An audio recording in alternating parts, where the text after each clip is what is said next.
You are my sunshine, my only sunshine. You keep me happy when skies are gray. You'll never know, dear, how much... Welcome to an evening of old-time radio.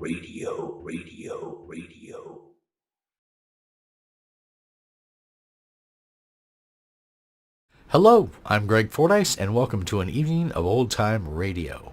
Today's video is all about giving you what you requested. I asked you to give me your favorite old-time radio shows, and you responded with some great choices. So today, on our OTR Fan Favorites video, I bring you The Adventures of Sam Spade, starring Howard Duff, The Aldrich Family with Raymond Ives and Jackie Kelk, Escape with Bill Conrad and Ramsey Hill, Our Miss Brooks with Eve Arden, The Saint with Vincent Price, Yours Truly Johnny Dollar with Bob Bailey, Fibber, McGee and Molly with Jim and Marion Jordan, The Life of Riley with William Bendix, The Audition Show of I Love a Mystery, one of my favorite mystery shows, Broadway's My Beat with Larry Thor, The Great Gildersleeve with Harold Perry, a rather sinister episode of Quiet Please with Ed Latimer and Sharita Barr, The Shadow with Brett Morrison, Richard Diamond Private Detective with Dick Powell, Inner Sanctum Mysteries with Mason Adams and Joan Banks, Father Knows Best with Robert Young and Norma Jean Nilsson, I Was a Communist for the FBI with Dana Andrews, a spooky episode of Dark Fantasy with Charles Carshawn and Ben Morris, Amos and Andy with Freeman Gosden and Charles Carell, and The Voyage of the Scarlet Queen with Elliot Lewis and Ed Max. So we've got a little bit of everything tonight for you. Comedy, suspense, horror, detective, crime, mystery, and adventure. I do apologize for not being able to include a requested science fiction show due to a copyright issue. And nobody requested any Western shows, which actually kind of surprised me. But we've got about everything else. So sit back and enjoy these 20 episodes of old-time radio shows that you requested in our OTR Fan Favorites. And as always, thanks very much for watching. The Adventures of Sam Spade, Detective. Brought to you by Wild Root Cream Oil Hair Tonic, the non-alcoholic hair tonic that contains lanolin. Wild Root Cream Oil. Again and again, the choice of men who put good grooming first. Sam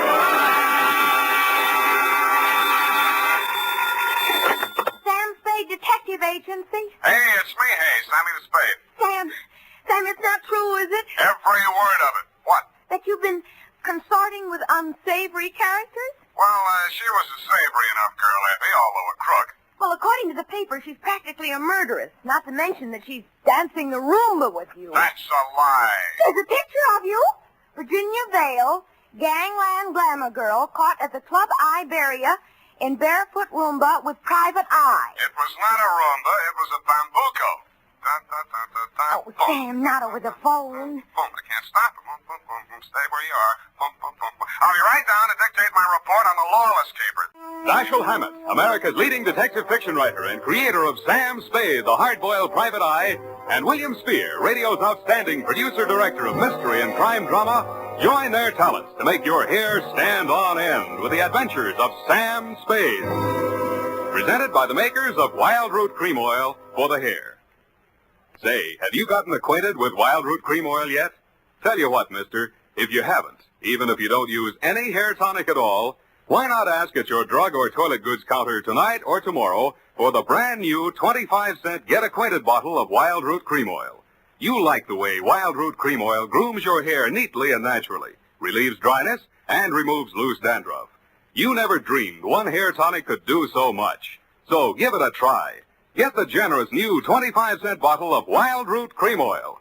Again and again, the choice of men who put good grooming first. And now, with Howard Duff starring as Spade, Wild Root brings to the air the greatest private detective of them all, in the adventures of Sam Spade. I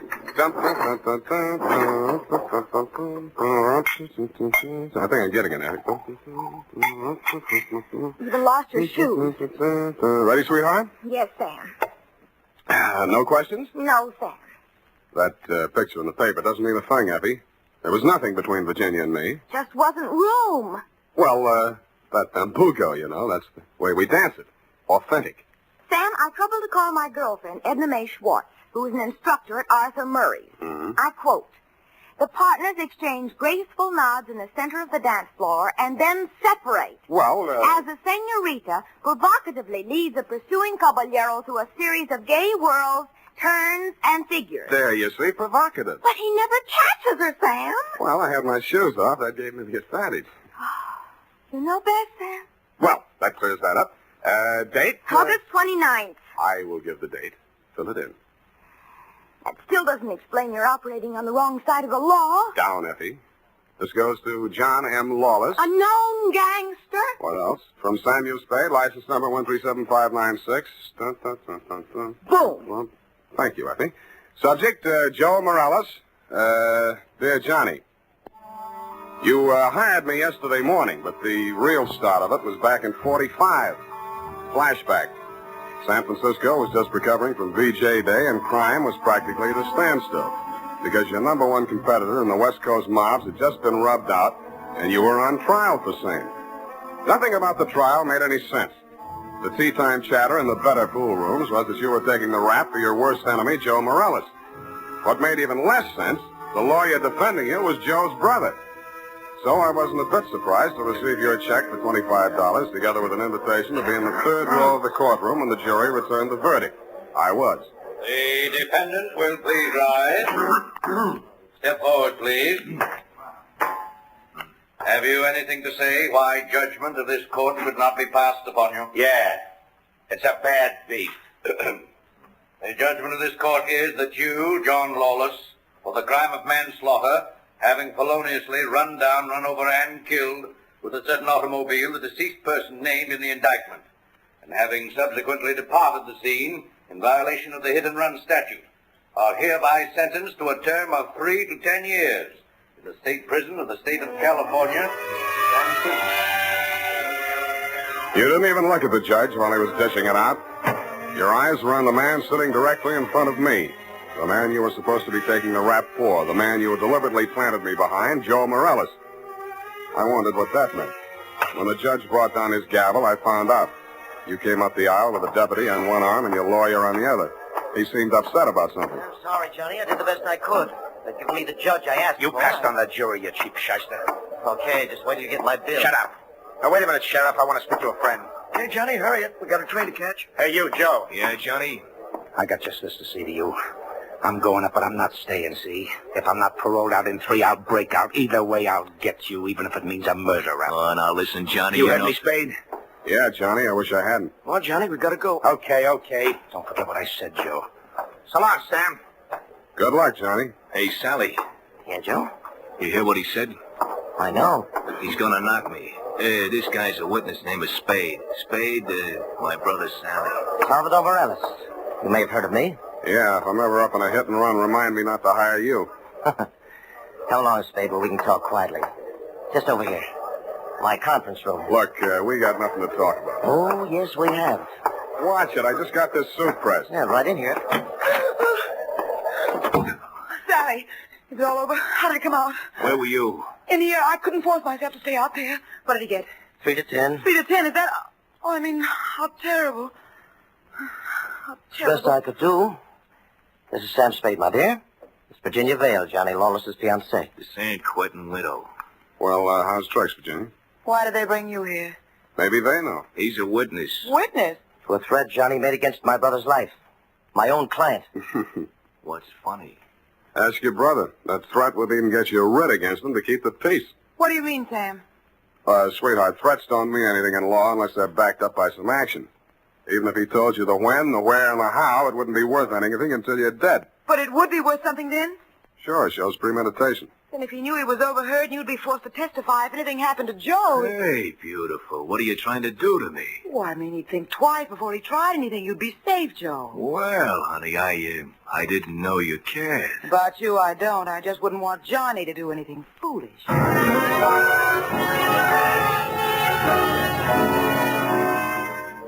End of flashback. That was 3 years ago.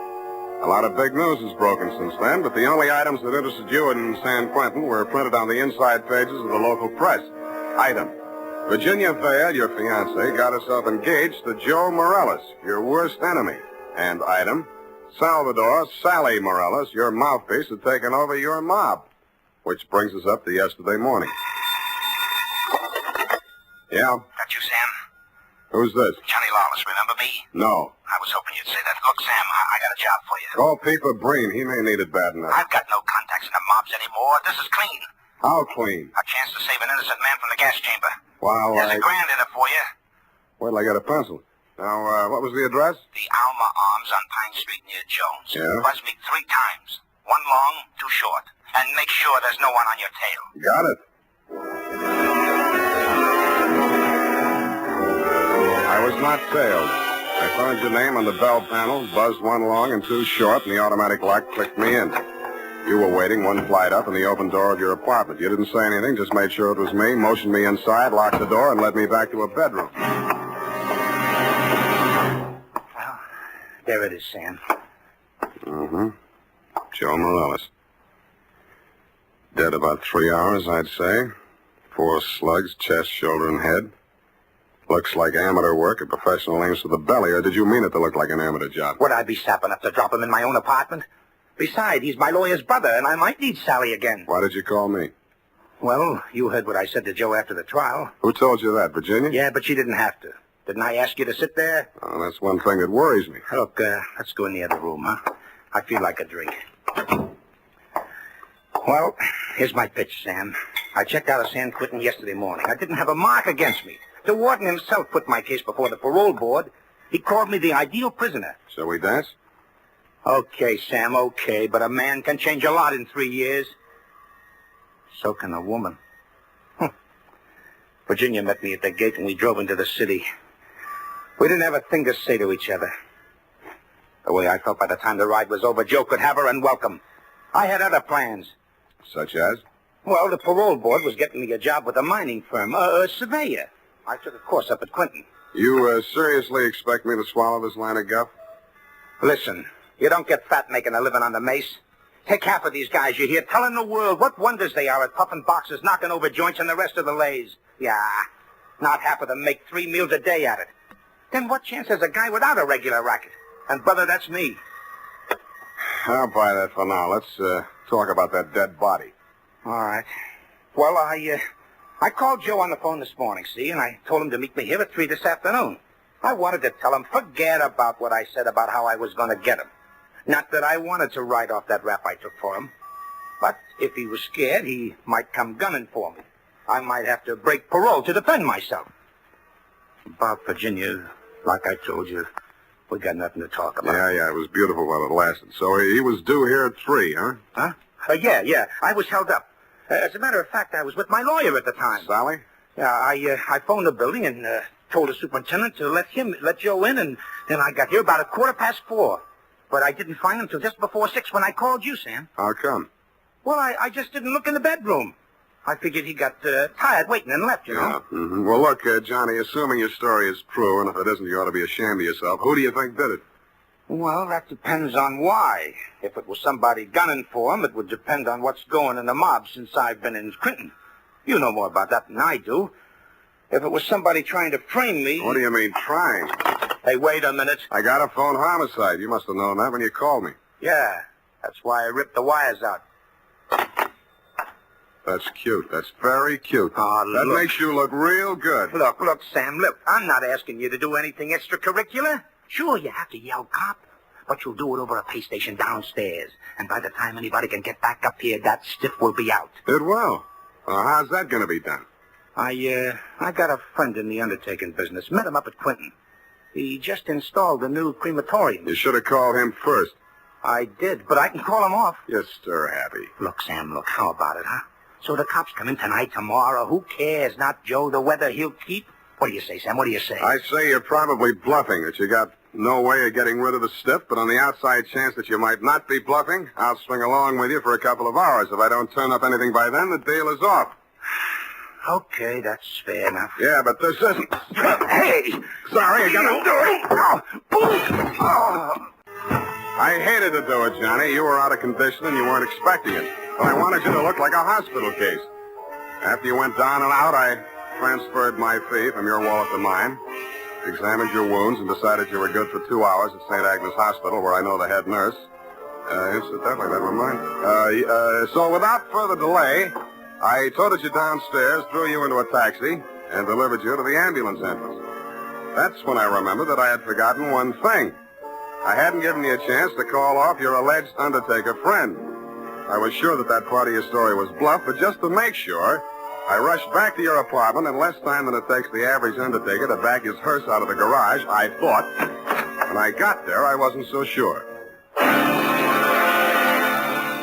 The apartment had been tidied up, ashtrays emptied, glasses put away. They'd even vacuumed the rug. The blood-stained bedspread had been removed, and with it, the corpus delicti. I found myself humming an old tune. I ain't got no body. Now, here's important news on good grooming. If you want the well-groomed look that helps you get ahead, socially and on the job, listen. Recently, thousands of people from coast to coast who bought Wild Root Cream Oil for the first time were asked, how does Wild Root Cream Oil compare with the hair tonic you previously used? The results were amazing. Better than 4 out of 5 who replied said they preferred Wild Root Cream Oil. Remember, non-alcoholic Wild Root Cream Oil contains lanolin. It grooms the hair naturally, relieves dryness, and removes loose, ugly dandruff. So if you want your hair to be more attractive than ever before, get the generous new 25-cent size of Wild Root Cream Oil, America's leading hair tonic, on sale at all drug and toilet goods counters. It's also available in larger economy bottles and a handy new tube. Get Wild Root Cream Oil. Again and again, the choice of men who put good grooming first. By the way, smart girls use Wild Root Cream Oil, too. And mothers say it's grand for training children's hair. And now, back to the Lawless caper. Tonight's adventure with Sam Spade. In most murder cases, there are too many suspects, too many motives, and too many clues from the very beginning. I'd been on this one 3 hours, and I succeeded in turning up no suspects, no clues, and the most shameful thing of all, I had lost the body of the victim. I consoled myself with the thought that he was in no condition to tell me anything anyway. But then neither were you, Johnny. You'd checked out of the hospital, no forwarding address. But in a gin mill down in the Mission, I found a character with the unlikely name of Porky Grout. Porky is theoretically alive and will tell all he knows about anybody, which is plenty, for 2 fingers a bribe. I gave him a handful.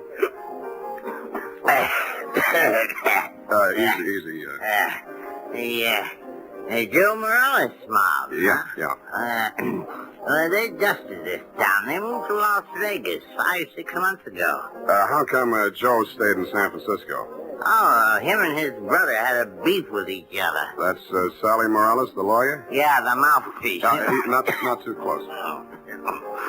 What was it all about? Oh, that dame, Virginia Vale. Yeah, after she and Joe framed Johnny Lawless on that hit-and-run job, they disagreed on methods of administration. Not so close. No. So she and Sally team up, and Sally uses his business connections to pull off this big combine, you see? Yeah, I heard of it, Las Vegas. How do I get to Sally? My throat's dry. I can't hardly talk. Hey, Riley, put out the bottle. And bring an air wick. Yeah, that's right. Oop, it's sloppy. Easy, I'll help you. Great, huh? Great stuff. Not too close. Now, when do you want to get to it? Tonight? Right now. Let me see now. The dame don't dance to nothing but rumba music, and she don't drink nothing but imported French champagne. Yeah. Furthermore, she don't go nowhere where she don't get her picture taken. And he don't dare take a drink in a place that pays him protection. Well, this being after hours, there's only approximately one place they could be at. That's the Iberia out on Van Ness. Thank you and good night, Porky Grout. If your friends won't tell you, I will. What? Please don't bother to answer. I didn't have any trouble picking out their table. Virginia spotted me at about the same time, grabbed up her purse, muttered an excuse to her escort, and edged around the dance floor. She caught me in the middle of a bambuco, a combination of a rumba, a samba, and guaracha, and whirled me lightly out onto the floor. I followed as best I could. Listen, you shouldn't have come here. How did I know our first dance would be a bambuco? Now, you danced divinely, Oh. but you must leave at once. Sally is insanely jealous, and he's in an especially bad mood tonight. Yeah, so am I. I know why you came. You went up on me. Johnny Lawless has been in touch with you, hasn't he? You talked to him since yesterday morning? No. He's bound to get in touch with you. I don't know what story he's told you, but don't believe a word of it. He only wants to get you out of the way so he can get back at Joe. Still thinks Joe framed him into San Quentin. Oh, you can stop worrying about Joe. Huh? Sam, what are you... He's dead, if that's news to you. I think you'd better talk to Sally after all. Come on. Well, I was just getting the hang of it.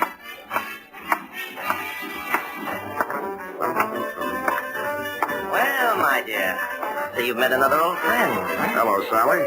Hello? Sit down, Spade. Thanks. Sally, Huh? Sam says Joe is dead. Joe? Murdered? Yeah.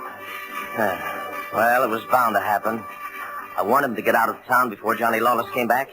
Johnny says he was with you when it happened. Juries don't go for alibis, Spade. Best defense I could give him would be that I defend him despite the fact he's accused of killing my own brother. But look here. As his attorney, I have the right to know what he retained you for. To find out who did kill Joe. That's what he said.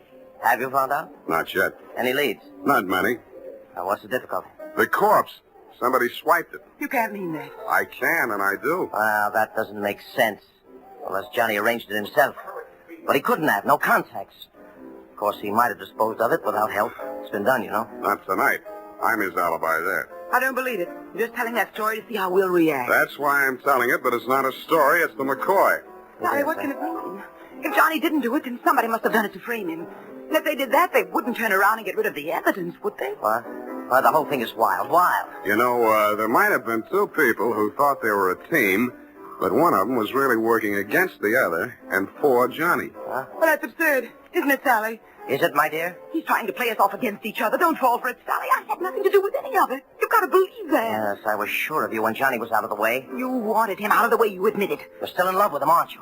Aren't you? Alice, you're hurting me. Hurting? I'll help the DA write his brief. You'll go to Tehachapi for body snatching. Go ahead. I can't wait to get on the stand. The things I'll tell about you, how you let Johnny go up on that hit and run when you knew it was my idea and I was in the car with Joe. You will. Not a jury in the country would blame me for protecting my own brother. Protecting him? You were framing him even then. So you had me for yourself. Oh, I'll have you in a gas chamber if you keep insisting. Your own brother. Squeeze out of that one if you can. How about the body? Love of woman surpasses brotherly love. I can see the jury now, eating it up. Victim of a designing woman caught in the court. Nuts. I don't care whether either of you is guilty or both or neither or whatever. If I get that body back tonight, I'll let the cops worry about it. If I don't, I'll confess to everything myself and name all three of you as accomplices. All right, Spade. You say your only concern is that body? Right. Right. Here's $500. Another $500 when you find it, huh? Does that convince you? Well, it helps. Here, my diamonds. Take them all. No, keep the diamonds, Virginia. If Sally gets sent up first, you'll need them for your defense. Think it over, kids. I'm calling the cops right now. I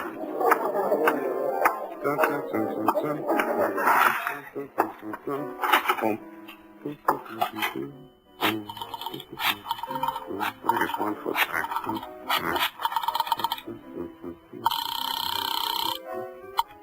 Homicide, Lieutenant Garrett. Roy, Sam Spade. Where's Dundee? Oh, he's asleep. Sam, I've been trying to reach you. Yeah, but do you know why? Why, sure, about Johnny Lawless. Is there something we don't know, Sam? Well, I'll come down and give you a statement. It's about Joe Morales. Well, what about him? Well, he got knocked off, and somebody lifted the corpse. Oh, Sam, nobody lifted it. Then who did? We picked it up, Sam, right after you called us. Right after... Oh, yeah. Yeah, what time was that? Let's see, I got it here. 20 minutes past 6. Lose your watch? That ain't all. What's that, Sam? Call you back. What's up, Sally? Come on. Come out of there. Well, I wasn't planning to spend the night in a phone booth. Why the heater? It's for you, Sam. You must be nuts pulling a gun in a crowded joint like this. Hey, stop looking at it. Come on. Up those stairs. Now, look, son. In there. Easy. Where's your girlfriend? Well, I sent her home, Sam. She can't stand the sight of blood. You clown. Oh. You were pretty funny, too, when you made that phone call. I didn't believe you'd go through with it. What makes you think I'm interested in that old rap? Johnny's already done the time for it. Joe can't talk, and I don't want to. I don't care what you want. It's what I want.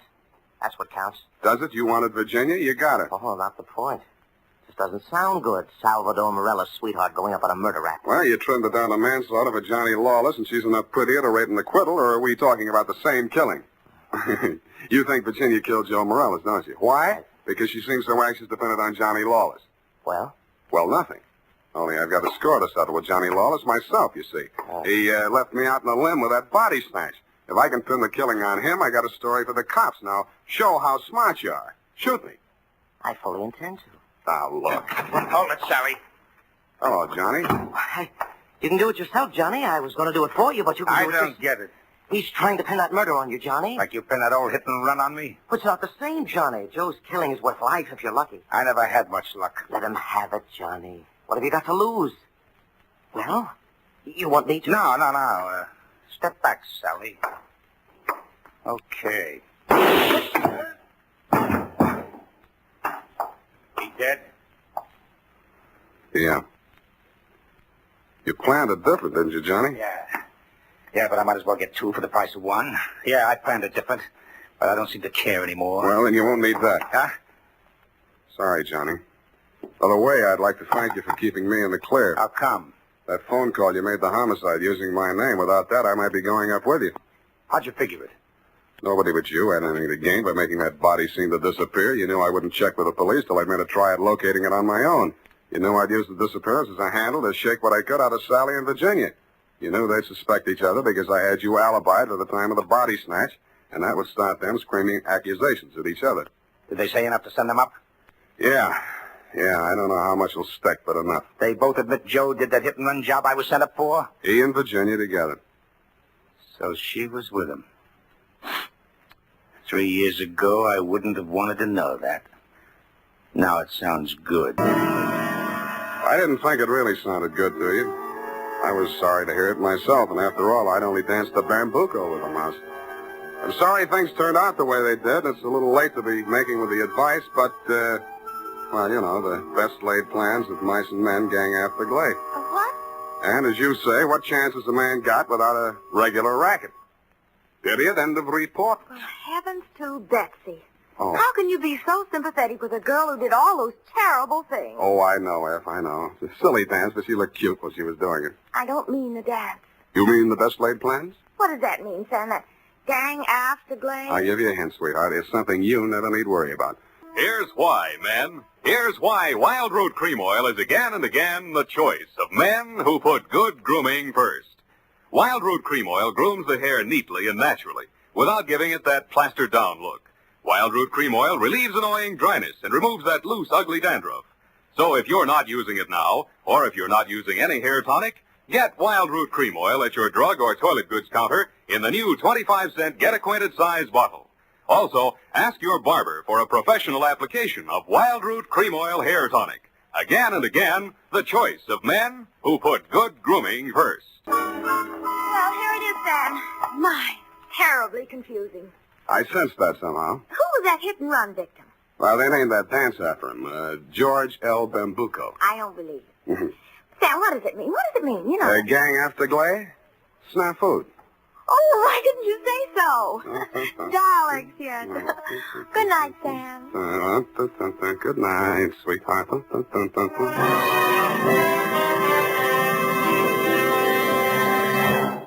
The Adventures of Sam Spade, Dashiell Hammett's famous private detective, are produced and directed by William Spear. Sam Spade is played by Howard Duff. Lorene Tuttle is Effie. Henry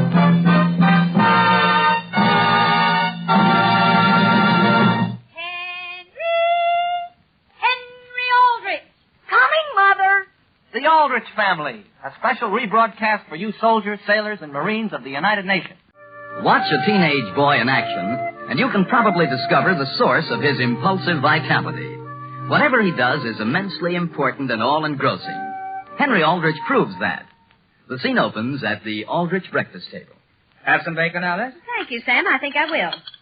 Mary? Thank you, Father. Henry? Henry? What? Oh, no thanks, Father. Well, Henry, I want you to at least eat your oatmeal. Mother, I ate all the milk on it. And you know how much nourishment there is in milk, don't you? Henry, did you get overtired at the dance last night? Who I married? Tired? Henry, if you're old enough to dance, you're old enough to eat oatmeal. Now, don't let me hear your mother speak about it again. Even when I don't have any appetite, Father? Henry, didn't you hear your father order you to either eat or stop dancing? Mary, I'm eating it. All I want to know is whether I have to go clear through to the bottom. Well, it seems to me, Henry, you have the wrong attitude. There are lots of people in this world who'd give anything for a dish of oatmeal. Mother, it isn't that I don't appreciate it. It's girls that I'm sick of. Girls, dear? Boy, never again. Why should I want to fritter away my life dancing? What's that? Why should I? Boy, the way I look at it... Sam, what are you holding your cup up in the air like that for? I'm fascinated. Go on, Henry.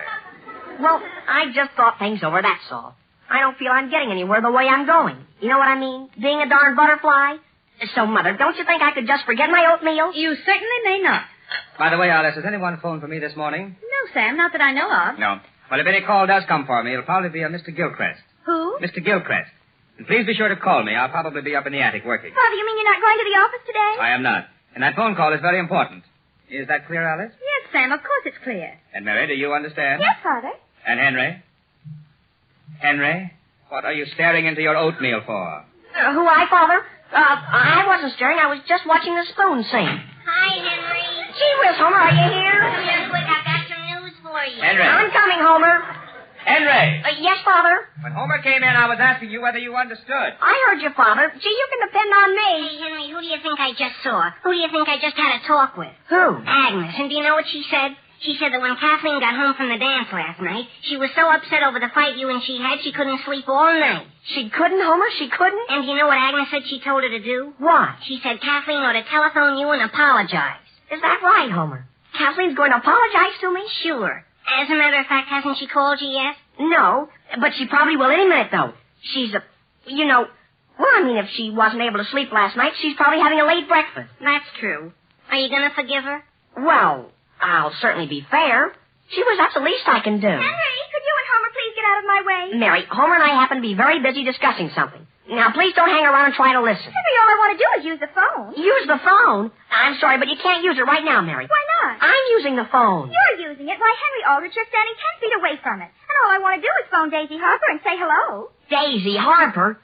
Gee whiz, you've never gotten Daisy Harper on the phone in your life, but what, you just hung there for a couple of hours at a stretch. Well, I know my rights, Henry Aldrich. Don't let her buy you, Henry. Don't let her buy you. Now, Mary, wait a minute. Oh, no, I won't. Let go of me.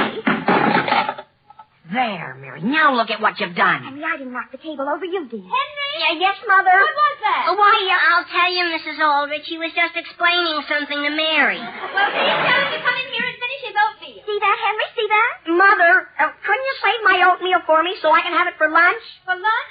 Sure. Just slice it and fry it for me. Oh, boy, there's the phone. And now, Mary, will you please get out of this hall while I have my conversation? Henry, I won't listen to you. That isn't the point, Mary. Do you want to make us feel uncomfortable? Well, all right. But don't expect me to do this for you all the time. Hello? Hello? Hello, is this Kathleen's father? May I speak with Mr. Aldrich, please? With Mr. Aldrich? Yes, this is Mr. Gilchrist. I'm very anxious to get in touch with him. Oh, yes, it seems as though I remember him mentioning your name at breakfast or something. I beg your pardon. Just a minute, I'll call him. Father! Father! Mr. Aldrich! Listen, Henry, get rid of him fast. Maybe Kathleen is trying to get you. Hello? Hello, is this Mr. Aldrich? No, sir, I just happen to remember Mr. Gilchrist. My father said you should call him at his office. I think. He's at the office? Sure. And I remember he said it was very important. And he must be on his way by now. Henry, hang up. The only thing is, well, maybe I can get him before my train leaves. Thank you very much. That's all right. Goodbye. Hello, Mr. Aldrich's office. Hello, is Mr. Aldrich there? No, he isn't. Well, this is Mr. Brown. Do you know whether Mr. Aldrich has gotten in touch with Mr. Gilchrist yet? Why, Mr. Brown, Mr. Aldrich was expecting him to go over to his house for a conference, I believe. This morning? Yes, you see, Mr. Aldrich isn't coming into the office today. Oh. Well, I'll jump in the car and go right over to Mr. Aldrich's house. I want to get in on that conference if I can. And I'm sure Mr. Aldrich will be very glad to get the two of you together. Goodbye. Goodbye, Mr. Brown.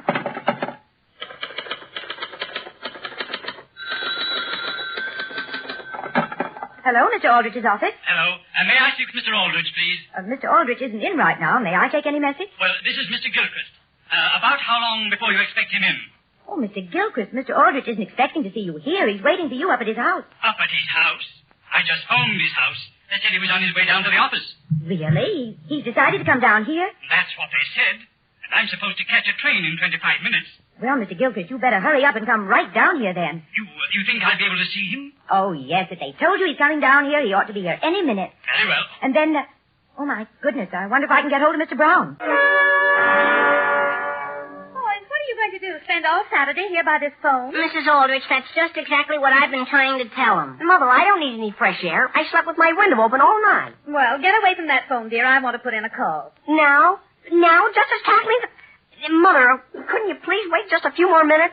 Oh, you're waiting for a call? Yes, sure. Well, let me know just as soon as you're through, because I have to order the groceries. Yes, Mother, and thank you very much. Listen, Henry, I know you slept with your window open last night, but why don't you look at it this way? The sun's shining. All right, Homer, all right. Why don't you go out then? Alone? What is there I could do alone? Look, why don't you do this? Why don't you phone Kathleen and get it over with? Oh, no, Homer. Oh, no, it was her fault, and she's practically dying to apologize to me. Henry! Mary, there's no use asking me. I'm not through with this phone yet. Henry, I'm not even asking you about the phone. I just wanted to tell you that Mother has a can of peas out in the kitchen she wants you to open for her. Sure, I know, Mary, I know. Now run along. If you think you're going to get me away from this phone with a can of peas, you're crazy. Henry, must I ask Mother to beg you in writing to open her can of peas? Mary, ma'am. Oh, no, Homer. Mother still remembers the time you pulled the cork out of the vinegar bottle. Mary, I wasn't going to offer to open your darn can. I was just going to suggest if it's so important you get it open, why don't you bring the can and the can opener in here? All right, just to show you I will. I certainly will. Gee whiz, there's the phone. There's the phone. Hello? Hello, Kathleen. Henry, you're completely crazy. That's the front door. And Homer, can't you please answer it? Sure, Mary. Number, please. Never mind, operator. My sister just asked Homer to answer it. I beg your pardon? It isn't the phone. Goodbye. Homer, what are you doing over here? Oh, hello, Father. I'm helping Henry wait for a phone call. Hello, Mr. Brown. Good morning, Henry. Where's your father? My father? Oh, he's down at the office. Down at the office? Oh, no. Yes, sir. He particularly mentioned at breakfast that he was going to the office. Well, what did they tell me he was up here for? Look out while I use your phone a minute. You want to use this phone, Mr. Brown? I do. Oh, Father, I'm sorry, but it's busy. What do you mean it's busy? I've got to call Mr. Aldrich. What do you mean you're going to call me? Hello there, Will. Sam! I thought you were down at the office. Gee whiz, Father, how'd you get back so soon? From where? I've been up in the attic. With Mr. Gilchrist? But who? With Mr. Gilchrist, Father. Did you find him all right? What do you mean? Did Mr. Gilchrist find me? Henry, where is Mr. Gilchrist? Well, I'm not sure, but I think he said he'd be very glad to wait for you down at your office. Well, that's a fine thing. Here, let me have that phone. Oh, boy. Father, couldn't you please wait just a little while longer? Wait. Henry, do you realize what you've done? Do you realize that... There she is, Henry. There she is. Homer, let me have that phone. I'm just handing it to you, Henry. Here. Hello? Yes?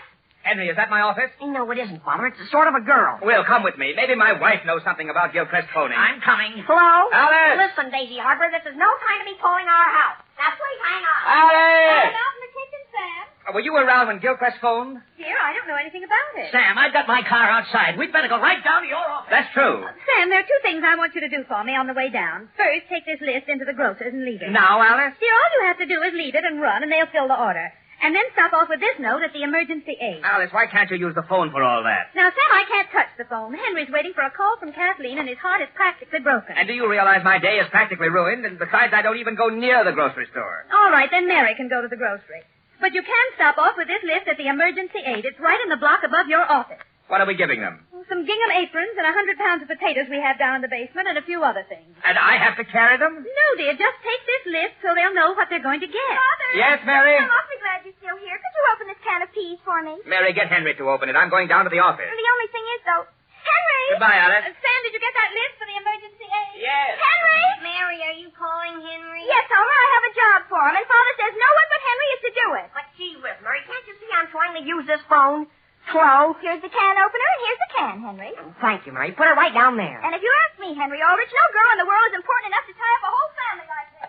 Hello? Doesn't anyone answer, Henry? Hello? Hello, Mr. Aldrich's office. Oh, boy, am I glad to get you. This is Henry Aldrich. Yes, Henry. Look, my father says I made a terrible mistake, and that I can only talk for a minute. What did you say? I've got a call coming, see, and if the line is busy all the time, she might get discouraged. And my father isn't down there, he's up here. Mr. Aldrich is up there at the house? Yes, he turned up in the attic. Well, I'm awfully glad you called. I'll send Mr. Gilchrist up right away. That's fine, because my father's pretty mad. Goodbye. But, Kathleen, I've been expecting you to ask Henry. I can't help that, Nellie. But we're going to have such fun on the picnic. Why don't you go to the phone now and call Henry and ask him whether he wouldn't like to come along with us? Oh, no, Nellie. If you'd like to ask him, you go ahead, but I'm certainly not going to be the one that calls him. All right. Hello? Number, please. Elm 303. L303. Kathleen, tell me confidentially, have you and Henry had a falling out? A falling out? My goodness, Nellie, whatever gave you an idea like that? I just said I wasn't going to be the one that phones him. Hello? Hello, is that you, Henry? Yes, is that you, Kathleen? Kathleen? No. Did you want to speak to her? Why not? No, I mean, if it isn't... Who is this? This is Nellie Miller. Could you hold the line just a second? Kathleen, here, take the receiver. Oh, Nellie, don't you dare tell him I'm here. Well, my goodness. Hello? Nellie, is there somebody there with you? Well, no, not exactly. And Henry, how would you like to go on a picnic with a few of us? On a picnic? Today? Yes, we're going to have a wonderful time. And all you'd have to furnish would be lettuce. Lettuce? Well, I tell you, I certainly... Henry, what's that awful noise? Nothing, Nellie. I'm just trying to open a can of peas. There what? I'd certainly like to go with you, but I'm expecting a telephone call. It's a very important one, and no, Nellie, I don't think I'd better go with you. Really? And listen, I don't like to seem rude, but could you hang up in case that call comes for me? All right, Henry, if you want to talk to me that way, I was just trying to be nice to you. Gee, I didn't mean it that way. Don't apologize. It's only wasting your time. Goodbye. But listen. What did he say, Nellie? He asked me to hang up. Well, of all the... My goodness, I don't know what's gotten into Henry. Miss Thompson, do you have him yet? I'm trying to get him, Mr. Aldrich. The operator's ringing your house right this minute. Sam, after you get through talking to Henry, let me have a chance at Homer. I'll turn him over to you, Will, with pleasure. Hello? Hello? Hello, is Henry Aldrich there? Yes, hello. Is this you, Kathleen? Oh? Isn't this Kathleen speaking? No, it isn't. But just a moment. There is someone that would like to speak to you. There is? Oh, boy. Henry. What's that? Henry, I want to ask you just one simple question. Where is Mr. Gilchrist? Well, I'm certainly glad you called, Father. He's right in the living room reading the National Geographic. What happened to you? What happened to me? What happened to me? Wait until you hear what's going to happen to you. Henry, what's that noise? That noise? I'm beating a rug for Mary. What? I've got it hanging on the banister, and I'm being very careful. You tell Mr. Gilchrist we're coming up there and he's to wait. Then you're to get away from there and stay away for the rest of the day. I'm to stay away from Mr. Gilchrist or the carpet. From the phone, of course, the phone. But suppose my call comes for me. Did you hear me? You're not even to touch that telephone until I say you may. Yes, Father, I understand. Goodbye. Goodbye. Sam, you didn't hang up, did you? Oh, I'm sorry, Will. Oh, that's all right. There wasn't anything more I could tell Homer anyway. Just the same, Miss Thompson. Call our house again. Right now. Right now. Let's see whether Henry's still hanging around that phone. Hello? Number, please. Elm 303. Elm 303. Here's your hat and coat, Will. I hope you don't mind driving us up to the house again. Well, it has to be done. After all, Gilchrist has already stayed over one train to keep this appointment. Hello? Hello, is Henry Aldrich there? Hello, is this Kathleen? Just a moment, please. Here, Mr. Aldrich. Thank you. Henry, didn't I tell you not to touch that phone again? Mr. Aldrich, Henry's not touching it. I'm touching it for him. This is Homer? Sam, is that Homer? Let me get my hands on him.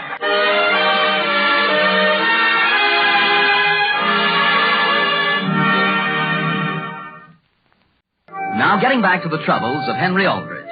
Due to the fact that Henry has been waiting by the Aldrich telephone for several hours, hoping a call would come through from Kathleen, practically all business and social life in Centerville has come to a dead stop.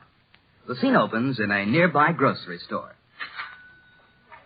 Excuse me, but could you wait on me next, please? Oh, there, Mary Aldrich. What do you have? Why, I'm in an awful hurry. My mother wanted me to leave this list of groceries, and will you send them over to our house, please? Okay. Oh, I'm certainly glad you've got a phone booth here. I've been waiting all morning to put a phone call in. Okay, help yourself there. Oh, my goodness. What's the matter? Is the door stuck? Just give it a yank. All right. Hello? Hello? Why, Henry Aldrich, what are you doing here? Listen, Mary, can't I have any privacy at all? Henry, just let me out for a minute. I'll explain things to her. I don't want anything explained. Apparently there isn't a telephone in this town that a person can use that you aren't on. You might try DeHaven's drugstore, Mary. They have a very nice booth there. Hello? Number, please. Well, look, may I ask who this is? This is the operator. What number do you want? Well, could you do me a favor? Could you transfer any calls that may come from me at the Aldriches over to the Homer Brown's house? I'm sorry. We can't possibly do that. Oh, well, do you happen to know Charlie Clark? Yes? Well, he's a friend of mine, and his sister works there at the phone company. So, does that make any difference? I'm Charlie Clark's sister. Oh, you are? You are? Well, I'm Henry, see? And I've got an unusual case here. My father's driven me out, see? He's driven me out, and somebody very important is trying to get me. Is it an emergency call you're expecting? Oh, boy, I'll say it is. Well, I'll take it up with the supervisor and explain the circumstances. And thank you very much. Goodbye. Goodbye. What'd she say, Henry? What'd she say? Look out, Homer. We gotta be over at your house before Kathleen's call gets there. Hello, Henry? Oh, gee whiz, is that you, Nellie? We're getting some things for the picnic here, and you won't even have to furnish lettuce if you'd like to change your mind, Henry. Gee, any other time, Nellie, but right now I'm in an awful hurry. Come on, Homer. Hello, Nellie. Hello, Homer. How are you? Homer, come on. Goodbye, Nellie. Goodbye. Oh, Nellie. What is it, Kathleen? Here's some nice fancy crackers. Who's that just went out the door? Henry Aldrich. Was that Henry? Yes, he was in such a hurry to get away, he'd hardly speak to me. Really? Oh. Well, you know, Nellie, on second thought, I don't think I care anything about going on the picnic. Why not? I simply don't feel like it. What fun... Nellie, there's no use pleading with me. I've made up my mind. Excuse me, but was either of you girls using that phone booth there? Huh? No, sir. I wondered. I just found a can opener in it. Hello there, Mr. Brown. Boy, have I been running. Henry, is that you? Where's Homer? He's coming, Mr. Brown. Boy, he couldn't keep up with me. Oh, gee whiz, is that your telephone? I'm just in time. I guess that is the phone. Well, don't bother to answer it. I know what it is. Henry, I'll take that call. But it's for me. It's for me. Hello? Hello?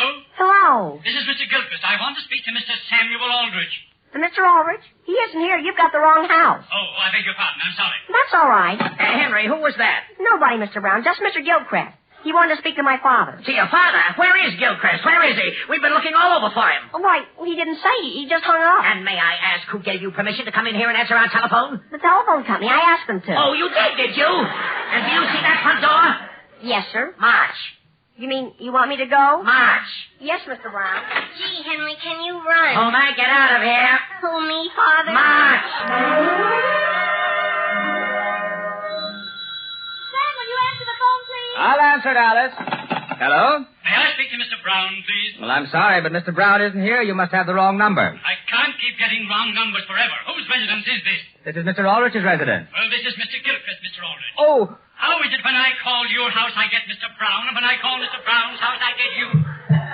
Could you say that again, please? I'm down at the station, and I just wanted to tell you that in less than 1 minute, I'm stepping on board my train. You're leaving? Right now. Goodbye. But Mr. Gilchrist! Mr. Gilchrist!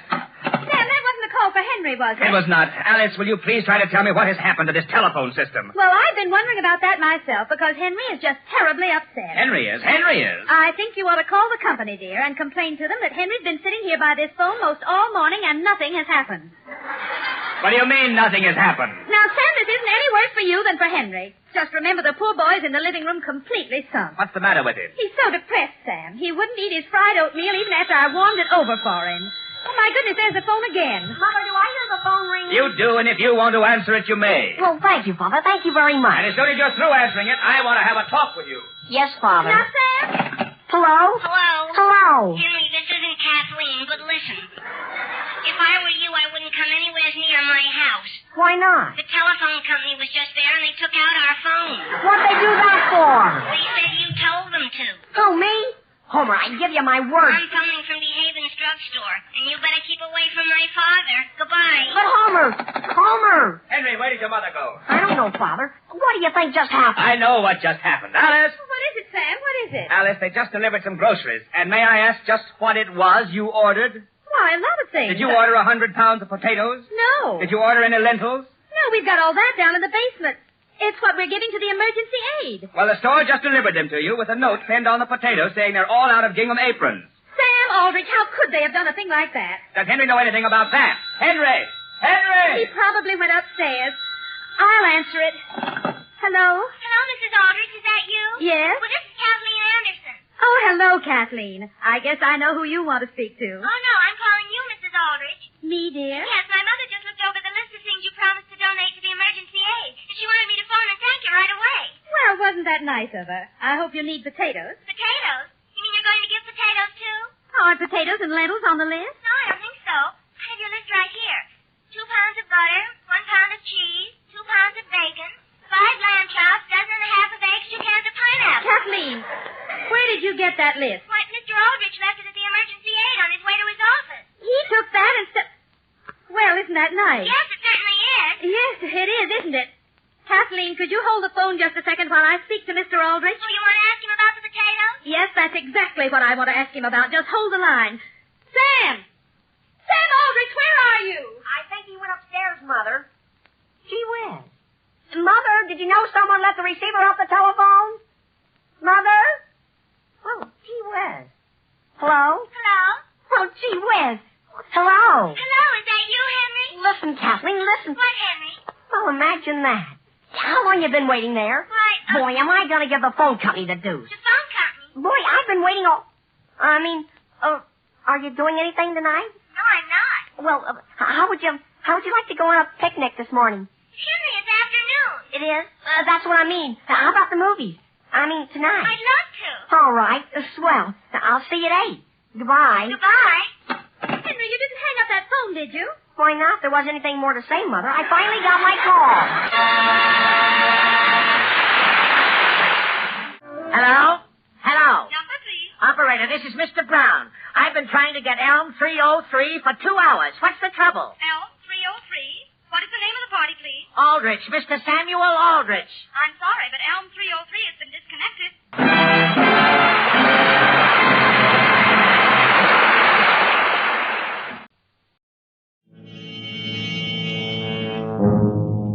You are lost in a London fog, uncertain whether the figures looming around you are real or creatures of your imagination. And somewhere in the wet grayness lurks a murderer from whom you must escape. Escape, produced and directed by William N. Robeson, and carefully contrived to free you from the four walls of today for a half hour of high adventure. Tonight, we escape to a fog-shrouded city and the terror of a shell-shocked mind, as Algernon Blackwood describes them in his ghostly story, Confession. There was no doubt about it. The woman was dead. Her cheek was cold to my touch. The head of the long, sharp hatpin protruded from her breast above the heart. She was dead, murdered, and I stood there by the bed, my brain whirling crazily. I was alone in an empty house with a murdered woman, and then suddenly fear flashed across my brain and cleared it. I heard the door below open and close. Footsteps. Someone was coming across the downstairs hall, onto the stairs, coming up here. In a moment I would be discovered. In a moment someone would walk into this room and see me standing over the body. In a moment my escape would be cut off. Quickly I slipped across the hall and into another of the empty bedrooms. I leaned against the closed door, breathing heavily, listening to those steps come closer. Would he look into any of the other bedrooms first? Would I be discovered here? He passed my door and went into the room, straight in, closed the door behind him. Then he knew where to come. I waited a moment, waited for some sound, some gasp of discovery. There was none. Then he knew what to expect. I must escape quickly before he came out of that room. I started down the stairs, carefully, to avoid any sound.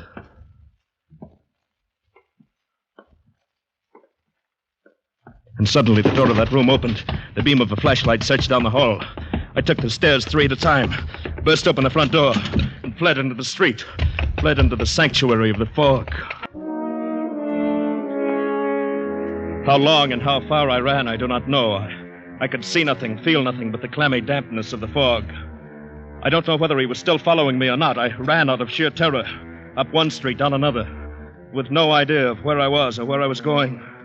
Perhaps I was running in circles. Perhaps I would run right back to the house. Well, I stopped. I leaned heavily against the wall. My hands were shaking as I raised them to my perspiring face. I held them there to steady them, ran them through my wet hair. My hat. I didn't have it. I'd left my hat back there in that room, on the bed beside that dead woman. And it had my initials in it. Nearby, a street lamp formed a fuzzy ball of yellow in the enveloping murk. And now a figure loomed suddenly beneath it, just as she had materialized so short a time ago under another streetlight. Or was it the same one? Was it she again? Was it he, the one who was following me? Was it real at all? Perhaps it was only a creature of my madness. My dear sir, you're ill. I... Oh, here, old fellow, let me help you. Why, you're almost ready to fall. Yes, sir. Thank you. Here, just lean on my arm. Yes. You are real, aren't you? Real? I don't understand. I say, you're very near collapse, you know. And I happen to be a doctor. Luckily, too, you're just outside my very house. Come in for a moment, won't you? Why, you're very kind. Yes, I will, if it's not too much trouble for you. None at all, my dear chap. Please do. Within 5 minutes, I was seated in a comfortable chair before a toasting fire, sipping a hot cup of tea. I could feel my nerves relaxing, but the traces of my illness must have been clear on my face, because my host observed. Your trouble is shell shock, isn't it? Why, yes. How did you know? I've been in the service, and I'm a doctor. Of course. I only meant I'm supposed to be recovered, or almost. But I got lost in the fog, felt ill suddenly. Terrified, you know. I know. You should never have been out on a night like this. If you've got far to go, you'd better let me put you up. You're very kind indeed, but I don't want to be any trouble. Oh, no trouble at all. I'd like to be of help. It's the least we veterans can do for each other. Oh, the blasted war. Thank goodness it's over. You're not English, are you? No, Canadian. I haven't been demobilized yet. I'm still in the Army hospital at Regent's Park under the care of Dr. Henry. Ah, yes. Very good man. I'd say he's done well by you. Up till tonight, I mean. Yes.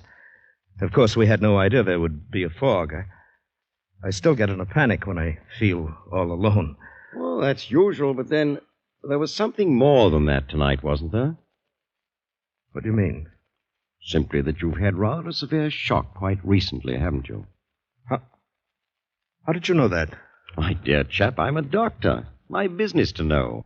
You were in much too agitated a state when I found you for me to suppose it could have been done simply by the fog. And, if I may hazard another guess, I should say it would be a relief to you, and wise as well, if you could unburden yourself to someone who would understand. Am I not right? Someone who would understand. That's just it. I doubt if there is anyone like that. It's so incredible. Oh, the more incredible, the greater your need to tell it. Repression in cases like yours can be dangerous, as you must know. You think you've hidden it, but it bides its time and it comes up later causing a lot of trouble. Confession, you know. Confession is good for the soul. Yes, I suppose you are right. But it is so wildly unbelievable. Since we're strangers, my belief or disbelief can make no difference. And I think I can promise you in advance that I shall believe all you have to say. Well, but I've got to tell somebody about it soon anyway. Cigarette to help with telling? Thank you.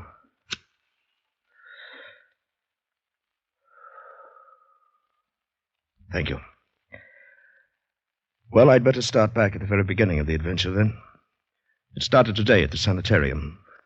I've been there for some months, and today, when Dr. Henry called to check on me, I knew... Well, young man, you're as fit as a prize heifer and twice as frisky. The diet here must agree with you. I've no complaints, Doctor, but if I'm well again, then I'd like to get back into circulation. Will you listen to him, nurse, rushing things as usual? You'd think he didn't like us here.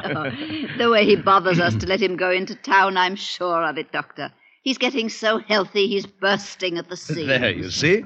How about it, Doctor? Can't I just have a day or an evening in town? What's the great attraction in that dirty place? Some girl, no doubt? Well, yes, that is in a way. I met her in France. She's a Red Cross girl. She's invited me to stop in for tea if I'm up in London, and, well, it's just that I'd feel human again, seeing a girl having tea, a cigarette, chatting. That's all. Young man, I not only approve of your day in town, I'm prescribing it. It'll do you good. You've got to start getting used to society again anyway. And you think I can manage it alone? Why not? You get around the neighborhood by yourself well enough, don't you? There's nothing so very different about London. Certainly nothing to be afraid of. No, of course not. Call the young lady and find out the directions, where to get off the underground, what turns to take, and so on. Go in the daytime, return before dark. No danger of getting lost. Should be simple. Nothing to it. Do you good. Then this means I'm getting better. I'll be able to go home soon? There you go. Rushing things again. But yes, I think perhaps we're on the last leg. Oh, that'll be all, nurse. Yes, Dr. Henry. Now, tell me, young man, what about your friends? No, Doctor. I think they've deserted me. I don't see them anymore. No more ghosts. No more dead comrades stopping in for a chat. Good. For how long now? Oh, several weeks at least. I can hardly remember when I last saw one. Thought you saw. Yes, thought. Of course, in the dark room at night, sometimes the That's shadows... not quite the same thing. Lots of well people fancy they see the shadows move at night, especially after they've been reading some penny dreadful. Yes, I suppose so. At any rate, you can distinguish between the real people and the unreal now, and that's a big step, considering how you were a few months ago. Well, it's only when I feel completely alone, cut off, that the old panic begins a little, but not as much as before. Many people don't like to feel alone and cut off, but they can fight down that panicky feeling, nip it in the bud. So will you in time. But I must warn you, a severe shock could undo all our work. By all means, avoid shock. Avoid shock, he said. Very funny, isn't it? But who could have known then what would happen? How could I have suspected as I went about planning my day in town, my holiday? I called the girl who arranged our tea party. I was to be at her little house in Morley Place at 4. First time. With your Canadian backwoods instinct, she'll probably manage it better than any Londoner. Yes, I'm sure I will. It's near South Kensington Station, then. Exactly. You change at Piccadilly Circus. Yes. Without leaving the underground station. And come to South Ken. That's 3 streets left from there, then 2 right, 1 more left, and right again into Morley Place. It's really not far. Oh, I'll find it, all right. Now, don't go to any great bother. Oh, you just leave that to me. This is a special occasion, you know. Till 4, then. Until 4. Yes. Thanks.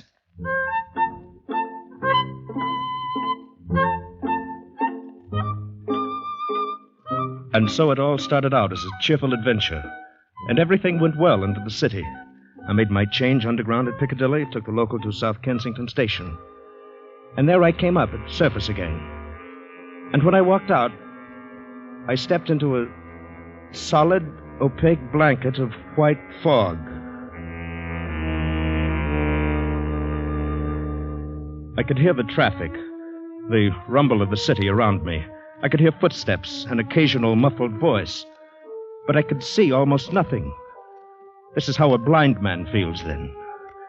The only objects of relief from that dreadful enveloping gray wall were an occasional blur of yellow from a street lamp or a motor car headlight. A glimmering patch from some big lighted shop window here and there. And the figures of other people passing by. Dark and floating and indistinct. Or were they people? Might they not be those phantom figures again, just like the ones that haunted me before I went into the sanitarium? Ghostly, blurred figures of dead comrades from Dunkirk and Abbeville and the mud of Belgium. Ah, here comes another one. I can hear his cane tapping. Look closely now, make sure. There. He looked real enough, didn't he? They are real, I'm positive of it, and I'm not alone. They're all around me. But even as I told myself this, the old panic was growing inside. Here now, old fellow, you've got to get hold of yourself. Next one comes along, speak up. Speak up to him. Ask him the way to Morley Place. Ask, can you put me on the trail to Morley Place? Just like that. You'll see. Here now. Here he comes. Ask the way. Beg pardon.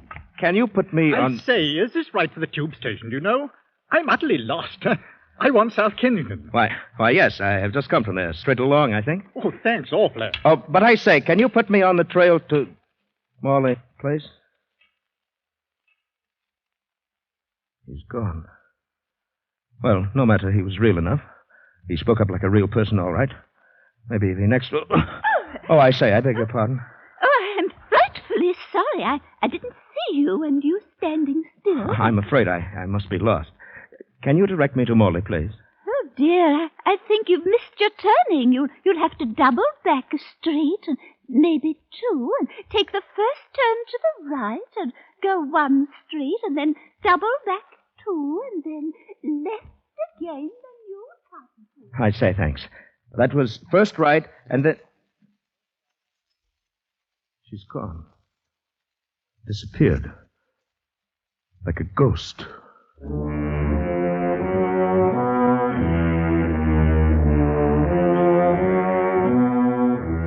The panic was rising in me. They were real people, yes, but they appeared and disappeared so disconcertingly quickly. And when I turned off down the main street, there were fewer of them. I turned again and again. But I couldn't remember the directions. Suddenly, I knew I was lost. And now I was in some little backwater where passers-by were rare, where no one came, where I was alone. Now the panic swept over me. I stumbled on a curb. My cane swept empty air. I fell to the icy pavement. I was shaking so that I couldn't rise to my feet. I crawled across the open space of the street on my hands and knees. Only when I crossed the curb and felt a warm wall could I stand up again. And then I stood there, shaken and frantic. Morley Place must be very close, the little Red Cross girl waiting with her warm fire and hot tea. But where? Where?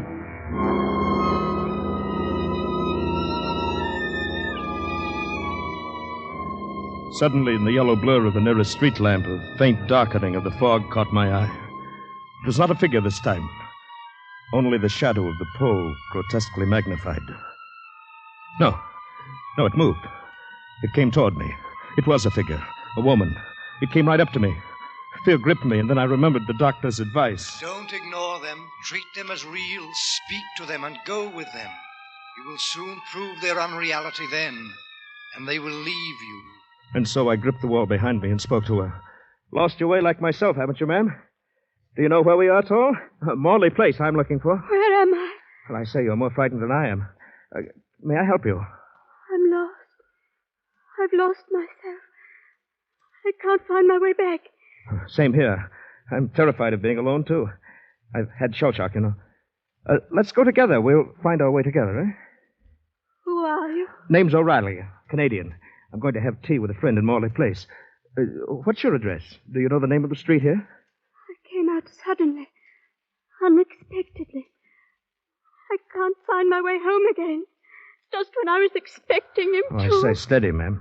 He may be there now, waiting for me this very moment, and I can't get back. Have you any idea of the direction, ma'am? Any at all? We'll go together. Listen. I hear him calling. I remember. Wait, ma'am. Wait. Don't leave me here alone. I'm going with you. Wait. She was running fast through the fog. It was all I could do to keep up with her. But I felt I must not lose her or my own nerves would go to pieces. How she found her way in the fog, running so quickly, I didn't know, but I kept close on my heels, running hard. I could smell a faint perfume in the air, trailing behind her. A faintly familiar odor, but not pleasant. And then suddenly she stopped and turned into the gate, so suddenly that I almost bumped into her. Oh, is this in? You found it then. May I come in with you for a moment? Perhaps you'll let me telephone my doctor. Doctor? Yes, Dr. Henry at the Army Hospital. I'm in his care, you know. My home is somewhere here. I'm near it. I must get back in time. For him. I must. He's coming to me. I say, ma'am. But she turned and walked toward the house.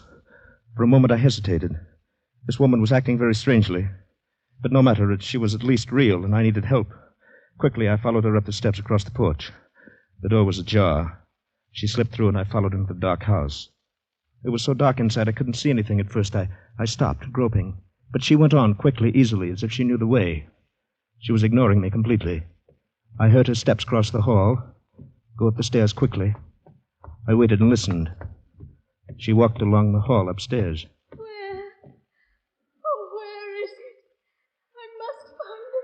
And now the hair on my neck felt as if it were rising. Was she, after all, another of my figures? Was she unreal, too? Oh, at last, I found it. I'm home again. I heard her open a door upstairs, go in and close it after her. Then there was silence, profound silence.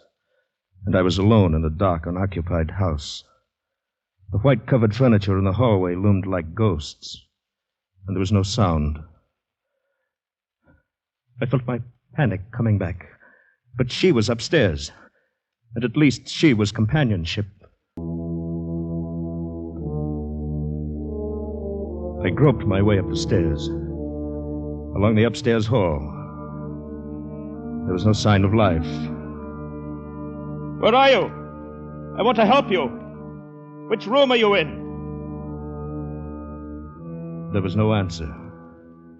But as I put my hand on a table to steady myself, I felt something.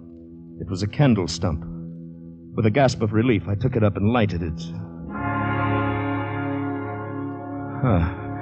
Now I could see a little. One by one, I tried the bedrooms. They were dusty and unused. The furniture covered, the mattresses rolled up on the beds. They were all alike. Until I opened the last door. Instantly, I knew this was it. I smelled the perfume. Only now I recognized it, understood why it was unpleasant to me. It was the smell of a hospital, of chloroform. And there was the woman, her dark fur coat wrapped around her, her jewels just showing at the neck. And she was stretched out on the bed, motionless. Instantly, I knew she was dead. In the next instant, I thought I would go mad. The blood on her face was congealing. Her skin was cold. I knew then that she'd been dead for an hour at least, and that what I saw in the street was not real. This was the shock that Dr. Henry had warned me to avoid. And what happened then? Well, I heard the door open up downstairs. Someone came in. The one she'd been expecting, no doubt. And suddenly I realized the danger of my being found there beside a woman who had obviously been murdered. Well, I slipped into another bedroom, and when he went into that room with her, I slipped out and crept downstairs. I stumbled and he heard me, and I came out. I ran down and out into the fog, into the street and away. How long I ran or where, I don't know. When I was exhausted, I stopped. And then you came and found me. Well, what do you think? Tall tale, isn't it? Yes. Strange, but not incredible. I see no reason to disbelieve anything you've told me. Things equally remarkable, equally incredible, happen every day in a big city. I know from personal experience. Oh, I could give you many instances. But the woman, I saw her, and yet she was already dead. Such things are hard to explain, perhaps cannot be explained, except, of course, your mind in its present state may still play tricks on you. Perhaps you saw a woman in the fog and followed her. You may have missed her and only thought you saw her go into that house. But what about the dead woman? She was real enough. Perhaps, perhaps not. She, too, may have been just fantasy. You may never have left the street. No, I'm sure of that, at least. I must believe it. She was real, and the man who came up the stairs was real. If I didn't believe that, I think I should go mad. Yes, perhaps that is important. Then, let me see. Have you any proof of what you saw? Something, perhaps, that you carried away with you? None. But wait. I left something there. My hat. I left it on the bed beside her body. My initials were in it. Ah? And so if it was all real, I shall be getting a visit from the police one day soon. Perhaps. And then I'll know. And I'll be charged with murder. I don't think so. You think the police would believe this fantastic story? As I told you, many strange things happen in a city like this. For instance, I knew of a similar case many years ago. Strangely similar case. Almost a coincidence. Would you like to hear it? Yes, I suppose so. It happened during the last war. A colleague of mine, a surgeon now dead, married a charming girl, young and beautiful. He was wealthy, and they lived comfortably for many years. They seemed happy together. Then came the war, and he went overseas. His income was stopped, of course. The big house closed. His wife found life not so pleasant as before. And somehow she blamed her new hardships on him. You see, she was devoid of imagination, without any power for sacrifice. But she was still young and beautiful. The inevitable young man came along to console her. He was rich. They planned to go off somewhere. Only by chance, the husband came back from overseas suddenly. Just in the nick of time. Well, he should have let her go. He was well rid of her, I'd say. Well rid of her, yes. Only he decided to make the riddance final. He decided to kill her and her lover. You see, he loved her. He planned the time and place carefully. They met, he knew, in the big house, now closed. He waited for them there. The plan failed, however, in one important detail. She came at the appointed time, but without her lover. She found death waiting for her. Oh, completely painless death. But the lover did not come. The door had been left open for him. The house was deserted, and it was a foggy night, like tonight. But he did not come. Instead, a stranger came. And where was the surgeon all this time? Waiting outside, concealed in the fog. He saw the man go in, and he followed him to kill him. But the man was a stranger. He came in by chance, like you, to shelter from the fog. I think that I should... Why, what is the matter, sir?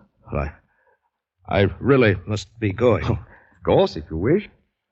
Thank you for your kindness and hospitality. Oh, it's been a pleasure, young man. I enjoyed your story, although I confess I expected one a little different. Your coat. Thank you. I'll walk with you to the door and give you the directions. You're in luck. I think the fog's lifting a bit. Doctor, may I ask, your friend, the surgeon, was he ever caught? That's the part of the story I don't know. He was clever enough so that I doubt it. Unless he told somebody, made a confession. I see. And even so, unless that other person had some proof. Oh, by the way, you can't walk about in the fog without a hat. Here, it's an extra one of mine. You needn't trouble to return it. Thank you. Thank you very much. I went out of his consulting room with the hat on my head. In 10 minutes, I was at the tube station. It was only there that I permitted myself to take off the hat and look at it. It was my own. The hat I had left on the bed beside the dead woman. Escape is produced and directed by William N. Robeson, and tonight brought you Confession by Algernon Blackwood, adapted for radio by John Dunkel, with Bill Conrad as O'Reilly, Ramsey Hill as the doctor, and Peggy Weber as the woman in the fog.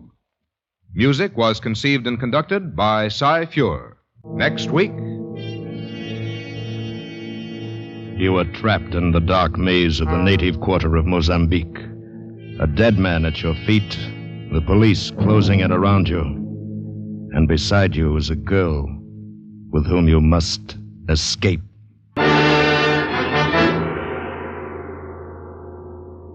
Next week, we escape with Percival Gibbons' fast-moving adventure, Second Class Passenger. Good night, then, until this same time next week, when again we offer you Escape. This is CBS, the Columbia Broadcasting System. Palmolive Soap, your beauty hope, and Luster Cream Shampoo for soft, glamorous, caressable hair bring you Our Miss Brooks, starring Eve Arden. Our Miss Brooks, who teaches English at Madison High School, is as conscientious about her work as any other teacher. But she's come to realize lately that there are things outside of the classroom which also demand her attention. There are two things which I feel I must do to keep abreast of the times. First, I read all the latest figures on the cost of living. And secondly, I never miss Little Abner.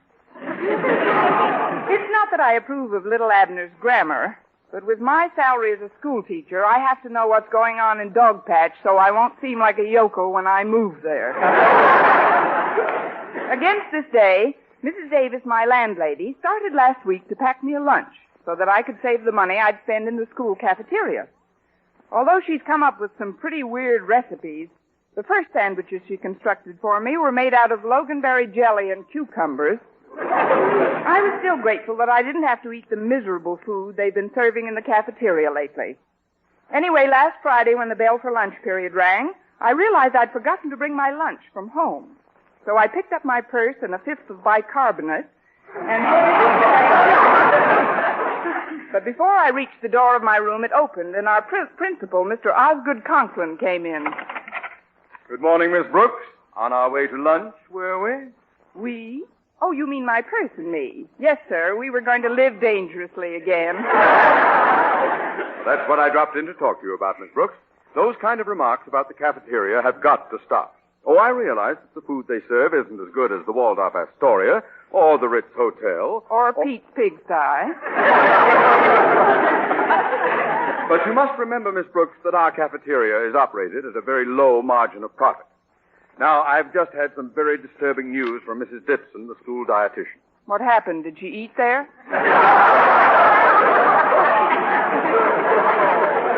This is no laughing matter. Sales have fallen way off. And although the Board of Education doesn't hold me directly responsible for the operation, the cafeteria is part of Madison, and I am Madison's ruler, principal. Well, what do you want me to do, Your Highness? Mr. Conklin. I want you to find out the temper of the student body. You have the confidence of most of the pupils here, Miss Brooks, and I must admit their attitude has me a little worried. I dropped into the cafeteria yesterday, and I could swear I heard rumbling. Is that before or after lunch?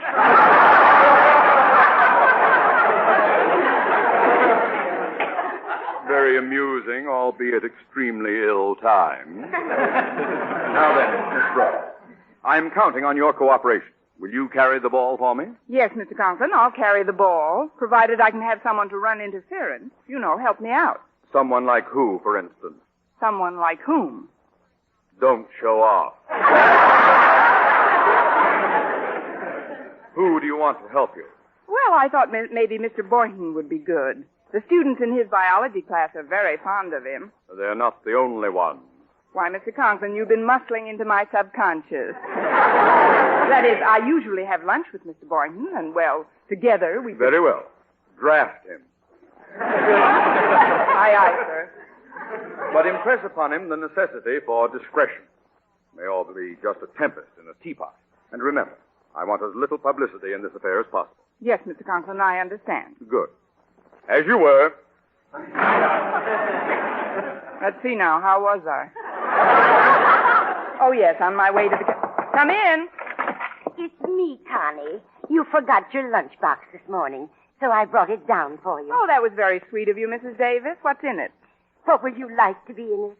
Well, frankly, I've gained so much weight since I stopped eating in the cafeteria. I'd like to find a thin sandwich in it. A thin sandwich? What's that? That's a Chiron reducing tablet between 2 slices of rye crisp. That's one I heard on Chef Milani's program. Oh, you don't have to worry about your figure, Connie. Although I do think it was a good idea of mine to start giving you lunch, so you can save enough to pay me the rent money. Oh, I'll get that straightened out as soon as possible, Mrs. Davis. Now, I have to go down... Oh, I don't want you to worry about it, Connie. As the old saying goes, there's no sense in both of us worrying. That's one I heard on Portia Faces Live. You know something, Connie? What, Mrs. Davis? My brother Victor once saved so much money by eliminating lunches that he could afford to spend 2 weeks at the Mayo Brothers Clinic. Mayo Brothers Clinic? What was he suffering from? Malnutrition. And an English teacher shouldn't say suffering from. I'm sorry. I'd better be getting over to... My sister Angela once eliminated both breakfast and lunch for 3 months. She had to cut it out, though. Why? Her dinners were costing her a fortune. Well, I'll be running along, Connie. You can tell me how you enjoyed the little surprise I made for you when you come home this afternoon. If I come home this afternoon. I'll walk out with you, Mrs. Davis. I've got to go back to the cafeteria and see how things are going. Well, goodbye, dear. And thanks for bringing the lunchbox. You're welcome, Connie. Oh, dear, what's the use? I can't keep it a secret another minute. Guess what kind of a sandwich I made for you? Parsley and banana. On what kind of bread?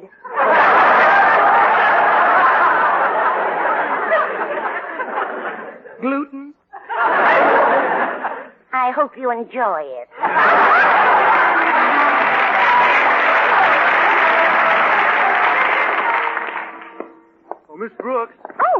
Don't be scared. It's only me, Stretch Snodgrass. Well, why is Madison's star athlete lurking outside of the cafeteria? I ain't lurking. I'm not lurking. I didn't say you was. Were. Were what? What were what? You confuse me sometimes, Miss Brooks. Me too. What did you want to tell me? Just that when you go into the cafeteria, you shouldn't buy anything. The student body's going to boycott the place. There's a meeting right now with the Board of Strategy. Oh? Well, who's on it? The board, I mean. Walter Denton and Harriet Conklin, mostly. Mostly, huh?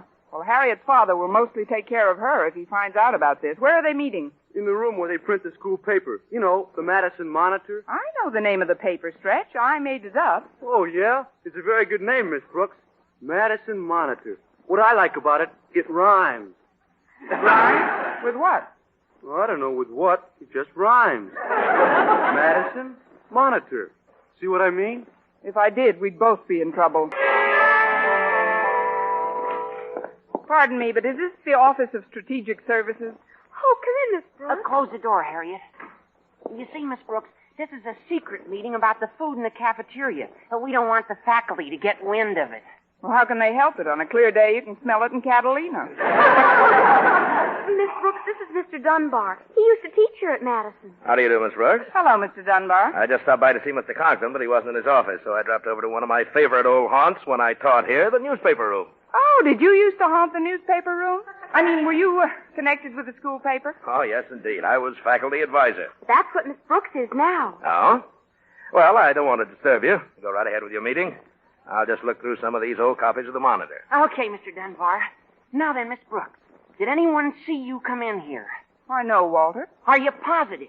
No, I'm not positive. If I'd known this was a secret meeting, I'd have tunneled my way in. Well, I guess we've got to take a chance. You see, Miss Brooks, we're going to circulate a petition among the students asking them to boycott the cafeteria. Boycott it? But, Harriet, what will your father say? I've talked to Daddy, Miss Brooks, and he says there's nothing he can do. I deplore the embarrassment this may cause him, but as student body president, my first duty is to my constituents. Here. I did. We've just finished the preamble to the resolutions in the petition. If you want to hear it, I'll read it to you. Whereas, and to wit. That's pretty strong language, isn't it? A little on the pink side.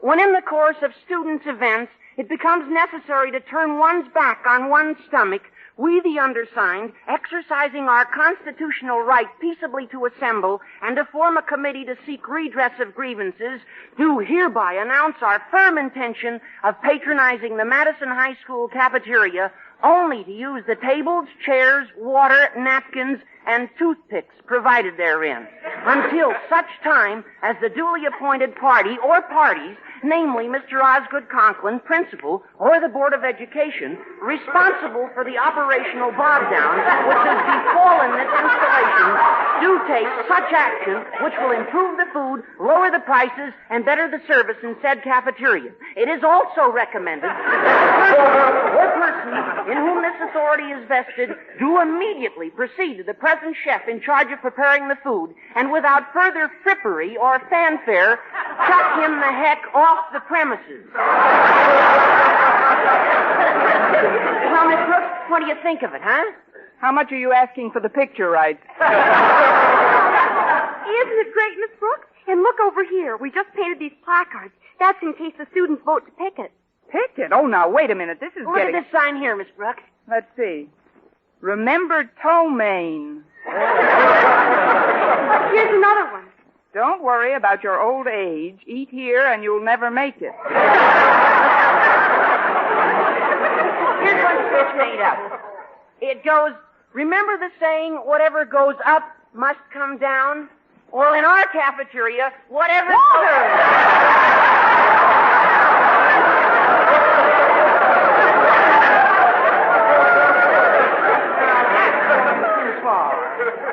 There must be some other way we can get...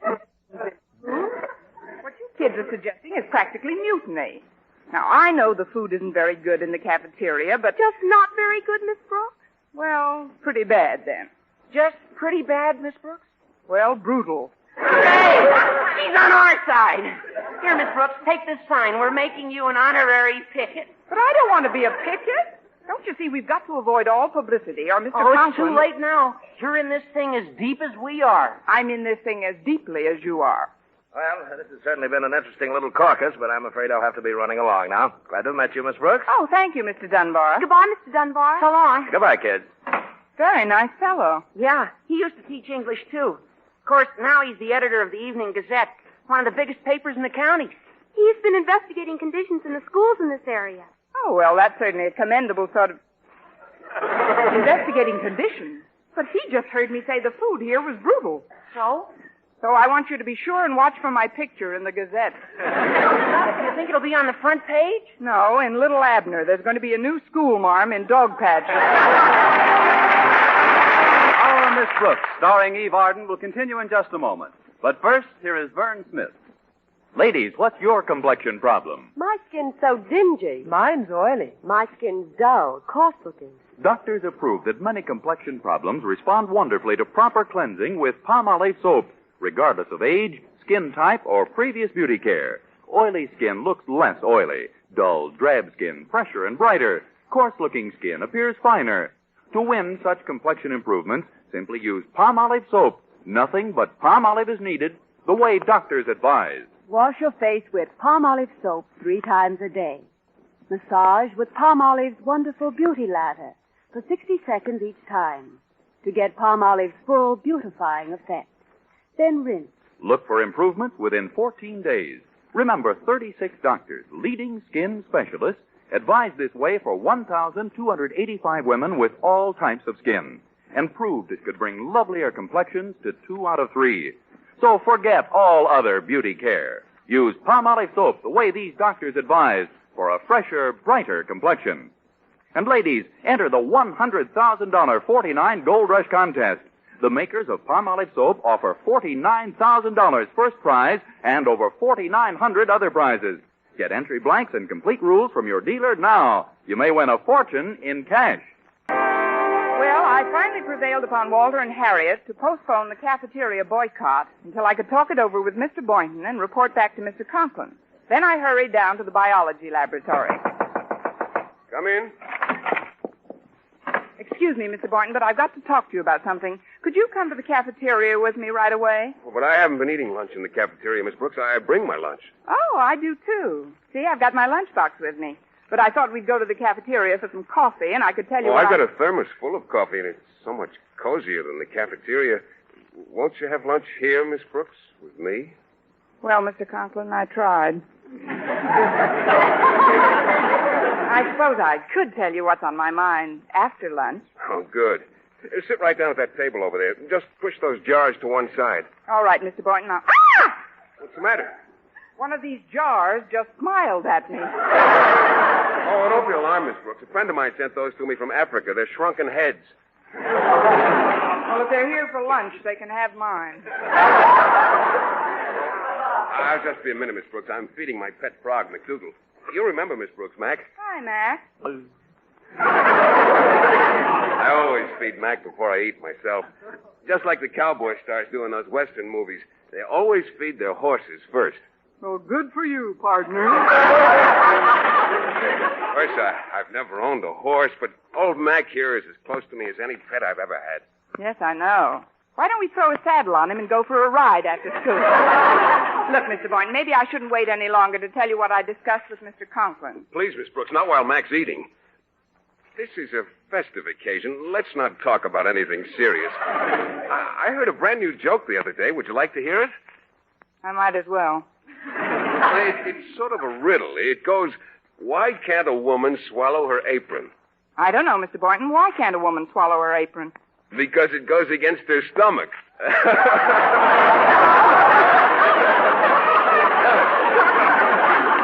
Fred Myers, the math teacher, told me that one. He's a hot sketch anyway, don't you think?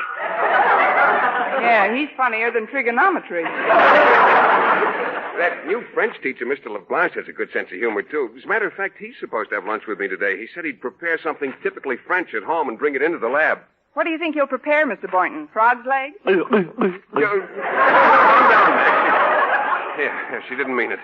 Nobody's going to touch you while I'm around. Well, he's pretty sensitive, Miss Brooks. I'm sorry, Mac. I lost my head. Let me in, please. Oh, there's LeBlanche now. I'm sorry I have to kick on your door, Mr. Boynton, but as you can see, my arms are full. Hello, Monsieur Leblanc. Oh, Mademoiselle Brooks. I'm doubly sorry my arms are full. Well, thank you, Monsieur Leblanc. And I'll meet you in the Casbah later. Just put that casserole on this table here by those jars. Oh, very well. Who are these? The Board of Education? Yes, African branch. What's in the casserole, monsieur? Oh, it's a famous French recipe, Miss Brooks. It's called de viande délicieuse, hachée et modelée avec délicatesse en sphères de forme gracieuse. Which means? Meatballs. I assure you they are better than the food served in our cafeteria. Oh, that reminds me. The kids have gotten up a petition to boycott the place. Good for them. Well, it may be good for them, but it won't be so good for me unless I can do something to stop it. You see, I promised Mr. Conklin... Please, Miss Brooks, let us not talk shop, eh? Well, Mr. Boynton, everything is ready but the sauce. This I must simmer for a few more minutes. May I use your Bunsen burner? Oh, of course. I'll turn it up for you. I'm not very hungry. Could I just boil a small egg in a test tube? Mademoiselle Brooks, just hold this dish right here. So. Now soon we will have the finest eating in the whole world. And while we're waiting, I tell you a story, yes? Oh, fine. Well, this is a very old story that was handed down from the time of Napoleon Bonaparte and the Empress Eugenie. Please stop me if you've heard it, Miss Brooks. I doubt it. Eugenie and I weren't very chummy. Yes. Well, once upon a time, there was an emissary from the court of England. But he was not an emissary. He was a spy. And he had a message to another spy tucked beneath his belt. A message in code, of course. Go on. Well, when this spy got to Paris, he was apprehended by the Sûreté, the police. And so he took the message from beneath his belt and thought to swallow it. But he could not. Pourquoi? Why? Because it went against his stomach. I don't get it. Oh, wait. You say he had the message tucked underneath? Never mind, Mr. Boynton. He can explain it later. Could I stop holding this dish over the Bunsen burner now? My nails are melting. Oh, but of course. Here, let me smell it. Oh, delicious. Yes, it just needs one thing. Let me see. Mr. Boynton. Yes? Do you think we could persuade Monsieur McDougal to stroll through the sauce? He's only kidding, Mac. Now, take it easy. Now, that's the boy. There are some plates on that shelf over your head, Miss Brooks. Would you hand me a few of them, please? All right, Mr. Boynton, but I'm afraid I won't be able to join you right now. I'm too nervous about Mr. Conklin. If he caught us eating here instead of the cafeteria... Oh, will you please stop worrying about Mr. Conklin, Miss Brooks? I assure you the only reason he goes to the cafeteria is for appearance's sake. He's probably got a nice homemade lunch hidden in the safe in his office. In the safe? Oh, don't exaggerate, Mr. Boynton. Oh, let's forget about Mr. Conklin and enjoy our lunch together, huh?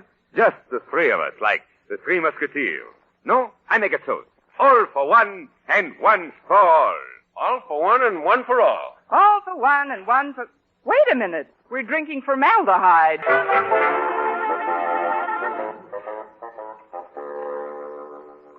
3 to the right. 4 to the left. Now 2 more to the right. There we are. Now for a nice chicken sandwich.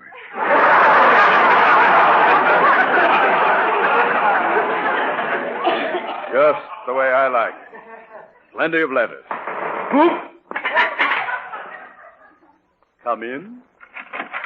Greetings, Mr. Conklin. I'm Martin Dunbar. I used to teach for you a few years back. Remember me? Dunbar. Yes. Oh, yes, of course. You taught Latin, didn't you? Well, you're close. English. Oh. Of course, yes. Well, always glad to see any of my old teachers. Drop in any time. I did. I dropped in today. Well, I'm rather busy right now, so if you could... The same old evasive Osgood. What? Now, see here, young man. By what license do you call me by my first name? The same old pompous Osgood. Pompous? Why, you... Who do you... What do you... How dare you... And the same blood pressure, too, huh? Look, Osgood, as editor of the Evening Gazette, it's my duty to expose certain things to public view. Not all things, mind you, but just those things that have a rather unpleasant odor. Well, now, you leave our cafeteria out of this. I didn't mention your cafeteria, Osgood, but now that you did, I think you ought to know at least as much as I do. Namely, the students here are talking about a boycott. What students? Probably just a handful of irresponsible, scatterbrained, troublemaking old. Uh-huh. One of the pupils who told me about it was named Harriet Conklin. Just the type I had in mind. Nothing but a Harriet Conklin? Yes, that's right, Osgood. Your own daughter. And it isn't just the students that are rebelling, either. I heard one of your teachers refer to the food here as brutal. A teacher said that? Uh-huh. That'll make a nice, juicy headline, too. Faculty member slings mud at cafeteria hash. Now, just a minute, Or Madison English teacher vilifies victuals. Did you say English teacher? I did. Miss Brooks is the name. She's in this thing as deep as any of them. As deeply, editor. I told her to...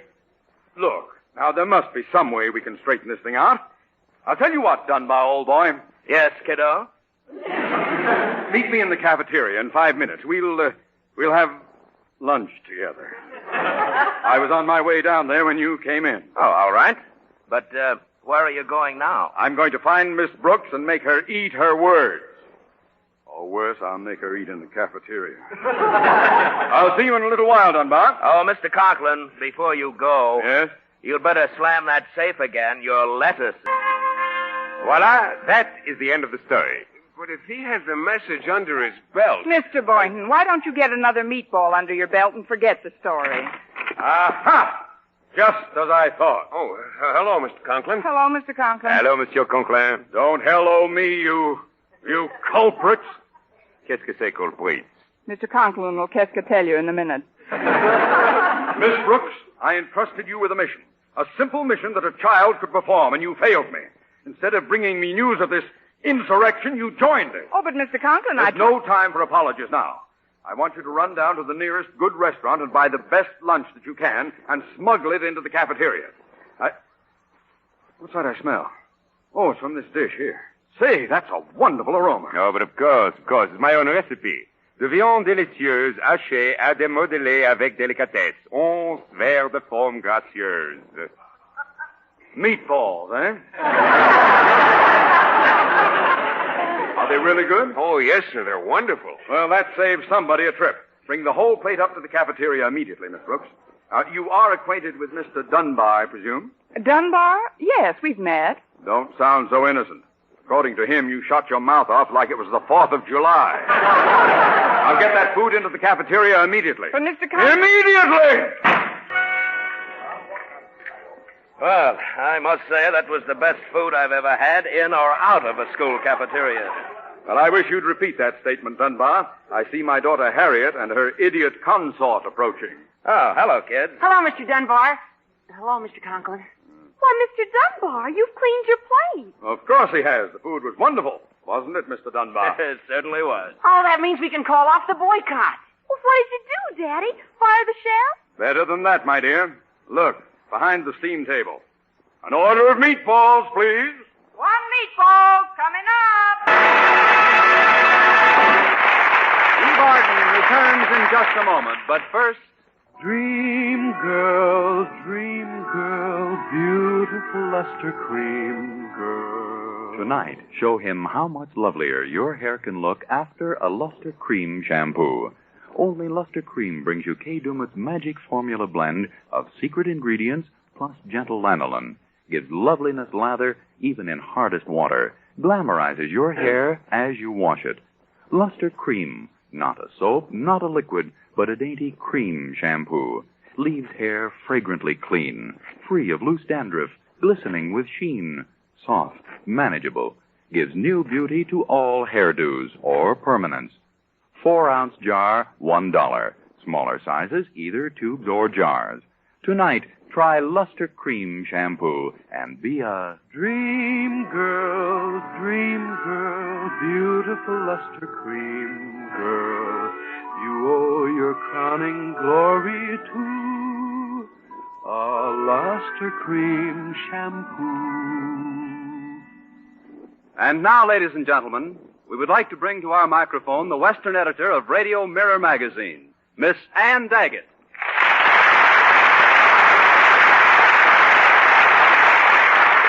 Thank you, Mr. Lamont. And as you know, the current issue of Radio Mirror magazine is now announcing the results of its annual awards based on a poll of radio listeners all over the country. It is my pleasant duty to present this scroll on behalf of those listeners who have elected as radio's top-ranking comedian, Miss Eve Arden.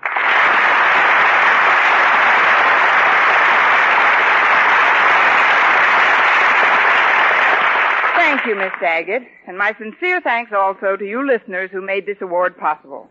I'd like to say at this time that I'm certainly going to try in the coming months to merit the honor you've bestowed upon me, because I understand that if I win this scroll 2 years in a row, I get to keep Mr. Boynton. Thanks again, and good night. Next week, tune into another Our Miss Brooks show brought to you by Palmolive Soap, Your Beauty Hope, and Luster Cream Shampoo for soft, glamorous, caressable hair. Our Miss Brooks, starring Eve Arden, is produced by Larry Burns, written and directed by Al Lewis, with music by Wilbur Hatch. Mr. Boynton is played by Jeff Chandler, Mr. Conklin by Gail Gordon. Others in tonight's cast were Jane Morgan, Dick Crenna, Gloria McMillan, Leonard Smith, Gerald Moore, and Bill Conrad.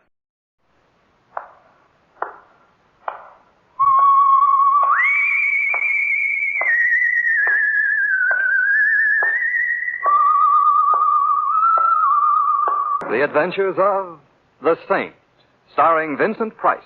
Saint, based on characters created by Leslie Charteris and known to millions from books, magazines, and motion pictures. The Robin Hood of modern crime now comes to radio, transcribed, starring Hollywood's brilliant and talented actor Vincent Price as The Saint.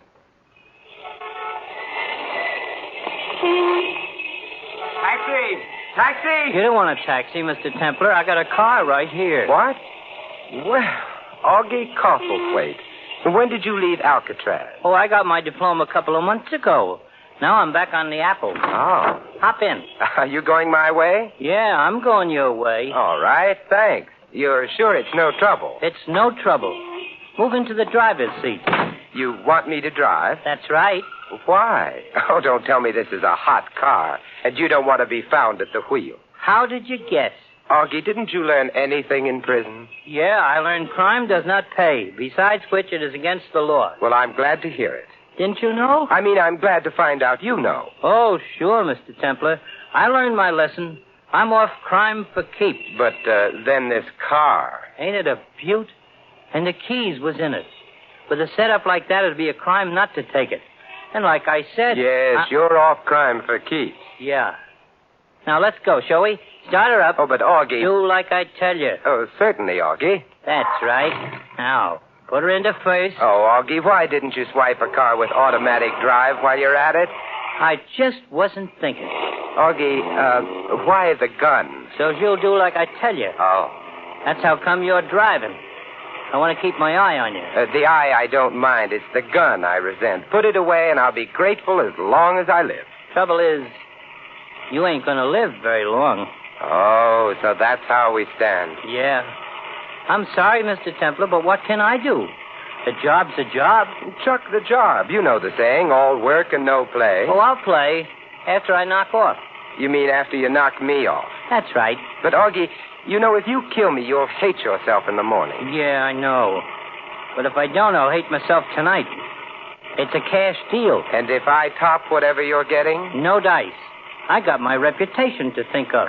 Oh, pardon me for being crude. Oh, that's all right, Mr. Templar. Well, as long as you're determined to get rid of me, at least tell me who's giving the orders. Oh, sorry. That's confidential. Oh, I won't breathe it to a living soul, believe me. Huh? Oh, I guess you won't at that. So there's no harm in... I guess you're right, under the circumstances. Well, then? It's a guy named Ronald Stanton. Ronald Stanton? Who's he? In my business, you don't ask questions. All right, a guy named Ronald Stanton. But what's he got against me? Look, in my business, you don't... yes, but in my business you do. Oh. Well, all I know, Stanton calls me in, gives me the assignment, gives me a down payment, and I get the rest on delivery. Of my corpse? Right. Well, it's nice work if you can get it. Yeah, I'm sorry about this, Mr. Templar. but times are tough. Mm-hmm. You got to take what comes along. Mm-hmm. Opportunity only knocks once. Mm-hmm. A guy's got to live. My sentiments exactly. Hey, wait a minute. What are you doing? I'm just stepping on the gas. Slow down. I said slow down or I'll plug you. You think we can find a coffin built for two? Look out for that car. It's close. What are you trying to do, scare me to death? It's a thought. If you don't stop... Yes?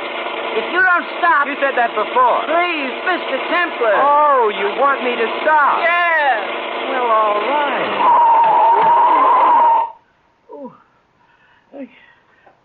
right. What hit me? The windshield, and now I'll take that gun. Come on, Augie, snap out of it. Mr. Templar, what was the idea? Don't you realize we might have been killed? Never mind, Johnson. I'll get it. I'm expecting visitors. Very good, sir. Yes? Are you Ronald Stanton? Yes, and you? Simon Templar. Simon Templar, as I live and breathe. No, as I do. Surprise, isn't it? Where's Augie? Nursing a headache. Oh, dear me, I should have known. May I come in? I want to talk to you. Certainly, certainly. Said the spider to the fly. But before you get any ideas, Mr. Stanton, I've left word I was coming here. So for your sake... I quite understand. Come in. Right. Now, you have nothing to worry about, Mr. Templar. I am constitutionally incapable of violence. That's why I'm forced to depend upon dullards like Augie. Mm-hmm. As a matter of fact, I'm really in every way unsuited for the sort of work I've engaged in. I should have been an artist. I have the soul of an artist, the temperament of an artist, the intellect of an artist. Then why aren't you an artist? My paintings stink. Oh. So you find me a swindler instead. Degrading, but a man must live. So I've heard. And at least it does involve the intelligence. Matching one's wits, as it were. Oh, dear me. What's the matter? I just remembered. I must make a note to call the florist in the morning and cancel the flowers. What flowers? For your funeral. You won't be needing them, will you? Not if I can help it. Pity. They were gorgeous. You'd have loved them. Well, I'll try to bear up. Well, now, to business. I suppose you've come here for your money. Have I? Since Augie failed me, I'm afraid I'll have to pay. By the way, you're not going to hold this unpleasantness with Augie against me, are you? A little thing like that? Don't be silly. I knew you'd understand. It was a natural move on my part. Anyone would have done the same, rather than pay. You would have yourself. I wouldn't have used Augie. Neither shall I next time. But since you and I understand each other, it won't affect our dealings. Not in the least. Good. Then it's still just the agreed-upon amount. Yes, the agreed-upon amount. Excellent. I may not have it all here, though. We'll see how much is in the safe. Just a moment. Afraid this isn't quite enough. Let me count it. Don't you ever keep that safe locked? I never can remember the combination. No, this is only 12,000. Only 12,000. Yes. You see, I really didn't expect you. If you'll come to the office in the morning, I'll give you the other 3. Will you be there? Unless I wake up in the meantime. Good night, Mr. Stanton.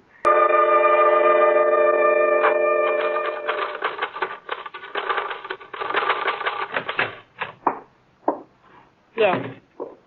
May I help you? Well, Mr. Stanton has a well-equipped office, hasn't he? Yes, very. And a well-equipped receptionist. Oh. What do you want? What do I want? We'll get around to that later. Right now, I want to see Mr. Stanton. Who shall I say is calling? Simon Templar. Simon Not the saint. All right, not the saint. Oh, but you must be. All right, I am. Well, I wish you'd make up your mind. Well, I'm really Bulldog Drummond, but I'm traveling incognito. Now, may I see Mr. Stanton? Just a moment.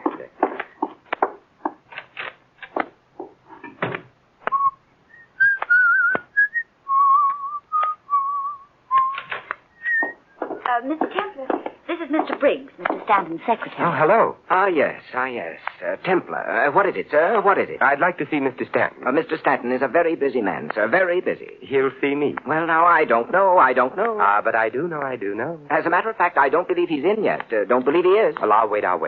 Can't I help you? Have you got $3,000? The $3,000. $3,000 to go with 12. I don't understand. I didn't think you would. I'll wait for Mr. Stanton. Very well, if you insist. Very well. Come inside. You can wait there. Thanks. The name is Linda.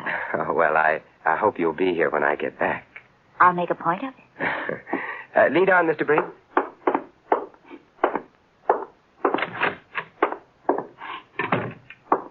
You can wait in my office.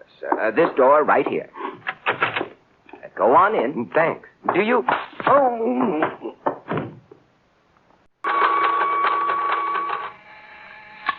Yes, Mr. Stanton. Linda, where's Briggs?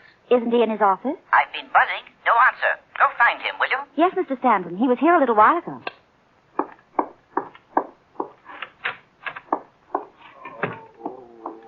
Mr. Templer. What's the matter? I've just been put to sleep, and with you in my dreams, I don't want to wake up. But what happened? You took the words right out of my mouth. Where's Mr. Briggs? I wouldn't know. Is he the one who knocked you out? I wouldn't be surprised. But why?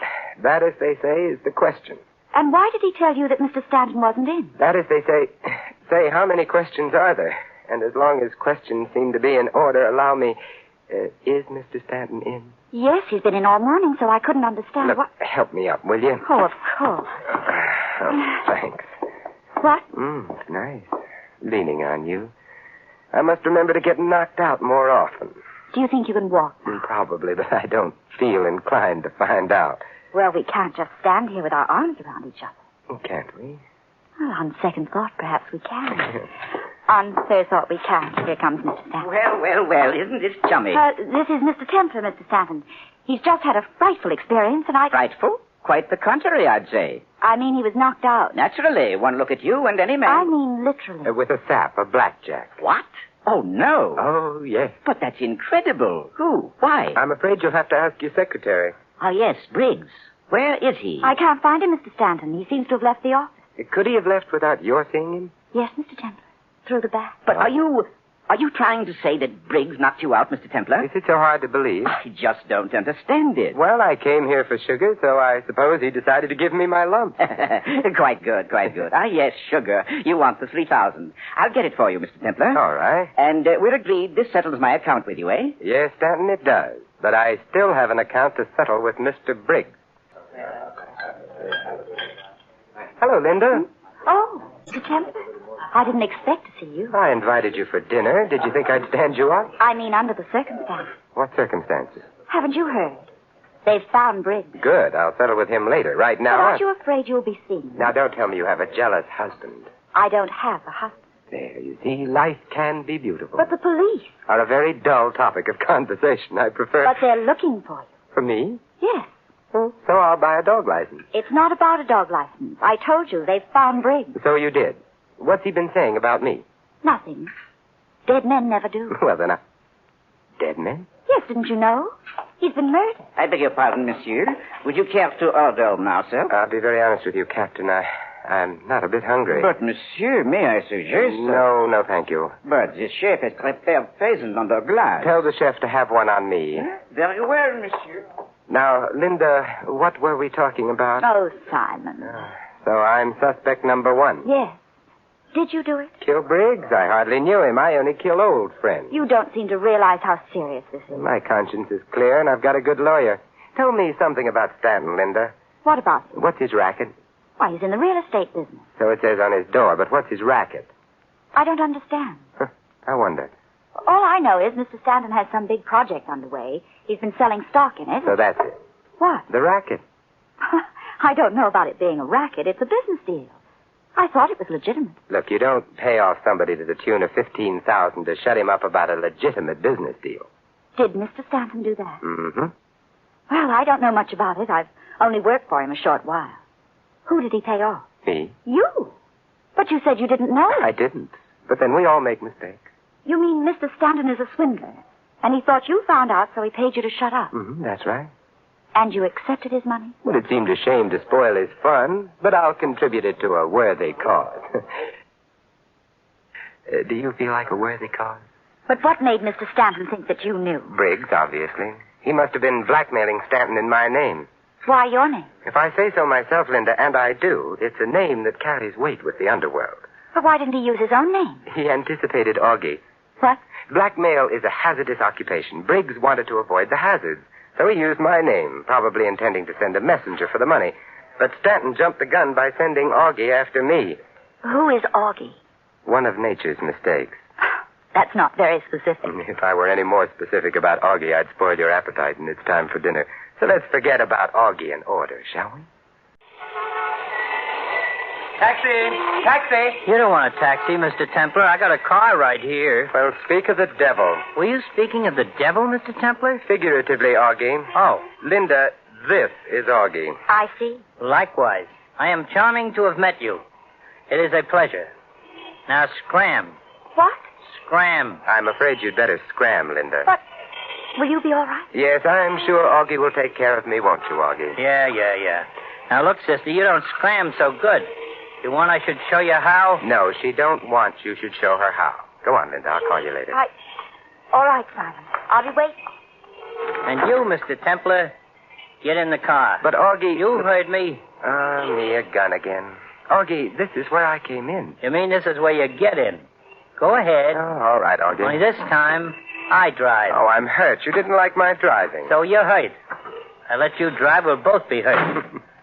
My left hand stays in my lap with the gun. So just sit quiet. Mm-hmm. I see Stanton changed his mind. About what? Firing you. Why should he fire me? He was very upset by last night's fiasco. Well, Mr. Stanton is not a man to hold a grudge. Oh, I see. Besides which, I know too much. About what? Things. Well, I'm glad you've kept your job. I'd hate to be taken for a ride by a really efficient hoodlum. That's no way to talk, Mr. Templar. I'll have you know I ain't no hoodlum. I'm sorry, I stand corrected. You'll sit. Right where you are. Yes, Augie. And no tricks this time. No, Augie. We ain't gonna have another Fabasco. No, Augie. I am a careful driver. So I see. But now let's see how you do with my foot on yours. Hey! Just watch where you're going, Augie. Get off my foot! All right, Augie. Hey! Congratulations, Augie. You're really alert. The way you grabbed that wheel, of course, when you grab the wheel, I grab the gun. Oh, this is getting monotonous. Well, I'm willing to quit if you are. Believe me, Mr. Templar, I am giving it serious consideration. Mr. Templar. As you live and breathe. Quite. But where's Augie? He met with another Fabasco. I beg your pardon? You ought to, Stanton, and you can cancel the flowers again. I'm still alive. Why, of course you are. Why shouldn't you? Oh, dear me. Did you think that Augie was trying to kill you again? Wasn't he? Dear me, no. I simply asked him to bring you here. He doesn't extend a very cordial invitation. No, I'm afraid not.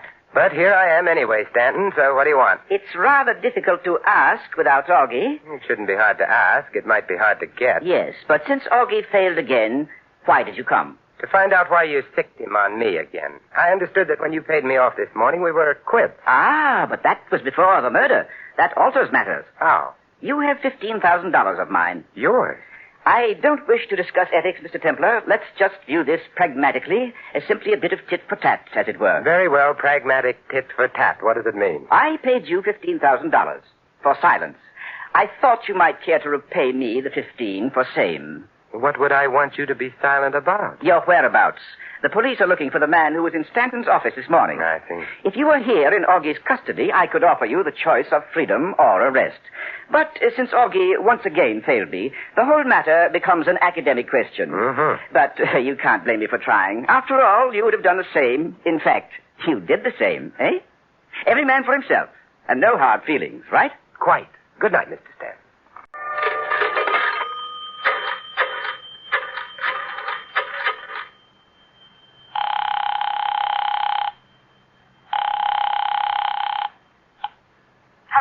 Hello, Linda. Oh, Simon, are you all right? It is a bull fiddle. Linda, do you have a key to the office? Yes. Good. I'll meet you there in 20 minutes. Why? Because I don't have a key. I mean, why do you want to get into the office? To find something. What? A clue. What clue? How should I know? I haven't found it yet. Don't you expect to? With your help. All right, I'll be there. But look out for Stanton. Why? I have an idea he'll be coming, too. Oh, did you ask him? No, but I don't think he needs an invitation. And you don't want him to see me? Not until we're in the office. I don't want to scare him away. Oh, it begins to sound ominous. You afraid? Not as long as you're there. I wonder how I ought to take that. As a compliment. All right. I'll be waiting, Linda. Hurry. Am I late, Simon? Right on the nose. Oh, good. I hurried. Well, let's go in. All right. Now, don't turn on the light. I don't want Stanton to know we're here. Whatever you say. But what makes you so sure he's coming? I just paid him a visit. I could see he was packing. He's preparing to leave town, and he'll probably want to clean out the office first. He's running away? So it would seem. Well, now what do we do? I'm going in back to see what I can find. You stay here at your desk. If Stanton comes, buzz me. You mean I stay alone in the dark? I'll only be a minute, then we'll stay together in the dark. All right. Can you find your way to the door? Yeah, I found it. I'll be right back. All right.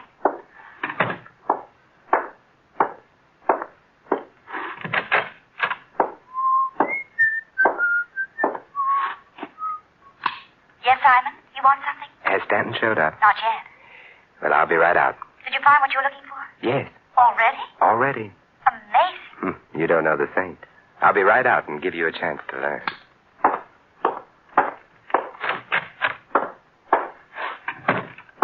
Simon, Yes, Linda. what did you find? Do you see what I see? I don't see anything. It's so dark. At the door. Silhouette. Oh. Hello, Stanton. What? Oh. Here, let me turn the light on for you.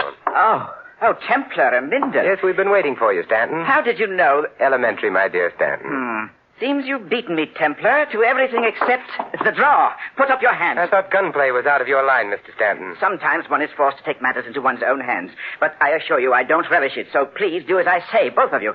Because if I'm forced to shoot you, I know I shall be quite ill. What are you going to do? If you two will just stand quietly with your hands raised. I have a better idea. He's between us, Linda. He can't watch us both at the same time. Get over next to her, Templar. Ordinarily, there's nothing I'd rather do, but under the circumstances... If you don't obey me, much as I hate the sight of blood, I shall be forced to shoot you. In other words, Stanton, there comes a time when even you are willing to commit murder. Only when absolutely necessary. It's a nice distinction. I don't care to discuss it. Now, will you get over next to Linda? On the contrary. Linda, while he's watching me, now's your chance. Clout him with that standing ashtray. No, you don't. All right, Stanton, now that you've turned to her, I've got you covered. Drop your gun. All right.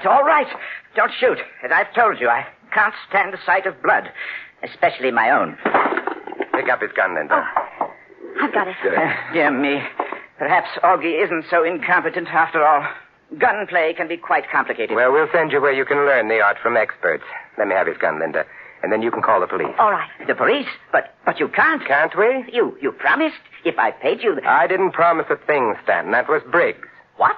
Besides, there's more than just a swindle to settle. Let's not overlook the murder. Quite right, sir. You put the police onto me, you'll have to face them for the murder charge. I wouldn't try to pin the murder on me, Stanton. You see, I could point out that Briggs was blackmailing you in my name. You found out about it, and... Are you trying to say that I killed Briggs? It's as good a story as that I did. Why, you have no proof, Templar. We'll see. I came here this morning at your invitation. Briggs was terrified. He didn't know you and I had met before. He thought if I talked to you, you'd find out I wasn't the one who was blackmailing you.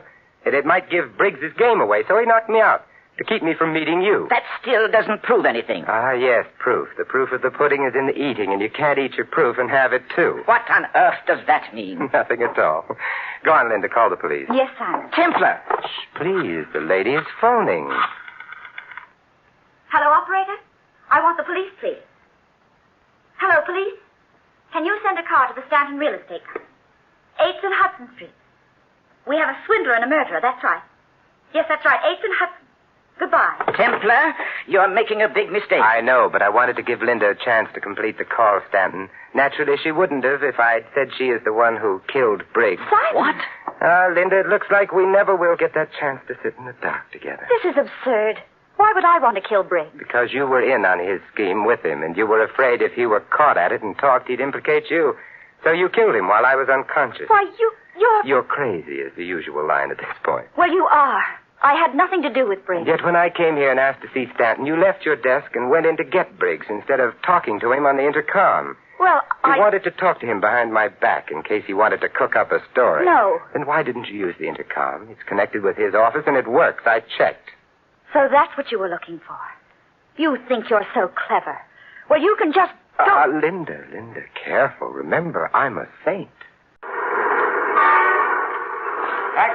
Taxi! You don't want a taxi, Mr. Templar. I got a car here. Oh, no, Augie, not again. What's the matter, Mr. Templar? Don't you like my company? It's not that, Augie, but I'm warning you, if you keep driving a hot car around town, some nice policeman is going to speak harshly to you and pull you in. Mr. Templar? Yes, Augie? To tell you the truth, it ain't a hot car. Not even slightly warm? Nope. I bought it. Paid cash. But... gee, I wouldn't like it to go no further. Oh, I understand, Augie. Don't worry. I won't say a word. I realize what it would do to your reputation. You have been listening to another adventure of the Saint, the Robin Hood of modern crime. And now, here is our star, Vincent Price. This year, the Forest Service of the United States Department of Agriculture prevails on the vacationing and motoring public to exercise extreme care with fire while living, working, or visiting in or near forest and woodland areas. Remember, friends, it only takes a moment's carelessness or thoughtlessness to set fire loose in the forest. So let's all be careful. This is Vincent Price inviting you to join us again next week at this same time for another exciting adventure of the Saint. Good night.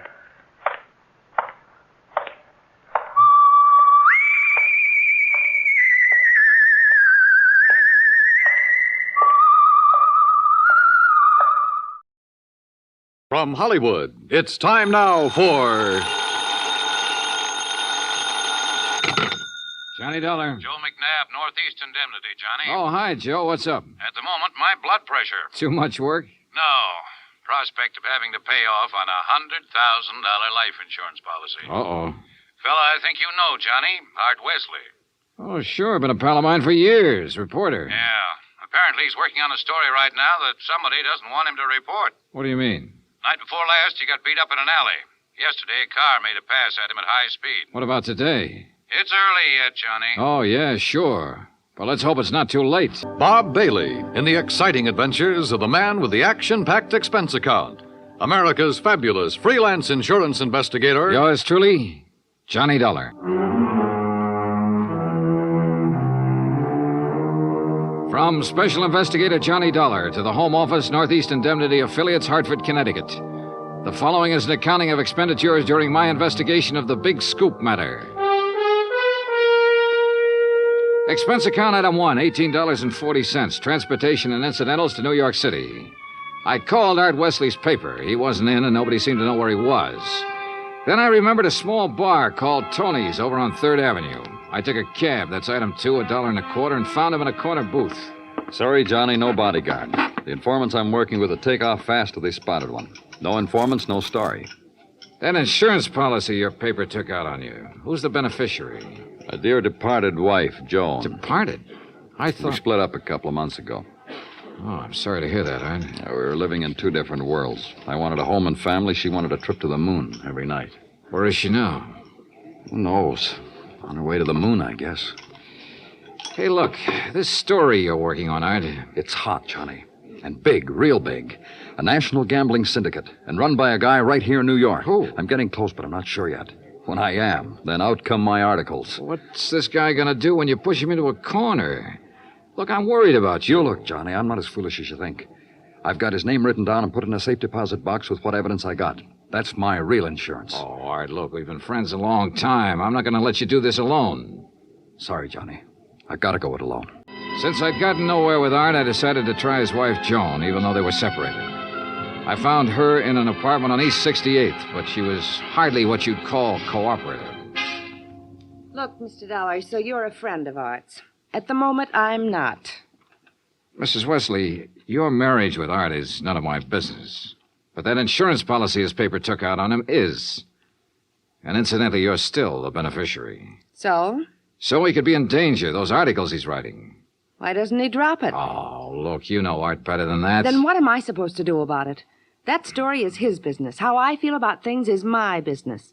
And come to think of it, I can't see that either of those things is your business. Item 3, $1.80 cab fare to police headquarters in the office of my old friend, Detective Lieutenant Rostelli. Sure. I know about those attempts on Art's life. So I talked to him and got nowhere. He told me the stories about a national gambling syndicate. It's more than he told me. Supposedly the big boss is here in New York. Now, what are you going to do about it? Look, the minute Art quits thinking he's got to hit the jackpot all by himself and lets us in on it, we'll give him all the protection he... Lieutenant Rostelli. Yeah, just a minute. It's for you, Johnny. Oh, thanks.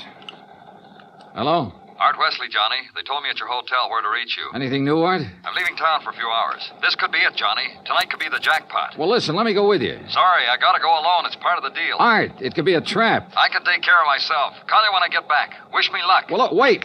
Art! Art!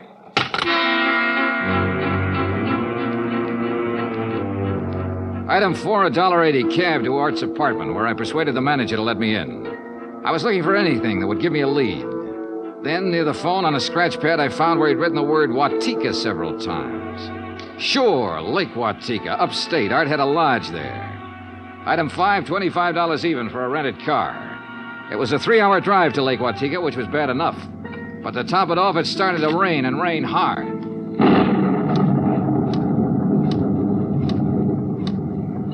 When I finally got to the highway turnoff, the side road to the lake was a mass of mud. Then I got 2 quick breaks. It stopped raining, and I spotted the 6-mile road into Art's place. Half an hour further on, I saw a light.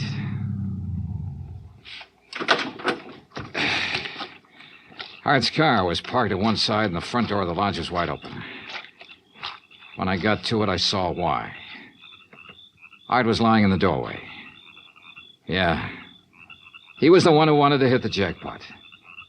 But you can't hit the jackpot with a slug, particularly when that slug is right between your eye. I drove to the sheriff's office and reported it. Sheriff Tompkins and his boys took over. But in the darkness and the mud, they could only make a routine check. He asked me to meet him at the lodge the next morning, so I did. Buddy was right here in the doorway, huh, son? Yeah, Sheriff, I didn't move it. And Wesley probably got shot when he answered the door by somebody standing out there on the ground. Because of that bullet hole in the roof? Yeah. Right over that shelf that's stocked with canned goods, sugar, salt, and the like. Apparently, he used this place regular. Yeah, he used to do some of his writing here. Were you able to determine time of death? Coroner says between 10:30 and 11 last night. What time did you arrive? About half an hour after the rain stopped. I'd say 11:45. Means it was still raining a good half hour after the killing. No wonder we found no tracks. Hey, look, Sheriff. Art was working on a hot story about a national gambling syndicate. Could be that he found out who the boss was last night, the hard way. Oh? Then you think the killer was from out of town? Maybe New York? Yeah. Now, where would he stay? Is there a hotel around here? Lake Watika Inn, just outside the village, about 6 miles from here. Sheriff, I'll check it out.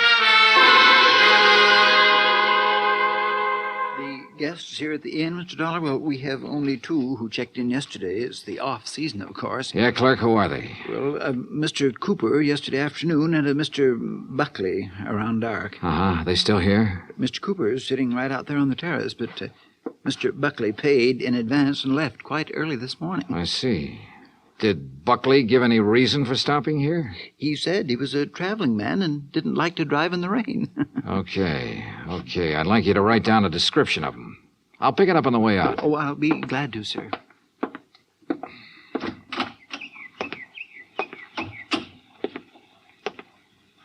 Hi. Oh, good morning. Enjoying the scenery? Yes, immensely. Oh, sit down, won't you? Sure, thanks. My name's Dollar. Mine's Cooper. You just check in? I'll just drop by. I came yesterday. Uh-huh. Pretty up here this time of year. Yes, certainly is. I really enjoy places like this in the off-season. It's a nice change. Too bad the weather hasn't been better, huh? Well, the rainstorm last night? Oh, I enjoyed that, too. You were out in it? Oh, no. No, I enjoyed it the way a storm should be enjoyed. In front of the fireplace in my cottage with a drink and a good book. No, Mr. Dollar, I stayed in last night. And that was that. I picked up the description of the other guest, Buckley, from the clerk and gave it to Sheriff Tompkins, who got out a bulletin on him. Then I drove back to New York City, turned in my rented car, and took a cab. That's item 6, $1.70, to Joan Wesley's apartment. Yes. They notified me this morning about Art's death. I don't know what to say. What is there to say? Good question, Mrs. Wesley. If only he hadn't been so stubborn. If only he'd given up that story about the gambling syndicate or whatever it was. Yeah. You figure somebody in the syndicate killed him? Why, of course. Mrs. Wesley, did you know Art had gone on up to the lodge at Lake Watika? No. Mr. Dollar, I'm rather tired. One more thing. Did you go out last night? No. It was raining. I stayed here in the apartment. All evening? All evening. I see. Well, thanks, Mrs. Wesley. Maybe I was imagining, but it seemed to me Joan Wesley hesitated just a little before telling me she hadn't been out of her apartment last night. And if she had gone to Lake Watika, I checked the basement garage. Her car was clean. Too clean. Item 7, $5 to the garage attendant for some very interesting information. Joan Wesley had ordered her car washed first thing this morning. Why? Because the wheels were covered with mud from last night. Act 2 of yours truly, Johnny Dollar, in just a moment. Better schools mean better citizens, better neighbors, better families. But we can't expect our children to respond, to learn and grow, if we ourselves are indifferent to their school environment. CBS Radio urges that you write to Better Schools, 9 East 40th Street, New York 16, New York, for information about how citizens can spark community action to improve their schools. That address again is Better Schools, 9 East 40th Street, New York 16, New York. Now, Act 2 of yours truly, Johnny Dollar, and the Big Scoop Matter. I tell you, I didn't leave this apartment last night. Your car says differently, Joan. Car? You had it washed today because it was all muddy. And the reason it was muddy was because you had it out in the rain last night. Look, Another thing. You told me you didn't know Art had gone to the lodge. You hadn't heard from him. But the switchboard operator told me you had a call from him yesterday. Now, why else would he call you except to tell you where he was going? Well, how about it, Joan? All right. Art did call me yesterday and told me he was going to Lake Watika. And how about last night? Yes. I went out, but not to Lake Watika. Art wouldn't give you a divorce. By killing him, you get your freedom and $100,000. I didn't kill Art. I didn't go up there last night. And where did you go? Might as well know. The reason I wanted a divorce from Art was because I'd found someone else. Oh? That's where I went for a few minutes last evening. Why did you lie about the phone call from Art yesterday? I don't know. I was confused. I was afraid it would look bad for me if it came out that I knew Art had gone up there. It doesn't look good for you this way, believe me. Oh, Johnny, I'm telling the truth. Who is this fella you're interested in? I don't see why he Who has is to... he? His name is Ted Nash. Will you have to talk to him? I sure will. And right now. But I was wrong about talking to Ted Nash right now. I called his apartment and got no answer. Item 9, $1.60 cab fare to police headquarters in the office of Detective Lieutenant Rastelli. You figure this guy Nash and Joan Wesley could have killed Art and used the gambling syndicate threat as a cover, huh? It's a possibility, Lieutenant. Well, I'll see what I can find out about Nash. How'd you do at Lake Watika? 2 guests checked in the day of the killing. One a man named Buckley. He left early this morning. Sheriff Tompkins has a bulletin out on him. Who else? A fellow named Cooper, who apparently likes to go places in the off-season. Nothing to tie him in particularly. Cooper, huh?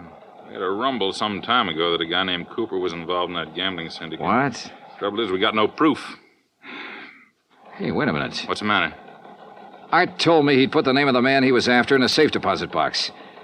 If we could find the key to that box. How about Art's apartment? Let's take a look.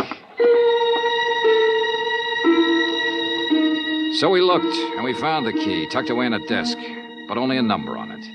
Nothing to tell where it was located. I gave it to Lieutenant Rastelli, and he promised to check every bank in town if necessary. While I went on back to Lake Watika to see if the man named Cooper at the inn was the same one Rastelli told me about. When I got there, after a frantic 3-hour drive, I found him comfortably sitting by the fireplace. Well, Mr. Dollar, isn't it? Yeah, that's right. Cooper, I want to get right to the point. You told me you came up here to enjoy the scenery. Yes, that's right. Why? The man who was killed last night, Art Wesley. He was trying to expose a national gambling syndicate. Oh, that's very interesting. So? So, I know a police detective in New York who thinks you're a member of that syndicate. Well, now, Mr. Dollar, that's a very serious charge. I presume you have proof. Well? No proof. Well, in that case, I don't think there's any... Mr. Dollar, long-distance call for you. You can take it on that phone right beside you. Thanks, clerk. Johnny Dollar. Rastelli in New York, Johnny. Hi, Lieutenant. You locate that? Yeah, the safe deposit box, and in it we found the name of the man Art Wesley was closing in on. It's Cooper. Thanks very all right, much. So you... Well, Cooper, you wanted proof? We've got it. Evidence that ties you in with the syndicate. Clerk. Well, now, this is ridiculous, Is it? Dollar. Let me tell you the facts about this thing. Is something the matter, Mr. Dollar? Get Sheriff Tompkins on the phone, clerk. Tell him I've got Art Wesley's killer here. You mean Mr. Cooper? Oh, now, wait a minute. Now, look, Dollar. If you'd get your facts straight, you'd drop this silly notion of yours. What kind of facts, Cooper? What time was Wesley killed? Between 10:30 and 11 last night. But, Mr. Dollar, Mr. Wesley's place is some 6 miles from here. That's right. Why? Well, then Mr. Cooper couldn't have killed him. What do you mean? Last night I took a drink to Mr. Cooper's cottage here at the inn. What time? Around 20 to 11, and I chatted with him for at least 15 minutes. Are you sure about that? Oh, quite sure. Well, Mr. Dollar, I'll buy you a drink sometime. Cooper strolled back to the bar with a satisfied smirk on his face. So the one man who had to be Art's killer couldn't have killed him. I collared the clerk again and had him repeat his story in detail. If you recall, it rained heavily last night, Mr. Dollar. Yes, I drove through it on my way up here. Well, I was making the rounds of the inn, checking windows, things like that, when the house phone rang. It was Mr. Cooper calling from his cottage. He wanted a drink. You say that was at 20 to 11? Yes, I always jot down the time when I am called away from the desk. All right, go on. Well, when I got to Mr. Cooper's cottage, he was sitting in the living room in front of the fire with a book. Yeah. We chatted a while, and then when I returned here to the desk, I jotted down the time again. 10:55. Well, that does it. What do you mean? Oh, it's a good 20-minute drive from here to Art Wesley's lodge. If he was killed between 10:30 and 11 and Cooper was here at that time, he couldn't have done it. Well, I'm sorry, but facts are facts. And... Oh, excuse me. Lake Watika Inn. Yes, just a moment. Sheriff Tompkins, Mr. Dollar. Oh, thanks. Hi, Sheriff. Thought you ought to know, son. Remember that man Buckley we were looking for? Yeah, sure, the other guest at the inn. Yeah, we picked him up. I've been questioning him for an hour. Any luck? No, sir. He's just a traveling salesman who stayed at the inn because he didn't want to drive in the rain. You sure? Buckley swears he doesn't even know Cooper. Just between you and me, Johnny, I think we got the wrong fella. No place again. I decided to start all over. Got into my car and drove to Art Wesley's place. Nothing was changed. I remember the trip I'd made the night he was killed, how it rained heavily until about half an hour before I arrived. How I'd found him lying in the open doorway, a bullet hole in his head. Yeah, and the hole in the ceiling over the shelf of provisions, marking the path of the bullet. It was there. So were the provisions. Canned food, mustard, sugar, a package of crackers. There was some... Wait a minute. Sugar. The sugar bowl. I stared at it for a moment. I remembered a couple of things the room clerk at the inn had told me. And suddenly the whole deal slid neatly and quietly into place. I drove back to the inn fast. Cooper's cottage was empty, so I went inside to the bedroom and took a look around. Then I spotted one of the pictures on the wall, a little out of place. I looked behind it. Yeah, just what I expected. Outside, I found Cooper sitting on the terrace in front of the main building. I slid into a chair across from him. Well, Mr. Dollar, what fantastic crime are you going to accuse me of today? Cooper, I got a one-track mind, and it's still stuck on murder. Oh, now look, Dollar. We've been over this before, and personally, I find it quite boring. So much so that it's interfering with my vacation here. That's too bad. Yes, it is. So I'm leaving this evening. I don't think so, Cooper. Oh, come now. Art Wesley was trying to expose a figure in a gambling syndicate. You. Well, that's a matter of conjecture. You had to stop him, for keeps. Oh, now look, Dollar. The time of Art Wesley's death has been established as between 10:30 and 11 last night. That's right, between 10:30 and 11 last night. And I'm sure you remember the room clerk telling you he was with me in my cottage living room from 10:40 to 10:55. I sure do. So that I certainly couldn't have killed your friend Wesley 6 miles from here during that time. Except that Art Wesley wasn't killed at his lodge. What are you talking about? You see, I remembered something else the clerk had told me. The night of the killing, it stopped raining a little after 11. All right, what difference does that make? All the difference in the world, believe me. Here's what really happened, Cooper.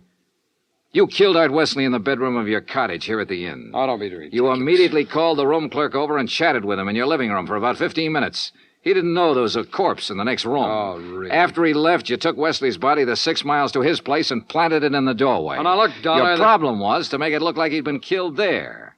Then you remembered. The slug that had killed him hit the wall in your bedroom. That gave you an idea. You figured out the right angle at the lodge and fired a shot upwards from the outside the door. It went through the ceiling at the back. All right, Dollar, I've had enough of your half-baked theories with no proof whatsoever to back them up. Correction, Cooper. This time I've got proof. There was a shelf of food under the bullet hole and a bowl of sugar directly under it. A bowl of... So what? When sugar gets wet, it gets crusty, and it stays that way. But the sugar in that bowl was dry. Now, if the killing was between 10:30 and 11, and it rained heavily until after 11, then some rain would have dropped through the bullet hole into the sugar. I see. But, Cooper, the sugar was dry. So the bullet hole was made after the time of the murder, when you planted Wesley's body there. Just a little detail, Cooper, but it nails you. That, and of course the fact I found the slug that really killed Wesley just a couple of minutes ago. Oh? Buried in the wall of your bedroom behind a picture you'd moved slightly to cover it. Well, Dollar, I may as well tell you that I saw you come out of my cottage a few minutes ago. I figured you knew. So ever since you sat down here, I've been holding a gun on you under the table. You know, Cooper, I may as well tell you. Ever since I sat down here, I've been holding a gun on you, too. Well, you... Let's have it. Well, you didn't have any gun. A big-time gambler bluffed right out of the game. Cooper, you're slipping. Item 10, $37.50. Transportation and incidentals back to Hartford. Expense account total, $187.40. Remarks? Cooper's awaiting trial. About Art Wesley? Well, I guess that sugar bowl was a dead man's revenge. And come to think of it, that revenge was pretty sweet. Yours truly, Johnny Dollar.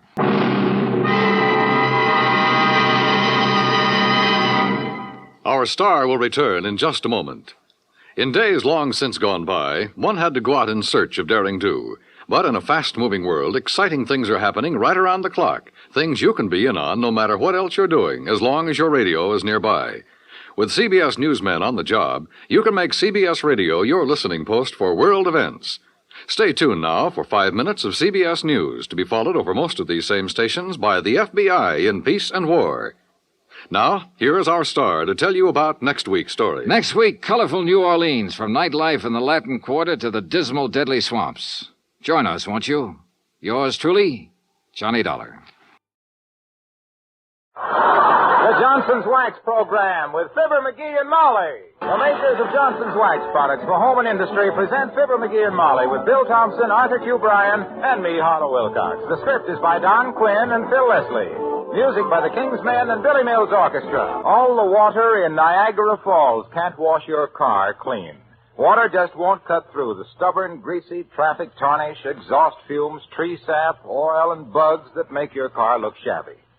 Johnson's Car New, on the other hand, will remove all kinds of road dirt in jig time.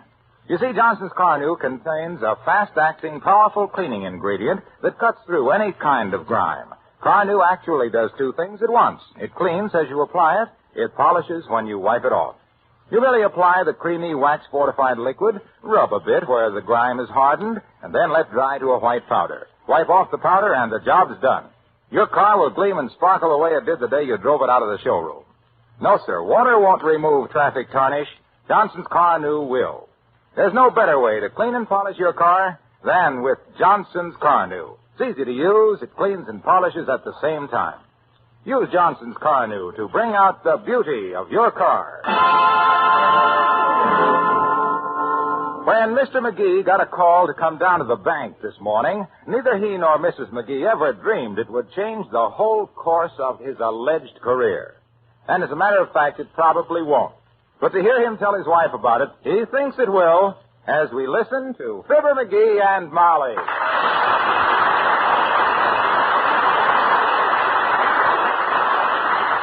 Well, sir, when I walked into old man McDonald, the president of the Third National Bank, that called me on the phone's office this morning, I was ready for anything.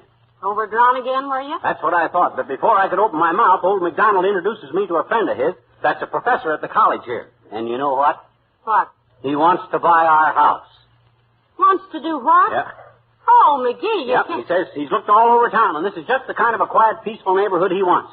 And he'll give me $18,000 for our house. $18,000, imagine that. Well, we'll be heavier with dough than a ravioli dinner. What heavenly days, dearie. Money or no money, this is our home. Only till we close the deal. This afternoon, baby. Professor Pittman is dropping in at 4 o'clock to wrap it up. How long will it take us to move? Move? Yep. But McGee, dearie, darling, look, we can't do this awful thing. After all the happy years we've had to look back The on. happiest year we'll ever look back on, Snooky, is the year we come into $18,000. We can bear up under that. Yeah, but we've been so happy here.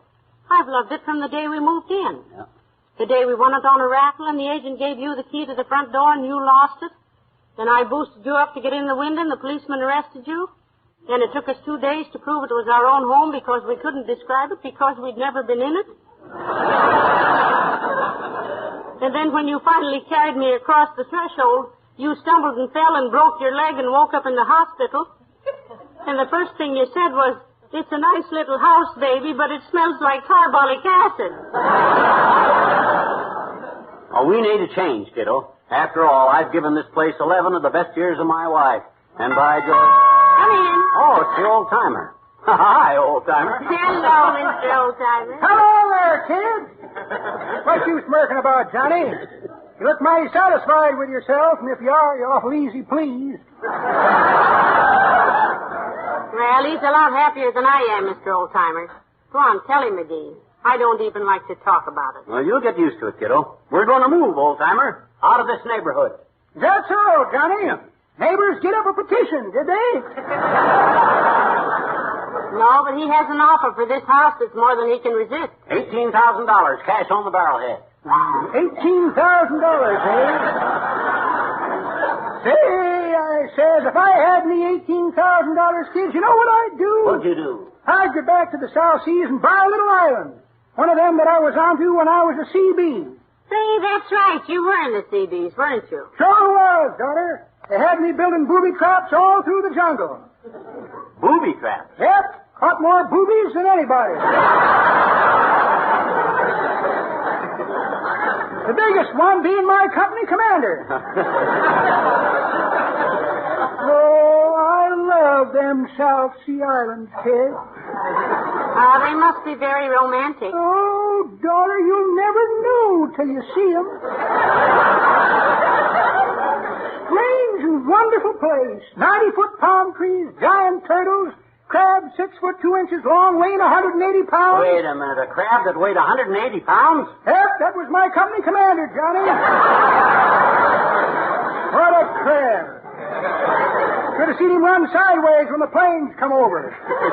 Talk about strange fish. I've seen one devilfish that really had me scared. Big one, was it? Big one, 6 foot 2. Same size as the company commander? It was the company commander, Johnny. I seen that devilfish all afternoon and not catch a thing. A lot of sharks?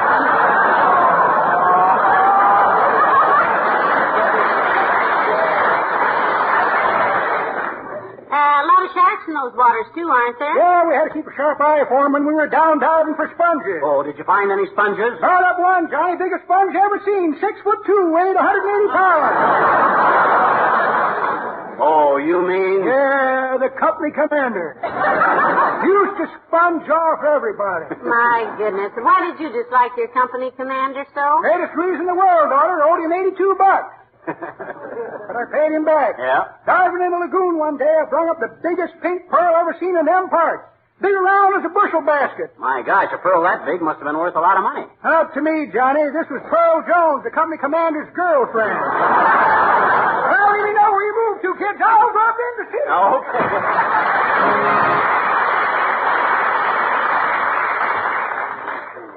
Oh, dearie, it makes me just sick to think of selling this house. Yeah, me too, but $18,000 is an awful fast cure for that kind of sickness.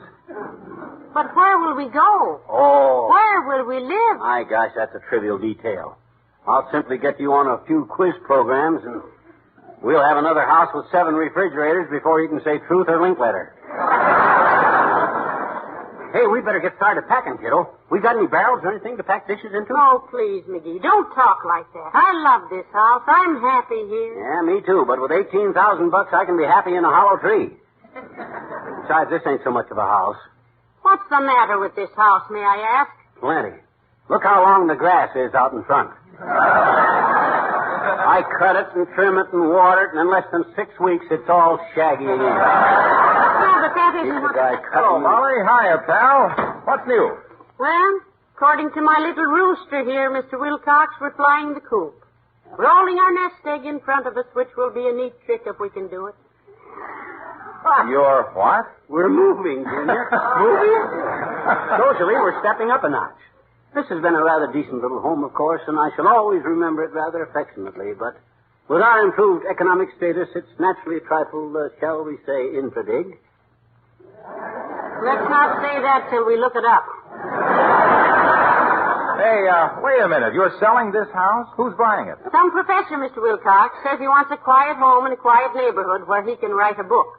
Hey, that isn't Professor Connolly, the astronomer, is it? No. Tell him I want to see him sometime about it. No, this is Professor Pittman, Mr. Wilcox. Oh. What you want to see a stargazer for, son? Got to get your fortune told? No, I want to ask him about Mars. Huh? Oh, you mean like if there is life on Mars or not, Mr. Wilcox? No, I want to ask him if he knows how Mars can be practically eliminated. How can you do that? With Johnson's wax.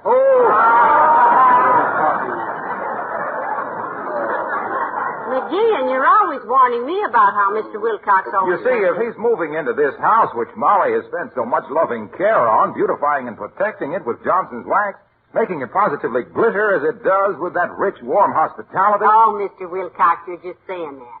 Well, I think he ought to know what's protected your floors and furniture against unsightly mars and scratches and scuffs. Oh. That it's Johnson's wax that's given this home of yours its lovely luster. And the time for fun that easier housework permits. That's why Look, Waxy. Yes, pal? You ever think of pinch hitting for Dr. IQ? Why, no, pal, I haven't. Why, McGee? I was just thinking how confusing it might be. He'd probably forget and holler, give that lady a box of bars, Mars. You see, Mars bars is a candy, and Johnson's wax bars Mars, so if he says bars Mars instead of Mars bars, oh, you gotta go, Junior? Yes, Doctor. I have a lady in the balcony at the Bijou. My wife. Let me know where you move to. Okay, pal.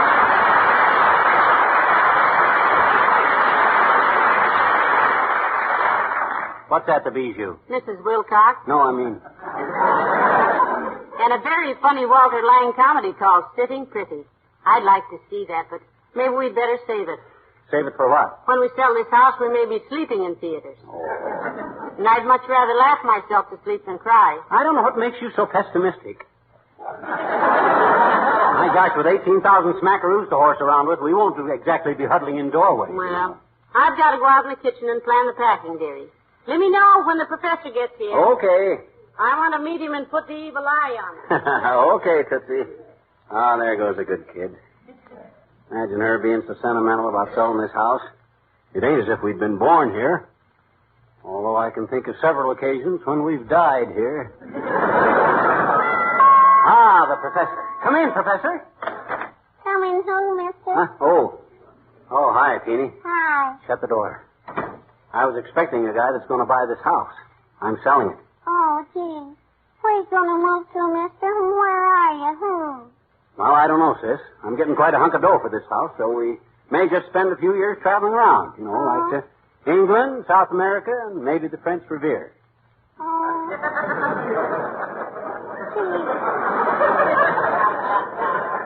I'm going to miss you, mister. Yeah? You always used to tell me such dandy stories and give me a quarter for a soda and stuff. Oh, gee, maybe whoever moves in here after you won't like little children. Well, don't borrow trouble, sis. The interest rate's always too high. Look, mister, just for old time's sake, why don't you tell me one story, No. Just kind of a farewell present, kind of, Well, sis, you caught me in a mellow mood. Oh, goody. Funny how $18,000 can soften a guy's character. I ever tell you how owls got so smart? Oh, no. All right. Well, once upon a time... I've heard it. No, you haven't. Okay. Once upon a time, in a big sassafras tree, there lived a great big young owl. Oh, boy. And being young, he was awful gabby. Oh. Knew everything about everything, he thought. Gab, gab, gab all day long. Yatta, yatta, yatta, all night long. Kept everybody awake with his silly chatter. Owls eat mice. That's rear elephant to the story, sis. Immaterial and rear elephant. Well, I just thought I'd mention it. It would have been more interesting if I said mice eat owls, but they don't. Pardon me for interrupting, mister. Well, that's all right, sis. Well, sir, this young owl... I'm sorry if I was impolite. Forget it. Well, sir, this young owl... I won't do it again, mister. Well, sir, this young owl... Tell a story, mister, will you? Come on, tell us. Okay. Well, sir, this gabby young owl finally got on everybody's nerves. Oh? The squirrels hated him, the birds hated him, rabbits were sore at him, and even the butterflies were kind of annoyed. You know how hard it is to irritate a butterfly. Oh, sure. I guess so. So, all the woodland creatures got together and they hatched a plot. They all agreed that whenever this young owl started chattering in the night, they'd all pelt him with rocks and acorns and twigs. And so they did. And he'd open his big eyes and stare all around him, but he never could see who was throwing that stuff. Oh? He'd yell, "Who threw that?" And nobody'd answer. And then wham, he'd get an old bird's nest on the back of the neck. "Who threw that?" he'd yell. And there wouldn't be any answer. I bet you that taught him a lesson, I bet you. It really did, sis. Finally, he got a little sense in him, and when he got slugged with a hickory nut or something, he'd just look around and say, "Who? Who?" In fact, it made such an impression on him that from that time right up to today, you can hardly get an owl to say anything these days except, "Who?" You almost never see a gabby owl. You know what the moral of that story is, sis? Oh? Yes. You do? What is it? The moral is, if you keep your eyes open and your mouth shut, you might wind up in who's who.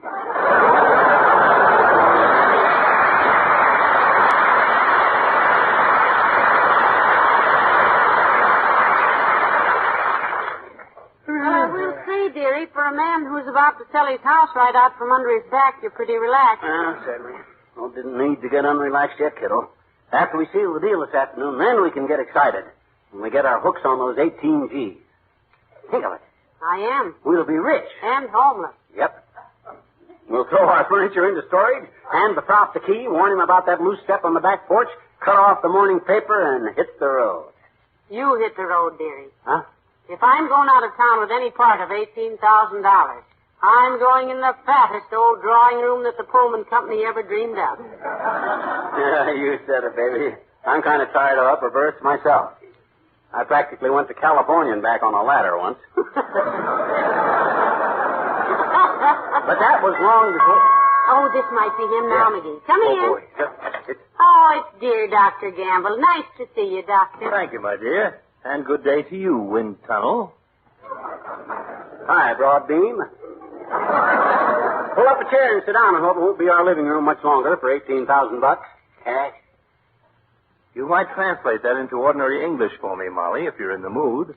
If not, I'm perfectly willing to ignore him completely and just talk to the brains of the family. He's selling the house, Doctor. Our little home. Today.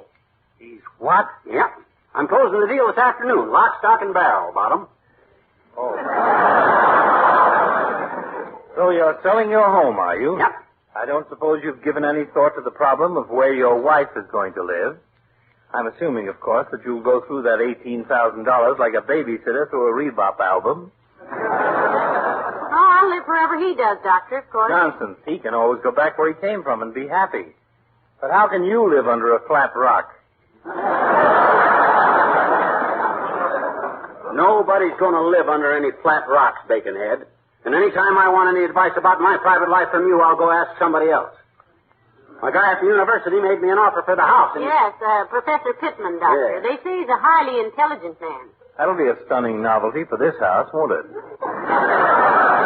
Oh, cut it out, lobster pot. You're not funny. Just because you keep people in stitches don't think you're a wit. Don't talk like that, McGee. Well, he makes me tired. Dr. Gamble doesn't keep people in stitches anyhow. He keeps stitches in people. Nicely put, my dear, and thank you. I don't want to argue with you today anyway, my boy. And just a little shocked by the news. You're moving, I mean. Of all the friends I have in this world, you're undoubtedly the biggest. Biggest what, Doc? Finish it. I'm the biggest what? Let it go, McGee. Better quit while you're ahead. When are you leaving, Molly? Not for a few weeks at least, Doctor. We'll let you know our plans. Good. I got a scram, kids. I just got a terrific idea. Yeah, what you going to do, Doc? Start quietly buying up real estate. If you're actually going to move out, Drumhead, real estate values in this neighborhood will double overnight. Thanks for the tip. Oh, I'll see you, Molly.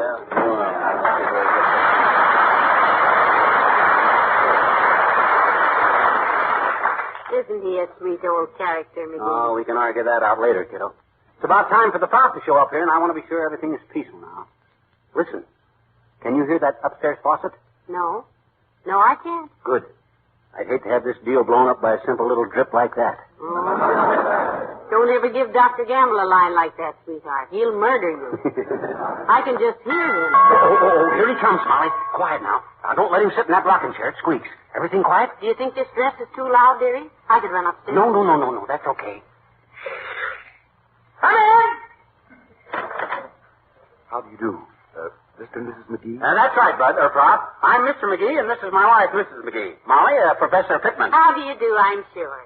Sit down, sir. Here, let me have your hat. I'll put it in the hall closet. No. Just lay it on the table, Molly. I'll show the Prof around the house, sign the $18 papers, and we'll have this... If you don't mind, I'd like to just sit down here a moment and enjoy this peaceful living room.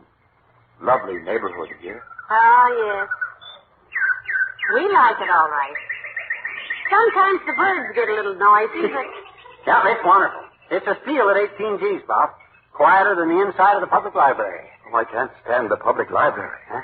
Chairs scraping, pages turning, people breathing. You know, some people annoy me that way, too. That's why I like this neighborhood, Mrs. McGee. I must have absolute quiet to work on my book. It's so peaceful here.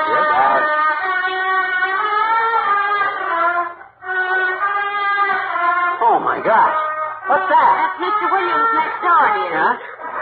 As a weatherman, he thought he ought to know more about wind instruments, so he bought himself a trumpet. You were saying, Professor? I beg pardon? Oh, yes. I was saying that this neighborhood has always seemed to be so free from noise that I felt... That's right, Prof.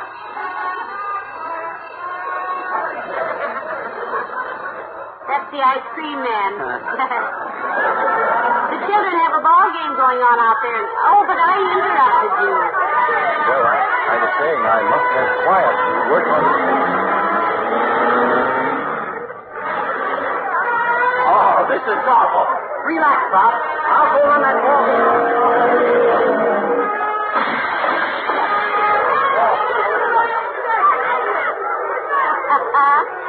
The sound of childish laughter. That's what makes a neighborhood a neighborhood. Oh, this is terrible. My nerves, my hat, please, my hat. Oh, my gosh. Look, Prof, this never happened before. This is... I could never stand it. I'm sorry. The deal is off. Oh, but Professor, the $18,000 thing. Look, Prof. This was really coincidental. It wouldn't happen again in a million years. He's gone.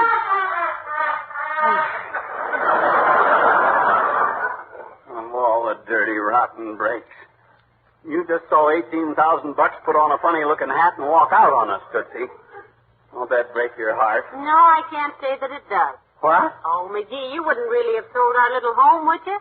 Think how happy we've been here. Think how happy we could be with $18,000? Oh, think of the good times we've had here. The parties, the friends, the little tribulations. You can have a lot of tribulations with $18,000. Oh, yes, but think of all... That's the back door. I'll get it. All the brakes. All that dough on it. Ah, there goes a good kid. He didn't really want to sell. He just talks himself into things. What he thinks is a honey of an idea usually turns out as just a bee in his bonnet. Although sometimes... Hey, Molly, it's for you. The back door. Oh, who is it, dearie? A guy with an ice cream truck, a boy with a hot rod, a kid with a motorcycle, 6 small baseball players, and Foggy Williams with a split lip. Oh. Well, tell them I'll be out and pay them all off as soon as I run upstairs and get my purse. You pay him? Pay him off for what? I see. Oh, that's a wonderful idea. So I won't have to sell. Oh, no, I thought. Ladies, I'd like to have you try a really different furniture polish. A furniture polish that does not contain one single drop of dust-catching oil. It's Johnson's Cream Wax, created especially for your furniture and light-colored woodwork. Cream Wax is a white liquid that polishes with wax instead of the old-fashioned oil that always left a sticky film on surfaces. Not only does Cream Wax leave your furniture and light woodwork glowing with a rich, shining, protective coat of wax, but powerful cleaning ingredients remove fingerprints and smudges while you polish. Cream Wax makes your furniture much easier to keep clean, too. Just an occasional light dusting will keep that Cream Wax film sparkling and glowing. You'll be delighted when you see how wonderfully well it works on your enameled kitchen furniture and refrigerator. Try it, friends. I know you'll find, as so many women have found, Johnson's Cream Wax is a welcome addition to the many Johnson's Wax products that bring out the beauty of your home.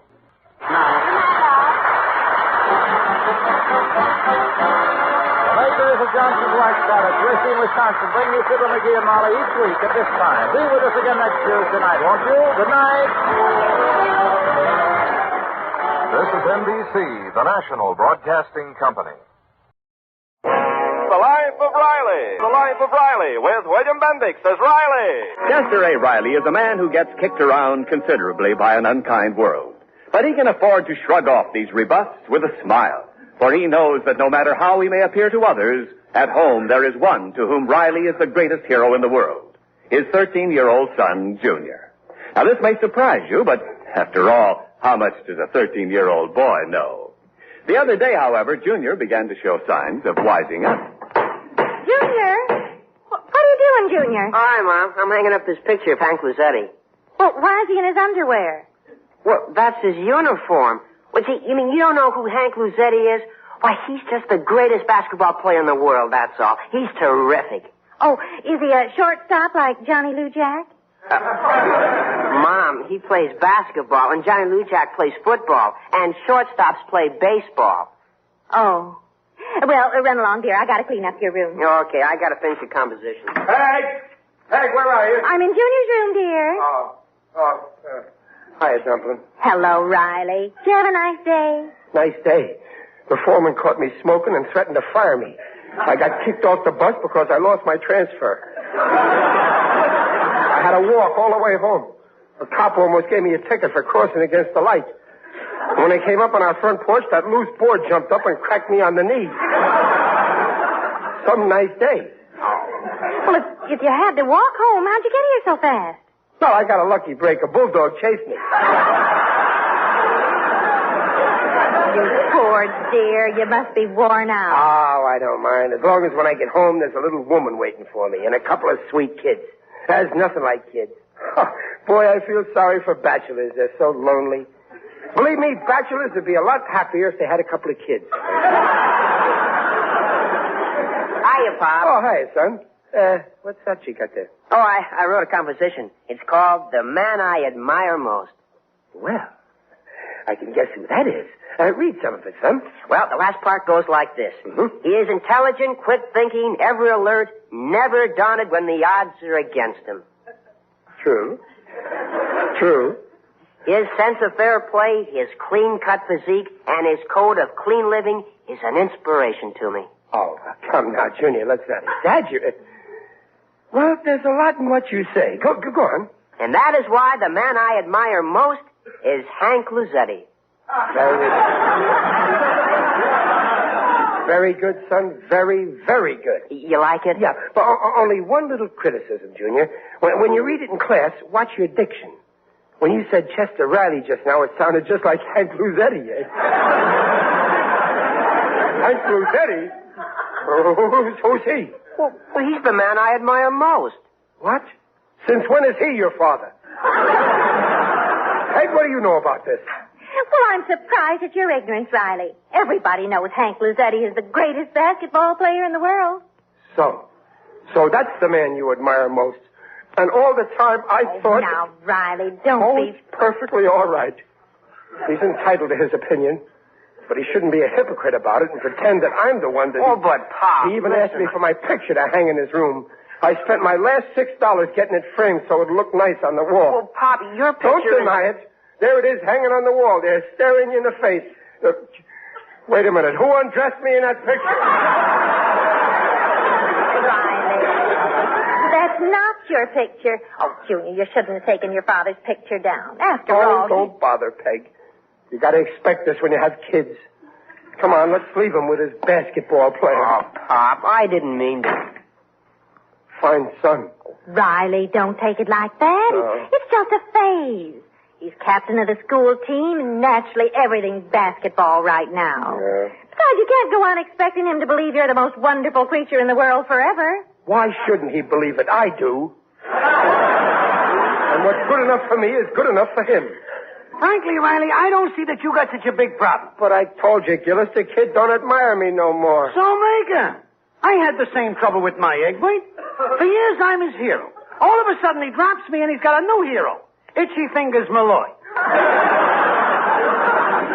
That hold-up guy, the bank robber? Yeah, that's the type that Egbert admires most. All day long, that kid's either looking at gangster movies, or listening on the radio to the Green Cockroach,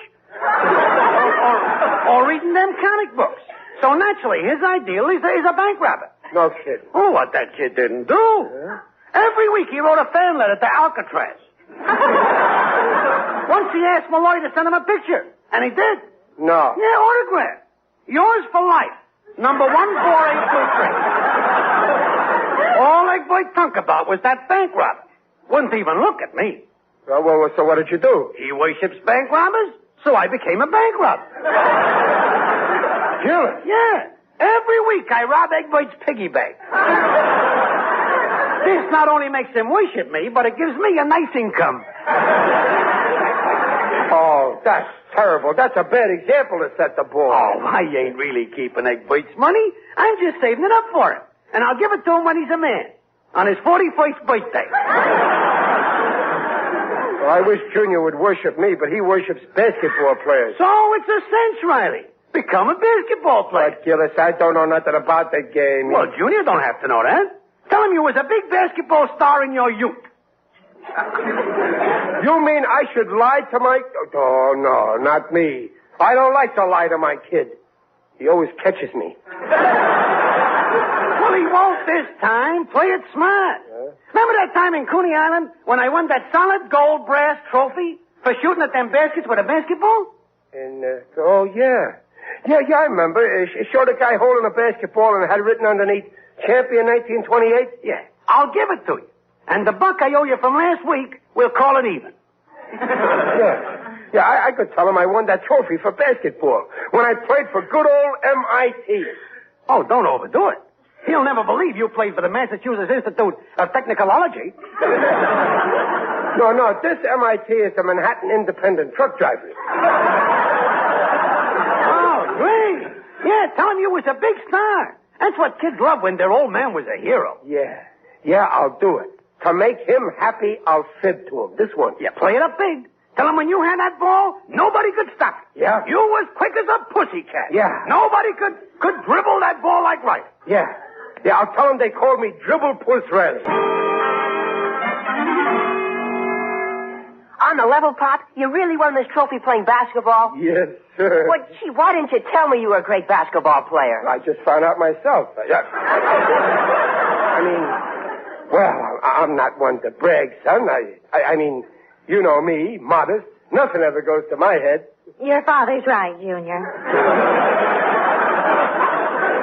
Boy, champion. Oh, you must have been good. Good. I was terrific. When I'd throw that ball, I'd never miss. Ain't that right, Peg? You certainly can throw it all right. Hey, Pop, can I show this to the guys on the team? No. Oh, why not? Well, but... yeah, why not? Oh, thanks, Pop. Boy, wait till I tell him. Riley, you shouldn't tell Junior a cock and bull story like that. Oh, what's the harm? It don't hurt nobody. Now the kid will look up to me and admire me. It's good for him, isn't it? Well, yes, that's true. You want the boy to go through life knowing what kind of a guy I really am? Well, no, we don't have to go that far. But no good ever came a lying. This is just a white lie. Oh, but you're always doing it. You have no scruples. You even lied on our wedding day. Why, I did not. Yes, you did. You told me you found a job. Well, I did find one. Yes, but you didn't tell me the job was for me. Well, I didn't want to spoil your honeymoon. Well, never mind that. We're talking about Junior. Yeah, and that's the point I'm making, Peg. If I hadn't have fibbed to you about that job, you'd have backed out of the wedding. And where would poor Junior be today? Peg, come here, quick. Oh, what is it, Riley? Look, Junior put my picture back on the wall. He took down that basketball player and hung me. I hope you're satisfied now. You bet I am. I knew that boy would come to his senses. You see, there's no harm in a little fib if it's for a good purpose. Pop! Oh, hello, Chester Riley Jr. And not every kid on this block can say that. Oh, you bet they can. And say, Bob, if I got news for you. Huh? You are the new coach of the school basketball team. I am? Peg, did you hear that? I'm the new coach. Congratulate me. I'm the new coach. Oh, coach? Well, yeah. Our math teacher used to be a coach, but he got sick, so I told the principal what a great player you were. Junior, you didn't. Well, yeah, and the principal said, will you take over the job? And I said, sure. Well, you will, won't you, Pop? No, I couldn't, Junior. It's out of the question. Well, why not? You tell him, Riley. You tell him, Peg. Junior, your father... No, don't tell him. You see, Junior, a coach has to run around, and I'm not as young as I used to be. You hear that? Flat feet. I mean, lumbago. Well, Pop, you wouldn't have to run around. You just plan the play. But, Junior, I was never a coach. Yeah, but you were a star. You know the game. Yeah, but okay, I'm the coach. Oh, that's swell, Pop. I'll tell the principal you said okay. Riley, you can't go through with this. But I've got to. But what do you know about coaching? I'll fake it. But you've never been a basketball player. No, but I've always been a faker. All right, men. In a few minutes, the whistle will blow and start the first game of the new season. I don't have to tell you about the Emerson High team you're going to meet tonight. You beat them by 50 points last year. And with the trick plays I taught you, you ought to beat them by 100 points tonight. Remember, you can't possibly lose because you've got the greatest coach in the game behind you. But no overconfidence. Now get out there and win for John J. Boskowitz Junior High.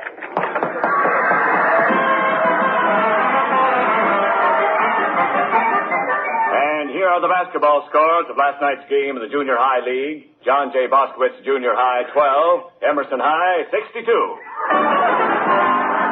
All right, men, so we dropped one, sure. But it was one of those games that could have gone either way. They might have scored 12 and we might have made 62. Just one of those breaks. But tonight, against Jefferson High, it's going to go our way. They're a pretty weak team, and besides, I dug into my bag of tricks and pulled out some Lulus. You've got plays now I guarantee no other team in the country is using. But no overconfidence. Now get out there and win for John J. Boskowitz Junior High.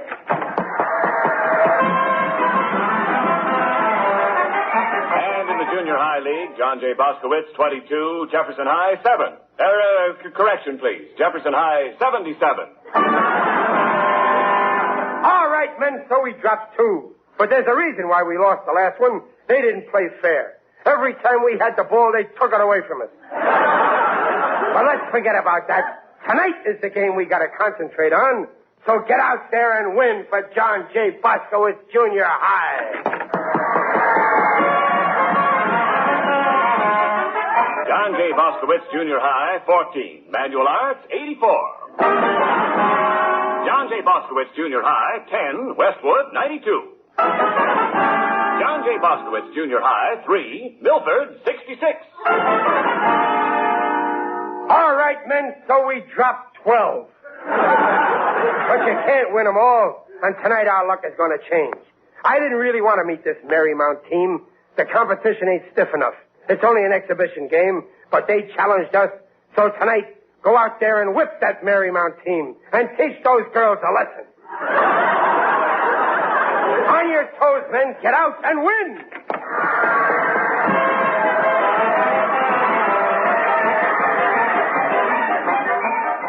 All right, men, so we dropped 13. But that's our lucky number. Anyway, those girls weren't in the same league with us. We rolled up 20 points while they were lucky to score a measly 50. But from now on, men, With the new plays I'm figuring out, Mr. Riley. we're headed for the top. Mr. Riley. And we, what is it, Birch? Go on, Junior, tell him. No, I don't want to. Go on, you're the captain of the team. Well, speak up, men. Well, Pop, here, you better read this. Huh? Huh. What's this? Oh, a testimonial. Signed by the whole team. Well, let's see what it says. We, the undersigned, demand the immediate resignation of Mr. Riley as coach. Men, untouched. This is indeed a beautiful tribute. It's gratifying to know that all of you unanimously demand my resignation. And so I demand my resignation. No, there must be a mistake. Well, they must mean you, Junior. We mean you, Mr. Riley. But, men, what does this mean? It means you're through, fatso. Hey, cut that out, Bert, or I'll sock you. You don't know the first thing about basketball. Now, just a minute. You're talking to a star, a champ. Here, get a load of this trophy. I didn't win this as a prize in the penny arcade, you know. No? Then why does it say underneath souvenir of Coney Island? Where does it say? That. Well, that's the name of the team. No, wait, I'll think it's something.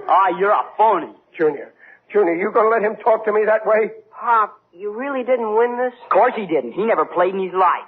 Okay. If that's gonna be your attitude, I insist you accept my resignation. But just remember, if I quit, Junior goes with me. What? Well, no, Pop. And he's the best player you've got. Well, Pop, I don't want to quit. You'll do as I say. But I want to play. No, not with them.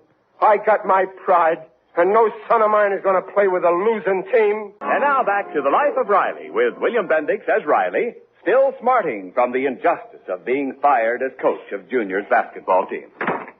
Hello, Junior. Oh, hello, Pop. Listen, Junior, I want to talk to you. Well, can you make it later, Pop? I'm busy now. Well, it's supper time. Where you going? Oh, basketball practice with the team. What? Didn't I tell you you can't play for them until they ask me back as coach? Yeah, but I just asked Mom if I could play tonight, and she said I could. Oh, Mom said you could. Since when is your mother the head of this house?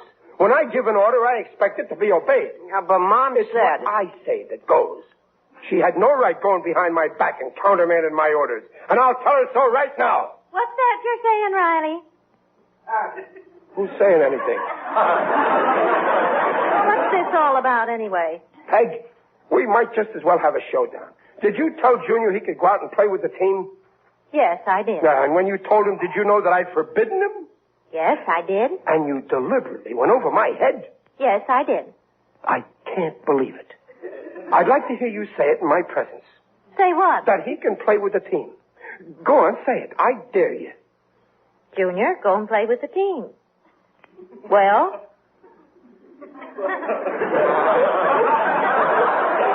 Say it again. Go on, Junior, play with your team. Well? Once more. Go on, Junior. Once more. Never mind. I guess you can say it. But I still forbid it. Oh, Riley, now please be fair. Do you really think you're justified in forbidding Junior to play? Yes, and I'll keep on forbidding him. I forbid him yesterday, I forbade him today, and I'll forbode him tomorrow.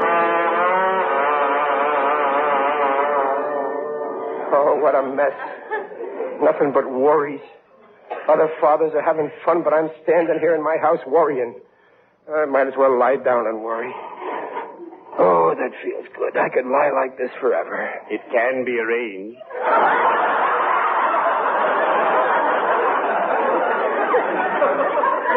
Oh, it's you. Yes, it is I indeed.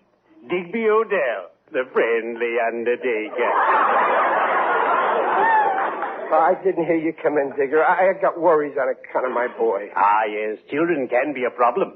Yesterday, a gang of hoodlums pilfered a sign from an Australian travel agency and hung it on the door of my business establishment. Oh, I was furious. Why? What did the sign say? If you're planning to go down under, see us first. I got trouble, Digger. Did you ever play basketball? Oh, no, baseball was my game. But I wasn't much good at it. I never got out of the dugout. And it looks like I never will. I should never have lied to Junior about being a star. You lied to your boy? Yeah. Oh, you must never do that. I remember once I fibbed to my youngest son.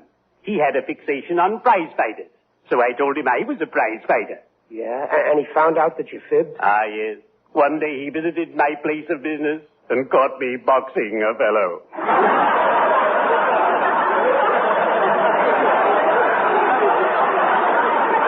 Frankly, I was mortified.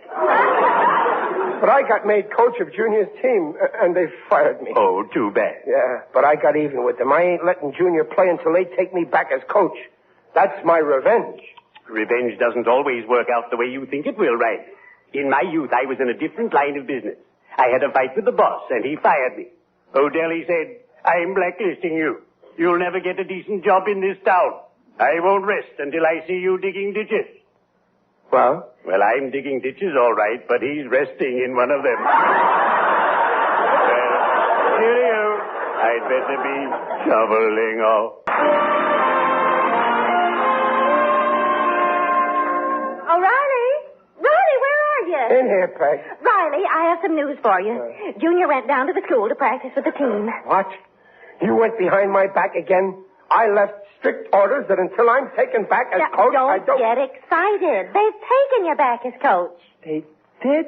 Do you mean it, Peg? Honest? Yes, I spoke to the principal. It's all arranged. Well, I knew they'd come crawling back to me. I'll go right down there. I'll go with you. No, you don't have to, Peg. Yes, I think I better. Okay, it'll be a good lesson for you to see how I handle boys. Yes, I'm sure it will. You see, I knew this would happen, because I know children. Well, it's all psychology. I just say to myself, what would I do if I had a child's mind? And after that, it's easy. Hurry up, Peg. I don't want to keep my team waiting. Don't worry, they won't run away. They're waiting for you in the gym. Right in here. Where? Oh, there they are. All right, men. I ain't asking for any apologies. I just want to know one thing. Are you with me, men? Yes, Coach Riley. That's the kind of talk Wait a minute. There's something wrong with these men. They're women. Where's my team? Well, this is it, Coach. The 6th grade girls. I've been tricked. Peg, who's responsible for this? When I find out who did this, Who did it? I did. I arranged the whole thing. You wouldn't let Junior play until you were made coach again? Well, I got you a job as coach that suits your talent. Now, what are you going to do about it? All right, men. All right, women. We got a great year ahead of us. With the trick plays I got lined up for you, we got nothing to worry about from any team. We'll beat the bloomers off of them. Just remember you got the greatest coach in the business, but no overconfidence. Now get out there and win for John J. Poskowitz Grammar School 6th grade women's division. All right, girls, so we dropped one, but it was close. After all, 88-14 is no whitewash. But the next game, I got a few plays worked out that girls, you're not listening. No, don't look over there. Pay attention here. You got to listen to the coach. You're not our coach anymore, Mr. Riley. What? We have a new coach. That's what you think. I won't stand for it. I ain't resigning from this job. Where is this new coach? I'll tell him a thing or two. Where is he? Here I am, Pop. Junior. Well, I can't help it, Pop. The principal made me do it. All right, girls. Now, the first thing I want you to do is forget everything your old coach told you. Now, line up under the basket here, and I'll show you a few plays. What a revolting development this is. Join us again next week to hear The Life of Riley with William Bendix as Riley. Mrs. Riley is Paula Winslow. Digger Odell is John Brown. The Life of Riley is produced and directed by Irving Brecker. I love a mystery.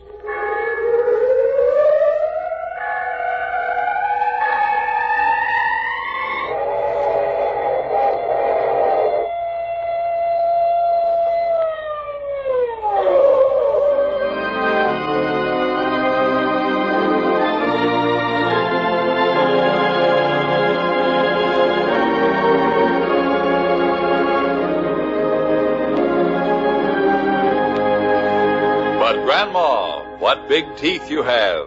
A new Carlton Morse mystery thriller.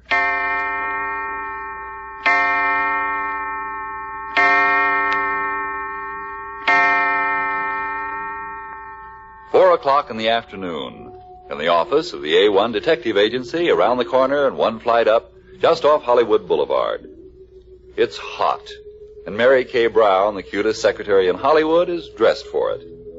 Her boss, Jack Packard, is sitting directly under an electric fan, his feet up on the desk, his shirt open at the collar, and a glass of iced coffee in his hand. Boss, it's so doggone hot, it's indecent. It gets so a girl doesn't care anymore. Why don't you take off something? If I took off one thing more, you could hand me a cake of soap and a wash rag and send me to the shower. Try some iced coffee. And immediately perspiration starts out on me like a whirling spray. Honest to goodness, boss, why don't you shut up shop and let a girl go home and sit in a tub of water? Go ahead. I want to wait for Doc. What's Doc got that we want? We're supposed to turn in a report on the Bronson firebug case. The insurance company's been screaming for it since Monday. Oh, 150 in the shade, and we got to work on a firebug case. Well, not you. What do you mean, not me? I'm your secretary, aren't I?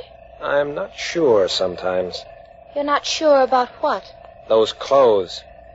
Maybe we ought to keep you for a pin-up girl. You don't like them, huh? These clothes. You don't like them? Sure, what there is of them. But what'll the clients think? What clients? Did anyone ever tell you you're too fresh? Besides, I don't wear my clothes for the clients. No? No. I wear them for the boss. For years now, I've practically been throwing myself at him, but the poor dope isn't having any. The office is no place for romance. Well, then, for the love of Mike, why don't you take me to the Coconut Grove some dark night, or come and sit on my front porch? What do you mean, You're much too important to the A1 agency as a secretary. You think a little fraternizing on Saturday night would cut down my office efficiency on Monday morning? Look, Mary Kay, I'm too hot to argue. Somebody in the outer office. Yeah, I'll get it. Relax, boss. It's just Doc. He's got a kid with him. Kid? Boy?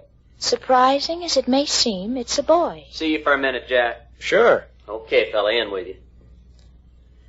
You see this tadpole, Jack? I bet he ain't 10 years old. How old are you, son? You ain't talking. Anyway, you know what I caught him doing? Caught him purse snatching. Hey, no kidding. Yes, ma'am, right down there on Hollywood Boulevard. Went up behind a woman, jerked the purse out from under her arm, and streaked it down a side alley. He'd have got away with it, too, if he hadn't run right into my arms. Are they all right, boy? Is this a police station? Uh-oh. You did steal a woman's purse? This don't look like any police station to me. You gave the woman's purse back to her, Doc. Oh, yeah. She wanted to call a uniformed cop, but I flashed my special on her, and she let me have the kid.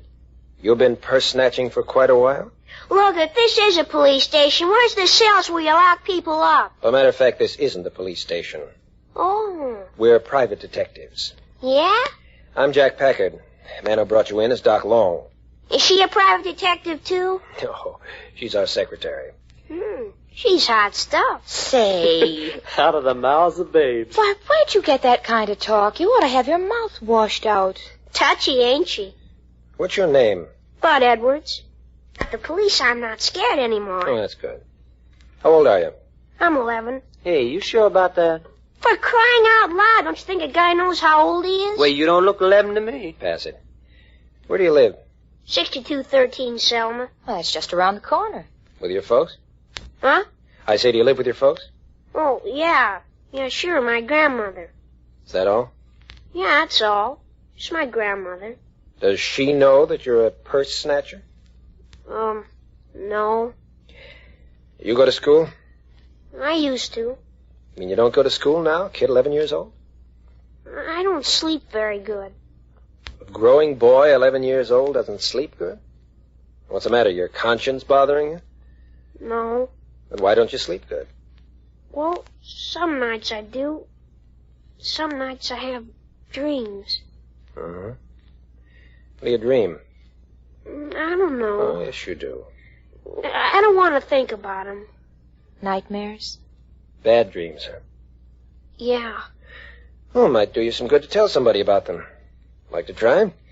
They don't make any sense. They're crazy. Go on, I'd like to hear them. Here, you want a cold drink? No, I'm not sweating because it's hot. I sweat like this when I think about the dreams. Sometimes I wake up in the night sweating like this. Here. You want a handkerchief? No, I got one. Hey. When was the last time you had a bath? Oh, so you're one of them dames that right away gets personal, huh? But your hands, they're filthy. Doesn't your grandmother ever make you clean up? No. Never mind about that. Let's get back to this dream business. You'd rather talk about that anyway, wouldn't you? I never told anybody. Sure. It's probably why they keep worrying you.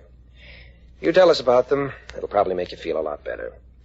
Well, Grandma can tell when I'm restless. She can tell even before I get into bed that I'm not going to sleep good. Oh, she can? Yeah, then she gives me something to make me sleep. Capsules? No, with a needle. Hey. Roll up your sleeve, bud. Here, let me do it for you. No, it's this arm. Okay. You getting all this down, Mary Kay? Every word. Think it might mean something? Hey, Jack, look at this kid's arm. Needle punches. 5, 6, 8, 11 of them. Hey, what the heck? They don't hurt. Okay, you can roll your sleeve down now. What about these dreams? Well, it takes me a long time to get out of our house. I mean, in your dream you get up and dress and want to get out of the house? I don't want to, but I got to. For some reason, I got to. But you don't know what the reason is, huh? Yeah, that's it. And it takes me a long time to get out, and I have to go through a lot of rooms. And they're big rooms and long rooms. I have to go through lots of doors. Lots of doors. Hurry, Bud. Hurry up. Don't let them catch you. Hurry. Hurry.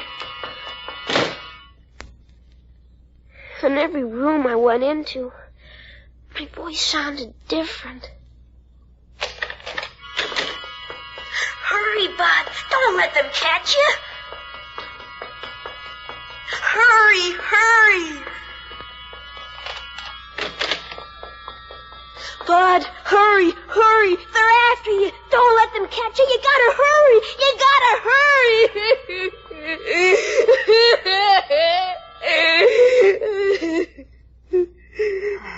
Don't cry like that. Take it easy, Bud. It's just a dream. No, it isn't. 'Cause one time a gun went off, and I heard somebody scream, and I went to put my shoes on in the morning, and they were all covered with mud. Oh, well, you can see how crazy that is. Look outside. It's so hot you could fry steaks, and it's been that way for the last 4 months. Now, how could you possibly get your shoes muddy in Southern California in August? It happened. I know it did. What happened? I killed somebody. Hey, now, I bet a buck you didn't. You got your dreams all mixed up with... Where was this? Where did it happen? Outdoors. That's all I know. You think you shot somebody? Sometimes. Sometimes I'm running and people are chasing me. Sometimes I dig a hole in the ground and bury things. Do you know what it is you bury? I don't know anything. Just wake up sweating and tired, like I hadn't been in bed any of the time. What does your grandmother say to all this? I don't tell her. I'd be scared to tell her. Why? Yeah, why? Grandmothers are wonderful people to tell things to. Not my grandmother. Okay, Bud. We've talked about everything but the purse snatching. I know you don't want to talk about it, but we've got to. It's not part of the dream. Well, maybe not, but we'll talk about it just the same. How many times have you done this? Snatched a woman's purse? Just this once. Now look at me. That's it. Is that true? Honest. I believe it's true. Why did you do it? Honest, Mr. Packard, something made me. It was just like I'd done it before and knew just how to do it. I didn't want to all the time I was doing it. People don't do what they don't want to do. Never mind that. Bud, I want you to come in the back room, back here with me. What's back there? A makeshift laboratory. Come on. You want me, boss? You and Doc wait here. In with you, Bud. Funny business. Yeah. You picked yourself up quite a case. What does Jack care what the kid dreams? When I was a kid back in Texas, I used to have some dreams that'd make Bud's dreams sound like mush and milk. Yeah? What'd you dream about? Women. What kind of women? Oh, honey, it didn't make no difference what kind of women. Just women. Oh, fine. Yeah, and speaking of women, Mary Kay, if there's anything cuter than the clothes you got on this PM, it's the stuff that's inside them. Mustn't touch. Oh. Still Jack Packard or nobody, huh? That's the way it is. Swanee ain't life a crime. Me wanting you, and you wanting Jack, and I suppose Jack's wanting something he can't have either. You mean another woman? Hey, now, I didn't say that. You said that... Perfectly all right, Bud. If you shot a gun and killed anybody, there would have been little specks of powder embedded in the skin of your hand. And there wasn't any? Not a sign. Lots of burnt. No burnt powder. Oh, so that's what you was doing in there, giving him the burned powder test. Uh-huh. Get on your horse, Doc. Huh? Hey, we gotta go out in that hot glare again. We're going over and see Bud's grandmother. Well, what if my grandmother finds out I brought anybody home? She's not going to know. You're going to stay here with Mary Kay. I don't trust her. Say, why do you say that? She's got that soap and water look in her eye. She's gonna wash me. Well, why don't you let her? You might get to like her. Come on, Doc. I'm coming. Well, take care of each other, you two. Hey, look. I'll make a deal with you. Yeah? What kind of a deal? You don't wash me, I don't run out on you. Why the big beef about washing? Doesn't your grandmother ever wield the wash rag? My grandmother don't ever make me do nothing. Well, she must care about you, or why does she give you injections to make you sleep? I don't know. But it's not because she cares about me. Oh, that's too bad. No, it ain't. It's okay. She don't care about nothing, and I don't care about nothing. And it's okay, see? Oh, this is the house. What a fire trap. Look out we don't break our necks getting up on the porch. Well, come on.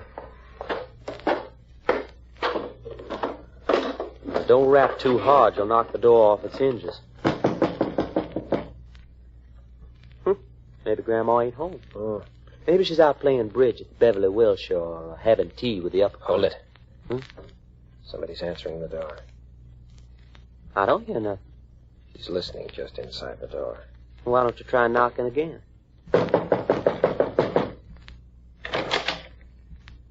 Well? You're Mrs. Edwards? The name be Mrs. Edwards. But why shouldn't it be? We represent an insurance company. And do I look like a good risk, young man? Oh, we're not trying to sell insurance. No? No. My name's Jack Packard. How do you do, Mr. Jack Packard? And this is Doc Long. Do tell. I've always been very partial to long, lanky young men with red hair myself. Why, Grandma, what a beautiful smile you got. And from Texas, too. Texas boy, if there ever was one. How about us coming in and talking a little, huh? Just a minute. Huh? You said you was from the insurance. That's right. We're detectives for an insurance company. Oh. Detectives. Yes. What's an insurance company need of detectives?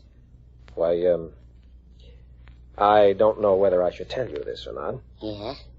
Well, you see, when a person insured by our company dies and leaves a large amount of money for us to pay to his relatives... Somebody done that? Died and left a lot of money? Happens every day. Right in. Clean door. You'll have to excuse me with no carpets on the floor, on account of they've been sent to the cleaners for weeks now. What she really means is pawn shop. Cut it out there. Come right in, gentlemen. Come right in. There ain't much furniture, I grant you. But what there is, you're welcome to it. Hey, you think this apple box will hold me up? Well, suppose I am poor. There ain't no call to make fun of a poor old lady who's doing the best she can, is there? Oh, honest, Miss Edwards. I know how it is. I was young and thoughtless once myself. Young and be able to tolerate, that's all. Just barely tolerated to handle what... Jack, why out of here in my business, huh? Oh, no, you mustn't go. You say somebody leaving the lobby. Oh, Miss Edwards, that was just an old... Yes, Mrs. Edwards, just an old acquaintance. Huh? At least to understand. You do know, or should I say you did know, a gentleman by the name of... Rob? Oh, you would be meaning dear old Raleigh. And it would be that Robbie died and left me money. Of course I know him 8 times. Almost married 3 different times. He did. And if he left no more than he should, us being what were to each other. Jack, yours. Can go any further towards getting Rob McCauley's money for it. Ask you a few questions. If about Robbie... No, they're not. Grandson. What's my grandson to do with it? Everything. I think. Bud Edwards. That's right. Relation in the will. The money goes to you only providing you've been a good I haven't been, Mother. It's just in the will. You see, Mr. Macaulay loved children. I remember it. So we've got to make sure in our own mind care. But could we see it? Why, I think the loving lad is at his school at the moment. Right. Well, I suppose it's really necessary to see him personally, and maybe show us his room and his toys. What for? They have some which to form opinion of your relation with your grandson. Did you ever know a grandmother and children? No. Did you?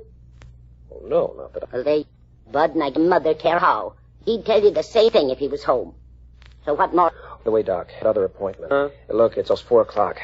I wonder if you'll stay up with Mrs. I run along. What about the me?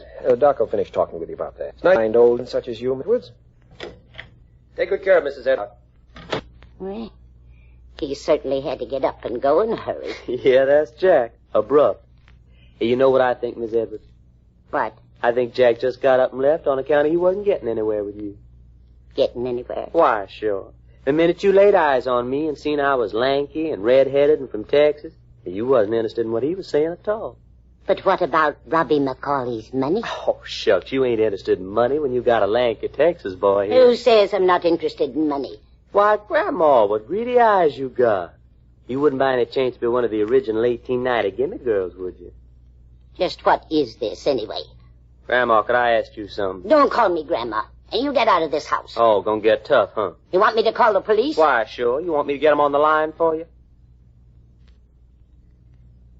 Well, what do you want to ask?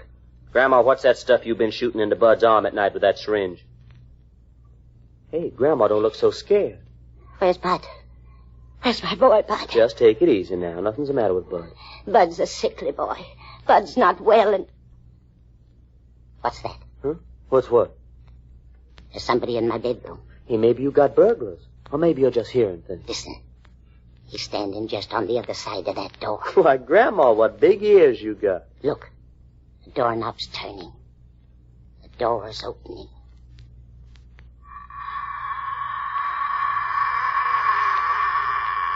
You. Well, if it ain't my old sidekick, Jack. You look pretty upset, Mrs. Edwards. What are you doing in my bedroom? You're an old lady, Mrs. Edwards. You shouldn't get so upset. Get out of my house. Do you hear me? Get out of my house. Sit down, Grandma. You let go of me. Sit down. Jack wants to talk to you. You can't do That's this it. to an old lady. You can't manhandle. That'll be enough of that. You recognize this narcotic needle? Oh. Hey, a doggone syringe big enough for a horse. You do recognize it, don't you? It's the needle you've been using to give your grandson injections. What was the hypnotic drug you used? No, you're wrong. You're wrong. Never mind. Police laboratory will tell me quick enough. Where did you get this stuff? I'm a very old lady. It's a good thing you are, because I feel like messing somebody up good. Shooting a kid full of hypnotic drugs and then sending him out to do your dirty work for you. Hey, Jack, what kind of dirty work? Purse snatching, for one thing. When he was shot full of that stuff, he responded to any suggestion his grandmother made to him. That's how the old lady... Look, here's a women's purses. Oh, ain't you a self-accused? Persecuted old woman. Oh, cut the crocodile tears, Grandma. The most item. Found it tucked in the back corner of a bureau drawer. Old one. On the back is engraved the following.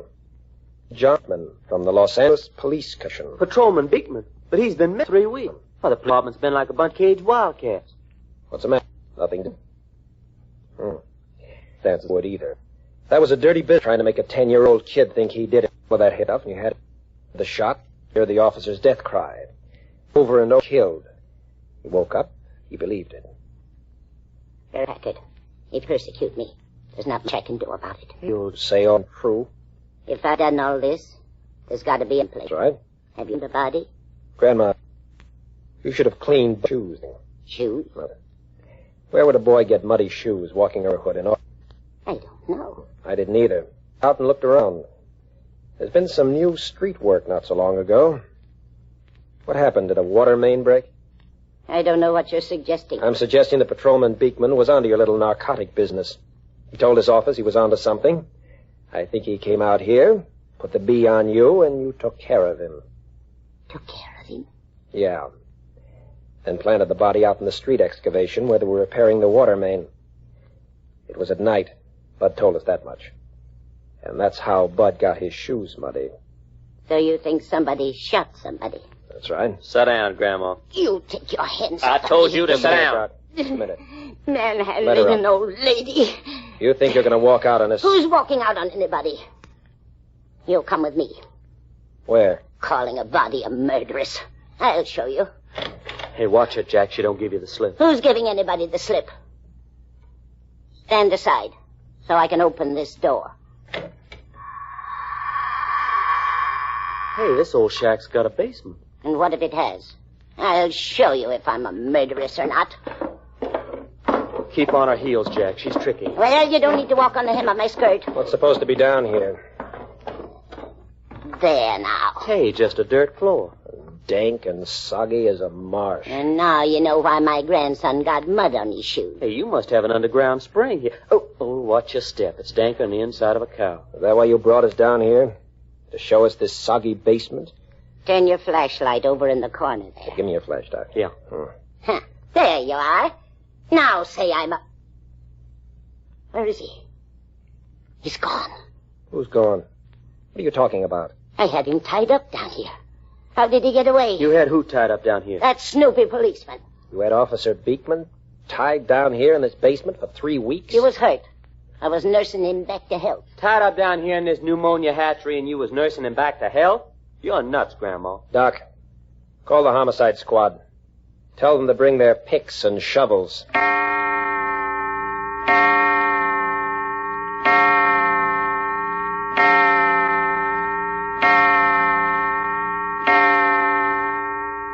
Honest to my grandma, Mary Kay, they got more cops swarming over that old lady's house than locust time in Kansas.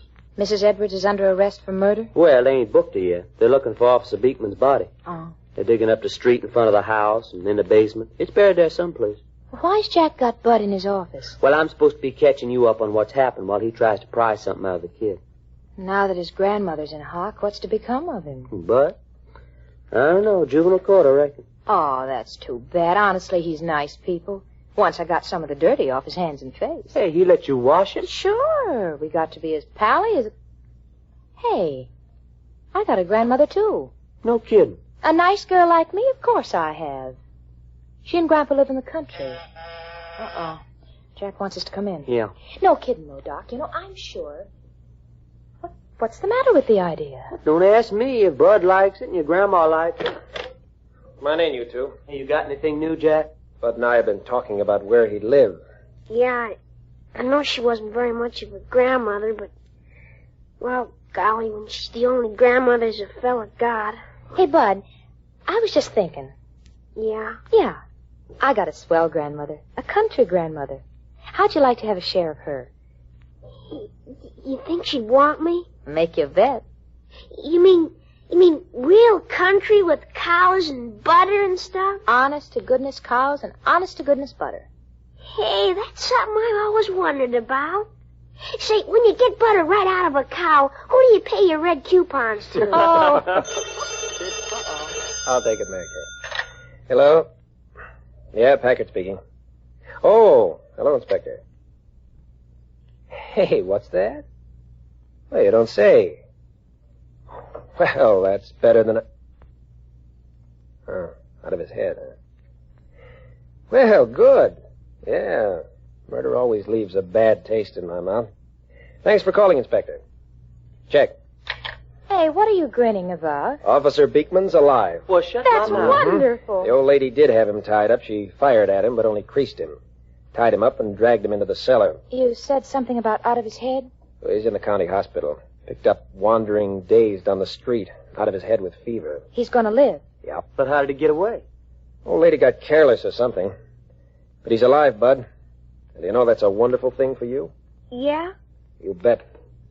Murder's a tough thing for a kid to carry around on his shoulders, even to the 3rd and 4th generation. Hey, you know something? I'm nuts about the way you talk, Mr. Packard. Yeah? Even to the 3rd and 4th generation.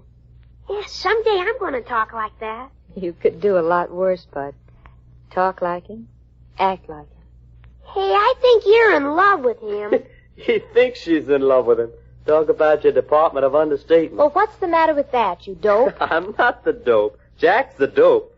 D-O-P-E, with double palm and oak leaf cluster. And now, in place of the closing commercial, may we enumerate several other titles which are now in preparation for this series.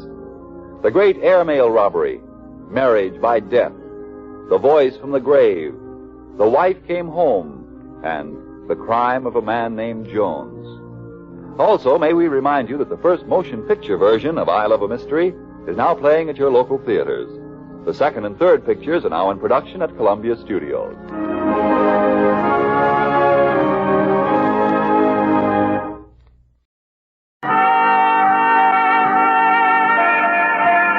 Broadway's My Beat, from Times Square to Columbus Circle, the gaudiest, the most violent, the lonesomest mile in the world. Broadway's My Beat, the exciting drama of people who walk the Great White Way, with Larry Thor as Detective Danny Clover.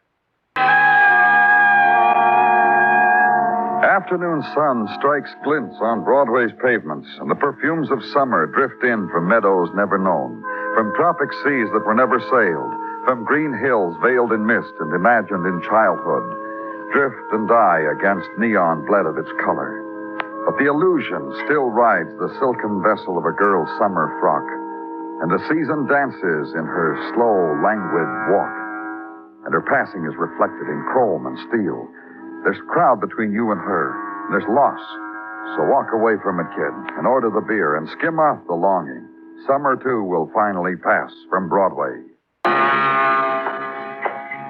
For the policeman, there's this, the corridor to be walked, the corridor at whose end lie the anonymous dead, the unclaimed dead. Walk it and push open a swinging door that opens onto the city's morgue. Stand for a moment against the stillness and move into it. Over here, Danny. This one. What about him? Fill me in, Mugglin. It's a summer's day, Danny, and you and I have to... Don't cry about it, kid. Just tell me, huh? Well, this is the one they brought in yesterday, Danny. One those boys and girls found buried in the sand on Coney Island. When they dug him out, they also found a knife wound in his chest. Made them sad. They turned off the portable radio, stopped dancing. You identify him yet? Yeah, that's why I called you. All right, you called me. The man was in his beach trunks, no wallet on him, no bundle of clothes, not even a locker tag. You want me to compliment you on how hard you worked for his identity? Yeah, it would be nice. All he had was some numbers tattooed on his arm. The kind they were, their sequence, I figured they were Social Security types, so I checked the agency in Baltimore. They had him in their files. He used to work Carney's. Just came in on the teletype. Who is he? A man by the name of Joey Croft. Now runs a Palace of Fun down in Coney. Him and a partner. I checked on the partner. They tell me a dish, Danny. A dish by the name of Letty Scott. You going to talk to her? Coney on a nice day? Sure you will. And leave the place of the tagged and catalogued dead, the clean and quiet room where death is pigeonholed, accounts current for homicide. Leave there and out into beginning twilight, and the drive now to Coney. And Coney Island on a mild summer's evening is carnival, is pink cotton candy and things that spin and things that whirl. And Coney is 10 shots for a quarter, and guess your weight, and down rushing rides and carousel. Giddiness and laughter, hot dogs, arcades, and Little Egypt's oldest granddaughter. Ask a question of a man in a harlequin suit who needed a shave, and be directed to some steps and a frosted glass door to an office, top room. Come in. Hi. Hello. Well, thanks. For what? For the stare. What else do you have on your mind? I'm from the police. My name's Danny Clover. I asked you something. Yeah, you did. It's about Joey Croft. All right, it's about Joey Croft. Sit down, wait for him. Go ahead, do that. I'm his partner. He seems surprised he sees you sitting in his chair when he comes in. Say Letty said you were to do that. Joey's dead. He was found yesterday on the beach, Miss Scott, dead, stabbed to death. He's in the morgue. Let me alone, will you? All right. Let me alone. Stabbed? That's right. Murdered. What, a fight, an argument with somebody? Joey's temper... How? Who did it? We don't know. What about you? You kidding? Did you kill him? I'm a girl who used to ride elephants. That makes me kind to all animals and nearly all people. And I was real kind to Joey. I don't go around killing him. Where were you yesterday? Here, all day. I was here all day, mister. Listen, you, I can prove it. I did... What am I yelling for? Ask around. I was here all day. Let's assume that, Miss Scott. Let's assume you were here. You didn't kill Joey. Partner, you must have known him pretty well. You just said it. I was his partner. What about it, then? Who didn't like him? Listen, I'm going to tell you something. I'm going to get somebody in trouble because I knew Joey pretty well, and I'm going to miss Joey. Find yourself a boy named Fred Moore, and I'll tell you where to find him. Who's Fred Moore? He once worked here in a clown suit on his way to being a geek. Stole some dough. Joey screamed. They took off Fred's clown suit and dressed him like they do in Dannemora. Fred got 3 years. Now he's out. You said you knew where to find him. Where? Seagirt. I took a walk down there a week or so ago. Saw Fred sitting on a porch, rocking in a chair. A hotel there, the Ocean Rest. He waves to me, I wave to him. He got up from his rocker, I walked away, fast. Ask him what you asked me. Ask him, did he kill Joey Croft? And tell her you'll do that when you find him. And tell her to stay close to her palace of fun. All hers now, no partners. Because you'll want her to be there if there's need to come back. And leave her. Leave the taunting that lies close on her lips and changes color as neon spins. And on the ride to Seagirt, Carnival ebbs. It sounds muted, its lights flung against the darkening, mist-laden skies and holds. And at the edge of laughter, the hotel, Ocean Rest. Its paint scarred, blistered, peeling. On its screened porch, a row of frayed and empty rockers swaying to the tides of night wind.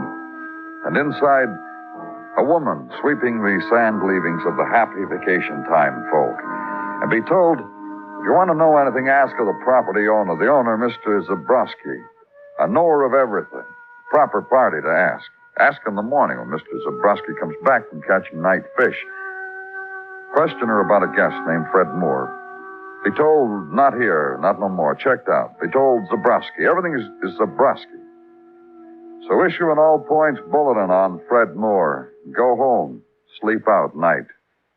And in the morning, come back to Ocean Rest. Want me to stay out here, Danny? Yeah, wait.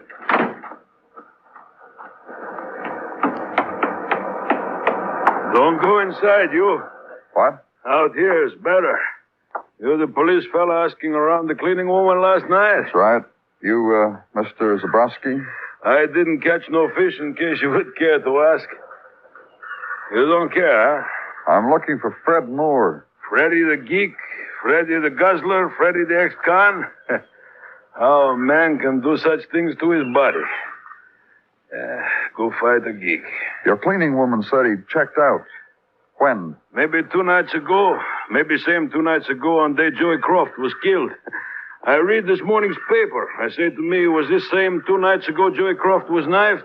And Freddy checked out the next night the police fellow? Freddy killed a man. You know where he went? I was strong man once, police fellow. Look at me, you could believe it? I asked you if you knew where Fred Moore... Strong man, broke chains across my chest at carnivals. So it does not matter to me where killers run to hide. I do not care. I go fishing. What makes you so sure he's the killer? He told me. He said to me, Zabrowski, this Joey Croft wronged me. Put me in prison. Wronged me. I fix him. This he said to me on this porch. I do not argue. I do not discuss with private matters of geeks. I give money to geeks for booze. I am their friend. When did he say all this to you? First day he come here to Ocean Rest. Say, put me on cuff. Soon I have much money. I laugh how geek can get such money. He told me. He say he fixed Joey Croft. I called Joey, tell him to walk soft because Danny? geek is... What do you want, Muggerman? Just come over the radio. Somebody spotted Fred Moore.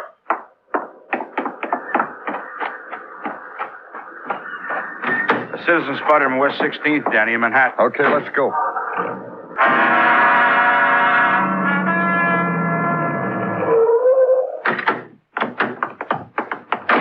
Hey, Hey, you the cops, huh? Who are you? I discovered him, Mac. I'm the kid that found Fred Moore. Where is he?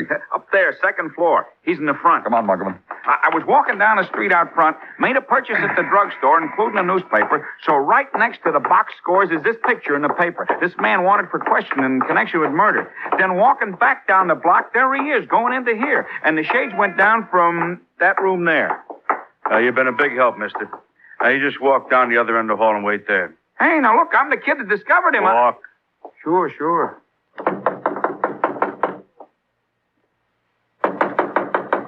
Fred, open up. It's the police. Lights come in front of the door. Try the knob.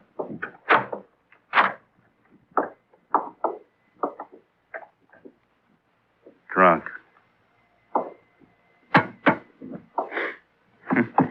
Yeah, smell this, Danny. Pretty lousy bourbon. What's the matter? He's Fred Moore, isn't he? He's the man we were... Yeah, he's Fred Moore. Not drunk, huh? No. He's dead.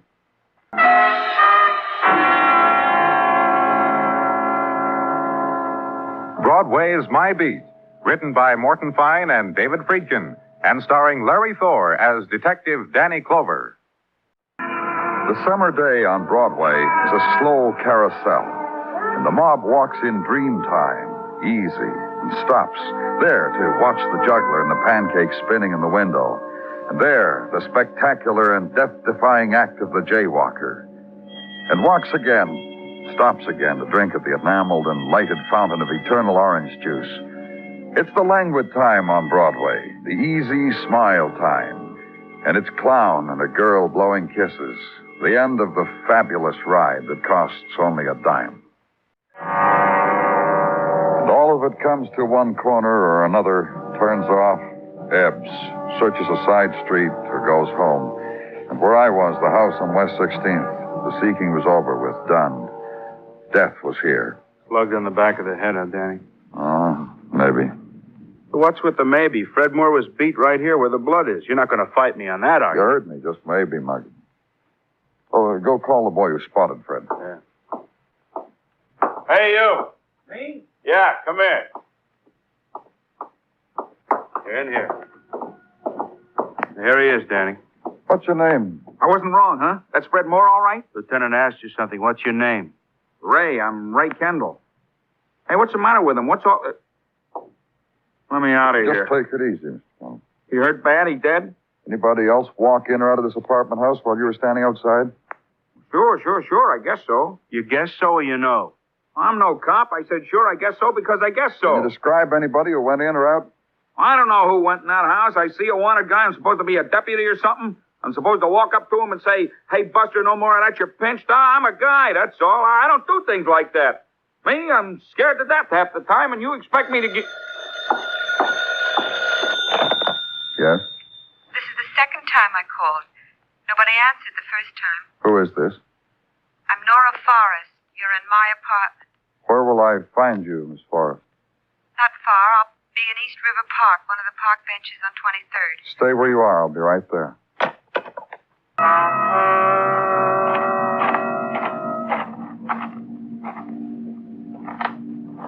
That's right. It's me you're looking for, mister. So don't look no more. Miss Forrest? Uh-huh. Come on, sit down. Sit. You won't believe the frank discussions I had saving a place for you from other fellas. Fresh kids, too. Thanks. We found Fred Moore dead in your room. It's how I left him. Dead. Right off, I knew he was dead. Tell me about it. Right off, from the beginning?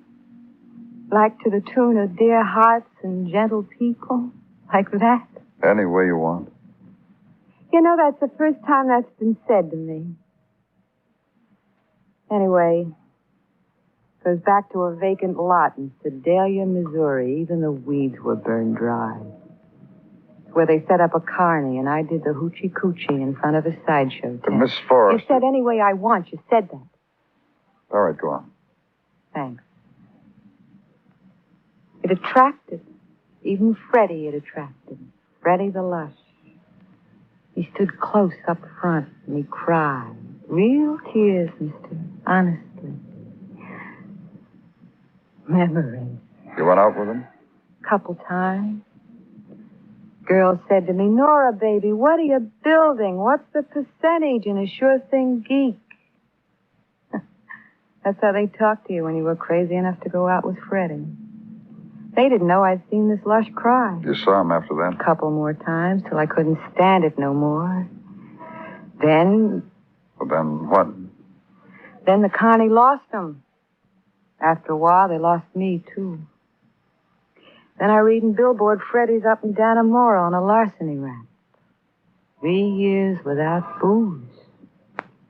Figured to do the kid good. Did you write to him and keep in touch with him? No. But he found you, knew where you were. He found me all right. Took him a day. Took him till Sunday night.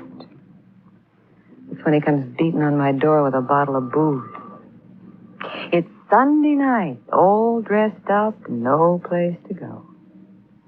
So I let Freddie in. How did he die, Nora? My own way. Huh? I let Freddie in. And even though he's drunk, there's something different about the lad. Not like he was daring the world, like he'd done something big. Even came through the haze of bourbon. Be nice to me, Nora, he said. Be nice while you got the chance.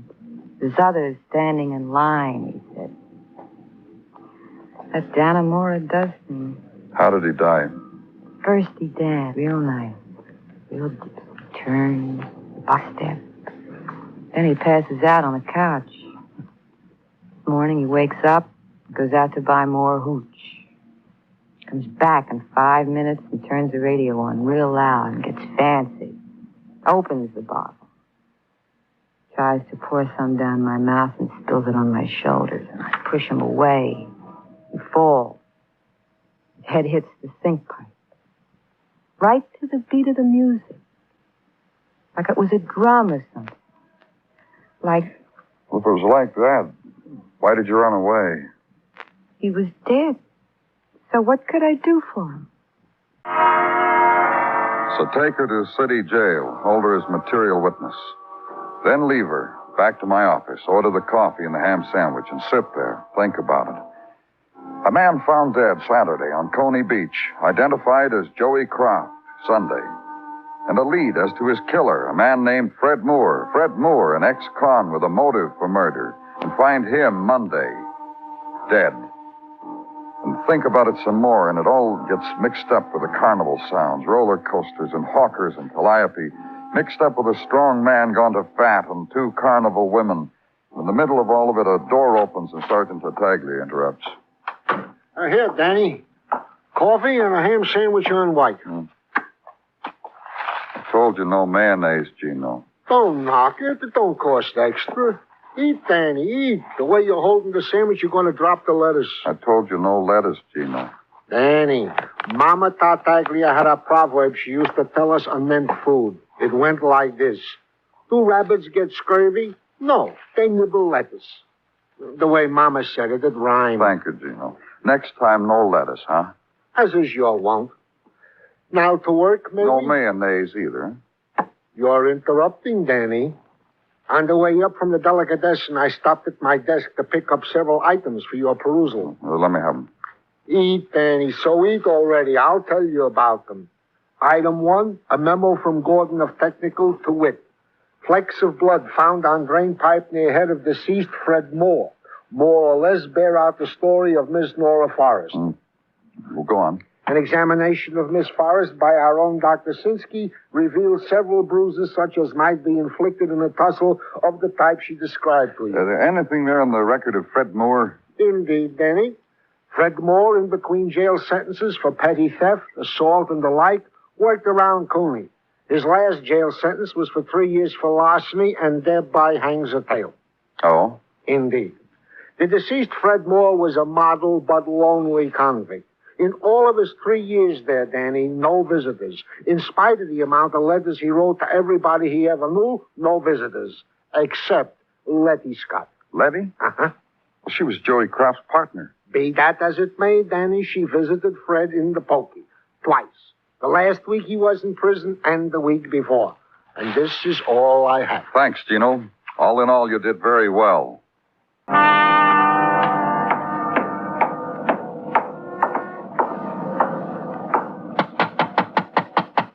on in, Danny. Hi again. I recognized your shadow behind the glass door. You two men know each other. I meet him. This morning I speak with him. How are you, Mr. Zabrowski? Good. Zabby used to be a strong man in the sideshow. Did he tell you that, Danny? Yeah, he did. What are you doing here? Her, this one lady, she say come here. I got lonely. I can understand it. Everybody's dying. Everybody does. Take from the bottle, police fellow. Enough here for everybody. Baby, honey. Zabby, that's not right. That's not right at all. I'm giving this party for you. Don't you remember? I told you. Police fella, you better go. It's my party. No more. It's my party, laddie. Yours, honey. See? Going to have to wait. You know that, don't you, laddie? I heard you've been asking around, talking to people. Cop talk. Cop talk, little lady. That's right. About murder. Joey Croft. I heard Fred Moore's dead, too. Now, you can't ask him about Joe. Woman. You go now, huh? With her. Hi, Zabby. You stay here with me. Anything you say, sugar. Let's talk some more about Fred Moore, shall we? As long as Zabby can stand you. His death was an accident. Fred was drunk. He tried something, wound up on the floor with his head near a pipe. Geek way to die. What did you think of Fred, Letty? What Zabby said.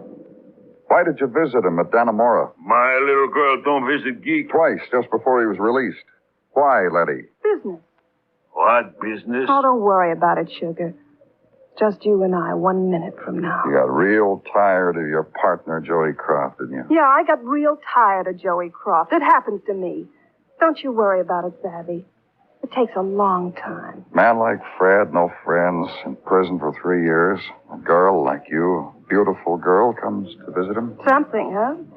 Second time I was there, the boys in cell block 8 beat their cups against the bars. Sure, I went there, Danny. Had a talk with Fred. It impressed him. Made him promises and got him to kill Joey. Zabby, how long can you stand this, sugar? Wait. All right, sugar. I'll tell you the rest, Danny. Fred killed Joey Saturday when he got out. Then Fred came to me and I gave him a bottle of booze for his trouble. When I sent him away, he felt like a man. That's how drunk he was. Then wandered over to see a girl he'd known a long time ago, Nora Forrest. He could face her now. He'd accomplished something. He died. Let's go, Letty. Sit there, honey, baby.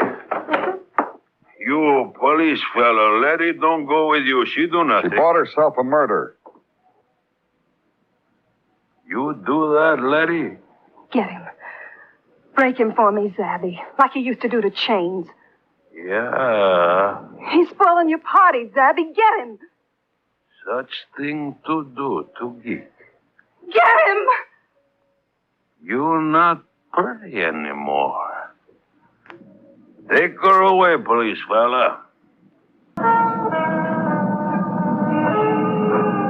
It's the happy time on Broadway.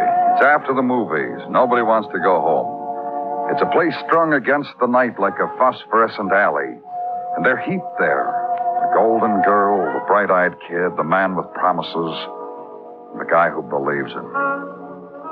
It's Broadway, the gaudiest, the most violent, the lonesomest mile in the world. Broadway,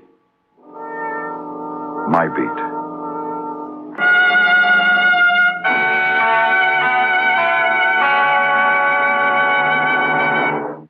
Broadway's My Beat is produced and directed by Elliott Lewis, with music composed and conducted by Alexander Courage. The program is written by Morton Fine and David Friedkin, and stars Larry Thor as Detective Danny Clover, with Charles Calvert as Tartaglia and Jack Crucian as Muggavan. In tonight's story, Alvina Temple was heard as Letty, Lou Merrill as Mr. Zabrowski, Paula Victor as Nora Forrest, and Herb Vigran as Ray Kendall. Kraft presents The Great Gildersleeve.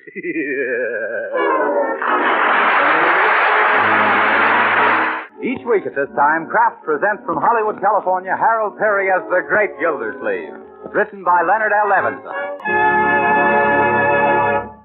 We'll hear from the great Gildersleeve in just a moment.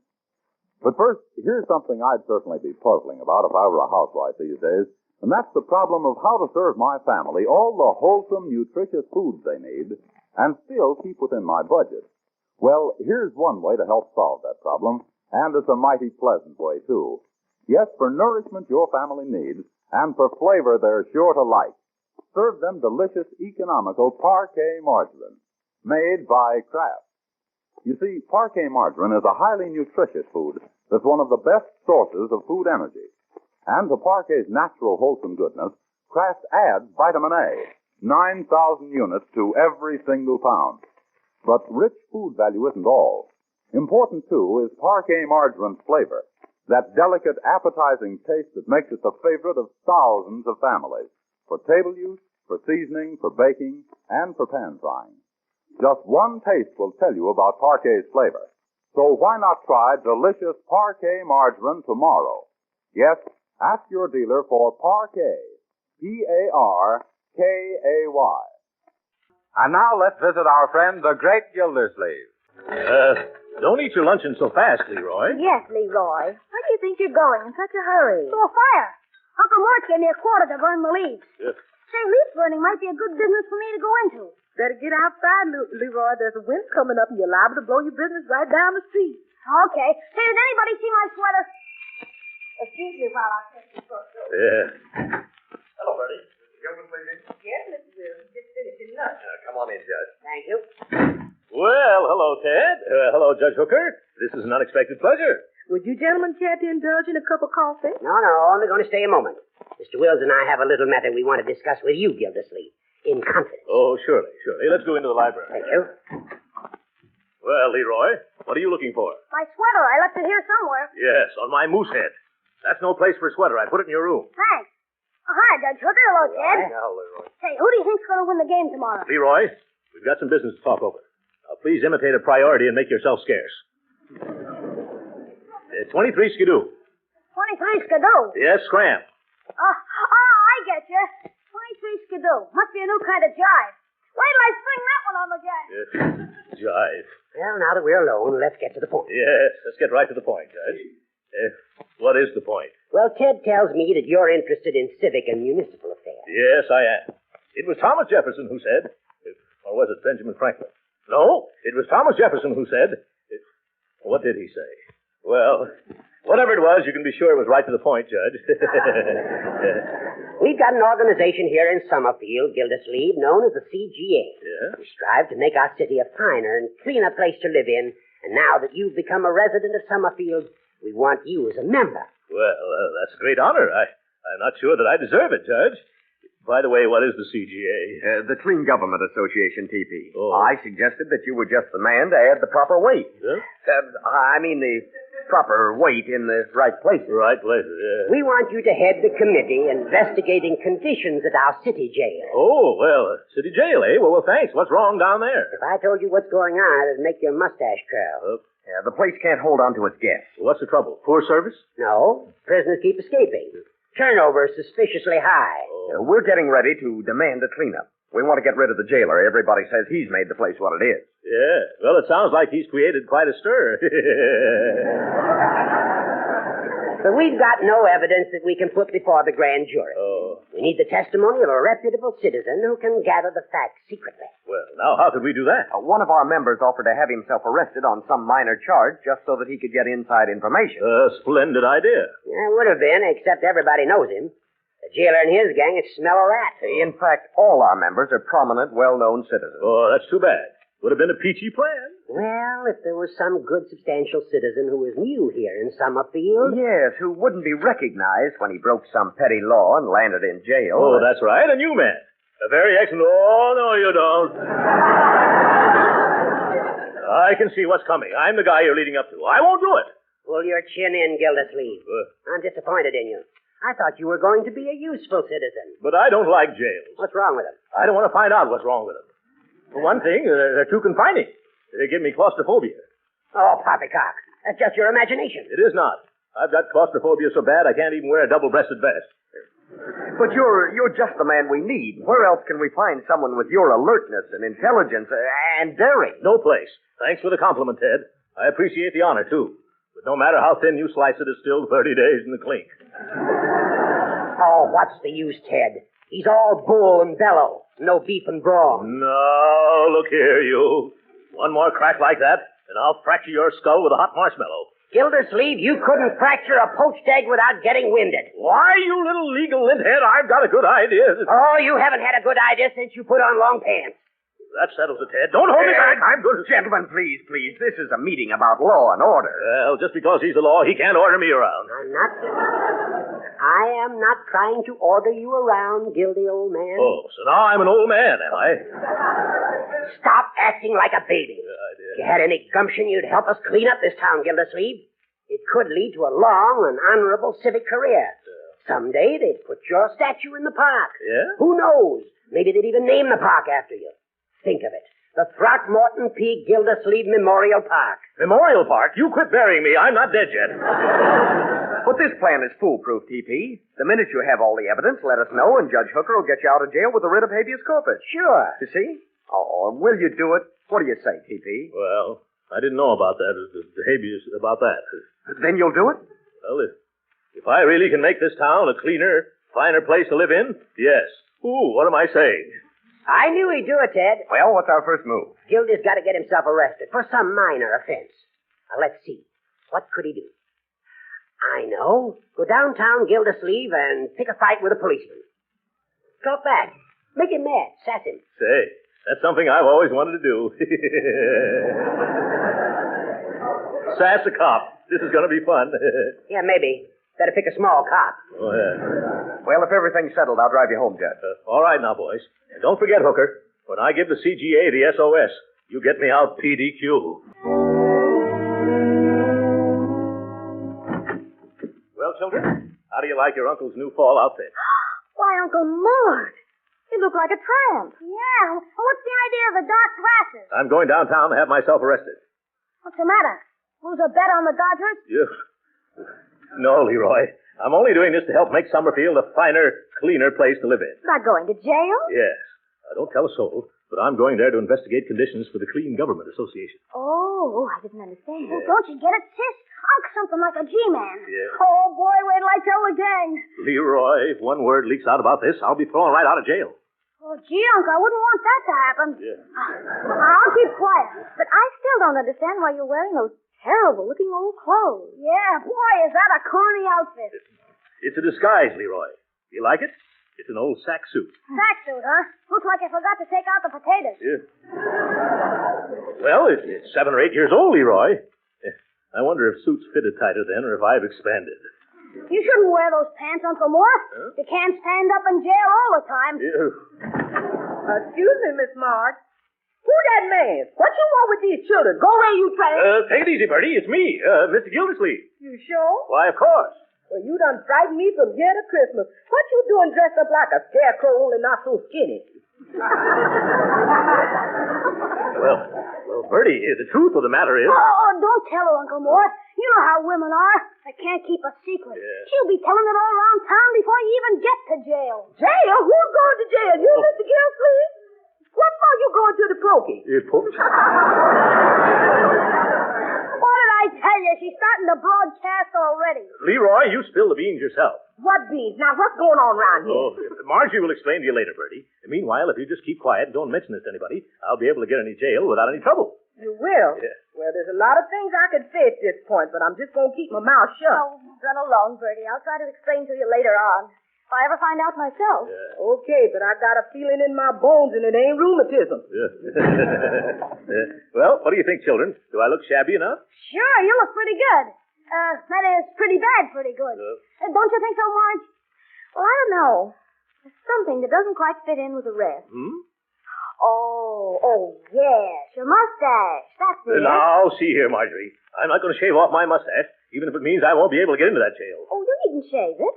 Just trim it a little so it won't look so dapper. No. Yes, now come on. Here's a pair of manicure. Nothing doing, Marjorie. Don't you dare touch a hair. Hold his head, Leroy. Okay, sis. Hold still, Uncle. Oh, Leroy, stop that. Quit. Cut it out, children. Uncle. Hold on. It's taken me years to stop, Marjorie. You'll ruin the shape. Hold still. hell, Uncle. Stop it! Leave my mustache alone. Hey. Oh, that's my nose you're trimming. Everything all right, Uncle Mort? Well, my upper lip was kind of cold. Keep it stiff, Uncle. It looks great. Yes. Say, is it all right if we stick around and watch you get arrested? I should say not. I wouldn't have even let you drive me downtown if that conductor hadn't thrown me off the streetcar. Say, how do you plan to get arrested, Uncle Mort? Huh? I hope you're not going to do anything against the law. Well, nothing really bad. I'm just going to tease a cop. Will I have fun getting that cop mad? Hey, Uncle Mort, stop. I see a policeman. Where? Coming down the street. See him? Boy, is he a big guy, too. Hey, Uncle Mort, you're not stopping. No sense in taking just the first policeman you see, Leroy. What's wrong with this one? Well, I'd kind of like to shop around for a little while, I mean. But you know how hard policemen ought to find when you want one. Huh? Now's your chance. Gee, Unc, ain't you gonna? Well, all right, if you insist. Come on, Unc. Don't rush me, young man. Well, what are we waiting for? Well, I just don't know how to begin this. Why don't you just bump into him? Look how big he is. There wouldn't be any fun in that. And step on his corn. Yeah, step on his corns. That's like putting one foot in the grave. Hurry up before he passes, Unc. Now, quit pushing me out of the car, Leroy. Now, stop that. Whoop. Oh. Hey, look where you're going, you. You stepped right on my foot. I did, officer? Well, why don't you keep those big, flat feet out of my way? They are big, aren't they? Huh? Yes, they are big. And clumsy, too. That's true. You know, I have the worst time with them, especially when I dance. I'm not interested in your waltzing dogs. Now, out of my way before I get tough. Oh, don't shout. I've got a splitting headache as it is. Oh, you have? I'll shout if I want to. Yes, by George, I'd like to see you stop me. Now, really, mister, if you're going to create a disturbance, I'm not going to stand here and take it. You're not, eh? What are you going to do? I'm going home to bed. Oh! Wait a minute, aren't you going to arrest me? Oh, no. As a citizen and taxpayer, I insist on being arrested. Well, in that case, you better find a policeman. Yeah. Aren't you a policeman? Don't tell a soul, but I'm just getting home from a masquerade ball. Oh! Hey, Uncle Mort, here we are. Oh, I wish you two children would stop following me around. You're just a jinx. Oh. No matter what I try, I can't get myself arrested. Well, did you walk on the grass in the park and pick the flowers like I told you to do? Yes, but that didn't work. Well, you should have waited till you saw a policeman. I did, and all he did was wink at me. How about jaywalking? They're arresting people for that these days. I tried jaywalking right on a busy street. What happened? A couple of big trucks just missed me and ran into each other. And the officer didn't arrest you? No, he was too busy separating the truck drivers. I even tried to steal a mounted policeman's horse. That should have landed you smack in the hoot gout. Well, it would have, except this was a burglar-proof horse. What do you mean? He just sat down in the gutter and refused to move. Well, maybe you better give up, Uncle Mort. No, sir. I'm just as stubborn as the police department. I'm going to jail this afternoon if it takes me all night. Unc, I've been thinking. I know what'll do the trick. What is it, my boy? What is it? You see that pile of bricks? The bricks? Yes. And see all the pretty straw windows? Oh, Leroy, I don't want to hurt those shopkeepers. Okay, then, how about that row of empty stores across the street? You couldn't hurt anybody there. You're a bright boy, Leroy. Now, you children go back to the car and pretend you don't know me. All right. So long, Uncle Mort. I hope you make it this time. Yeah, thanks. Better take an armful in case I miss. Well, here goes. It doesn't seem to attract any attention. I better try again. What kind of a neighborhood is this? Well, I'll wake him up this time. Whoop! Whoop! This is fun. Whoop! What's wrong, Marjorie? Look at the signs in those windows you broke. Signs? Where? Oh, yes. These stores for rent by the Forrester Estate. Throckmorton P. Gildersleeve, agent. Oh, my. Now go on, Unc. Here comes a guy. Huh? Do as I told you, and they can't keep you out of the coop. Oh, but this is ridiculous, Leroy. I'm a little embarrassed. I'll get stage fright. Well, you said it was for a worthy cause. I'll be waiting, Unc. I don't like this. Excuse me, buddy, but could you spare a dime for a worthy cup of coffee? Why, sure, pal. I've been up against it myself. Here's a quarter. Oh. That's all right. Keep it up. Sooner or later, somebody's going to complain to the cop on the corner. Oh, to think. A Gildersleeve hustling handouts on the highway. Here comes another customer, Uncle Mort. Okay. Makes me feel like a cat. Pardon me, lady, but could you spare a dime for a cup of coffee? Why, you poor man, I'll do better than that. I'm going to take you to the nearest restaurant and buy you a nice hot meal. But, madam, I've had my luncheon already. I just forgot to drink my coffee. No, Leroy, I simply refuse to ask another person for another dime for another cup of coffee. Why, I've collected over $7 already. Here, to give it to some worthy charity. Start a fund to buy glasses for nearsighted policemen. What are you going to do now? I'm giving up. I never knew it'd be so hard to get yourself arrested. Come on. Your sister's waiting in the car. Oh, look, that lady dropped her purse. Hand it here, Leroy. Thanks. Which lady was it, Unc? The one with the hat like a waffle. Hey, lady! Leroy, you go to the car while I run ahead and give it back to her. Lady! Oh, lady! Lady! Oh, lady! Lady, I've been whistling at you for a block. I heard you. How dare you follow me? I wasn't following you. I was trying to catch you. Oh, what? Here's your purse, lady. You dropped it back there. I did not. But I thought I saw you. I have my purse right here in my hand. What? That was just an excuse to stop me and try to flirt, you masher. Masher? Who, me? Yes. A girl isn't safe anymore with wolves like you roaming the streets. Wolves? Now, see here. I wish there was a policeman around. I'd teach you a lesson. Quiet, lady. You're attracting a crowd. Why, you ought to be ashamed. Whistling and shouting at a poor girl. Girl? You wouldn't be so bold and sassy if my brother-in-law was here to protect me. Oh, my God. Excuse me, lady. Maybe I can help you. Quiet, please, quiet. Yes, quiet. What's wrong? This man is bothering me. I am not. Move on, bum. You're bothering the lady. But I just ran after her. It bothered her. Now run away. But I want to give her this purse. I don't want your old purse. My purse? She says she don't want your purse. Now beat it. All right, mister. If you... Wait a second. Who are you to tell me I should beat it? I'm a deputy sheriff, see? Now, if you don't want to be pulled in for mashing... But I swear, Miss... Huh? Got my purse. Oh, is this your purse? Well, I thought it belonged to the other lady. Stealing ladies' pocketbooks, too, huh? Huh? Now I got you on 2 charges. Mashing and purse snatching. Oh, but I tell you, Deputy, I'm innocent. Oh, yeah? Come on now, fatty. Let's get down to the sheriff's office. Well, I just saw it lying there on the sidewalk, mister, and I thought that... Are you coming quietly, or do I have to drag you to jail? I won't come quietly. You can't make me... What? You're going to take me to jail? You catch on fast. Well, why didn't you say so? Come on. I just can't wait till we get there.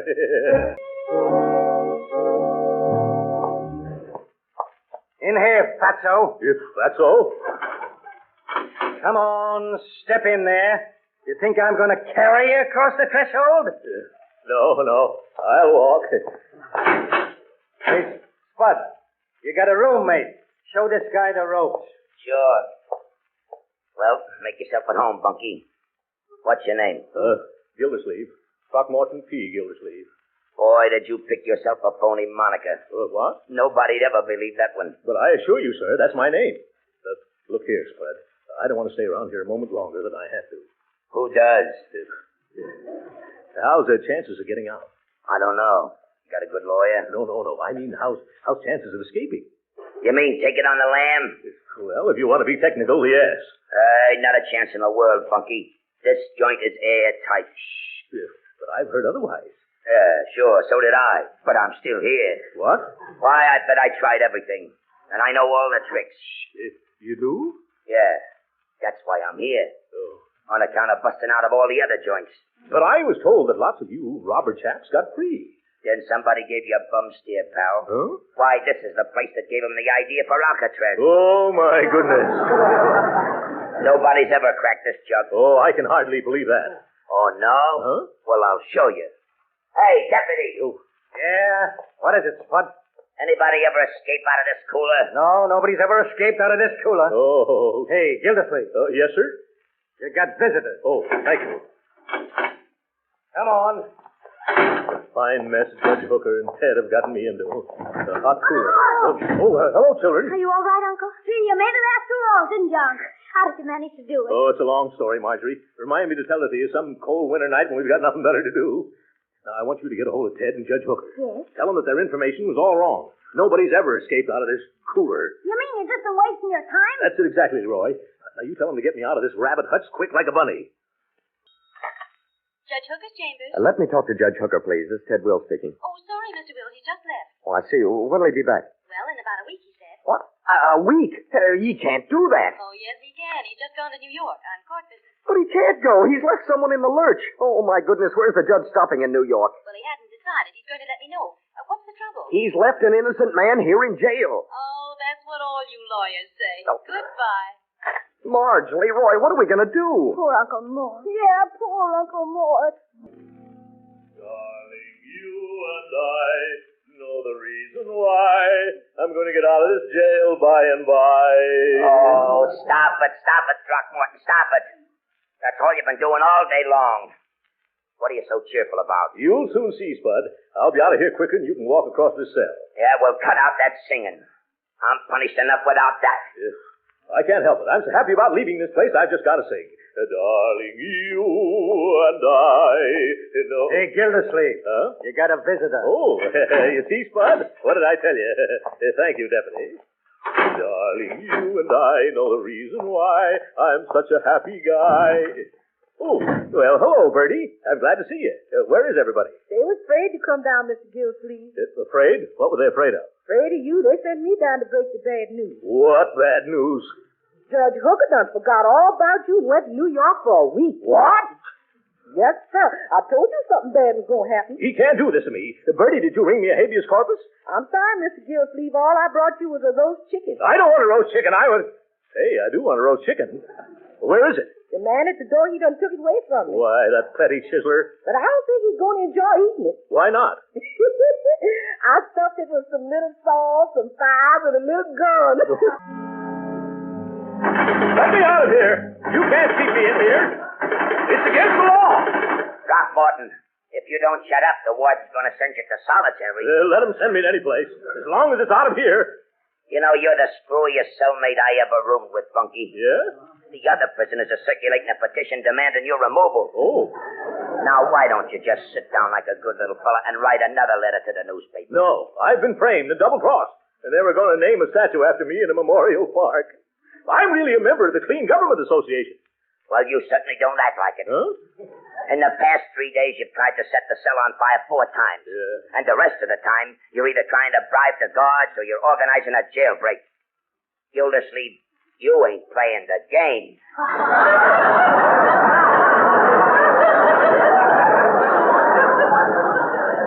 I don't want to play any games.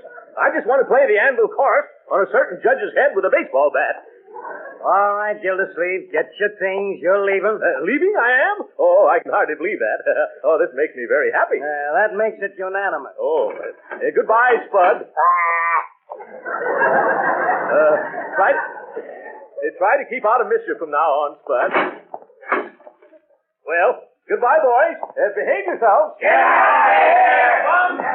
Yeah, glad to, bum. Uncle Mort, you're free. Oh, hello, children. Hello, Ted. Hello, Hooker. Hello. Well, it took you long enough to get me out of here. Now, Gildy, it was all a mistake. Let's not discuss it here. Shall we go? Yes. But first I want to ask you two great civic leaders a question. Where did you get your phony information? From a fortune teller? It wasn't phony. And why did you have to yell your head off about our investigation? It's all over town now. What difference does that make now, Hooker? There's nothing to prosecute here. The jail is escape-proof. I found that out. And from what I saw, it's run on the level, too. Of course it is. I knew that all along. Then why in the name of common sense did you send me here? That's just it. We didn't tell you to come here, Gildersleeve. What? No, this is the county jail. We told you to go to the city jail. Oh, my God!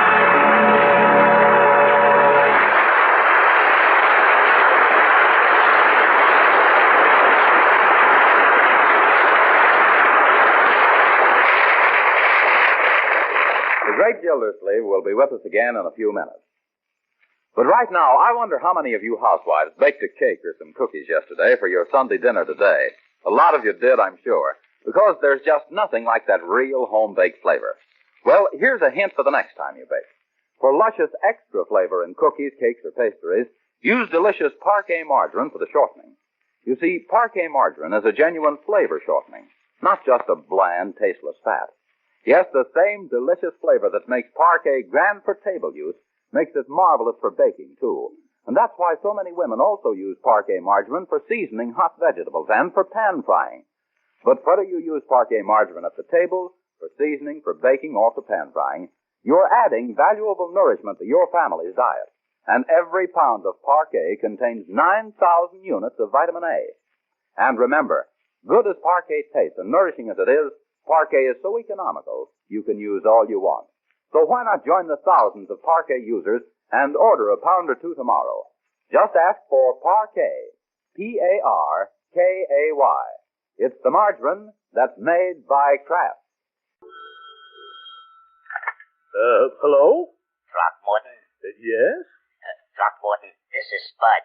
I just phoned to tell you I gave you a bum steer. You did, Spud? How? Well, somebody did escape out of that cooler. They did? Who? Me. So long, Throcky. Spud! Spud! You're not playing the game. Good night.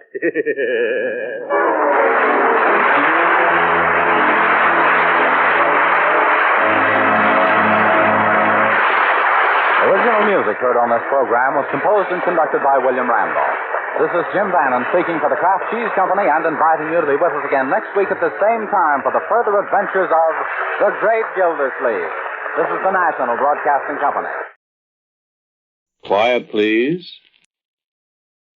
Quiet, please. The American Broadcasting Company presents Quiet, Please, which is written and directed by Willis Cooper, and which features Ernest Chappell. Quiet, Please, for today is called Dark Rosaleen.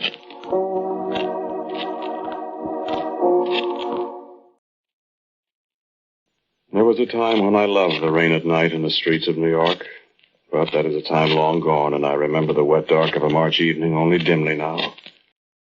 And I find I have no desire now to return to it, though there was a time when I loved it.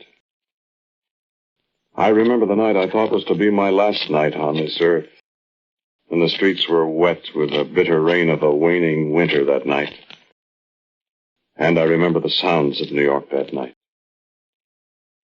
I remember the sound of tires on the asphalt like the long, drawn-out sound of striking a kitchen match. I remember the skirl of whistles and the subterranean bellow of the subway. I remember the horns sounding wetly in the north and south traffic on 6th Avenue and the empty echo of voices between the buildings on 44th Street. I remember the unperturbed traffic lights, red and green beacons in the cold rain. And there was a red glow in the sky from Times Square behind me. And lonely yellow windows dim above me in the murk, where other lonely souls toiled the night away. And now I gaze on ragged rocks drenched in the spindrift of the sea, and beyond them landward the wholesome green hills lie peaceful on the breast of the land, and the sound of the pipe comes sweetly across the downs to me. And here the rain is a living thing, a great gray beast that comes from the sea to fling its fury against the ragged rocks and hasten inland to the hills as did the dark men who first came to these shores so many years ago. Thus have the remembrances of the place that was once my home faded away. And it is only when the Ides of March return that I sit here on the shore above the furious waters and remember the spires of the cathedral, closed about with the towering buildings of the city. And hear again the clamor of the Kerry pipes above the searching winds of the avenue. And now I think of the men that marched to the greater glory of Holy Patrick on his day in the morning. And the banners that wave above the gay paraders fly for me in my heart. For I have found Dark Rosaleen.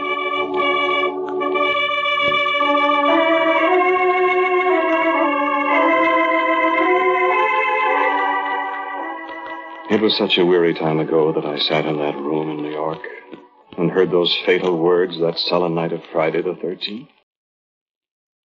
Their very memory has blurred now, but I remember them.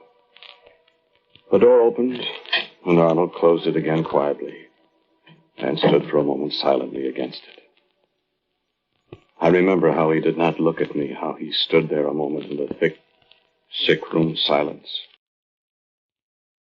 I remember I could not rise from my chair even when his voice trod on the silence of that ghastly place. We must be brave. It's a And terrible I knew what he thing. was saying. But his voice seemed to come from a long way off, and his face was unclear in the dim light. We could, Wayne. And the pulse began to beat in my temples, and it was a dreadful truth that beat upon my head. I would not believe what he was saying. Elizabeth is I would not acknowledge it. Elizabeth Still, the is pulse dead. hammered in my Elizabeth temples, and I is said to dead. myself, he is Elizabeth not saying is it. Dead. And I said, I will not dead. believe it. Dead. And there was silence again. And in the silence, I heard a little small sound. And at last, I knew it was my own voice. And the keening of the women in the farther room rose above my own voice.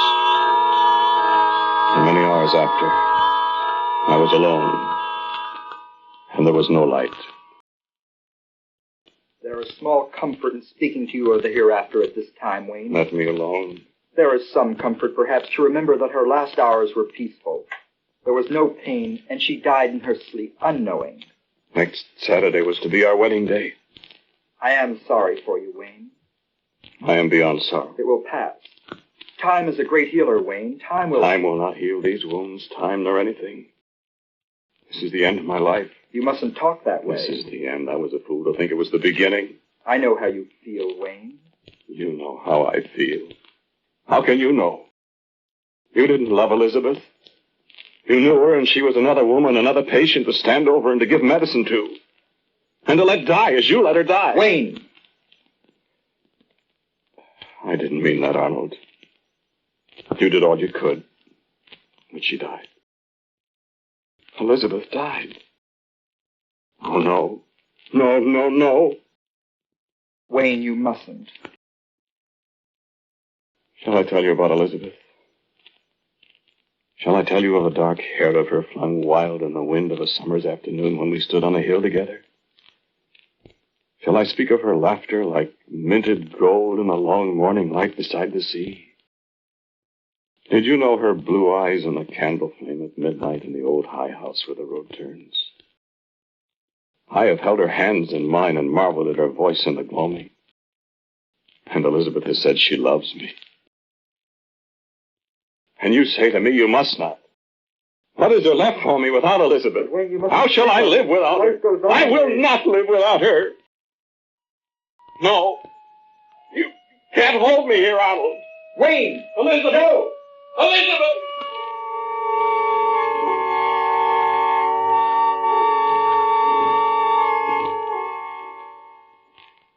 And the streets were wet, and the streets were dark, and the sounds of New York I still remember. For what man is there could not remember his last day on earth? I heard the muted roar of the town, and the dark, hurrying figures of people were in my consciousness, too. But it was not the night to care for earthly things, and the cold rain descended, and the sodden streets gave back the echo wetly of my aimless footsteps. Say to me, man, if you have ever loved.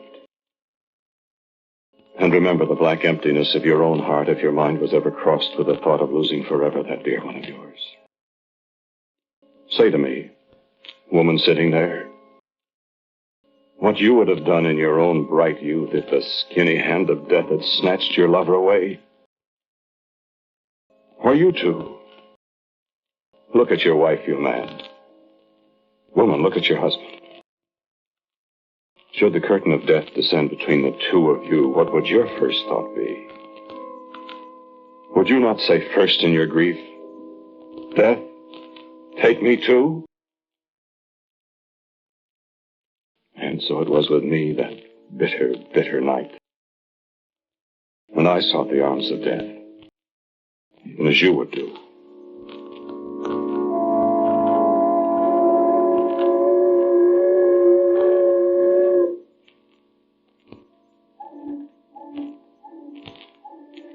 Do the oily ripples of the ebbing tide still finger the timbers of the ancient piers along the river? Does the mournful sound of the foghorn haunt your dreams of a rainy night in March, when the rain and the fog conspire to teach us what blackness there was once on all the earth?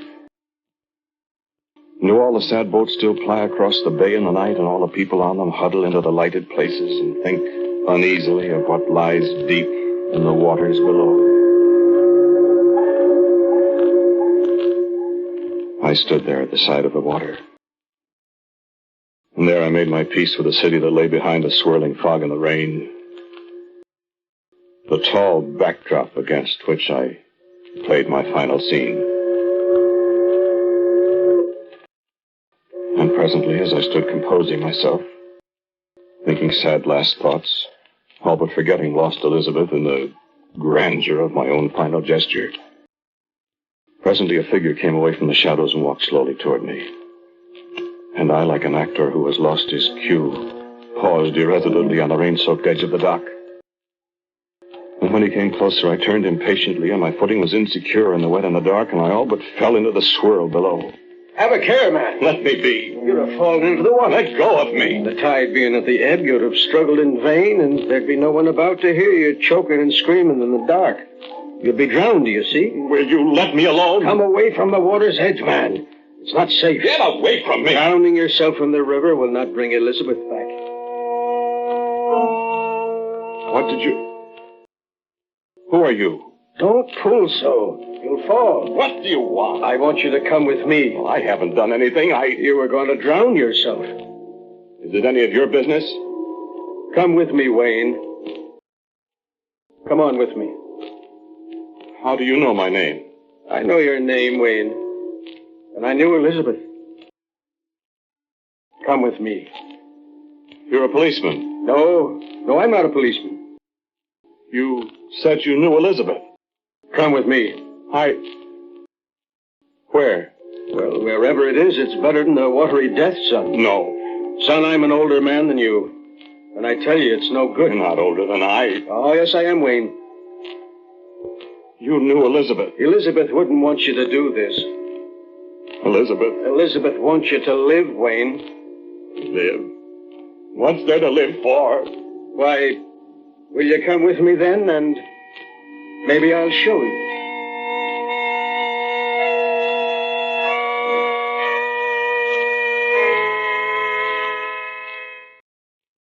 I cannot say now what was the compulsion that led me to follow his steps down the dockside and out to the end of the wharf in the darkness. I cannot say, but I am glad this day that I heeded his words. In the soaking cold rain along the dockside in the dark, to a ladder at the end. And he paused and took my arm again and pointed down. You were not afraid of the water a moment ago, Wayne. And I looked at him. And in the gloom it seemed that I could see the glow of the little lantern at the end of the dock, though he stood between me and the light. Down the ladder to the boat, Wayne. The ladder was wet and clammy to my hands, and I could hear the wooden rungs creak beneath my weight. I did not know why I followed him, for I could see no boat in the water below. But I have spoken of a compulsion. And though he spoke quietly enough in the night, I followed him. Will you sit in the stern then, Wayne, while I row?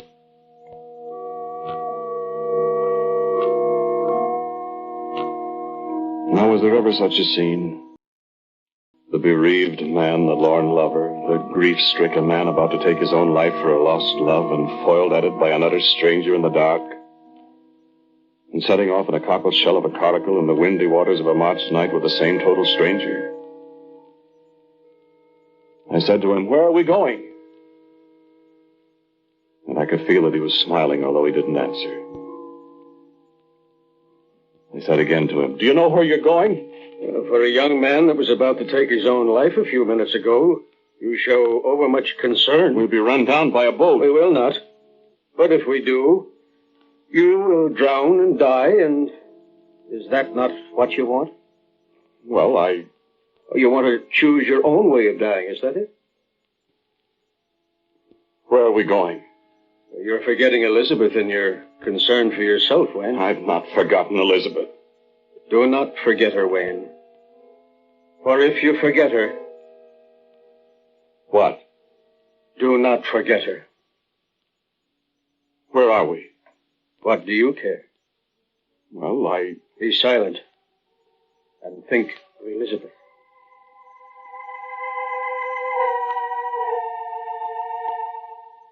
And the waves rose higher and higher. And the wind came down about my ears, and we seemed to be going faster and ever faster through the night. And always the silent man sat over against me in the little boat. And though the waves grew mountain high in the wild night, still he plied his oars, and still we traveled on upon the face of the deep. For now there was no light to be seen, and the flying scud all but smothered me, and I grew desperately cold in the open boat. And again I asked him, "Where are we going?" "Be still." And my thoughts would not compose. And at last I fell into a kind of restless sleep, cold and wet, and direly unhappy there in the boat alone upon the ocean. And through my sleep I seemed to hear strange music and the voice of my companion in the boat. And there was poetry in his words. Out of the glowing west as the sun was dying behind them, up from the sea in the night by the light of the moon, dark were the boats, and dark were the men in the darkness, seeking the shore of the sea as they chanted their song in the night, seeking the Shan van Vogt, the undying, sorrowful mother, seeking the Shan van Vogt on the shore where the Shannon descends.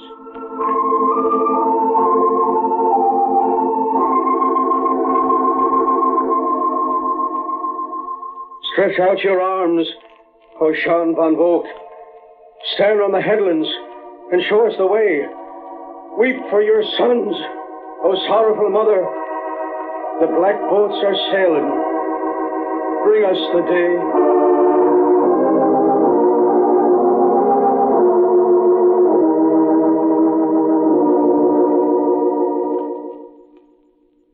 And when I opened my eyes, the first rays of the sun sped across the waters to me. And the broad land lay before us, and there was a great lazy river that came down out of the hills. And a fresh wind was blowing at our backs, and we rushed along on the calm breast of the sea. And I rubbed my eyes, and I asked my companion in amazement, "Where are we?" And he smiled and shook his head and did not answer.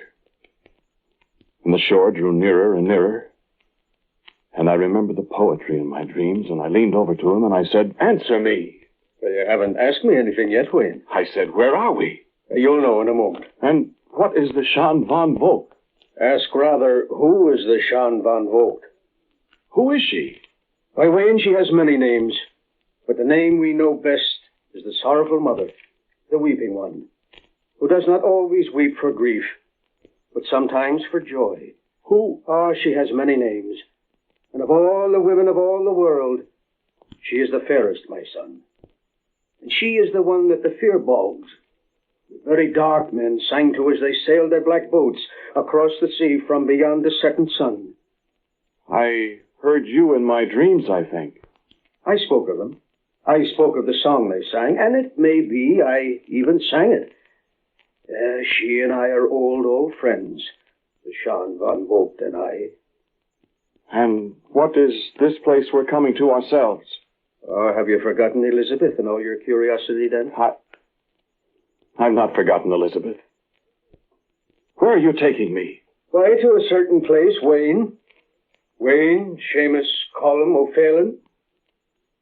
I don't understand. You will. And he shook his head and laid on the oars again. And the little black boat headed toward the mouth of the great gentle river. And there grew higher land on either side, and the green hills stretched away beyond. And I saw a woman standing on the beach at the estuary as we drew closer. And for a moment my heart leaped in me, for her hair was dark like Elizabeth's, and she had the figure that I remembered so well. And then I knew sharp despair again, for Elizabeth was dead.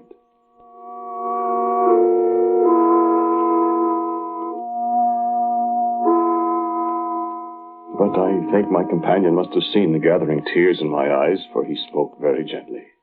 You remember Elizabeth again? I have not forgotten Elizabeth. I will not forget Elizabeth. That is well, my son. But tell me, what is this place? Look about you. And we were in the very mouth of the river. And the blue of the sea had turned now to a kind of golden green from the silt that the river brings down from the hills far beyond. And I looked, and the low hills stretched away as far as I could see. and the sun shone on a scene of peace. And I fancied I could hear birds singing. You'd know where you are then, Wayne Abu. Where? Look, on your left hand, that is Clare. And on your right is the land of Kenmare. Is it not a beautiful sight then in the morning? It is that. I've always loved it. And we drew nearer to the shore. And I looked on the shore, and the woman was standing there by the waterside. And she was dressed in a green flowing gown, and her hair was dark, like I've heard is the wing of a raven. And her face was peaceful to look upon, though ravaged with tears. And I looked from her to my companion in the boat, and he spoke to me. That is the Shan van Vogt.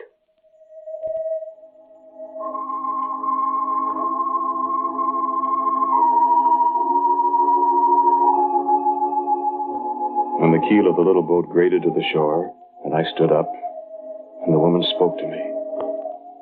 And her voice was like my mother's voice as I remembered it, although the words she spoke were in a strange tongue.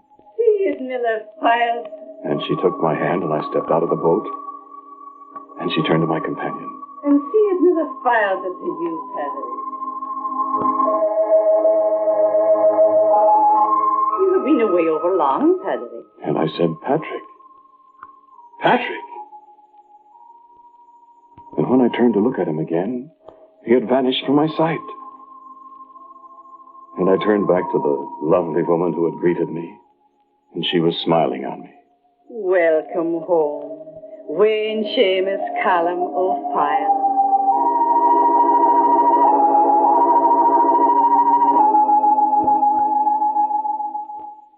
Now I thought perhaps that I had come to those Isles of the Blessed that are spoken of in the old books. And I thought perhaps this place was heaven, for it was very fair. And I thought in my heart for a moment, perhaps I shall find Elizabeth here. For I was not sure what this place was, and it seemed that the heaven I had heard of could not possibly be fairer. And I may say to this day that as yet I have had no foretaste, no view of heaven yet vouchsafed to me. Yet if heaven shall be fairer than this land set down in a shining sea, then it will be heaven indeed. And in the long days, which were the days of spring, I wandered by myself along the shore, and the sun was good, and the sea was endless. And when the night came, there were the stars, and the night breeze was sweet. And then the thoughts of Elizabeth came back again to haunt me. And always my wonder grew. Had I indeed taken my life, and was this the Elysian field? Was this the limbo for unjudged souls? Was I dead myself, and wandering till a judgment day? It is a true land, Wayne. Feel the grass beneath your feet, hearken to the sound of the waves, and be sure it is all real. I'm lost. You weep for your lost Elizabeth. I shall never cease to weep for her. Shan van Vogt. A day'll come, Wayne. No day for me. A day comes when grief is forgotten. No. When you know dark Rosaleen. No. Who is dark Rosaleen? Who are you? Who is Patrick? We would none of us live save for Patrick. Patrick brought the word to us. Patrick came from the lands far beyond yonder sea. And Patrick brought the cross to us all here. He is a young man. Patrick led us all from the dark mysteries of the pagan hills. And it was Patrick's hand that has kept us safe for all these years of our life. I have not always been fair, Wayne. This place has not always been fair. Great dragons breathing fire and dire serpents were in the hills, till Patrick banished them.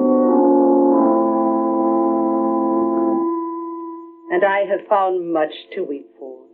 Wherefore they call me the sorrowful mother, the Shan van Vogt. But as Patrick says, in these latter days, I do not always weep for you. Tell me, Shan van Vogt. I was about to die for the love of a lost one. I know. Is she here? Is Elizabeth here? Dark Rosaleen is here.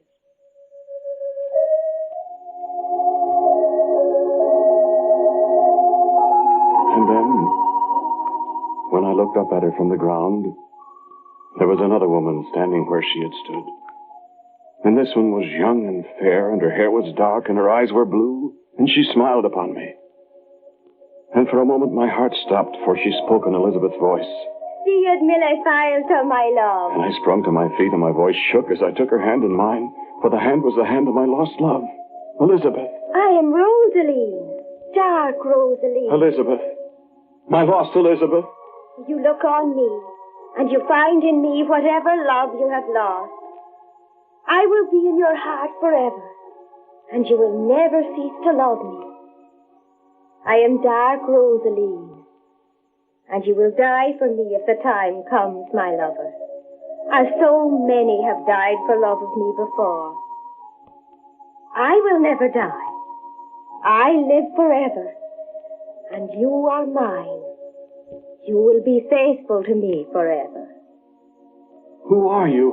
I am called Dark Rosaleen.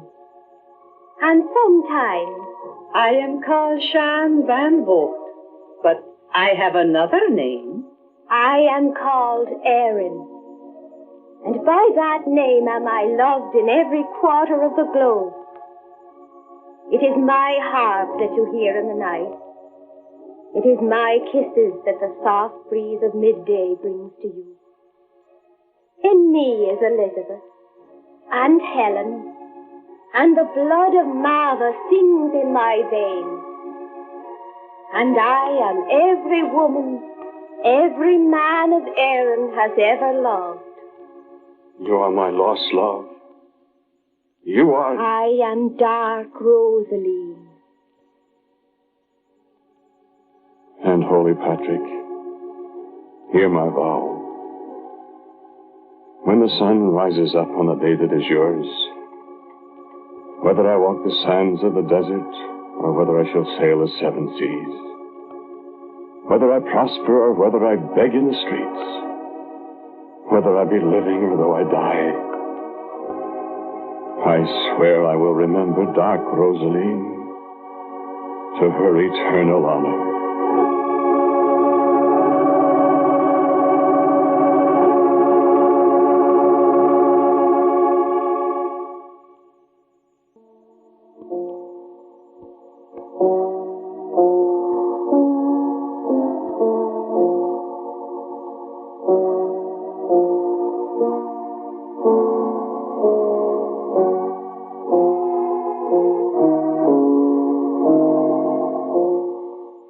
The title of today's Quiet Please story is Dark Rosaleen. It was written and directed by Willis Cooper. And the man who spoke to you was Ernest Chappell. And Patrick was played by Ed Latimer. Leora Thatcher was the Shan Van Vogt. Dark Rosaleen was played by Charita Bauer. And Mark Forbes played Arnold. As usual, music for Quiet Please is by Albert Berman. Who knows what evil lurks in the hearts of men? The shadow knows.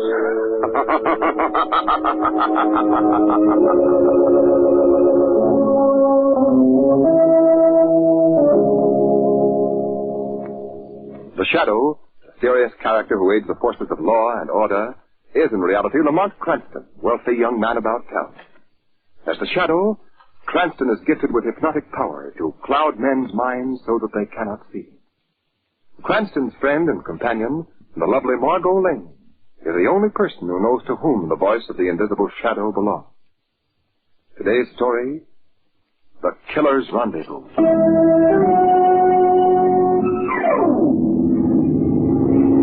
We find Margot and Lamont flying westward, high above the clouds, in a silver-winged passenger plane.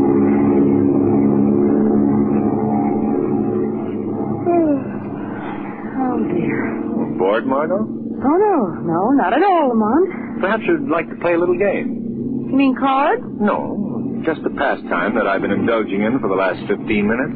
Well, what is it, Lamont? Well, it has to do with our fellow passengers. Oh, good. Sounds interesting. I've been watching their mannerisms and behavior, trying to guess just what sort of persons they are and what they do. Oh, that sounds like fun. Well, what have you discovered so far? Well, my number one exhibit is that tall, heavy-set chap sitting just across the aisle. How would you classify him, Margot? Oh, now, that's not fair, Lamont. You've had a head start. Well, tell me your deduction. All right. He's a graduate of State University.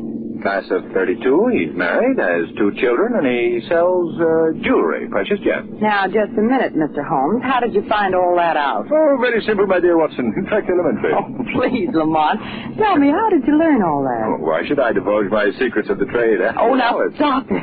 Come on, Lamont, tell me. Well, I shouldn't do this. Well, how did you know about the university? The class ring on his finger. I noticed it when he reached back for his wallet. And the family? Their picture fell out of the wallet when he opened it. And his profession? That tiny leather case that he's holding so nervously under his arm. That type of case is carried by jewel salesmen. Lamont, you're very good. Well, let's hear about some of the others now.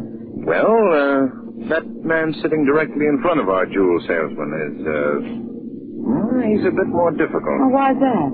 He's a fussy old gent. A bit of a hypochondriac, I'd say.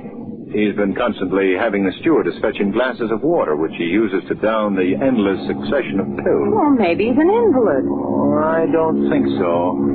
Something puzzling about him. That old man appears to be constantly watching for something. Waiting for something to happen. Ah, intrigue. Well, what do you suppose is going to happen? You really want to know? Mm-hmm. Nothing. Oh, Lamont, you spoil everything. Well, now, wait a minute. That leaves only 2 more passengers. What about those 2 up in the front seat? Ah, now you've come to something. I've been saving them for my climax. What do you mean? If you'd noticed them more closely, Margot, when they boarded the plane, you'd have seen that they were handcuffed to each other. What? Evidently, the detective and his prisoner on their way to the state penitentiary. Well, of all things, I'd never have suspected. Say. What? Look, the stewardess is coming through the plane giving instructions to the other passengers. I wonder what's up. We'll know in a second. Here she comes. Pretty thing, isn't she? Eyes front, Oscar. I wonder if you would mind adjusting your safety belts, please. We're going to land soon. Are we nearing the city? No, but we've gotten word of a severe storm ahead, so we're landing at another field until it blows over. Just a precaution. Very well. Oh, Lamont, I hope we're not delayed too long. That seems to be the feeling that you share with our fellow passengers. Judging by their appearance, they're not pleased with it either. No, I noticed that. Well, one thing, Margot. If we are grounded for long, we'll be with some very interesting companions.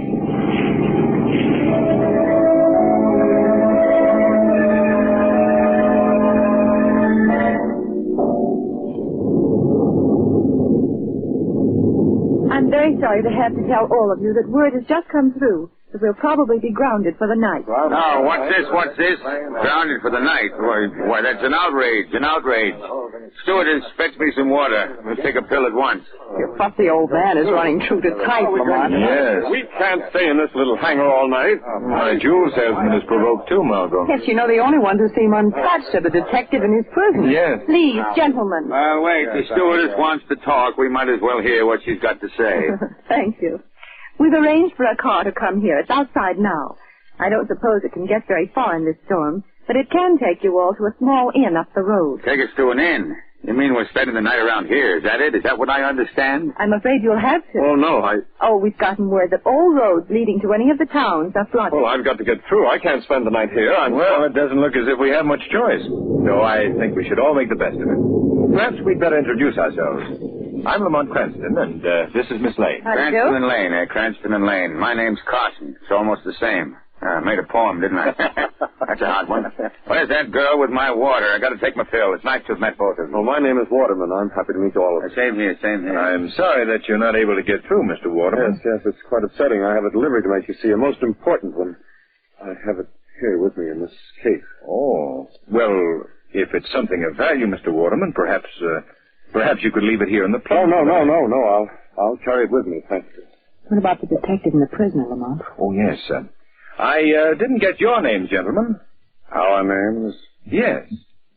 We're just 2 guys named Smith. Here's your glass of water, Mr. Carson. Now, what kept you? What kept you? I don't feel like a pill now. And don't tell me I look like one. Well, then, the car's waiting, folks. Oh, thank you. I guess we better get it going. Come on, Margot. Righto. Do you know something, Margot? What? I have a feeling that this is not going to be a dull evening.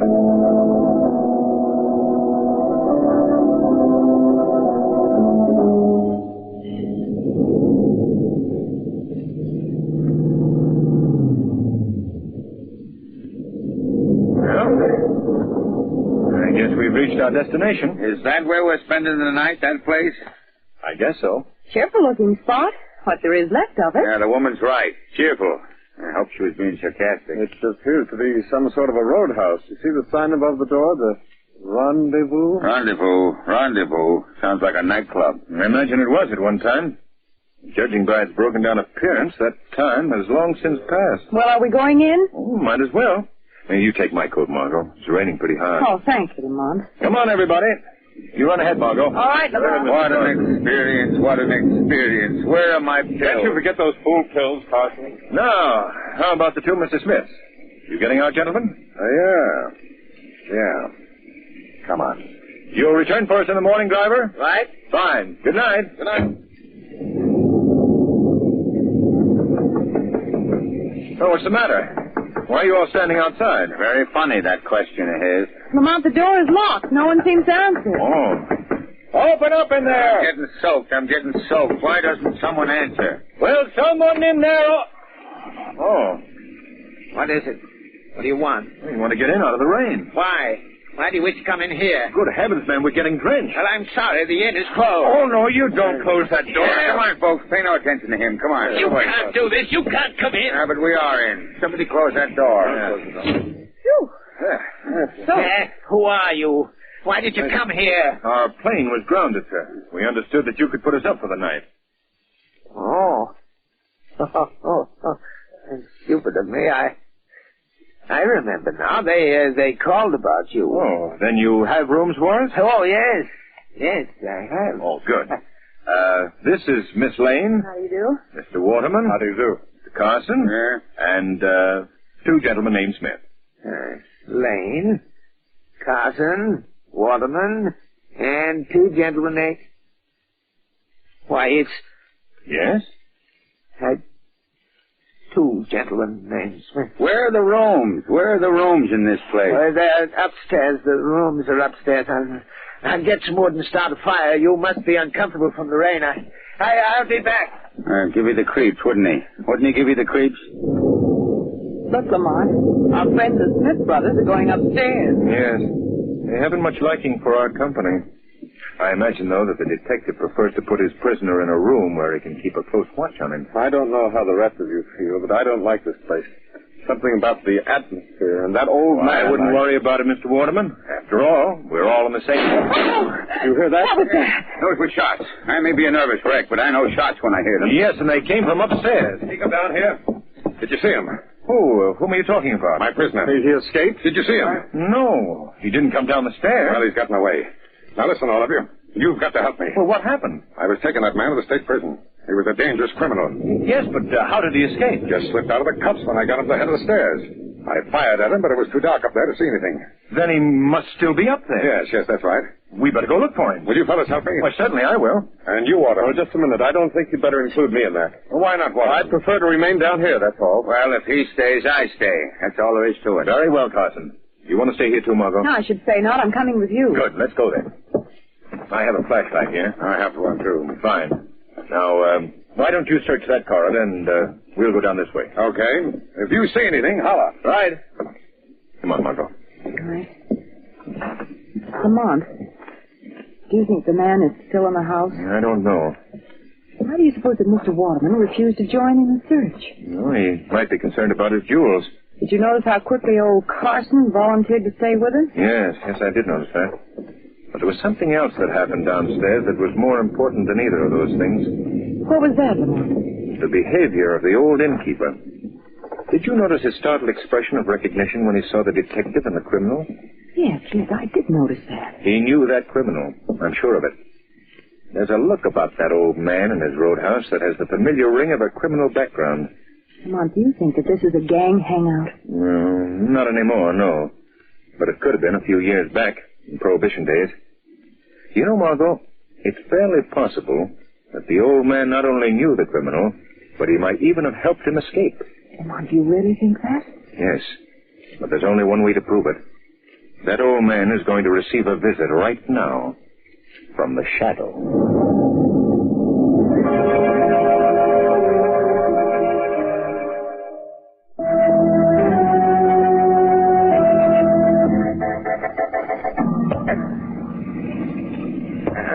Out here in the rain chopping wood.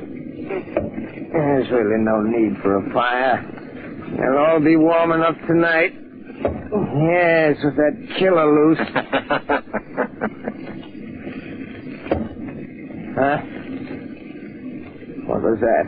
I've come to pay a call on you, old man. Who speaks to me? I am called the Shadow. Where are you? I see no one. That's true. By my hypnotic power, I have made myself quite invisible to your eyes.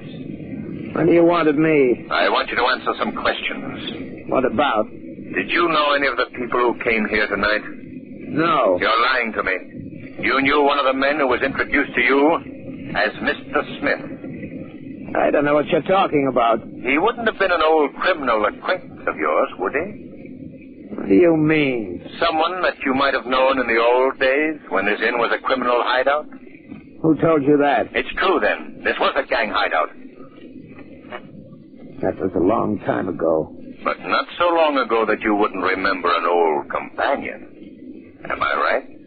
What are you driving at? That criminal that you recognized was being taken to the state prison. A few minutes ago, he escaped from the detective that was guarding him. He escaped? Yes. He's at large in this roadhouse. And I think you helped him get away. No, you're all wrong. But you knew him, didn't you? Hey, yes. Yes, I knew him all right, but I didn't help him. How can you prove that? I'll show you how. I'll go with you. I'll go with you to the detective that was guarding him and tell him all I know about it. Oh. Who fired those shots? Come back here. Come back. Oh. Oh, man. Oh, man. Why? He's dead.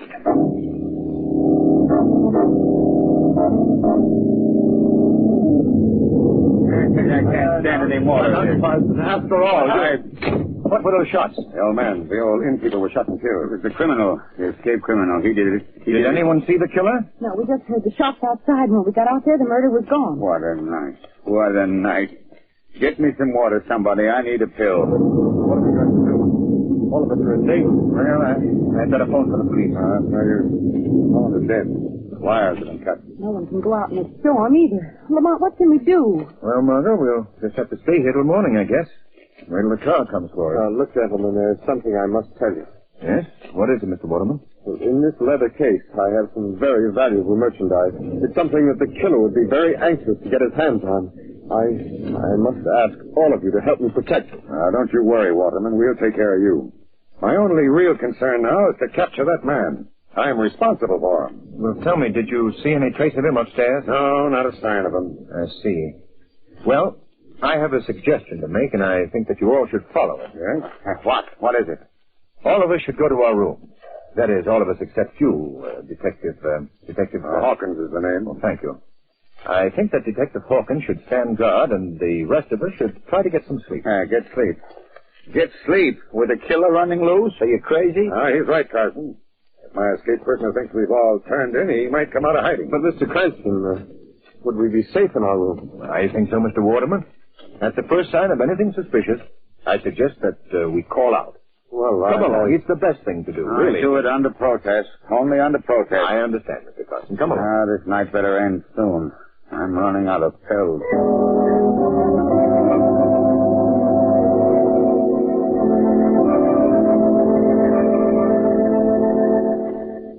Lamont, why did you want everyone to go to their rooms? Isn't it dangerous? Perhaps. The danger would be just as great downstairs.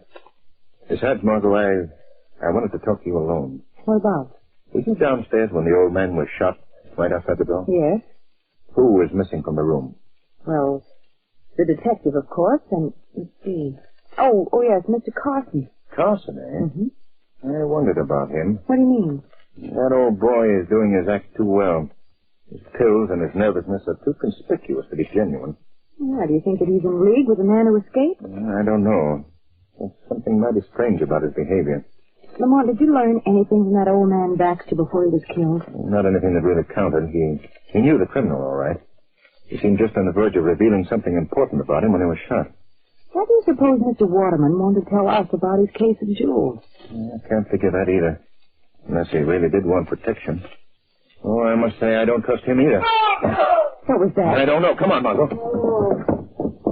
Yes, coming from this room here. Oh, Lamont, it's Waterman. Yes, he's been hit on the head. Margot, help me lift him up, please. All right. There you are, man. Rob, my jewel. Did you hear that, Lamont? Yes. What's wrong? What's wrong? Mr. Waterman, he was attacked. Good heavens. Good heavens. Waterman was hit on the head. He should be coming to give him a little air. Now, just take it easy, old man. That's it. Robbed. I was robbed. Well, tell us who did it. Did you see anyone? No, my back was turned. I was hit. My case was taken. My case of jewels. This is terrible. This is terrible. Wait a minute. Who said that? Why, that was Mr. Carson. Carson, I have some questions that I'd like you to answer. What do you mean? You've got my jewels. What? Yes, he has, I tell you. Crazy. He's crazy. He doesn't know what he's saying. Oh, yes, I do. I know that you've been following me ever since I left New York. You can't deny that, can you? Well, now, that blow has affected his head. You see, he doesn't answer my question. Why don't you answer him, Carson? You keep out of this. None of your business. No, forgetting that I am a detective, Carson. And it is my business. Get up. Just let me get up. I'll make him admit he stole my jewels. Let me out of here. Just take it easy. You'd better go to your room. There may be some trouble here. All right, but do be careful. Just let me get up, and I'll give him the same treatment he gave me. This is an outrage. An outrage. Hey, you don't believe him, do you, gentlemen? Never mind your innocent talk, Carson. This is no innocent talk. It's the truth. I can prove that That's Margot. Something's happened to her. Margot! Margot! I'm right here, Lamont. Are you all right? Yes, but look. A body. A dead body. Yes. I opened this door. I thought it was my room. It was a closet. His body found. What's the matter? Miss Lane just discovered this body. Holy smoke. Is it your missing criminal? Yeah, it's him. He's dead. Carson again. That Carson is behind this whole thing. I don't get it yet, but I'm going to soon enough. I'm taking that guy downstairs and giving him a good going over. Are you going with him, Lamont? No, not just yet, Margot. I'd like to examine this body more thoroughly. Why? What do you expect to find out? I'll let you know in a minute. But let me see. Oh, this is interesting. Do you see the marks of a handcuff on this man's wrist? Yes. I just want you to remember that these marks are on his left wrist, Margot. What? I don't understand. You will presently. Now let's have a look under the coat. Just as I suspected. Look here. A very clear imprint of a shoulder holster under the left armpit. Well, what does that prove? Just come with me, Margot, and you'll find out. Where are we going? Downstairs. Oh, I wish I knew what you were talking about. Just be patient, Margot. Just be patient. What did you know with those jewels? I didn't take them, I tell you. He's lying, Hawkins. Yes, I know. Who did it? Oh, we've got some news for you, Mr. Cranston. Oh, what's that? We found this gun in the Carson jet. So he tells us that he's a private investigator who was hired by Waterman's company to protect you. That's the truth. I can show you my credentials. I can prove it. You never heard of any investigator who was hired to protect you, did you, Waterman? No, of course not. You've got to believe me. I do believe you, Mr. Carson. Huh? What'd you say? I said that I believe Mr. Carson's story. Are you crazy? I don't think so. I even believe that I know who really stole Mr. Waterman's jewels. Who? Who was it? You, Mr. Hawkins. Me? Well, but he's a detective, Mr. I'm not so sure that he is. What do you mean? I've just finished examining that body upstairs, Mr. Hawkins. The body of your supposed escaped criminal. Yeah? I learned several very revealing facts. Is that so? What? First of all, I discovered handcuff marks on his left wrist. That means that he was linked to your right wrist. Don't you think it unusual that you, a detective, should have changed your right hand? The hand you hold that gun in now? You don't know what you're talking about. Oh, yes, I do. Another thing I found on that body was the imprint of a shoulder holster. I've never known criminals on their way to jail to carry guns. Well, what are you trying to say? Simply this. That dead man upstairs was the real detective, Mr. Hawkins, and you are the criminal. Why, you... I'll thank you to give me that gun. Okay. Okay. Now, stand where you are, all of you. Well, you see what happened to one guy who got smart. Too smart. You can't do this. Shut up.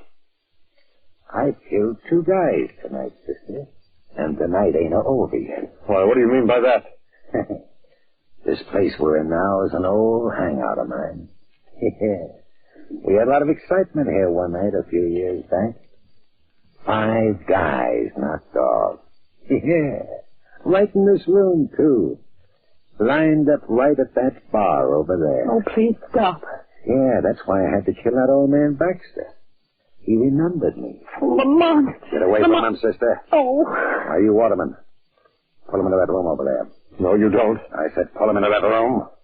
Oh, pretty brave with that gun in my ribs, aren't you? Going, punk. I'm going to use him later on for a little scene I'm staging. You're mad, Hawkins.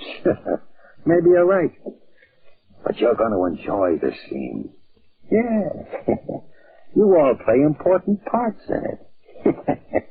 The parts of the ones who was shot in that old gang killing. You mean you're killing us, too? Yeah, you get the idea. But first we got to be authentic. It was all done with music. That nickel and the slot piano was playing. We found that at first. Oh, you're all going to like this. Oh, please don't. Yeah. Same funny old tune. Yeah, I can remember it like it was yesterday. I don't like your humor, Mr. Hawkins. Now, ain't that too bad? Now, line up at the bar. All of you. No, you can't do this. No? Get over there. Larry. Go on. Now, just turn your back. You too, sister. It'll all be over in just 1 minute. What happened? Sorry to spoil your little scene, Mr. Hawkins. Who was that? Who spoke? You might know me, Mr. Hawkins, as the Shadow. You again. Well, where are you? Come on, where I can see you. I prefer to remain invisible. I can deal with you better that way. You ain't dealing with me. Not like take care of them first. Put down that gun. Try and make me. Very well, I will. Put down his gun quickly. Yeah, I got it. That's it. I give him to you now, gentlemen. He's your prisoner. I've got him covered. See if he has my jewels. Yeah, where? Yeah, here they are, right in his coat pocket. Good work, Shadow. Hey, you hear me, Shadow? Shadow's gone. Where? Oh, Lamont. Where am I? Oh, Lamont, here, let me help you. We got him. We got him, Clancy. Oh, good work. Oh, dear. This is awful. What's the matter? Something terrible has happened. What is it, Carson? I've run out of pills. The weed of crime bears bitter fruit. Crime does not pay. The Shadow knows.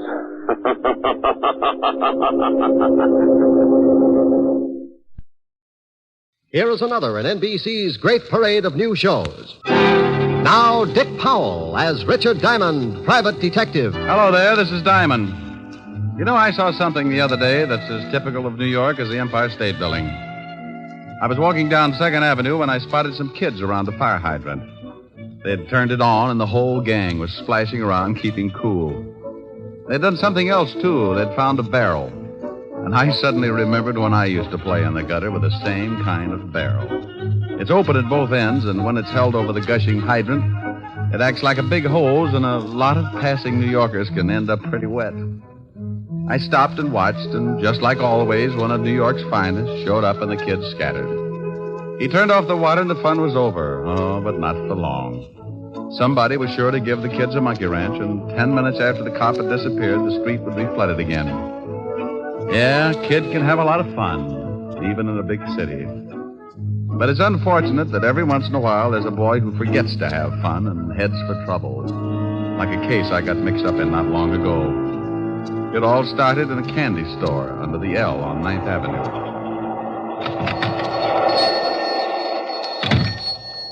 I'm just closing up, boys. We want to talk to you, Pop. I told you I was closing up.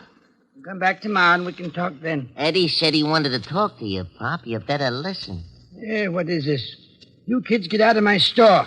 You want to buy something, you come back tomorrow. You ain't been making enough on your number sales. We come to see why not. Oh, so that's it. First, they threaten to beat me up unless I sell the numbers. Then they get sore because I ain't selling enough and send young hoodlums to see that I do. Well, you go tell your boss that I'm through selling numbers to poor people who think they can get rich quick. You tell your boss if he don't like it, I'm going to the police. Tell your boss that. Sure, we'll tell him. But he wants us to tell you something. I don't want to hear nothing from you bunch of no-goods. Now you get out of here. Oh, no, that ain't nice. There's a chimp. No, that ain't nice at all. I told you to get out. If you don't, I'll call a cop. You ain't calling anybody, Pop. What do you do now? You get away. Help, please. No, please, help. Shut up. Okay, Jim, make him shut up. Please, I'm an old man. Yeah, sure you are, Pop, but old guys like you need exercise. Think he's had enough, eh? Yeah, grab some items, cigarettes and cigars off the counter. Yeah, sure. Hey, we better get out of here. Maybe somebody heard him yelling. Okay, grab me a box of candy, too. I got a date with Nancy tonight. I'll grab a couple. I got a date, too. Let's go.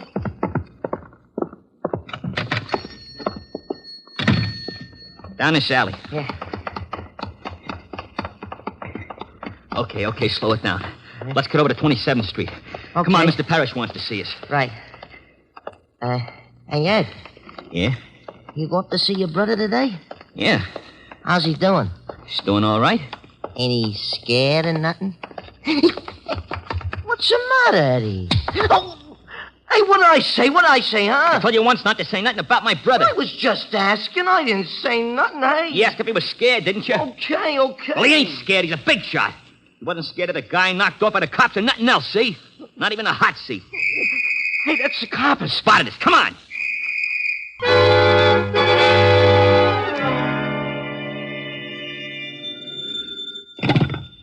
Diamond Detective Agency. We filtered the choke on the way to your throat. Oh, for Pete's sake, Diamond, aren't you ever serious? Well, Lieutenant Levinson, what's the matter with you? Did someone swipe one of your ulcers? Now, stop that. I wouldn't call you unless it was something important. I know. You're losing Sergeant Otis to Barnum and Bailey. You stop that. Ringling Brothers? Don't be ridiculous. I'm not. What other sideshow could boast a pointed head with a gray suede face? Diamond, I have an important message for you, so for the sake of my sour stomach, act like a normal human being for 5 minutes. It's sure to be a strain, but go ahead. Bill Garrett wants to see you. Bill Garrett? Yes. He goes to the electric chair tonight at 8 o'clock, and he wants to see you. Well, he can't sit in my lap. Now, look, I don't like the type any more than you do. He's going to die, so why the cracks? The guy he shot had a wife and 2 kids. Maybe you want me to make cracks about them? All right, but will you see him? It's his last request. All right, sure. I'll call the warden and tell him you'll be up. Well, you be sure and put in the call. If Otis does it, the warden will get so confused they'll turn Garrett loose and toast me. Well, in my business, you get a lot of screwy ones. But you never know where they'll lead, so if you've got that nervous, got-to-get-in-trouble feeling, you follow it up. I put in a call to my lovely redhead, Helen Asher, and told her I'd be a little late, but to keep the bottle spinning anyway. Then I took off for Sing Sing. Hello, Garrett. Hello, Simon. I'm glad you got here. Wouldn't miss it. Neither would I unless I could help it. Look, Garrett, I'm busy and you're on a tight schedule. Now, what's on your mind? Well, it's like this, Rick. The name's Diamond. Okay. I know you hate guys like me, but I ain't ashamed of what I've done. That's the way I lived. That's the way I'm going to go out. If you want someone to listen to you feel sorry for yourself, you'll be along in a few minutes before 8. Maybe I better forget it. You ain't got no use for nothing. I got use for everything that doesn't include guys like you. There's no middle with me, Garrett. It's got to be right or wrong. And right keeps you out of trouble, huh? Well, not always. But it helps people to live together. Okay. I guess you know I got a kid brother. Yeah. He's going on 17, and it looks like the family's going to have another guy for you to hate. What do you want me to do? He thinks I'm a big shot. I want you to convince him I'm not. Oh? What's he done? I don't know, but he's just like I was when I was that age. Tough, wise guy. He wants to be just like me. Oh. Has he been up here to see you? Yeah, but that don't change his mind. Just makes him madder at the world. I ain't getting soft, see, but he's a great little guy and he's smart. A lot smarter than I was. It's just going to take someone to show him which foot to get off on.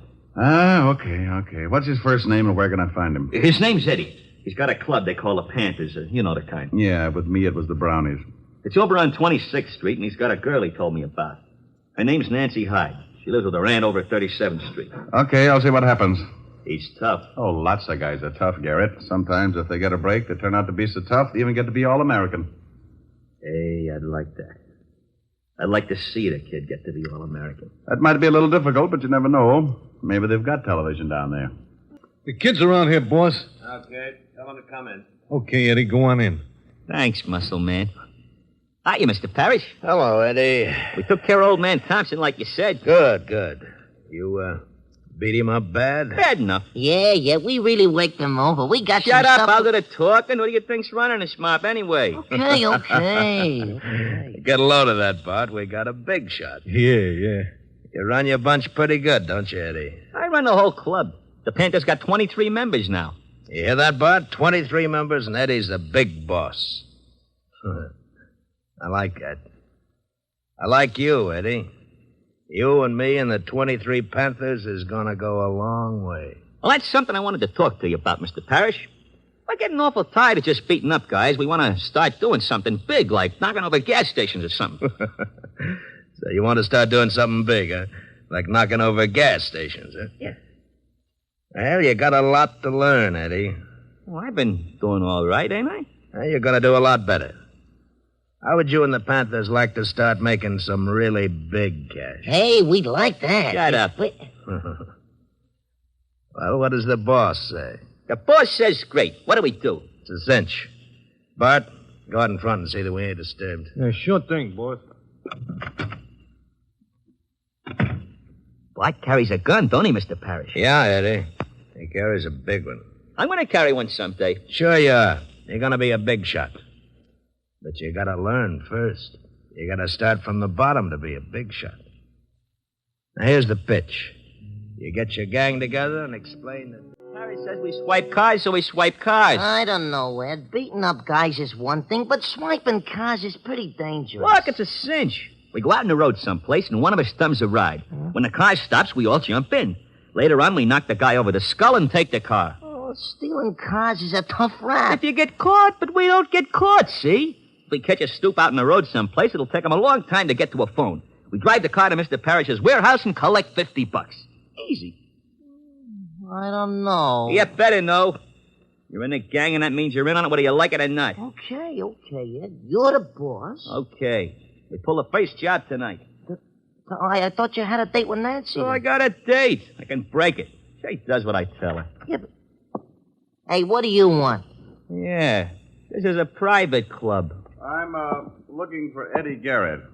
Who wants him? Nobody for a present, but I'm still looking for him. Well, beat it. You smell like a cop. You got a good nose. That's pretty close. Hey, just some... Shut up. We ain't seen any. Yeah, that's right. We ain't seen him. Okay, but if you do, tell him I got a message from his brother. From his brother? Yeah.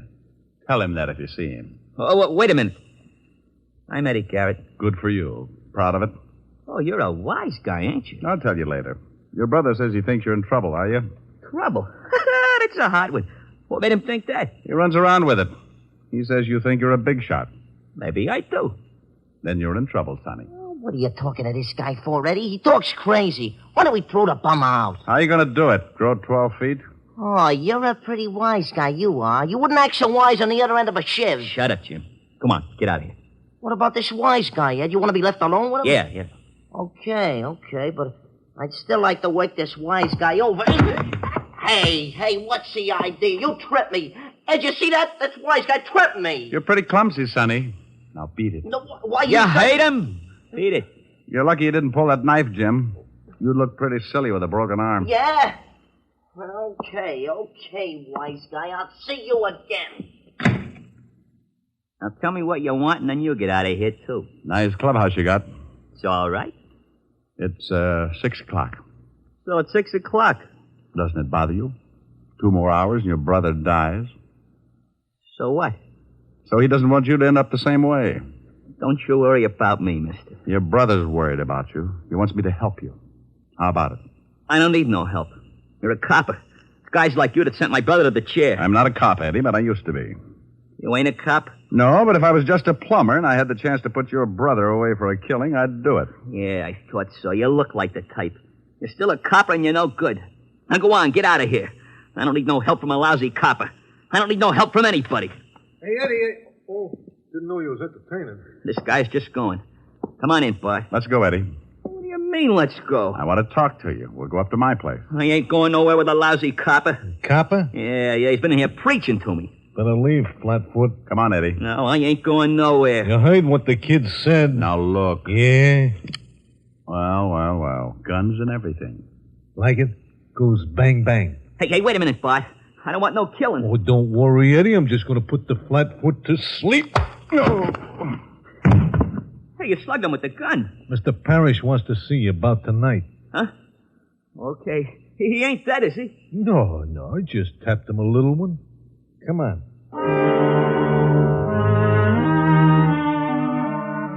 Tap me a little one. That was the biggest understatement of the year. He tapped me so little my head felt like it was in sections. I lay there for a while trying to find the piece that did my thinking, and when I started coming out of it, it was like trying to open a beach umbrella in a 90-mile wind.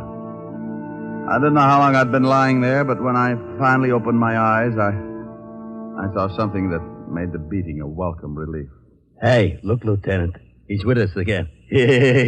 Oh, no. Shut up, Otis. Rick, how do you feel? I wish I was dead. Oh, now it can't be that bad. No? Well, you lie down here and look up at Otis. Makes you want to slash your wrist. Hey, he's riding me again. You're all right. Here, try to sit up. Without my head? Oh. Now, who beat you? A guy named Bart Lippett. He didn't know me, but I recognized him. Small-time muscle man. Works for Sam Parrish. A lovely group. Say, how the devil did you find me? Well, we certainly weren't looking for you. We came down to pick up Bill Garrett's kid brother. Pick him up? What for? Your job's homicide. Yeah, he and another kid beat up an old storekeeper last night. The guy's in pretty serious condition. Oh, no. How serious, Walt? Well, the doctors say critical, but he does stand a chance. Hey, now, wait a minute. Where are you going? What time is it? 7 o'clock. Why? I got an hour to keep a promise. I hope that storekeeper doesn't die. If he does, Sing Sing will be building their electric chairs in tandem. In just a moment, we will return to Richard Diamond, Private Detective, starring Dick Powell. But first, traffic accidents claim a victim on the average of more than one a minute, all day, every day in the year. The difficulty is that people continue to think of the horror of accidents as always happening to someone else. It never occurs to us that we may be killed dashing out to lunch tomorrow. The National Safety Council reports that in almost every motor vehicle accident, there is one or more violations of the law. Speed, drink, and carelessness being the worst offenders.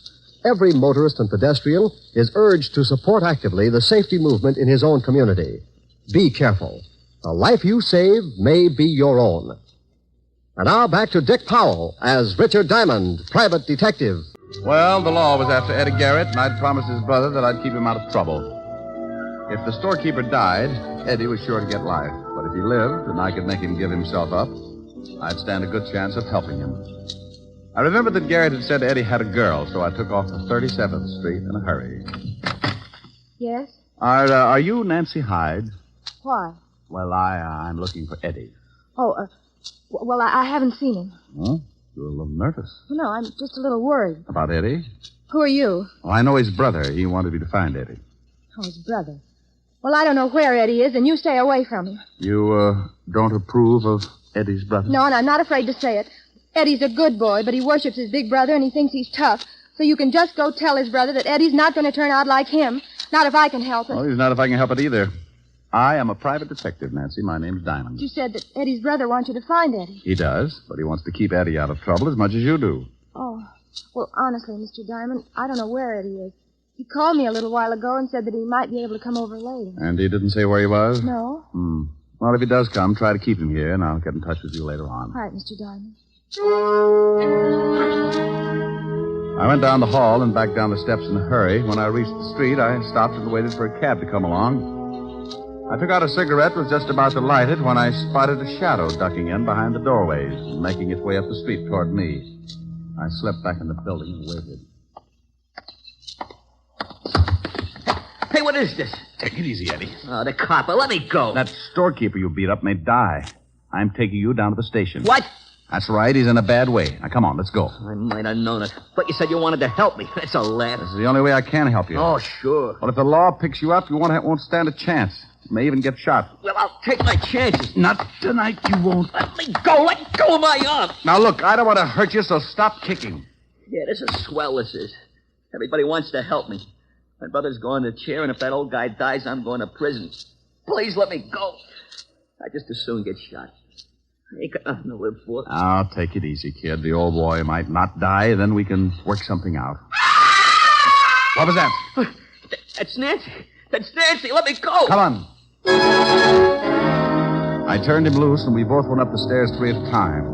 We reached the door, and I got that lousy feeling. The screams had stopped, and from the way she was yelling, it would take a lot to shut her up. Like dying. It's locked. Nancy. Nancy. She don't answer. Look out. She ain't here. Look in the other room. Nancy. Honey. She ain't in here either. Hey, what's the gun for? Come out of the window, quick. What's the matter? That car driving off down there. You know it? Oh, why? Because I saw your girl being pushed in it. I couldn't take a shot because it might have hit her. They took her down the fire escape. Yeah. Eddie, who would want to kidnap Nancy? I don't know. You're working for Sam Parrish, aren't you? How did you know that? I recognized his muscle man just before he put me to sleep. I ain't saying nothing. Now, look, you stupid little idiot. Aren't you worried about your girl? Yeah, sure I'm worried about her. What's that got to do with Mr. Parrish? Nothing, maybe. But if he heard that the law was looking for you, he might be afraid you'd talk. What were you and your gang doing for Parrish? I can't tell you. Okay, then you're on your own. If the girl gets killed, they'll let you cry about it for the rest of your life and sing. I'm through trying to help you, Eddie. You're too far gone. You're no good. Wait a minute, Mr. Diamond, please. I'll tell you, I don't want Nancy hurt. Please, I don't know what to do. Well, first, try to take it easy, and then tell me what you were doing for Sam Parrish.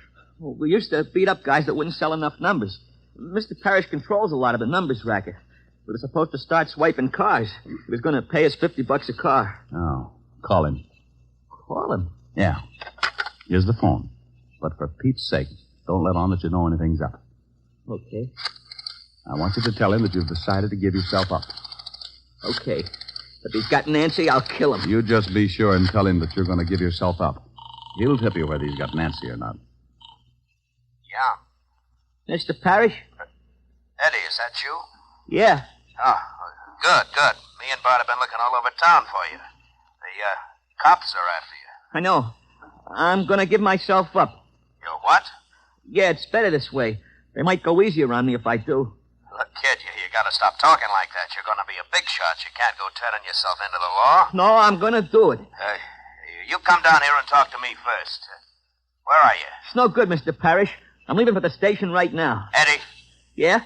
You ain't going nowhere unless you want to see your girlfriend scooped out of the East River. You have got her. Sure, I got her. So you get on down here. I just left her and she don't look so happy. She's with Bart, and you know Bart. Why, you're dirty, no good Buck. greaseball.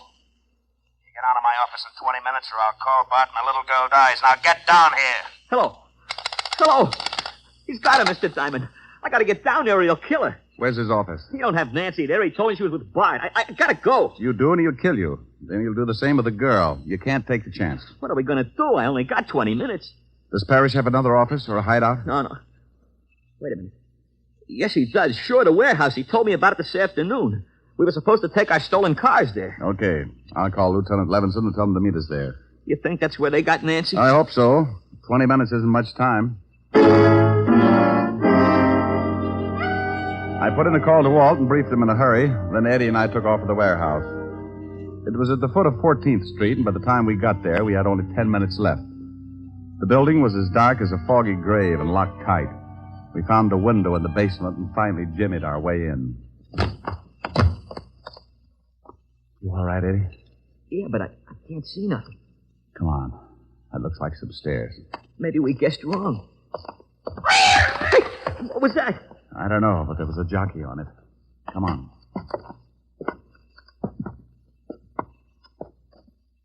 Hey, look. There's a light. Yeah. A little office in the back. Now, you stay here. There might be some shooting. If Bart's in there with Nancy, I want in on it. This is no time to argue. Now, back over against the wall. Gosh, I bumped into some boxes or something. Oh, shut up. Look. It's Bart. Hold still. Who's there? What are we going to do? He's got a gun. Answer him. Answer him? Yeah, quick. Come on. Who's out there? It's me, Bart, Eddie. Huh? What are you doing here? We've been looking all over for you. I'm on the lam. The cops are after me, so I remembered this place. Well, ain't that nice? The boss been worrying about you. Come on back, Eddie. Got a friend of yours here. Go on. I'm going to circle him. Sure, Bart. I'm coming. Come on over here where I can see you. Yeah. That's it. Okay, kid. Now hold it right there. Hey, what's the idea? Well, the boss is afraid you'll do some talking if the cops pick you up, so I got orders to knock you off. Sorry, kid. You know how it is. Drop it, Bart. Hey, he wait. said drop it! Oh, you lousy... Duck, Eddie! You got him. Yeah, thanks for the assist.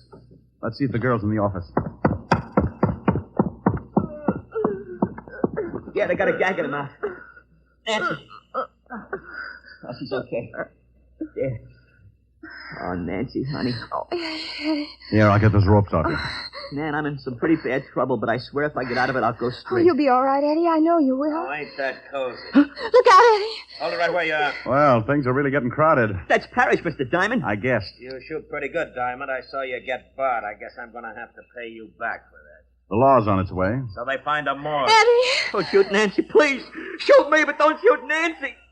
Here they come, Parrish. You seem pretty anxious, mister, so I'll let you have it first. No, you can't. Look out, Eddie. Oh, Eddie! You slob, Parrish. Oh, Eddie. Eddie, he's hurt, Mr. Diamond. So's Parrish, but his is permanent. Eddie, where you hit? I think in the stomach. We'll get you to a hospital quick. You saved my scalp when you jumped in front of me. Thanks. How about Parrish? I paid him in full. What time is it? 8:35, Eddie. Oh. Funny, I don't feel so bad about my brother now that it's over. He'd probably be sore about me helping a cop. But, you know, I don't mind. Especially when it's a nice guy like you. Well, Walt busted in. They got Eddie to the hospital. Otis tripped over a pipe and broke his big toe, so they had to throw him in the wagon along with Eddie and his girl. Eddie recovered all right, and so did the storekeeper he helped beat up. The kids all got 2 years, sentence suspended, because my lovely redhead, Helen Asher, convinced the judge that the boys would become much better citizens if they worked out their 2 years on her farm upstate, milking the cows. Before Eddie left for the farm, Helen had him over to the house, and he brought his girlfriend. Well, we gotta be going, Mr. Diamond. I gotta catch a train. Thanks for the swell dinner, Miss Asher. It was my pleasure, Eddie. It was wonderful. Oh, Mr. Diamond. Yes, Nancy? Miss Asher was telling me that you sing. Oh, Miss Asher is sometimes afflicted with an extreme case of blabitis.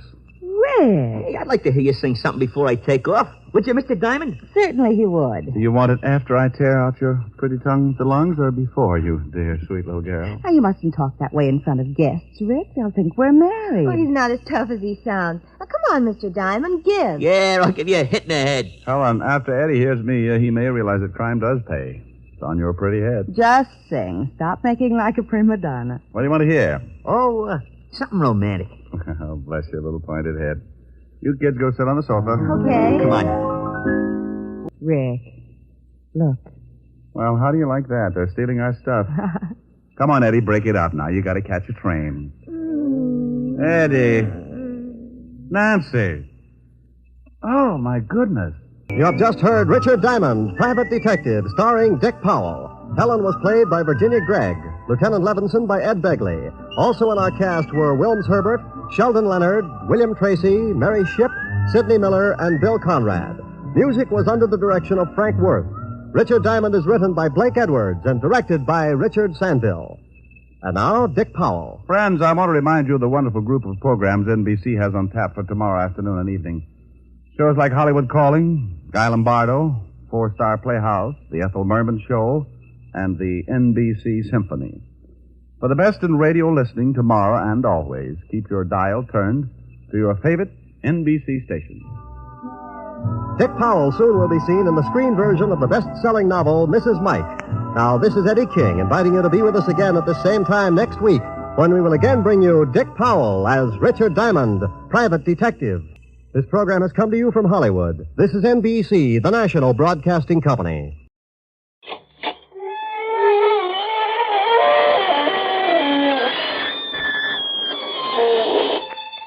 Good evening, friends. This is your host to welcome you through the creaking door into the inner sanctum. Come in, come in. Well, I had my musical bonnet on last night. Went looking for the lost chord. And I found it. Some joker was wearing it as a necklace. I had to cut him loose from a ceiling beam to get the chord. Oh, fun. Later on, we sang sentimental songs. Everyone was so touched. In the head. One gay blade got so hysterical he fell on himself. Ran himself through. There he lay, dead, but no blood. The zombie. The party broke up when everybody broke down. Ah, yes. A little life of an evening can be deadly.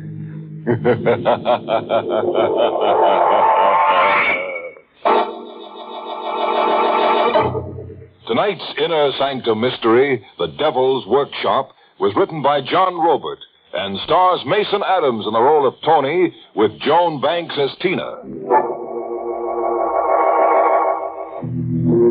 Tonight's story was specially devised to get you used to the coming winter chill.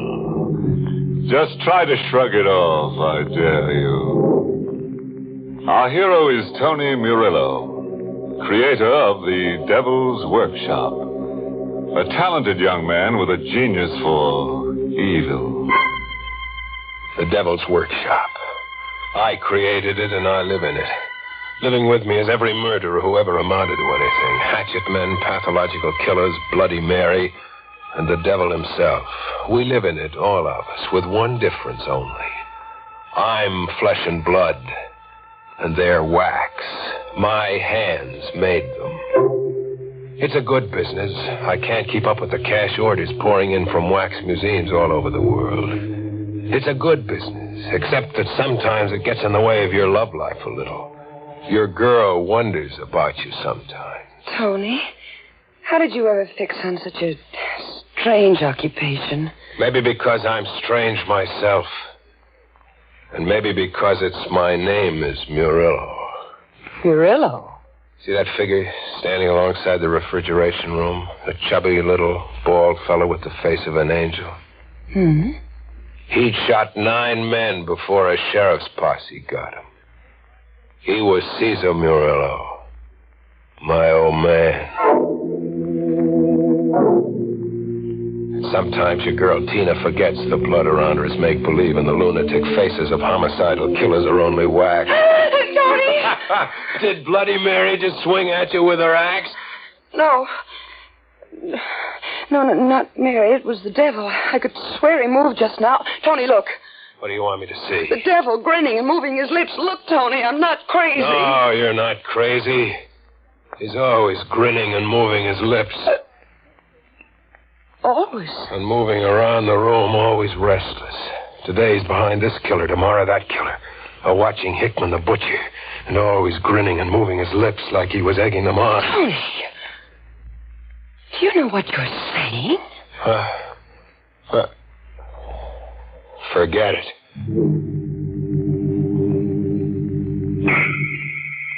Things happen to you in my kind of workshop. You turn in for the night on an iron army cut and the shop comes alive. You're wax and they're flesh and blood. And all of them having a time of it for themselves. With the devil dividing his time the best he can among all of them. You wake up and there he is behind someone else for the day. Or you wake up and he's gone. The devil's nowhere in the workshop. As if he just upped and went on the town. Tina! Yes, Tony? What are you trying to pull? Paul, I don't understand. The devil, he's nowhere in the workshop. Tony, what are you saying? But you were here during the night and carried him off. Nobody else could have gotten in. Why should I steal your devil? I reported it to the police as a theft. To a Sergeant Tracy. Somebody stole your devil, you say? A wax devil. Is there another kind? You were asleep when the door was locked? Yes. Any windows to the loft? 2 leading to a fire escape, but they were bolted from the inside. Well, if the door and windows were locked, how do you figure the robbery was worked? I don't know. Could he have walked out? The devil, I mean. I don't know.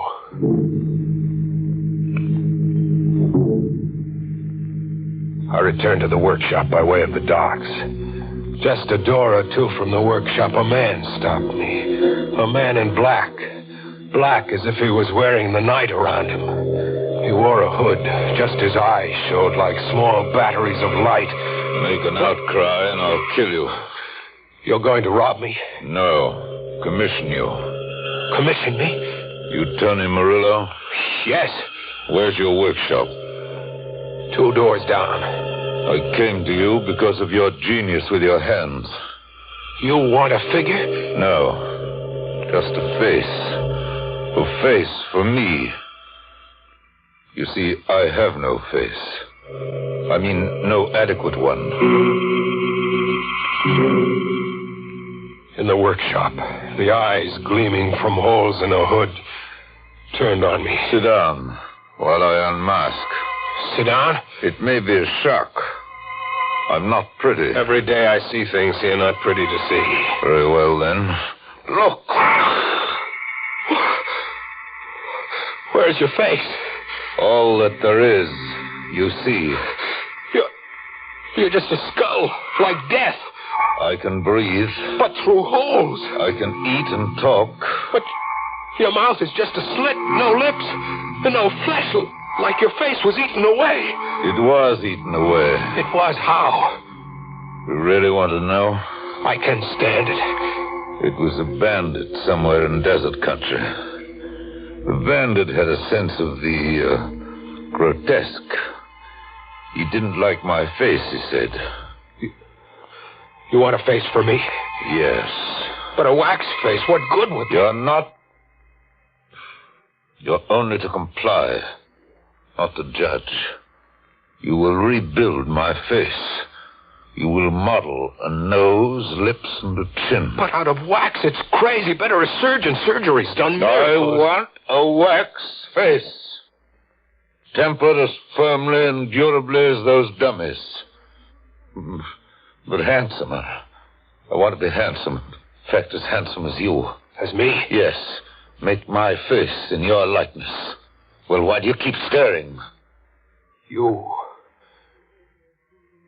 could be the wax devil. You have a lively imagination. Have I? And a perverse habit of staring. Now what's running through your imagination? What I just said. You could be the wax devil. I could be wax. The wax devil disappeared this morning. All right, touch me and satisfy yourself. And let's get this over with so you can work on my face. Feel my hand. It's flesh. And blood, too, believe me. Or would you prefer experimenting with a pin? No. You still think I'm your missing devil? You couldn't be. But I got to work. I posed myself in the wall mirror and rebuilt his face in wax. A fine, straight nose and a strong chin like mine. I mixed colors into the wax to get a reddish glow to the cheeks. I made the face durable as much as my skill could. And when it was modeled into the warm mass, I kept him in the refrigerator room as long as I dared. You now have a face. Let me see it. Where's your mirror? Over there. A good job, Tony. I can breathe. And I can talk. You planned your work intelligently. Look at me. I could be you in wax. Yes, you could be me. How long can the face last? Indefinitely, if you keep the cold temperatures. Then I'll live here with you. Live here? I must. Where better than here? I'll have your hands at my disposal. And your refrigerator room. Besides, I want to show my gratitude by rewarding you. Rewarding me? How? By making you rich. Enormously rich. Money, jewels, treasures. Where's all that coming from? From everywhere in the world. From banks and from merchants and from misers. I forgot to tell you. Not only do I not have an actual face, I haven't a conscience either. He was going to steal for me, he said. But he began by stealing from me. Tina. I'd had a date with her, but she hadn't shown up. I'd waited half the night, but she never came. The next day, when she dropped into the workshop, I lammed into her. What changed your mind? Changed my mind? We had a date last night. I waited for you. You didn't show up. I didn't show... Tony, you're insane. We kept our date. We what? We kept our date. And we had fun. For the first time in weeks, we had fun. I even fell in love with you. All over again. What did we do? You don't remember? Tony, what's the matter with you? Never mind. What did we do? Well, there was an open-air movie and a drive into the country. We sang and joked and parked in Lover's Lane. Tony, what is it? What's come over you? You were out last night, all right, Tina. But not with me. You were out joyriding with the devil.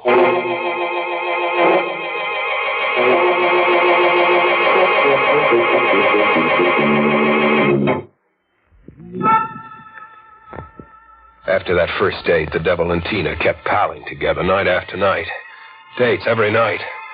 And Tina smiling like she just discovered herself, like she was having the time of her life. Even when Tina found out he was a ringer for me, she preferred him. I couldn't talk her out of it. I couldn't beat her out of it. Tony! I'll knock some sense into you about to kill you. Quit dating that freak. You've no right to order me. He's a devil. Only in your crazy head. He's warm and real and even tender. His face is $1 worth of wax. Light a match to it, it'll melt away. He told me how that happened. The terrible way he was mutilated. I cried, Tony. I wasn't repelled. I just cried for him. You went for a gag. He invented that horror story about his face. And if he did invent it. He did invent it. It doesn't make any difference to you. Nothing makes any difference to me. Not even if he's the devil. Not even then. All these days you've been telling me he's the devil. A thing with a false face and no conscience. And while you've been telling me all that, do you know what I keep thinking, Tony? What I keep whispering to myself? What do you keep thinking? How exciting. How exciting to be in league and in love with the devil. Are you surprised, Tony? I watched her laugh as if she was having a fit. And moving away from me, deeper into the workshop, losing herself in a crowd of wax figures, hatchetmen, and crazy killers. I followed her with my eyes as far as I could, and suddenly I saw her as someone else. She wasn't Tina any longer, but Mary. Bloody Mary. Tina! Tina, come back! Tina, don't go! She was down the stairs, gone, running from me. I went back into the workshop. I had to get hold of myself. I was seeing things. You seem a little unsettled, Tony. You? Yes, me. You handled Tina very clumsily. What were you, spying? I couldn't help overhearing you. I was there in your refrigerator room. You've got Tina in a crazy spell. She adores me, and quite naturally. What do you mean, quite naturally? It's not just the tortured resemblance you and I now bear to each other that draws Tina to me. It's far more than that. I'm more her kind. I don't understand you. She told you she found me exciting. Couldn't you guess why? It was just talk to drive me crazy. To get even for the pushing around I give her. No, it was more than that. You see, you and I are superficially the same, and quite matched mentally. Neither of us can lay too much claim to sanity. But you have one attribute that I don't possess. And it's the lack of that attribute in me that attracts Tina. What haven't you got that attracts Tina? A conscience. You think I'm joking? I don't think you know Tina. On the contrary, you don't know her. You see her as simple and lovely and good. In fact, you want her like that. Consequently, you repress her, where I free her. Now I know you're the devil, scheming to remake Tina in your image. Am I? Did you see her before? Did you see the curious transfiguration she underwent? When she dared free herself and laugh? Really laugh?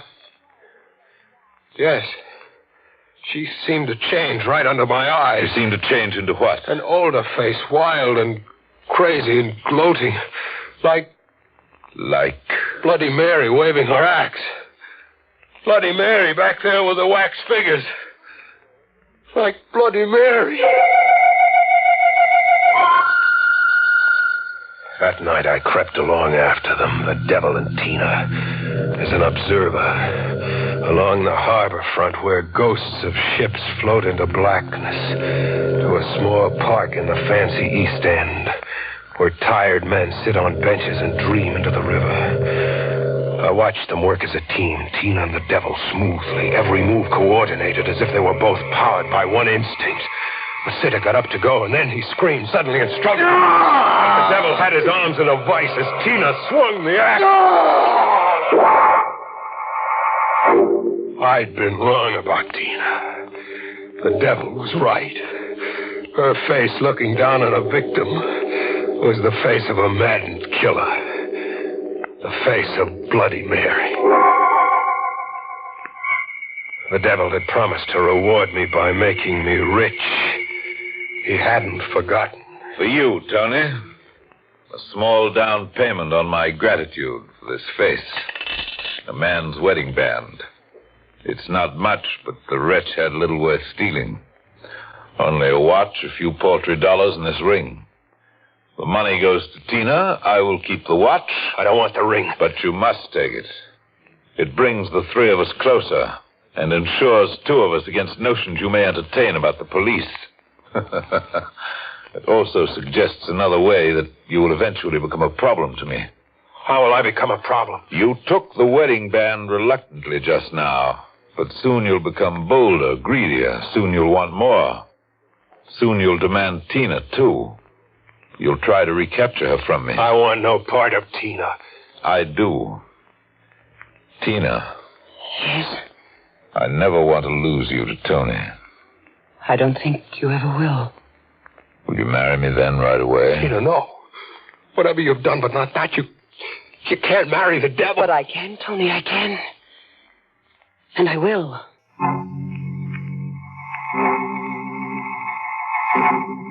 Tina did, and I watched. And do you, Tina, take this man to be your lawfully wedded husband? I do. Please place the ring on her finger. Ring? I forgot about the ring. Tony. Yes? The wedding band you acquired earlier. May I borrow it for the bride? Yes. I have it here in my pocket.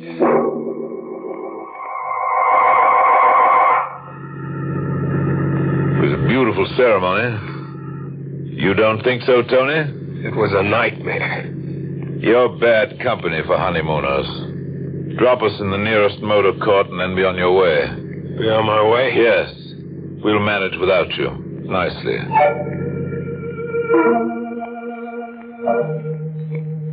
I dropped them at a motor court. But I didn't go on my way much. I pulled the car to a side, shut the lights, and I tried to think. I tried to corner my brain and force one idea through it. One idea. The devil could have Tina, but he couldn't wear my face. I thought about that, and the idea grew. His power over me was my face. I was mixed up about everything, crazy as all get out, but this one idea was the clearest thing I understood. The devil couldn't wear my face any longer. Not if I wanted to hold on to the only thing I had, a conscience. I crept into their cabin very noiselessly. Tina had dropped off in a chair. He was on a bed, breathing heavily. I lit a torch I'd made of paper and twigs. With my knee in the pit of his stomach and one hand like a steel vice on his throat, I held the blazing torch to his face. He awakened but lay helpless, making whimpering sounds. I watched first his chin melt and then his cheeks, and then little hot rivers of wax run down him, and on me. Tina! Tony! Stop! Stop! Look, Tina, look behind his face. Stop. Look at your bridegroom now. Let go of me. You'll burn too. You'll burn too, Tony. Tina, fire! Tina, let go. It's spreading. We'll be burned to a crisp.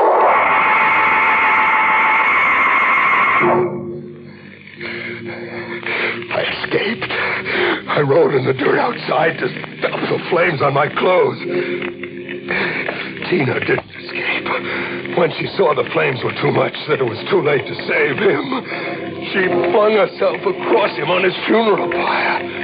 The last thing in my ears as the cabin began to fall was her scream.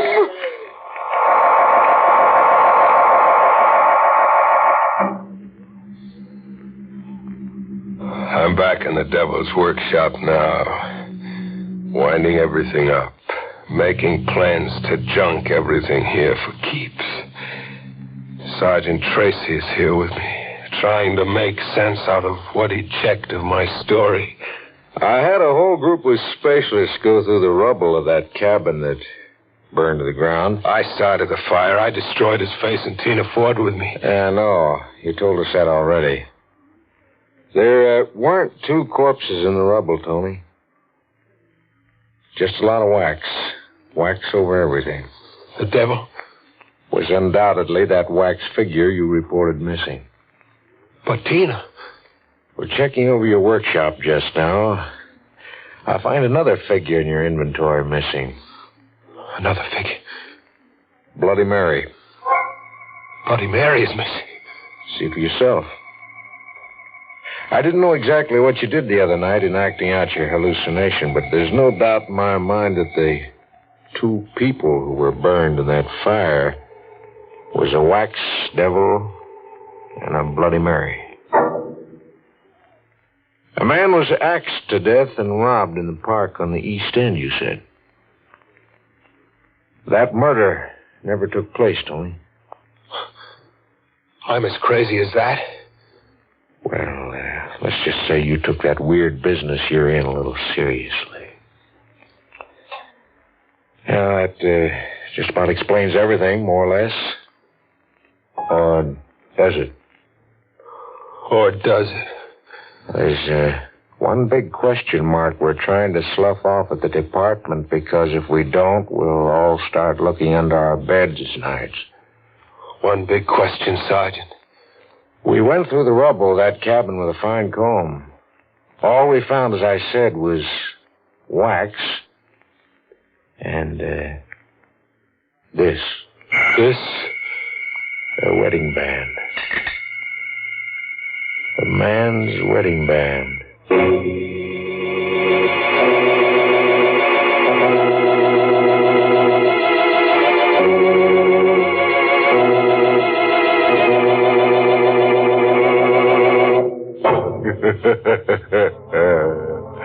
I hear there's a sign outside a certain workshop that reads, "For sale, owner gone off permanently." You can buy in cheap, anybody. A small down payment, a wax dollar, say, with your mind as security for the balance of your sanity. So the blazing lovers' triangle finally boiled down to just Tony. Imagine all that wax and no candle wick. As a close friend of mine remarked to his keeper, make a rental service out of your face and you're liable to get it in the neck.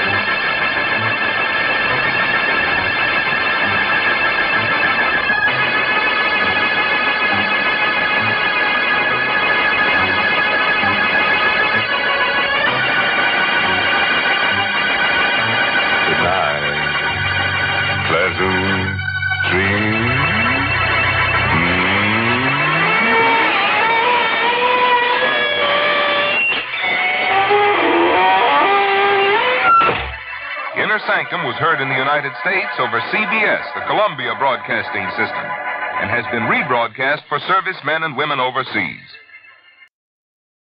Mother, is Maxwell House really the only coffee in the world? Well, your father says so, and your father knows best. Yes, it's Father Knows Best, transcribed in Hollywood, starring Robert Young as father. A half-hour visit with your neighbors, the Andersons. Brought to you by America's favorite coffee, Maxwell House. The coffee that's always good to the last drop.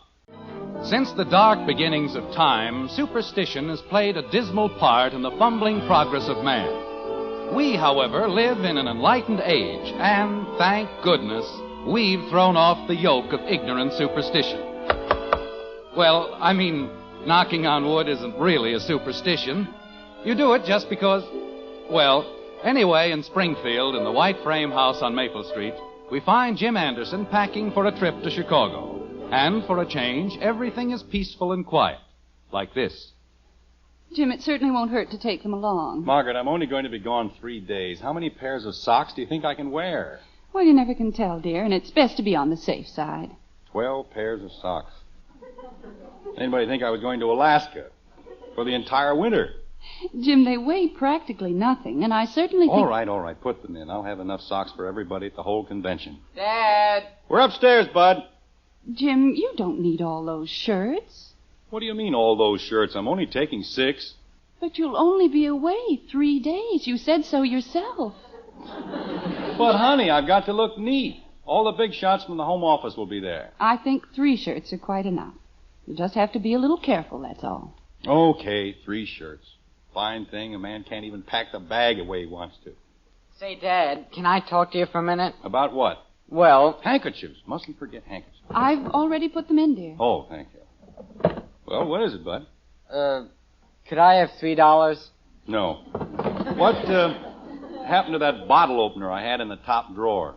Jim, if it's going to be that kind of convention... It isn't, Margaret, but I just thought... Well, never mind. Dad. But I said no. I know, Dad, but this is an emergency. What kind of an emergency? The worst kind. I've never known you to have any other. Why do you need $3? Well, it's for the baseball team. I need another bat. You mean you've broken the old one already? No, but... Well, I think I've used up all the hits. You what? I'm in an awful slump, Dad. I haven't had a hit in 2 weeks. And if I can just buy a bat with some hits in it... That's the most ridiculous thing I've ever heard in my life. You've got a perfectly good bat. Why waste $3 on another one? But, Dad, I've got to do something to change my luck. Luck. Superstitious twaddle.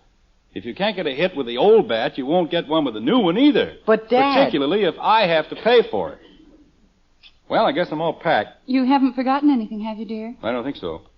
But how about taking the bag downstairs like a good fellow? Okay, but look, Dad, we're playing a very important game this afternoon, and... Just a moment, Bud.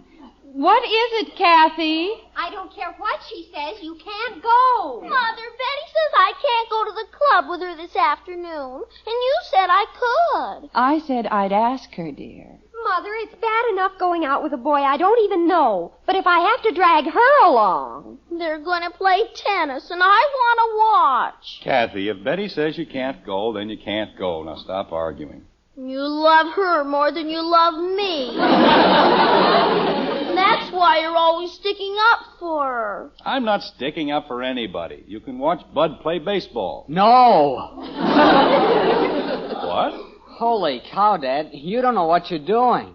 Oh, I don't, huh? She's worse than a black cat. She's worse than an umpire.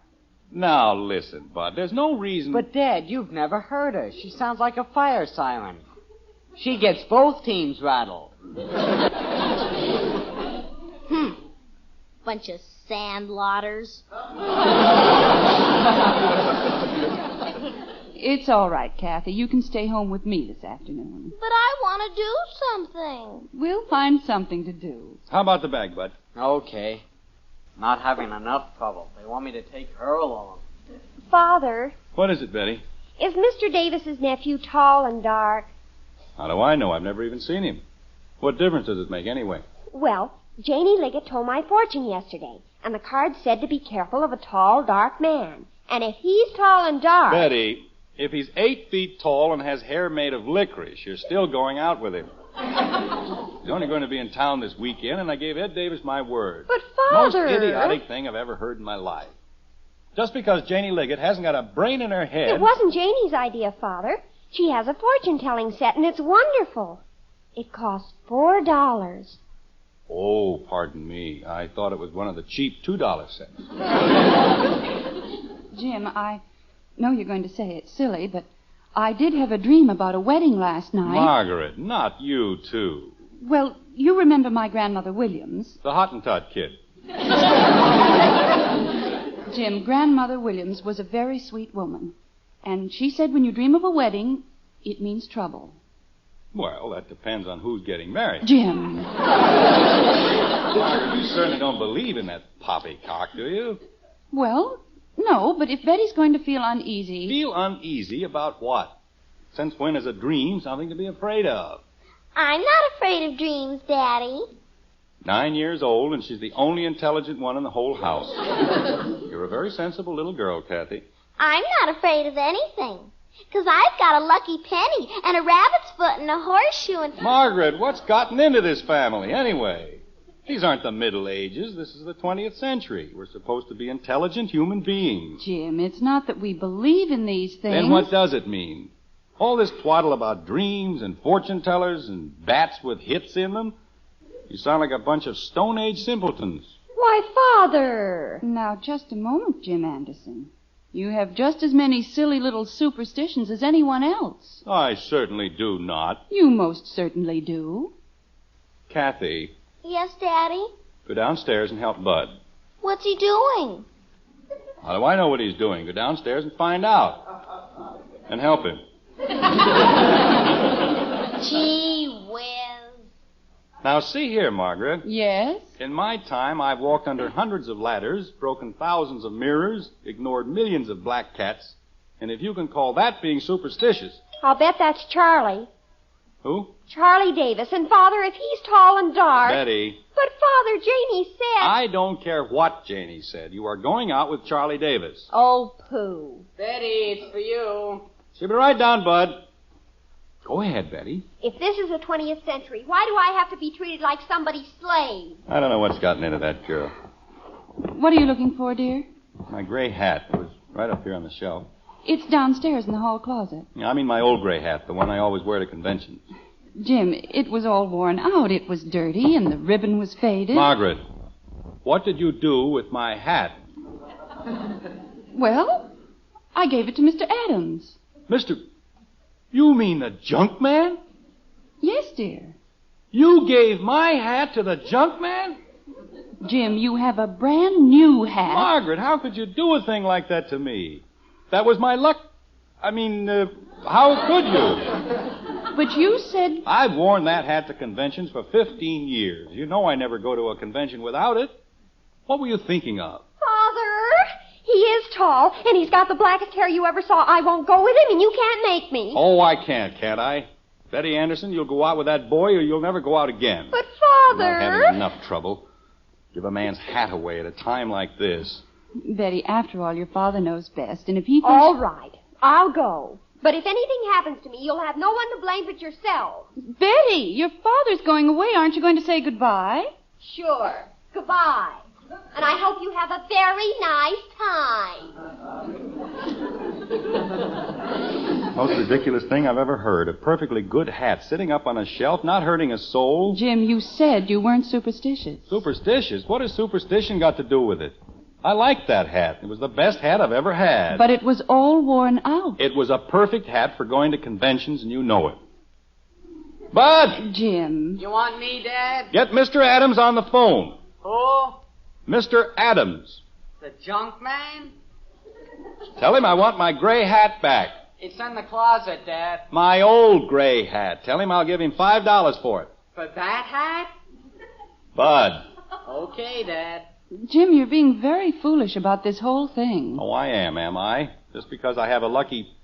just because I happen to like a certain hat, I'm being foolish. That's fine. Jim, your train leaves in less than an hour. Well, let it leave. I'll take a plane. I'll walk. But until Mr. Adams comes back with my hat, Daddy! I'm not going to... What is it, Kathy? Mr. Davis is here. Oh, no. What does he want? I'll be right down, Ed. Take your time, Jim. No hurry. Jim, please don't make a fuss in front of Ed. Of course not. You know I've got better sense than that. I do? Well, I guess I've got everything except my hat. I don't understand, Jim, after that long speech you made about dreams and fortune tellers. Margaret, my hat has nothing to do with dreams and fortune tellers. It isn't a question of superstition or anything like that. I merely want my hat. And in the future, will you please leave my things alone? Yes, dear. I'm not asking for anything unusual. Just don't give my hats to the junk man. All right, dear. Jim, I'm sorry to barge in at a time like this. I know you must be kind of busy. Well, it's all right. How are you, Ed? Fine, Margaret, just fine. Jim, I have some property in Chicago, and I wonder if you'll do me a big favor while you're there. Sure, Ed, I'll be glad to. Dad, Mr. Adams wasn't there. That's impossible. He must be there. Okay, but Mrs. Adams said he wasn't. She's going to see if she can find him. Margaret, now do you see what you've done? Jim, you said... I know what I said, but good grief. Anything wrong, Jim? Everything's wrong. We've had nothing but trouble all day. My good hat's gone. The junk man's gone. Betty didn't even want to go out with your nephew just because he's tall and dark. You mean Charlie? Have you ever heard anything so ridiculous? Oh, I don't understand. Oh, Janie Liggett has some kind of an idiotic set that tells fortunes, and she told Betty... Oh, I understand that part, all right. Used to be quite a hand with a Ouija board. But I don't understand about Charlie. Oh, there's nothing to worry about, Ed. She went with him, even though he is tall and dark. But he isn't. Charlie's short, and he has red hair. Good news about coffee. You've been seeing it in stores everywhere in recent weeks, seeing lower prices on Maxwell House coffee. And the news gets better and better. Because grocers today are featuring Maxwell House at the lowest prices in months. Yes, you'll find the lowest prices in months on the coffee with that wonderful good to the last drop flavor. A welcome occasion for everybody, you, your grocer, and for us at Maxwell House, too. You see, we have one aim with our coffee, to bring you the most in flavor and enjoyment every pound you buy. To bring you truly good coffee at the lowest possible price. That's our way of doing business. And seems you folks like it. You've made our Maxwell House coffee America's favorite brand. Because you can count on that famous flavor every cup you pour. Because you find more flavor for your money, vacuum-packed in that familiar blue tin. And at today's prices, Maxwell House is more than ever today's coffee buy. Look for it. Featured these days at the lowest prices in months. Enjoy the coffee that's always good to the last drop. Double, double, toil and trouble, fire, burn, and cauldron bubble. It's a far cry from the witches of Macbeth to the Andersons of Springfield, but not as far as you might think. An hour has passed, and the situation has altered only slightly. Bud is out playing baseball. Kathy is out playing, well, whatever it is that 9-year-old girls play. But in the white frame house on Maple Street, the air is charged with nervous tension. Not a word has been heard from Betty, and the Andersons and Ed Davis can do nothing but wait. Like this. Don't like this. Don't like it at all. Look, Ed, I don't care what you do, but do something. Well, let's try this. Let me see now. Jim, I don't understand how you can sit there at a time like this and play canasta.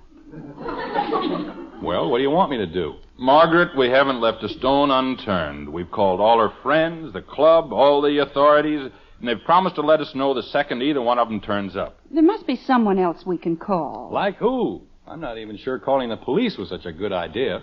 Jim, you've got to understand my position. After all, Charlie's my nephew, and we don't know where he is, the idiot. We don't know where Betty is, or how the boy with the dark hair got into it. It's very confusing. Whose turn is it? Well, the whole thing is certainly nothing to worry about. Just because Janie Liggett is a superstitious little twerp. Jim, after all the fuss you made about your hat, how can you call anyone superstitious? My hat has nothing to do with it. And I didn't make a fuss. Then why did you miss your train? Because I decided to fly. And I wanted to find out what happened to Betty. That's all. Nothing complicated about it. And it has nothing to do with superstition. I guarantee that when Betty shows up, there'll be a perfectly logical explanation of the whole thing. Well, I hope you're right. Of course I'm right. Go ahead, Ed. It's your turn. You haven't put down a card. Oh. Well, just a minute. It's certainly taking long enough. I have a right to think about it, don't I? Just don't rush me. You know, when I was a boy, we lived in an old house on the north side, and the place was simply crawling with ghosts. Well, one day... Wait a minute, Ed. Don't tell me you believe in ghosts. Why not? Well, it's ridiculous. Everybody knows there's no such thing. Oh, they do they? Well, let me tell you, Jim, there wasn't a night went by... Betty? It's me, Mom. I'm sorry, Ed. What are you doing home, Bud? Thought you were going to play baseball. Well, I started to play, but... Gosh, Dad, I told you that bat wasn't any good. Bud, what on earth happened to your eye? Ye gods, another shiner. Bud, have you been fighting again? I got hit with a baseball. That's great. You know, if this keeps up, you're going to have that eye worn out. I couldn't help it, Dad. I asked you to let me buy another bat. You were hit with a ball. What does a bat have to do with it? Well, they took me out for a pinch hitter. And while I was sitting on the bench, I got hit in the eye.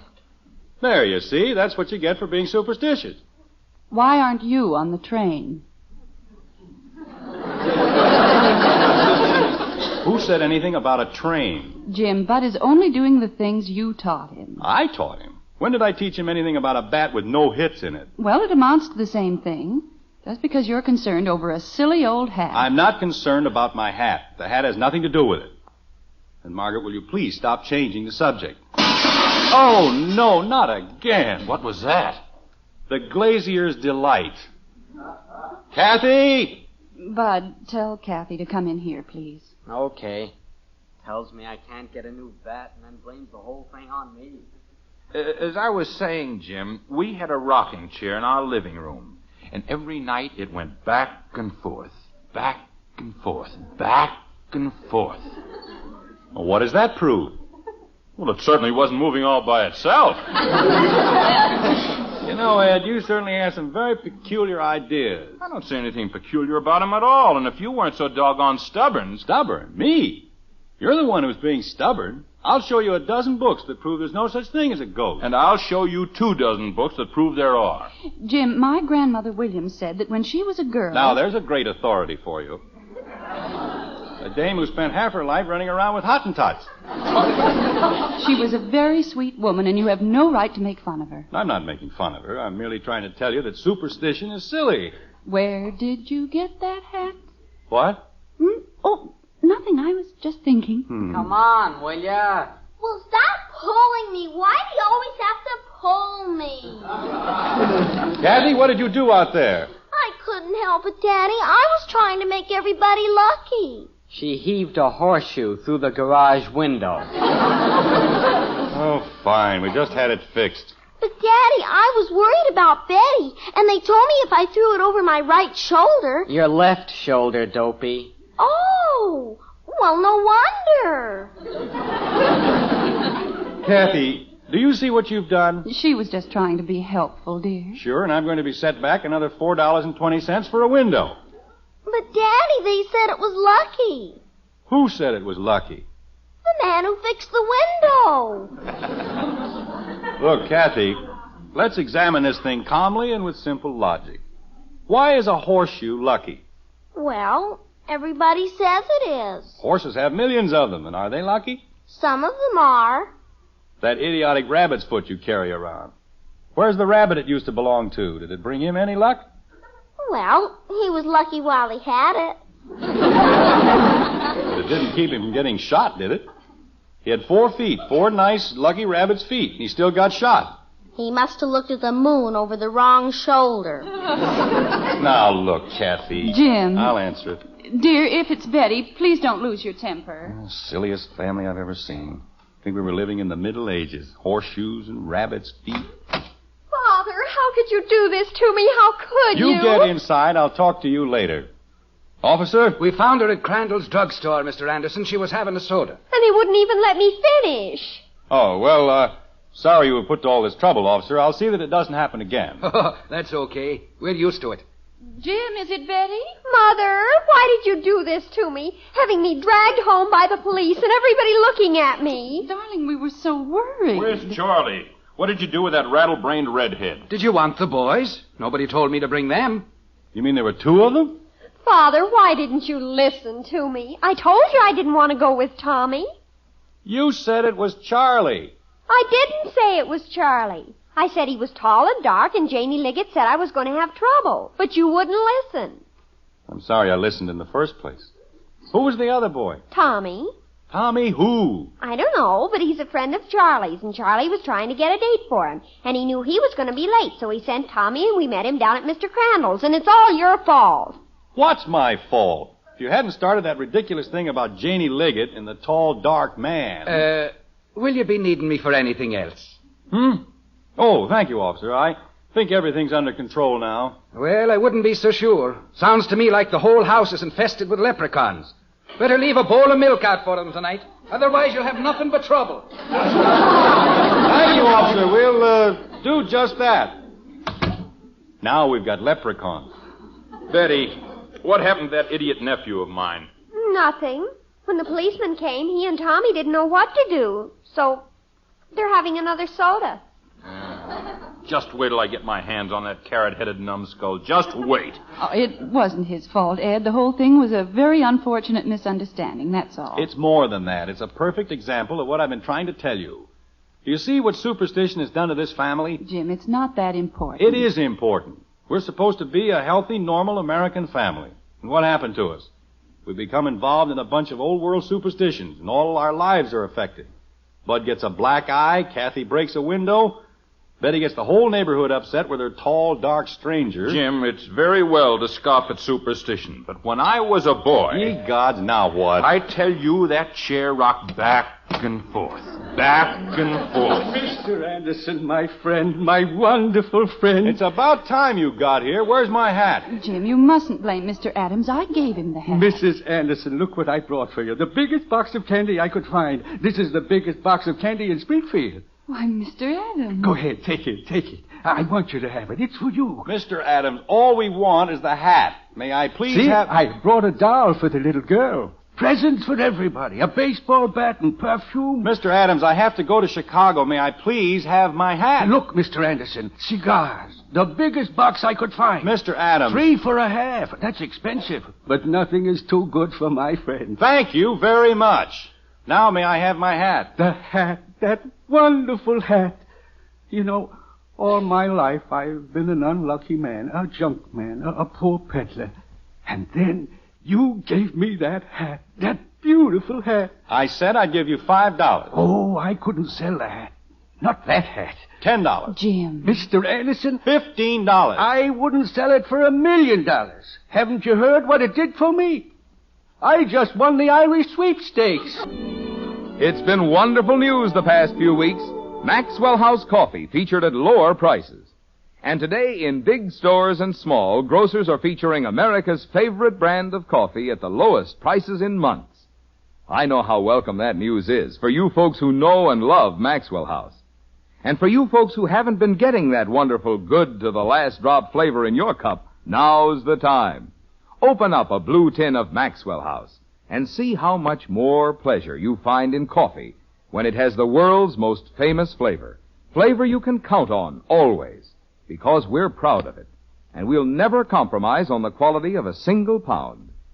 For the wonderful coffee that's today's coffee buy, look for Maxwell House, featured at the lowest prices in months. It's always good to the last drop. It doesn't take long for 3 days to come and go. Just about 3 days. And that's precisely what's happened in Springfield. Jim Anderson has gone to Chicago and come back again. And now, for the first time in 3 days, he's at the breakfast table with his family. Like this. I guess I made them sit up and take notice. Right in front of everybody. Mr. Craig said they couldn't have placed the Springfield area in more capable hands. Jim, he didn't. He certainly did. And he's only the president of the company, that's all. Boy, you should have seen the eyes pop. Say, Dad, you know how many hits I got yesterday with the bat Mr. Adams gave me? 6. That's fine, Bud. How come you had a game yesterday? Well, it wasn't a regular league game. I was just fooling around with Kathy's team. He hit 3 home runs. Oh, it wasn't so much.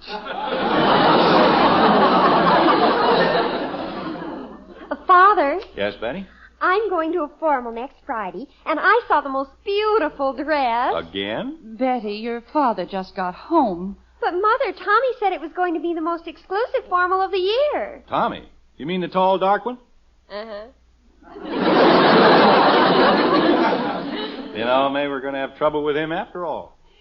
Jim, let's not get started on that again. It was a very successful convention, wasn't it? It certainly was. I accomplished a great deal. And you did it all without your lucky hat, didn't you? Margaret, I never said it was a lucky hat. I merely said, well, a man's entitled to a few little idiosyncrasies. That's all it was, so let's just forget it. All right, dear. Daddy, Yes, Kathy? is everything all right now? I mean, you aren't going away on any more trips or anything, are you? No, Kathy, I'm staying right here, and everything's just as fine as it can be. Good. Now, can I please have my rabbit's foot back?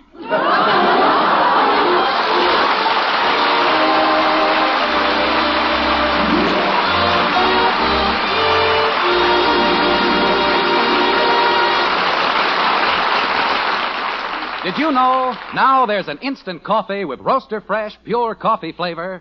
It's Instant Maxwell House, the instant coffee with a famous flavor, the happiest combination in coffee. Wonderful, good to the last drop flavor, combined with the convenience and thrift of coffee made instantly in the cup. Unlike most instant coffees, it's all rich, pure coffee, nothing added. Tomorrow, try the instant coffee with a famous flavor. Instant Maxwell House, instantly good to the last drop. Join us again next week when we'll be back with Father Knows Best, starring Robert Young as Jim Anderson, with Roy Bargy and the Maxwell House Orchestra, and yours truly, Bill Foreman. Don't forget, membership cards for the Robert Young Good Drivers Club are waiting for you at your local NBC station. Get a man-to-man or dad-to-daughter pledge and sign up today. Be a good driver. Get your membership card in the Robert Young Good Drivers Club today. Now, until next Thursday, good night and good luck from the makers of Maxwell House, America's favorite brand of coffee. Always good to the last drop. Father Knows Best was transcribed in Hollywood and written by Ed James. I was a communist for the FBI. Starring Dana Andrews in an exciting tale of danger and espionage. I was a communist for the FBI. Many of the incidents in the story you are about to hear are based on the actual records and authentic experiences of Matt Savetic, who for 9 fantastic years lived as a communist for the FBI. Here is our star, Dana Andrews, as Matt Savetic. I was in it for 9 long years, a member of the party. I lived with communists, worked with them, watched them. I learned their methods, their tricks, their plans, and their weaknesses. This is my story, the story of my life as a communist for the FBI. In a moment, listen to Dana Andrews as Matt Savetic, undercover man. Now here is Dana Andrews as Matt Savetic, FBI undercover man. This story from the confidential file is marked Tight Wire.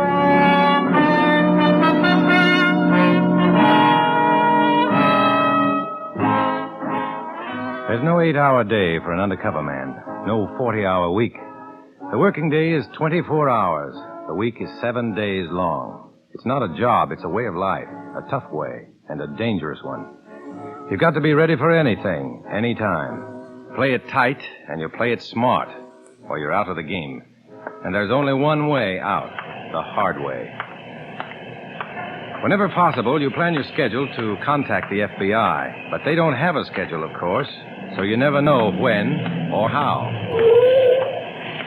Taxi, mister? No, thanks. I'm not going far. Taxi's better than walking, though, Mr. Fisher. Oh? Did you say Fisher? Yeah. I was sure I recognized you, Mr. Fisher. Some buddies of mine are friend of yours. How about a ride? Okay. I guess a taxi will save time. Sure. Time and shoe leather. My name's Davis. Transferred last week from the FBI office in Chicago. I see. Who are some of your buddies, Mr. Davis? Richards, Spaulding, Blake. Barkley's the district inspector here, and... Okay, that's good enough. I was just checking. Smart idea. You never know. What's up, Davis? Got a job for you, Matt. Maybe a rough one. What kind of a job? That's that meeting you told us about. The one for that big shot from the West Coast? Yeah, Lato Corini. Mm-hmm. He's one of the national coordinators. The meeting's Thursday evening. There'll be cell chairmen here from 10 states. So there'll be names named, people, places, plans, so on. Matt, we've got to have all that verbatim. Verbatim? Yeah, a dictograph. Dictograph? What about that new radio gimmick? That miniature transmitter? You can't always be sure of it, Matt. We might hit a static problem, miss half the meeting. Now, here's what we want. Between now and Thursday evening, plant a microphone and wire the meeting hall. That's all? Yeah, I know. We're not giving you much time, but the job's got to be done, Matt. Go to it. Well, there it was. Wire the hall. It sounded simple. That was going to be one of the toughest jobs I'd ever done for the FBI. The party offices were on the same floor as the hall, and they'd be in use all week. Davis gave me 2 button microphones, 500 feet of bell wire, and his best wishes. It was all up to me.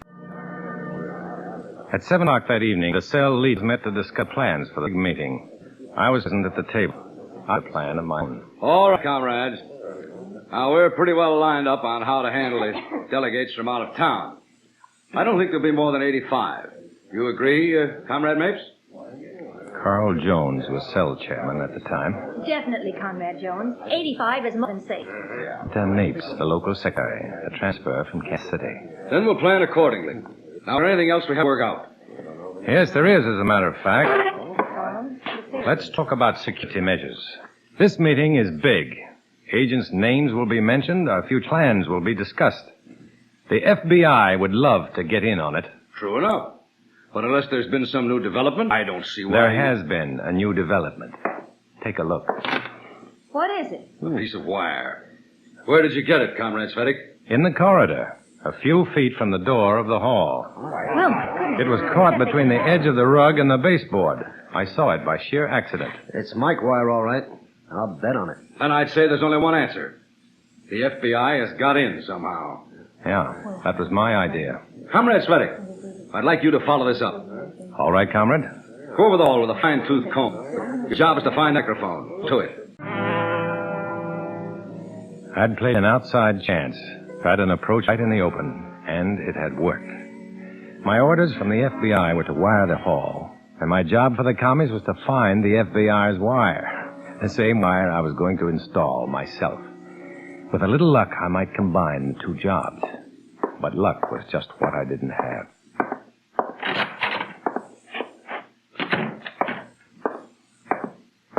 Morning, Comrade Svedik. Oh, Comrade Etheridge.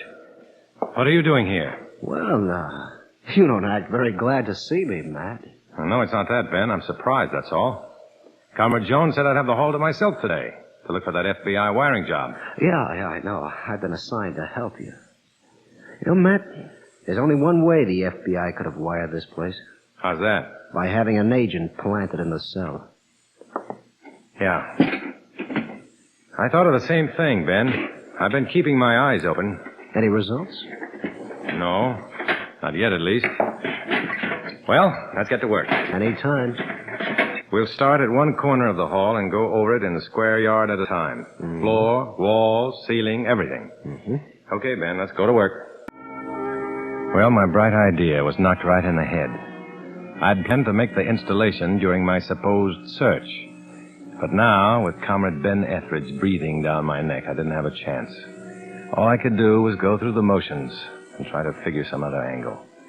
It was 4 p.m. when we finished our shakedown of the hall. Well, I guess that's everything, Matt. There ought to be another screwdriver. Oh, yeah. Here it is. Well, what do you think? You tell me. We covered every square foot and didn't find anything. I'd say the hall's clean. What about that piece of mic wire, Matt? I don't know. It got into the hall some way. But the FBI hasn't planted any microphone in here. I'll swear to it. Well, I'll take your word for it, Matt. My word for it? Look, Ben. Were you assigned to help me or watch me? Well, Chairman thought you kind of jumped at the job. A little of both, I guess. So now, added to everything else, the chairman was suspicious. I'd wasted a day, and there was less than 2 more days to go. Dozens of names would be mentioned at the meeting, plans discussed, information the FBI needed badly. That hall had to be wired somewhere.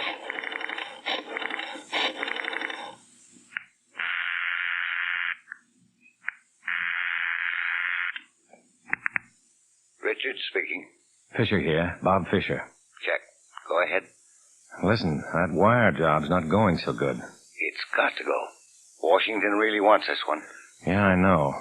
Look, I've got wax impressions of a couple of door keys. Took them right under my helper's nose this afternoon. How long will it take to get duplicates made? 30 minutes. What are they for? The meeting hall and the alley door of the building. I'm going to slip in late tonight and string that wire. Look, I'm calling from the phone booth in the Gavin Hotel lobby. I'll leave the key impressions behind the coin box. Check. We'll pick them up in 10 minutes. Where do you want the keys delivered? Leave them behind the cushions in the next to last booth in the hotel coffee shop. Anytime before 9. Right. Watch yourself, boy. You know it. Good luck. The keys were there when I went in at 9 o'clock that evening. I slipped them into my pocket, ordered and ate slowly, while I read a couple of papers. Timing was the one important thing. I knew that between 10:45 and 10:48, the watchman would be punching the clock on the 7th floor at the far end of the hall. And during those 3 minutes, I had to get in that alley door.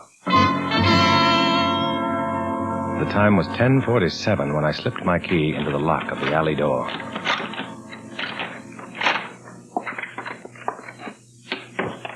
I closed the door behind me, hurried along the corridor, and began climbing the service stairs. I was almost to the 3rd floor when the switch was thrown up above me, and I heard the elevator coming down the shaft. I froze on the dark stairway and waited.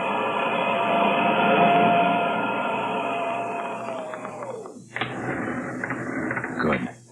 The night watchman was back on the 1st floor again, and the coast was clear.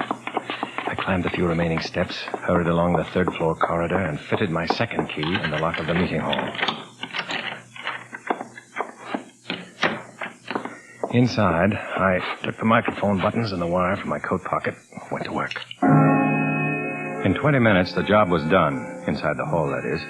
But the final connection in the shaft meant a few ticklish minutes swinging on an iron ladder over empty space.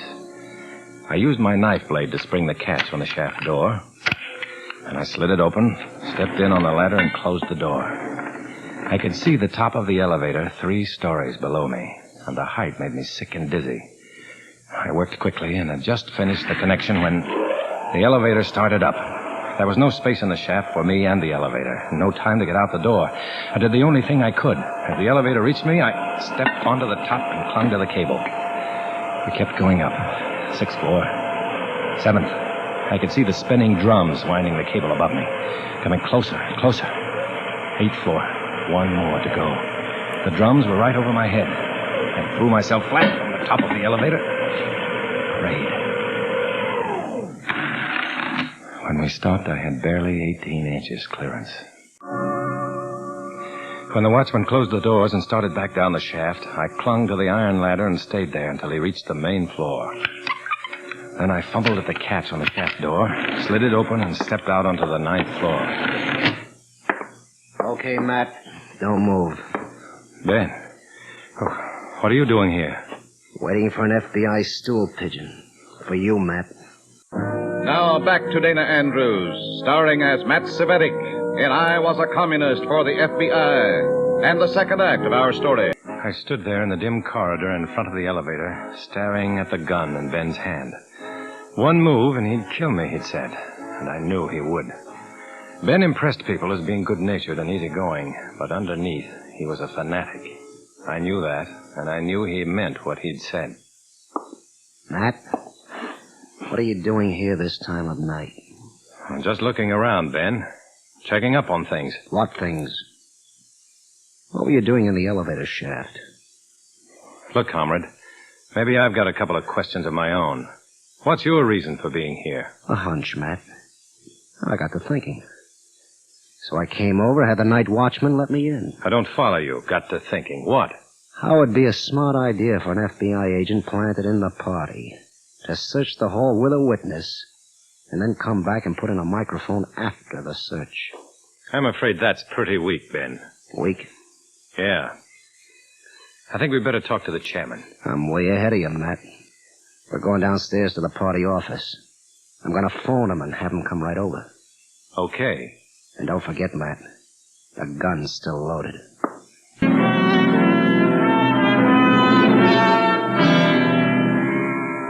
Comrade Etheridge snapped on the lights in the party office and called Chairman Jones and told him what had happened. Then we sat and waited for Jones to arrive.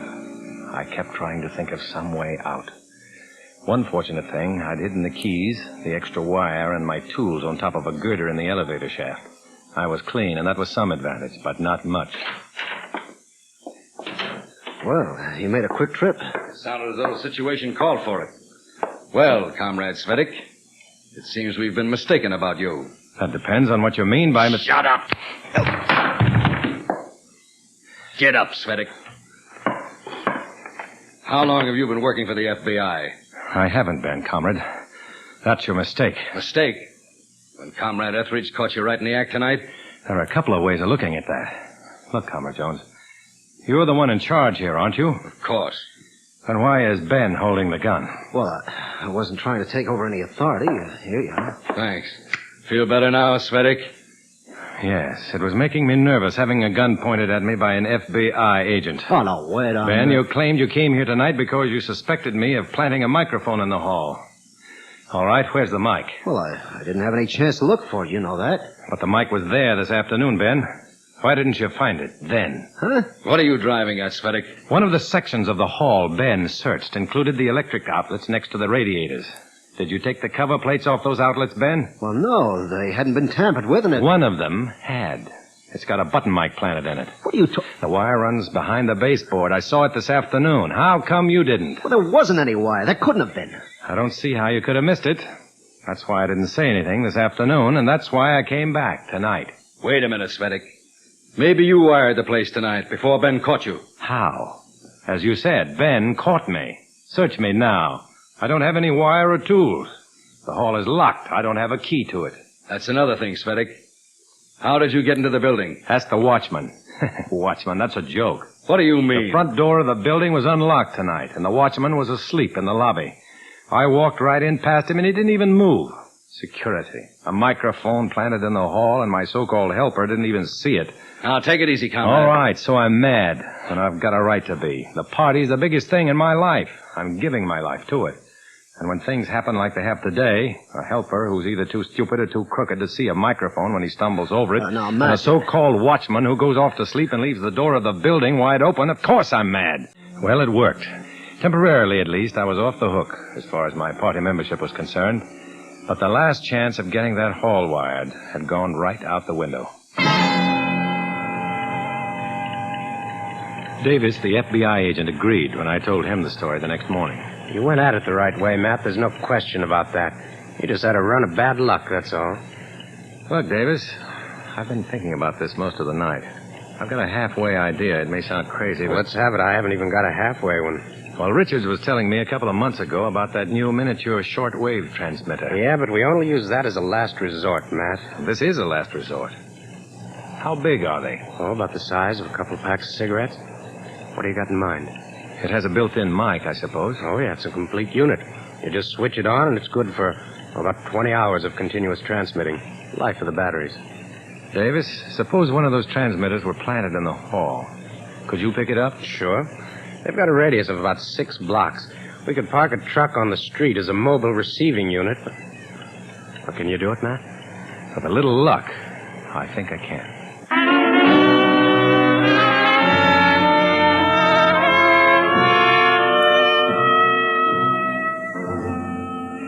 I arrived at the hall at 5 in the afternoon, and I noticed that several baskets of flowers sent by the front organizations had already been delivered and placed on the speaker's table. The basket from my own group, the Pan-Slav Congress, wasn't there yet. Good. So far, the plan was working. Matt. Huh? Oh, hello, Ben. I shouldn't have jumped at conclusions last night, Matt. When I found you here in the building, well, I thought sure. Oh, forget it. I was pretty rough on you as far as that's concerned. No, I just followed up. I don't know how I could have missed that mic. It's a matter of training. I remembered later that you said you'd never had... Matt? Yeah, Carl? There's some guy here from the garden florist. Says he's got a flower order for you. Oh, yeah. It's the bouquet for the speaker's table for the Pan-Slav Congress. I'll take care of it. Thanks. You the fellow that ordered the flowers? That's right. Thanks. Just sign here, please. All right. The transmitter's in the basket. It's already turned on. Fine. Good luck. Thanks, Richard. There you are. Thank you, sir. Goodbye. Well, now, you went pretty elaborate on it, didn't you, Matt? 4 dozen roses. Comrade Carini is an important man, Greta. Only the best. They smell wonderful. Those must have been specially selected. That's right. They were. Well, the transmitter was in the meeting hall and right on the speaker's table. It was already turned on, Richard said. And parked down the block somewhere was a panel delivery truck with a tape recorder and a pair of stenographers with headphones, taking down every word. My job was over. There was nothing to do but wait. Now, Matt, is that microphone you found still hooked up? Yeah, Comrade Jones decided we wouldn't disconnect it until just before the meeting. That way the FBI wouldn't try to plant another one. Good idea. Catch them flat-footed. I wonder how they got in to install it. Well, with that watchman not paying attention to his... Oh, this must be Comrade Carini. I guess so. Carl's bringing him over. Comrade Carini, Comrade Svedik. Comrade? Comrade? And Comrade Etheridge. What is this? Why, they're flowers sent by the various organizations in honor of... I am sorry. What? The honor I appreciate. But the flowers must go. I have the allergy, you understand, the hay fever. I am unable to... I'm sorry, Comrade. I had no idea. Well, we'll have them placed outside in the corridor. Yeah. Matt, would you... Oh, yeah, sure. Ben, will you grab a couple of these baskets? I'll take these at the end. I wish to cause no offense. Oh, that's all right, Comrade. It's quite all right.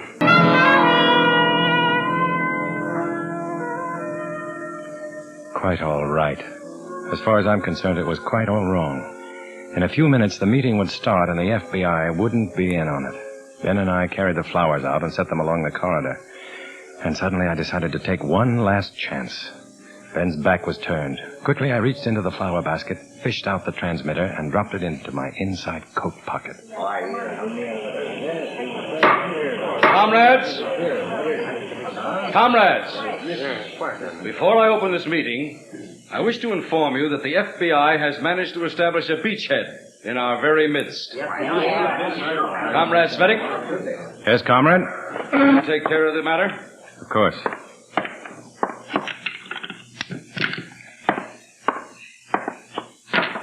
There you are. You see, comrades? A microphone. Right here. The FBI will be most disappointed. And now I wish to present our national coordinator from West Coast headquarters, Comrade Letso Carini. I sat through the meeting while name after name was mentioned, plan after plan discussed. The transmitter sagged my coat pocket, pressed against my chest. I was conscious of it every second, and conscious, too, of what would happen if the commies knew I had it. The only thing I didn't know, was it working all right? Was the stuff going through? Was the FBI getting it? I found out around midnight when I put through a call from a public phone booth. Richard speaking. Fisher here, Bob Fisher. Check. Nice work. Everything come through all right? Perfect. We got every word from start to finish. Good. One thing we couldn't figure, though. Who was beating that drum? Drum? Yeah. It kept up all through the meeting. Sounded like a funeral march. Well, there wasn't any drum that I... Hey, wait a second. I had the transmitter in the inside pocket of my coat, Richards. That drum beating was my heart.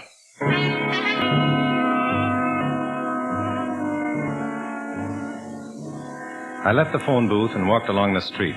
It was after midnight, and the city had gone to bed. And I could hear my footsteps echoing against the dark fronts of the buildings. An hour before, I sat in a hall with 100 people, supposedly my friends, my comrades. And now I'm alone. But I was alone then, too. Because they aren't my comrades. And I have no friends. That's how it is with me. I'm a communist for the FBI. I walk alone. Dana Andrews will return in just a moment.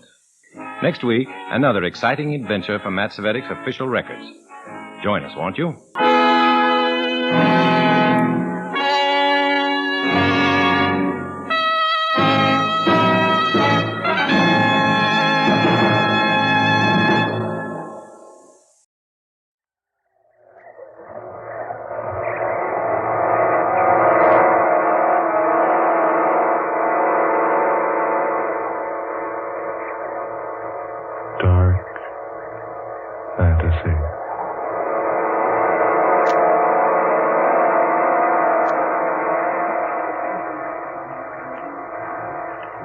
Resolution 1841.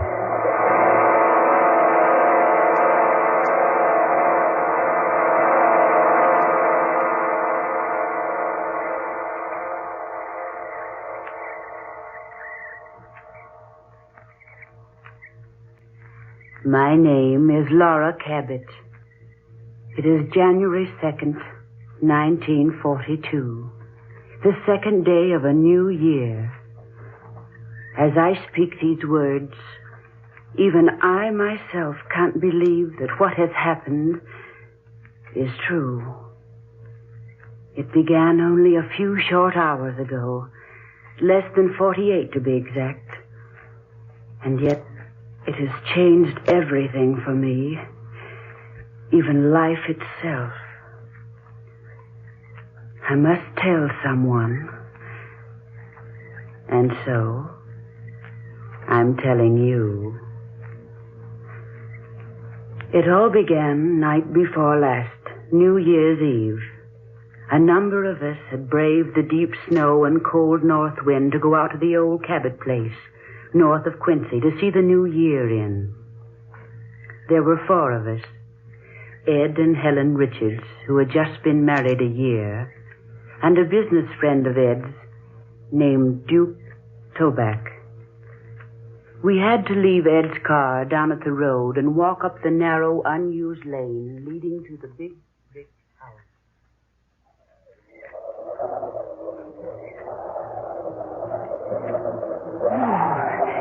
Talk about 1941 leaving with a vengeance. It's cold, isn't it? The snow's drifting deeper. Oh, Helen, to the right, dear. The house is over there. All right, Laura. I didn't know we'd have to walk. Yeah, it'll be good for us. I wonder what your friend must think of us. Out like this on New Year's Eve. Duke? Oh, Duke's a good sport. Besides, dear, haven't we made a practice of spending New Year's Eve in the old Cabot place for the last 3 years? Yes, Ed, we have. Besides, Duke wouldn't want to spoil the fun. Anyway, I think that he makes a fine partner for Laura, don't you? Yes. He's very handsome. And wealthy. Helen, do you think she likes him? Well, the way she's hanging on to him and laughing, I wouldn't exactly say she hates him.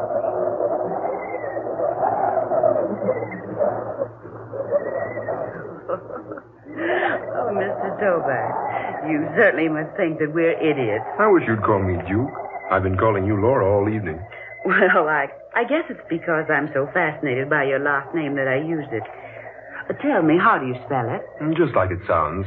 Tobac. Duke. Yes, Laura?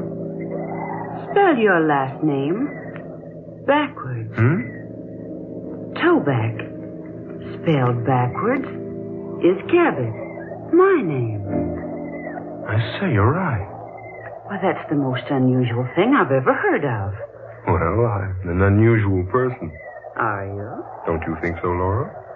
I really haven't had time to decide yet. But I'm awfully glad you came along with Helen and Ed tonight. We do this every year, you know. Yes, so Richard's told me. Oh, this old house has been in my family for more than a century. It was just 3 years ago that I discovered it belonged to me. That's so? Mm-hmm. Oh, there were back taxes galore on the place. But I paid them up. And every New Year since then, the Richards and I have spent New Year's Eve A here. charming custom. You know, I rather think I'm going to enjoy being let in on it. I hope so, Duke. Really, I do. I want this to be the best New Year's Eve we've ever enjoyed.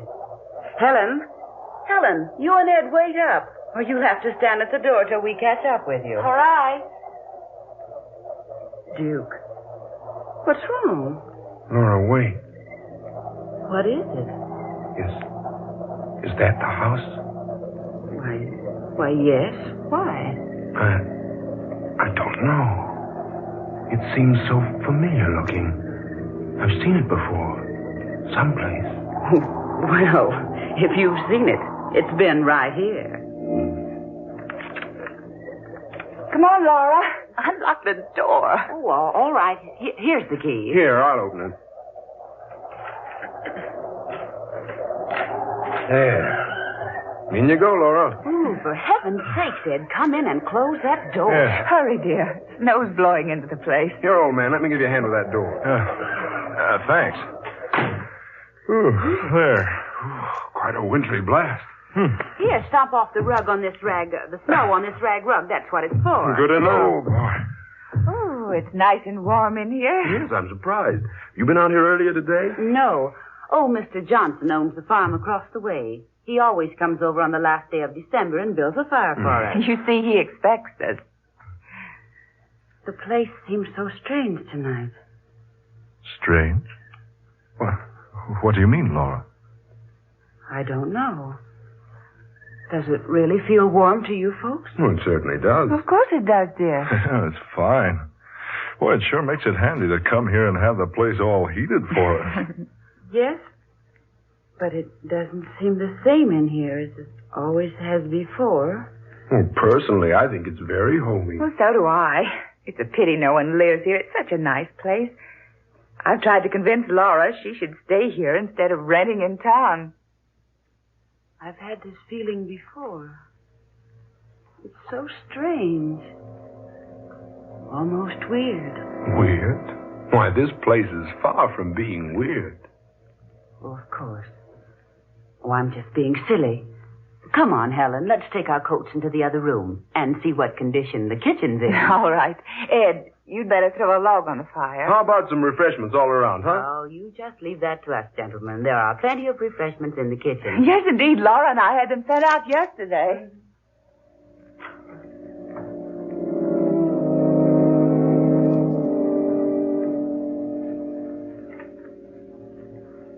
Smoke, Duke? Oh, thanks.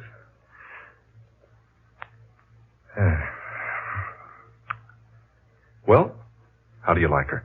Laura? Mm-hmm. Charming. Oh, now, Duke, is that all you've got to say for her? Well, I haven't known her but a few hours. And yet... Yes, Duke? Yet, it seems that I have known her before. Somewhere. Sometime. What makes you think that? I can't say. Something about her. The way she acts. The way she talks, possibly. I don't know. Well, have you asked Laura if she'd met you before? Oh, I thought that rather a silly thing to say. Besides, that's what men always say to women when they're trying to make conversation. And, well, Laura's very easy to talk to. She talks so comfortably with me, and, well, it's as though she'd known me someplace before, too. Yeah, I know how you feel, Duke. I felt the same way about folks I'd just been introduced to. Sensations like that are hard to explain. Yeah, they're generally not explained. Look here, Duke. This is your first trip to Quincy, isn't it? Not only my first trip to Quincy, it's my first trip to Massachusetts. Well, now, Laura's lived here all her life. She's been away a summer or two on vacation, though. Possibly you met her then. Yes, that could be the answer. But it does seem we've been acquainted before. And the strangest part of it all is, it seems that we were once very close to each other. Very close.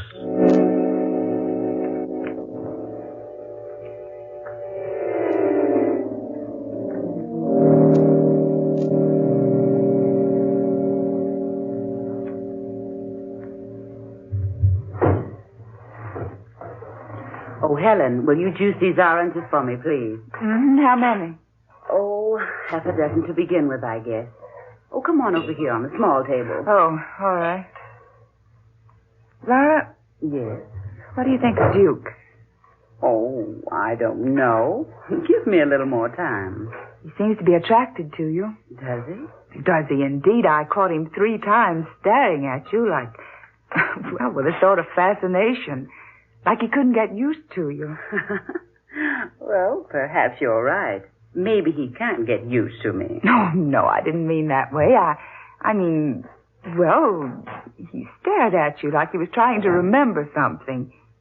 Yes, I noticed that.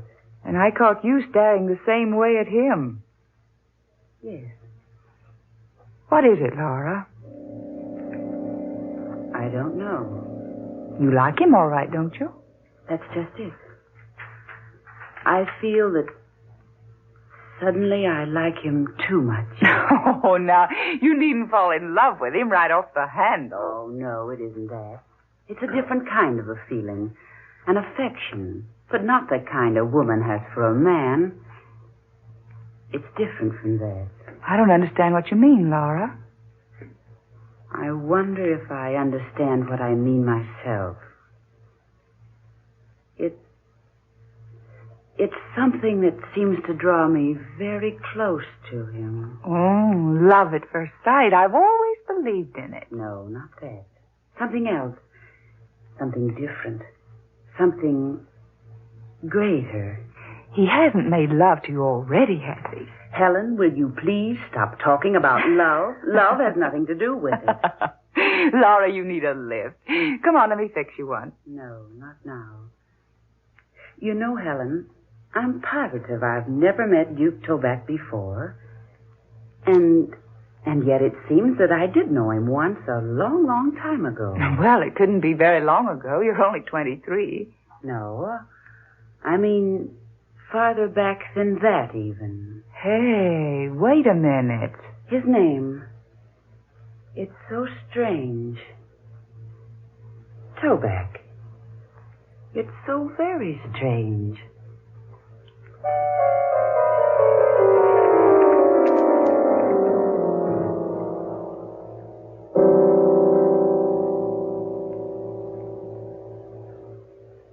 $11:30. No, just 30 more minutes, then it's goodbye 1941. I can't wait. I've had enough of the past 365 days.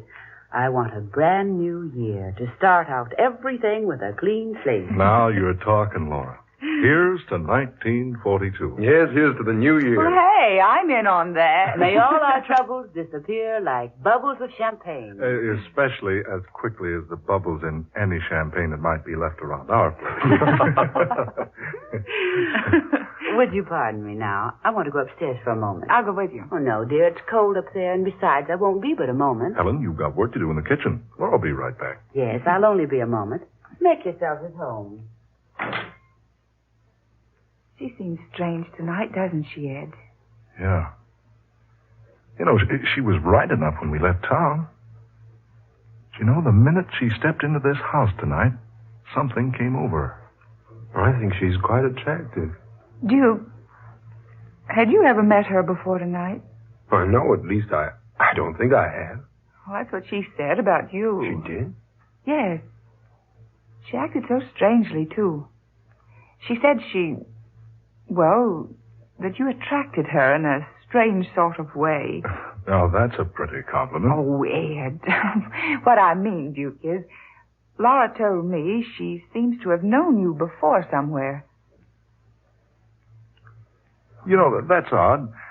Duke just said the same thing about Laura, not more than 30 minutes ago. Duke, you mean that... Yes. It's so strange. I'm trying hard to remember. Well, now, I wouldn't worry about it. You know, I've had the same thing happen to me. Just some trick in nature. You meet a person, for a moment you'd swear you'd met him before. But isn't it strange that Laura should have the same feeling about Duke? Yes, I was about to forget the whole affair, but now... Well, I wonder. Well, now, my advice is that you two get together a little more. Talk over the places you've visited, places you've been. Now, I'll wager one of my Christmas ties you met at the seashore. Or at Santa Anita, or maybe on some dude ranch. Possibly, Ed. But it doesn't seem that way. You know, I haven't said this before, but even this old house seems familiar to me. It does. Yes. When I first saw it outside, I stopped dead in my tracks. Something seemed to stop me, and, well, I'd have sworn I'd walked up that same lane out there dozens and dozens of times. Well, that's incredible. This room, with its high ceiling and huge fireplace. These pine walls, the heavy oak floors, the decorations. They all seem so vaguely familiar. But why should they? You've never been here before. No, I haven't. Don't you two think it's getting chilly in here? Yes, a little. Oh, there are no more logs. I guess I'd better go fetch a couple. No, Ed, I'll do it. Now, there's no reason for both of you to go out in the cold. Ed, you go. Isn't that just like a wife? No, Ed, you stay here. I know exactly where the logs are. I saw them when I came in. I'll be right back with a couple. Better put a coat on, old man. No, I won't be out long enough. The wood's just around the corner of the house. Oh, Laura, I didn't see you come back. Oh, he's gone to get some logs for the fire. Insisted on going alone. Laura, what a beautiful dress. Hey, those aren't the clothes you wore out here. Wherever did you find such a quaint outfit, darling? It's a dress my mother used to treasure. It's been in my family for almost a century. Oh, it's beautiful. I thought it would be fun to put it on tonight. I found it upstairs in an old trunk. Just wait until Duke sees you in that dress. Maybe that'll help him remember where he knew you before. He thinks he's known me before. And Helen says you feel that you've met him before, too. Well, yes. I do feel that way, but... Oh, I don't know what to think. I'm so upset tonight. Laura, what is wrong tonight? Ed and I've both noticed it. Yeah, what's wrong, Laura? Oh, I didn't want to mention it, but... There. Something is wrong. Well, can we help you? No, I couldn't ask you to. Well, you two know how very fond I've grown of this old house and the property. Yeah. You certainly spent a lot of money putting it into shape. I still don't see why you don't live here. Oh, it's the memories and more than anything. And the fact that my grandmother and her grandmother and hers lived here for so many years. Oh, Laura, you don't mean you're going to lose the place? I'm afraid so. Oh. You see, it's heavily mortgaged. I'm in debt more than $3,000. I can't meet that debt. Well, that's a little more money than we've got right now. Yes, quite a bit more. Oh, what's that? Duke. Oh, Ed, see what's wrong. For heaven's sake, don't just stand there. Hurry.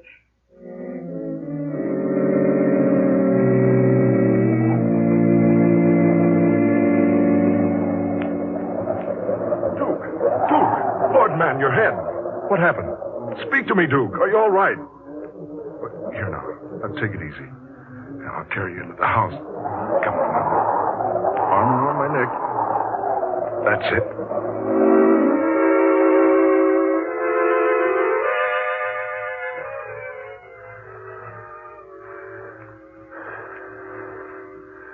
Is he all right, do you think? Yeah. There's quite a pile of wood out there. Picked up a piece near the bottom, and the lot slid down on him. Just knocked him out, that's all. Oh, he looks so pale. Here, loosen his collar. There. You better take his tie. That's it. Oh.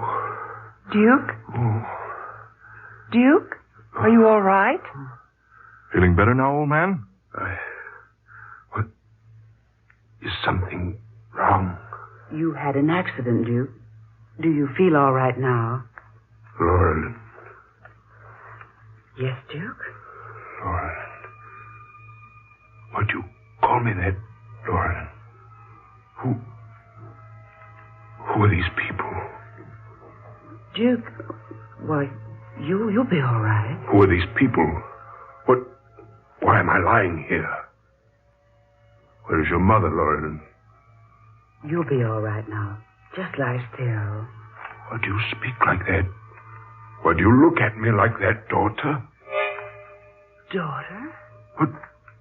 What's the trouble here? Suddenly you're so strange. It's you who are strange. What? You call your father strange? You call me, Jeremiah Cabot, strange? Jeremiah Cabot? Of course, Jeremiah Cabot. Don't tell me I have to remind you who I am. But Jeremiah Cabot was my mother's great-great-grandfather. Duke, for heaven's sakes, what's the matter with you? This is so strange. I'm afraid I don't know your friends, Laurelin. You, young lady, or you, sir. Oh, now, Duke, cut the kidding. Just a moment, Ed. I think I'm beginning to understand. For a moment, child, I thought you were my daughter. Now I know the truth. You... Yes, that must be it. What, Laura? What on earth? Just a moment, Helen. Jeremiah Cabot. He built this house. His daughter was named Laurelin. The name has been in the family for a century. Laurelin. She looked so much like you. I still don't get this. Ed, wait, I think I can explain. At least partially. There's an old legend in our family that one New Year's Eve, Jeremiah Cabot was asked by his family to join them in making New Year's resolutions. In the spirit of jest, Jeremiah resolved one thing: to return to this earth 100 years from the night he made the resolution. That's it. Yes, of course, the resolution. The brick in the fireplace, the brick. What does he mean? I remember now. Here, I'll show you. This brick. This one behind the others. See? It's loose. You can remove it. But what are you trying to tell us? Here. You see? A hiding place behind the brick. This is where the papers are hidden. And the money. Will somebody please tell me what's going on around here? Ed. That's real money. $10,000. You see, it has been hidden here for years. And here, pictures in the original deed to the Cabot property. What? This is most amazing. And this is what I was looking for. Here, Laurelin, read this. Go ahead, child. Read it. What did it say, Laura? Do you want me to read it? No. Just a moment. It's quite faded. The ink is almost gone. It says, I, Jeremiah Cabot, being in my right and sane mind, do solemnly resolve this night to return to earth again, exactly 100 years from now, if it be within the realm of power. Signed, Jeremiah Cabot, December 31st, 1841.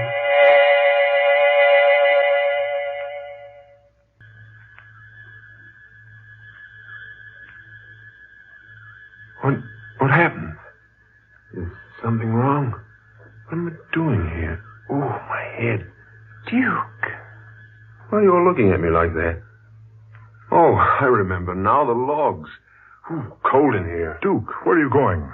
No, Ed, you stay here. I know exactly where the logs are. Saw them when we came in. I'll be right back.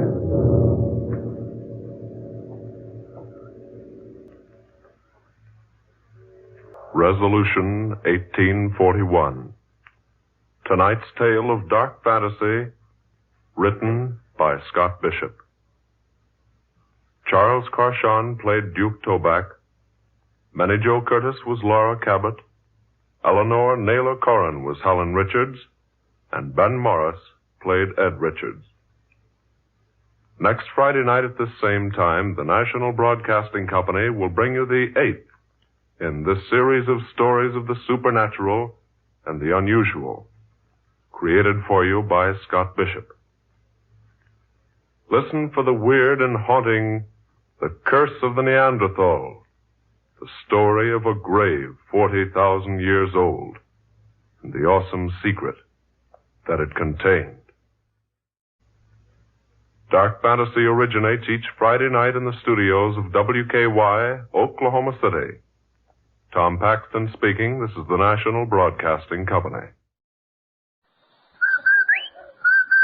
Andy, did you hear that? Come on, will you? Did I hear what? That whistle. That's the Rinso White whistle. And Rinso means us. That's right. Rinso gets clothes Rinso White, and Rinso presents the Amos and Andy Show. Rinso for a wash, that's... Rinso White? Rinso for a wash, that's... Rinso White? Yes, a Rinso White, Rinso Bright wash can't be beat. Soapy-rich Rinso suds get out stubborn dirt fast. Put Rinso to work for you in your tub or washer, and judge for yourself how much easier wash day can be, and how much easier on your wash.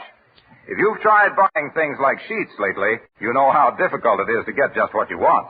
So help take care of the things you have. Wash them the easy way with Rinso. Rinso's safe for washable colors, too. So next wash day, remember. Rinso White? Rinso White. Happy little wash day song. It takes a heap of living to make a place a home.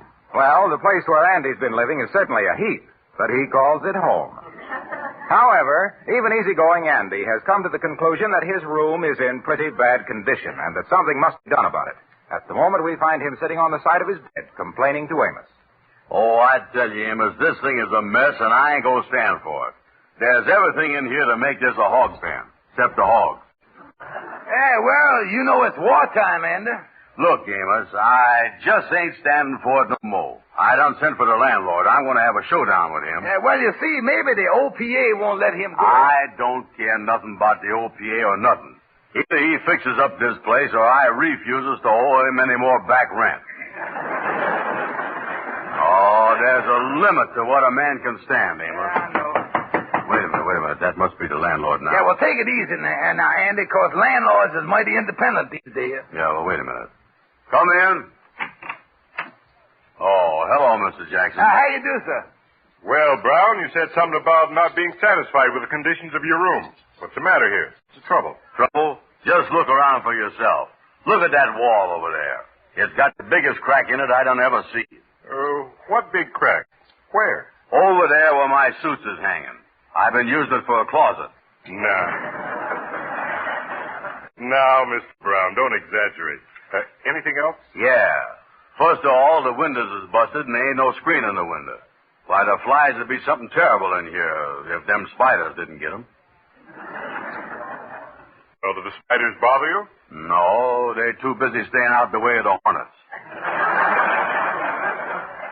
All right, I'll have all these things fixed.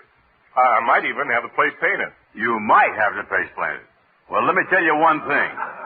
I put up with this room long enough. I'm getting sick and tired of the way you running this place. Oh, take it easy, Andy. Well, it's about time you do something about it now. If you was a smart businessman, you would do something about it, too. You're right, Mr. Brown. And from now on, I intend to be one. You does? Yes. Now, you owe me 6 weeks back rent. As businessman, I'm throwing you out. Now, here's your notice. Get out. How about the repairs you're going to make on everything? Those are for a new tenant. See there, Andy? I told you to take it easy. He means that you was out. Oh, me. I ain't had no business telling him about this room. Why didn't I keep my big mouth shut, act like a hog, and stayed in this pen? Now, what is you going to do? Start looking for a new place. I ain't worried. Yeah, but Andy, there's a big housing shortage. I don't care. I can get a place 10 times as good as this for what I ain't paying here. Come on, Amos, go with me. Yeah, well, this is a nice little hotel, Andy, but I doubt if you can get a room. Wait a minute. Here comes the room clerk. Yeah, something I can do for you? Yes, I'd like a room. Why, certainly. Just sign here.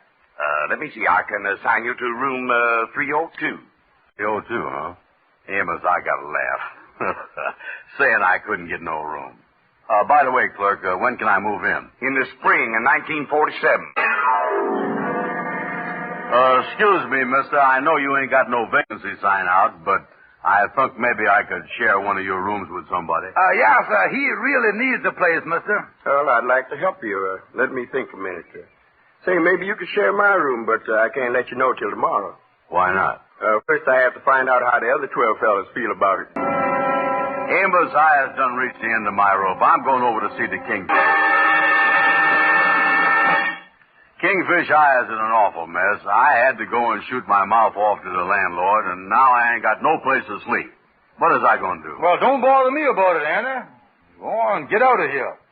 I don't know why it is every time that you was in trouble, you come running to me just like I was your father. Yeah, and I got $10 to pay for a room, too. Sit down, son. And I'm going to put my cards on the table. It just so happens that I is about $10 behind in my butcher bill. Now, if you give me that $10, I'll sign a contract guaranteeing you that you can sleep on the sofa in my living room for a whole week. Yeah, well, that's better than sleeping on a park bench. But before I goes giving you $10 to sleep at your place, how do I know that Sapphire ain't going to kick me out? Oh, and Sapphire wouldn't raise a foot to you. Oh, yeah, I'll call her up right now and prove it to you. Oh, yeah. Oh, I tell you, Anna, there ain't nothing to be worried about. There ain't nothing in the world.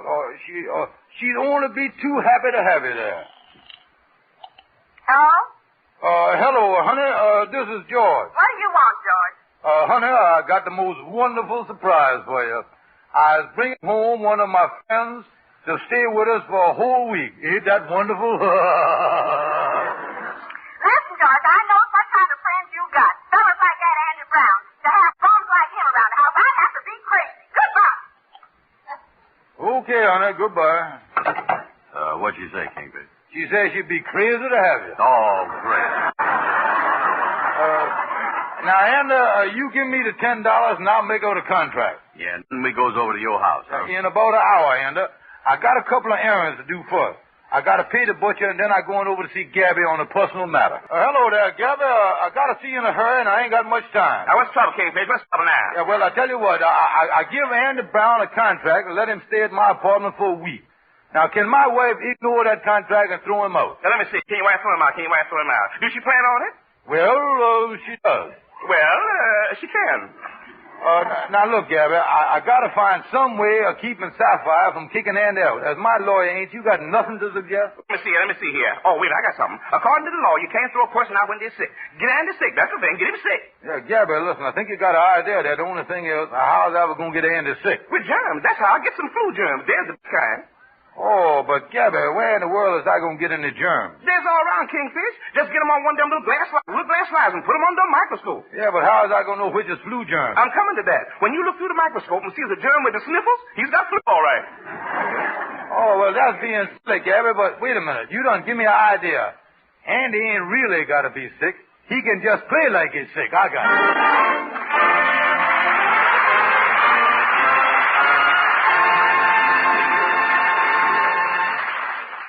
Look, Kingfish, I done give you $10 and we done sign a contract saying that I could stay here at your place on the sofa for a week. That's right, brother. And when I sign a contract with you, my word as good as the contract is. Now, I agrees with you the whole thing up to there. Yeah, but why? As I got to put on my nightgown and bathrobe this way and play like I is sick.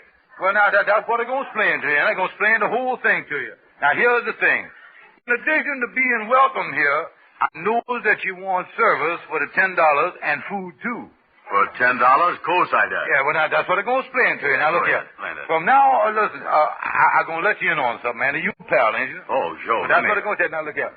We're going to get you the best food and service out of Sapphire, and the only way to get that is if she thinks you is sick. Yeah? Now, that woman can't do enough for nobody that's sick. It don't make no difference who it is. A cat, a horse, a dog, or even you. At least you could have put me before the dog. Now, look here. The first thing we got to do, Anna, is to figure out just what sickness you is going to have so we can tell Sapphire. Yeah, well, how are we going to do that? Yeah, well, now, here's the thing, Anna. Sapphire knows the symptoms of ordinary sicknesses. You do, huh? Now, we got to find some sickness like he don't know what the symptoms is. So, before you got there, Anna, I was looking through some books I had up on the shelf here, and I found this old book here. I found this one here called The Medical Veterinarian. Tell me this. What is a veterinarian? I think it's the first aid book for veterans that's been discharged from the Army. Yeah, that's right. That sounds like what it is, all right. Yeah, now, I think we ought to look through here and see what sicknesses you're going to have and see what the symptoms you got that fits in, you see. Yeah. Now, let's turn here, any page right in the middle of the book here. Now, here, one right here. Look here. That first one of them, put my glasses on here. Yeah, what is that? Say here, distemper. Never heard of it. I never heard of it. Go ahead. Now, let's see what the symptoms is here. And the wholesale, let me see your nose here, will you? Yeah, kind of warm, yeah. Yeah, you're going to have distemper, all right. Yeah, you could have that. Yeah, well, what do you do for that? Yeah, well, let's see what I say here in the book. Read, in treating cases of distemper, not only is warmth necessary, but in treating the disease is advisable to... No, Andy, I don't think this is the thing. Why not? What's the matter? Why not? You don't want to wear a muzzle, do you? Kingfish, maybe I better get a room someplace else. Wait, now, just a minute here. Let's think the thing over here. Now, go ahead now. Get something else there. Well, I tell you, Anna, we is on the wrong track. Sure is. Yeah, we better get a regular system, sickness here. So, listen, I know what. Let's go back to the old reliable. You have the proof. Yeah, well, the only thing is, you're supposed to have a temperature with that, and Sapphire can find out that I ain't got none. Oh, look, Andy, you got a lighted cigar there in your mouth. Now, just shove the thermometer next to the hot cigar when she ain't looking. Yeah, wait a minute, Andy. I think that's her now. She must have forgot a key.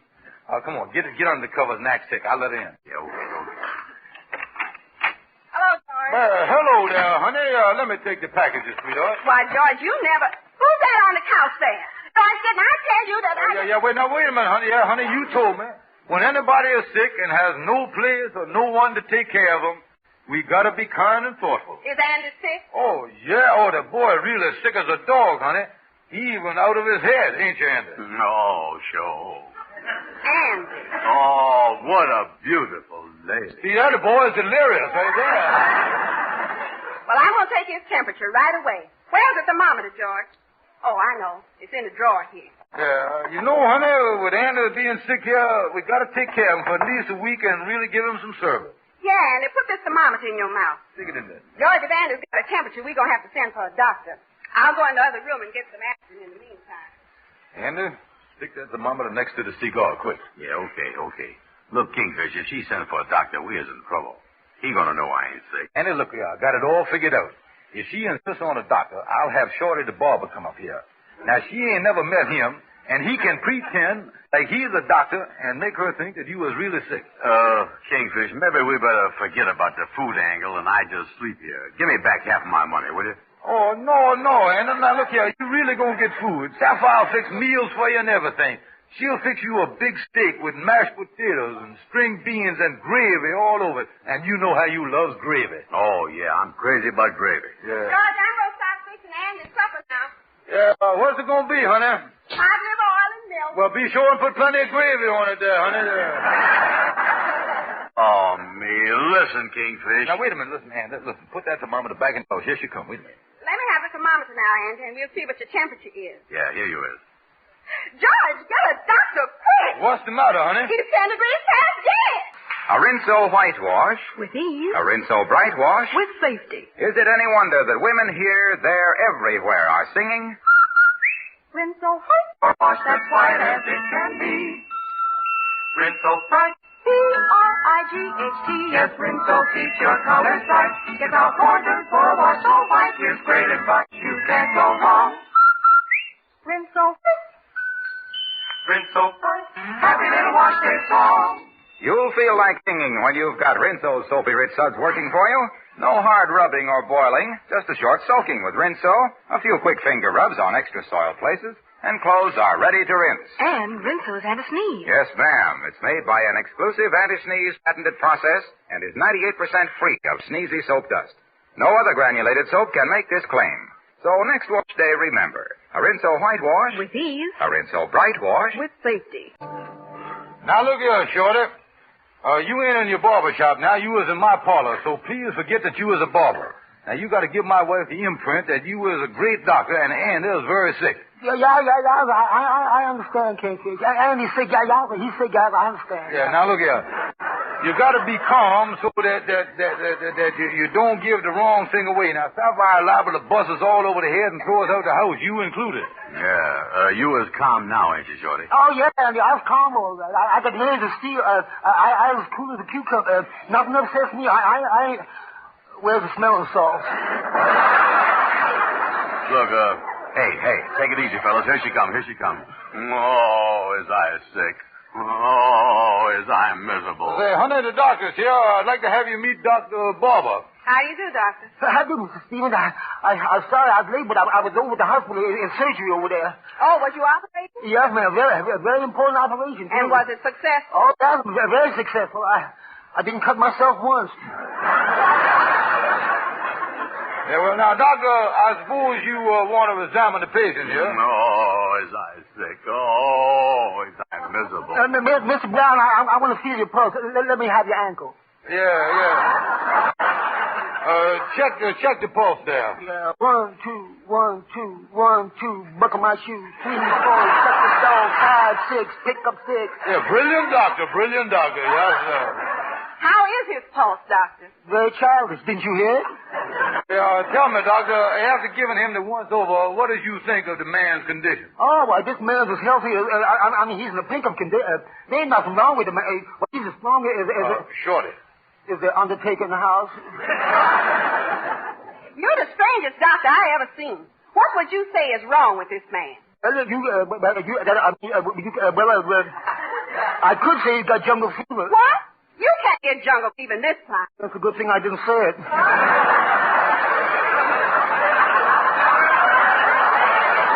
Well, look here.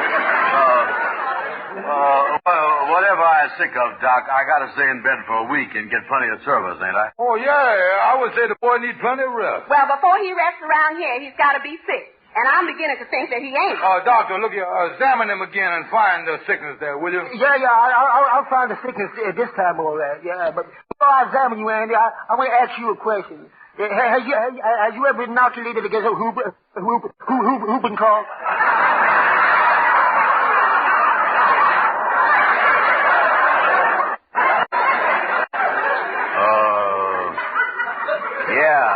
Yeah, I is. Oh, that's too bad. That would have been a good one.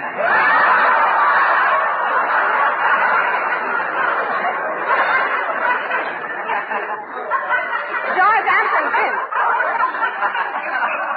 convinced this man don't know nothing about medicine. He ain't no doctor, and I'm going to throw all of you out of here. Now, wait a minute, honey. Give him a chance. Go ahead, Dr. Barber. Examine him there and give us a diagnosis. Yes, if you know so much, what's wrong with him? Well, the man, he's got the measles. He's got spotted fever. The man's got scarlet fever. He's down with the chicken pox. I'm getting out of here. This man's contagious.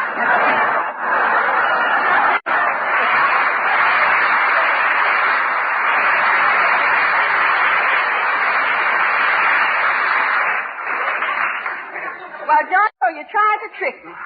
I'm going in my room, and I'll give you just 1 hour to get this bum dressed and out of here. But, honey... Look, Kingfish, I done paid you $10, and I got a right to stay here for a week. Now, what you gonna do about it? And, we just got 1 hour. Stay here.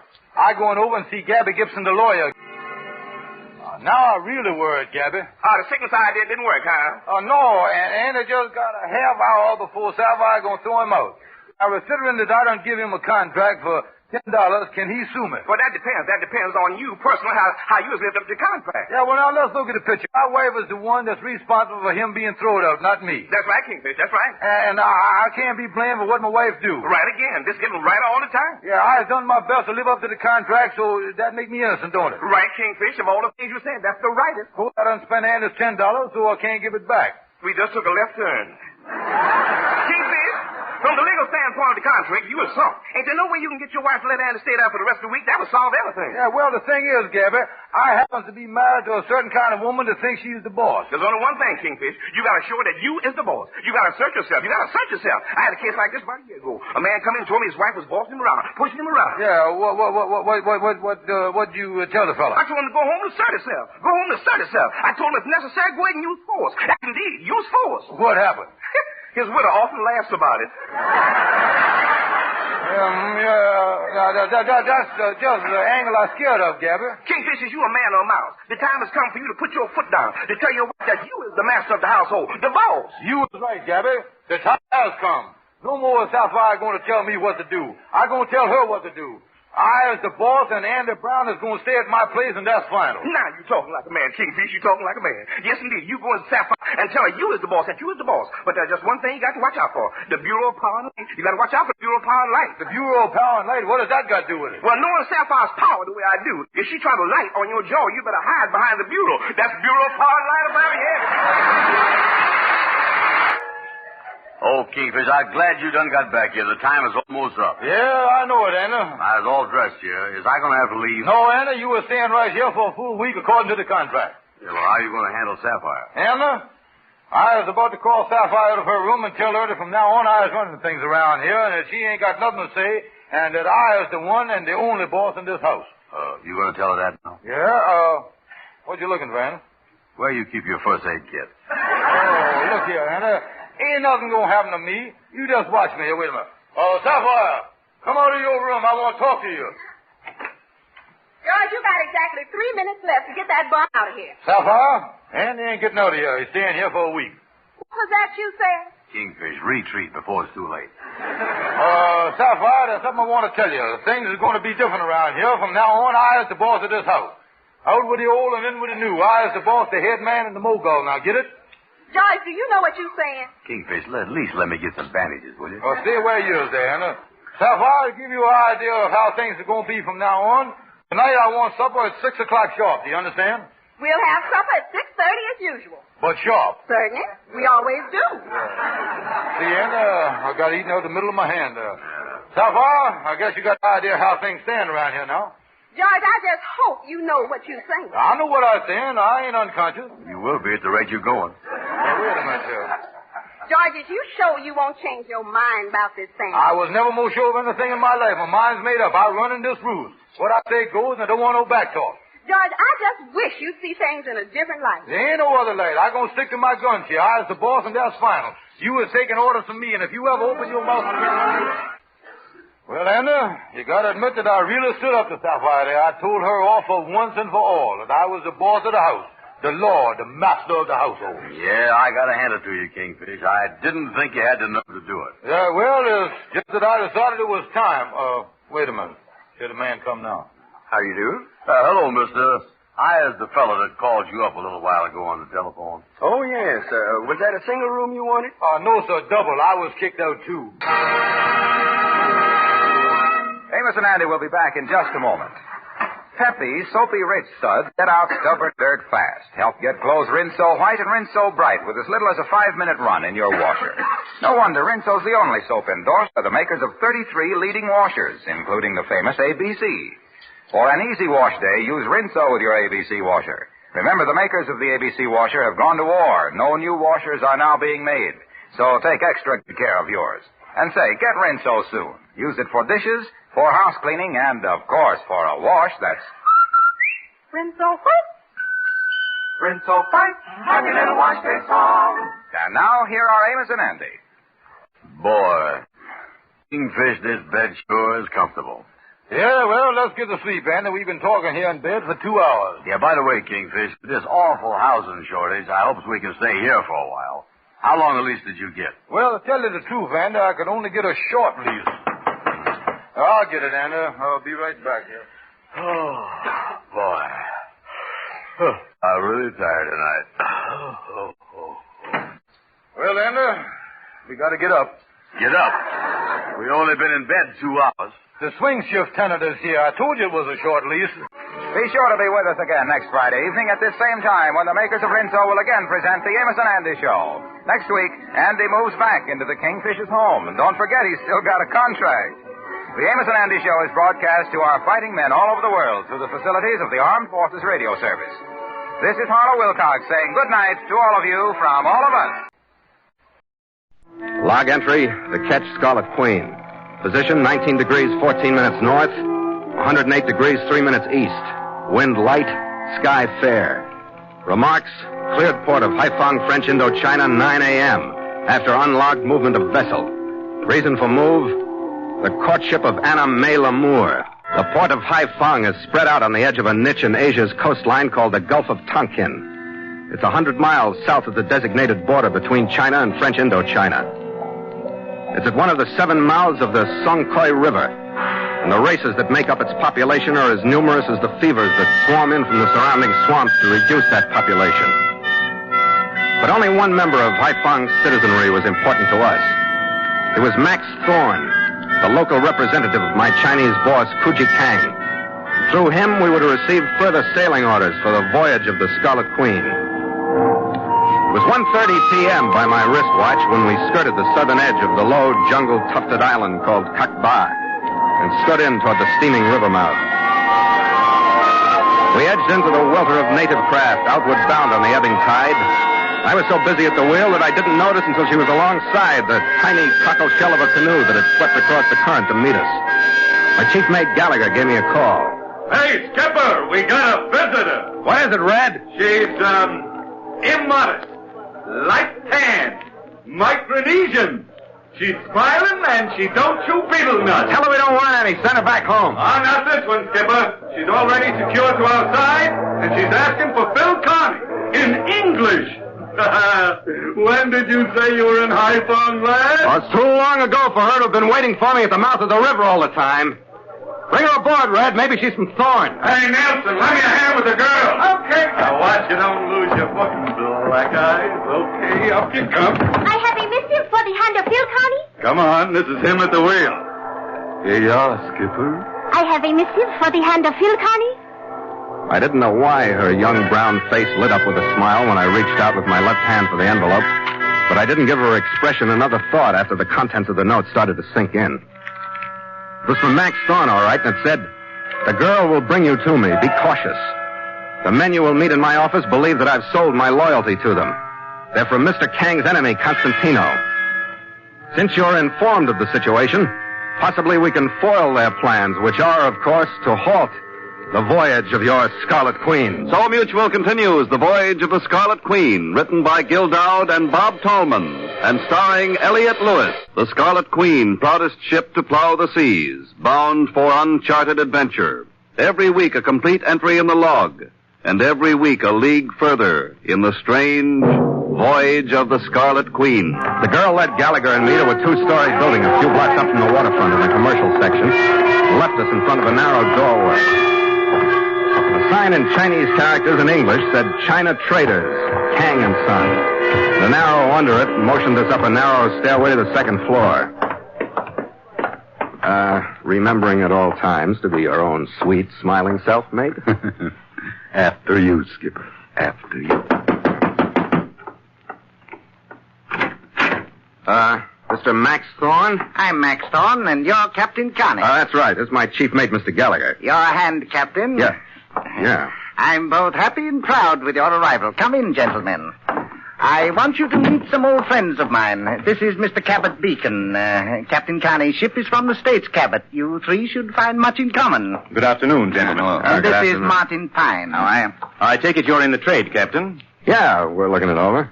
After the cloak of secrecy Thorne here assumed upon receiving word of your impending arrival, we expected you and your crew to be, at least, buccaneers. Sorry to disappoint you, Beacon. Working men always do. Oh, you Well, Thorne, I I know you'd planned to spend the rest of the afternoon with the captain and his mate. But I hope you don't mind if we hold you to your promise of giving us an estimate on our shipment of rubber. Why, no. Business before pleasure. Yes, of course. So if you don't mind, Captain, we can have our visit later. Yeah, sure, Thorne. Go ahead. We've got some ship business to take care of ourselves. Maybe we'll drop by tomorrow. Good. I'm sorry, Captain, but you know how it... Yeah, well, don't worry about us, Thorne. We got plenty of time. This isn't my style, Skipper. I don't think we should have left. Well, it depends on what Thorne told him, but I think he knows what he's doing. He had a note pound when he shook my hand. I'm sure a calm customer. And we better wait till we get out of sight of the building before we look at it. Yeah. What do you make of that Beacon? He looks like a lawyer. There's no beachcomber, Red. No, sure. The Constantino men are getting smarter the closer we get to Kang's $10 million prize. All except one. Who? Don't look now, but he thinks he's tailing us. That's getting closer to my style. Which one is it? I don't know. I haven't seen him. Oh, I'm awful lucky to have a skipper like you. You're such fun. No, I mean it, Red. He's got to be there. Come on, we'll turn here and heave to in the lee of this building and wait. It's the only way that friendly little huddle up there makes any sense. Haiphong Harbor's big.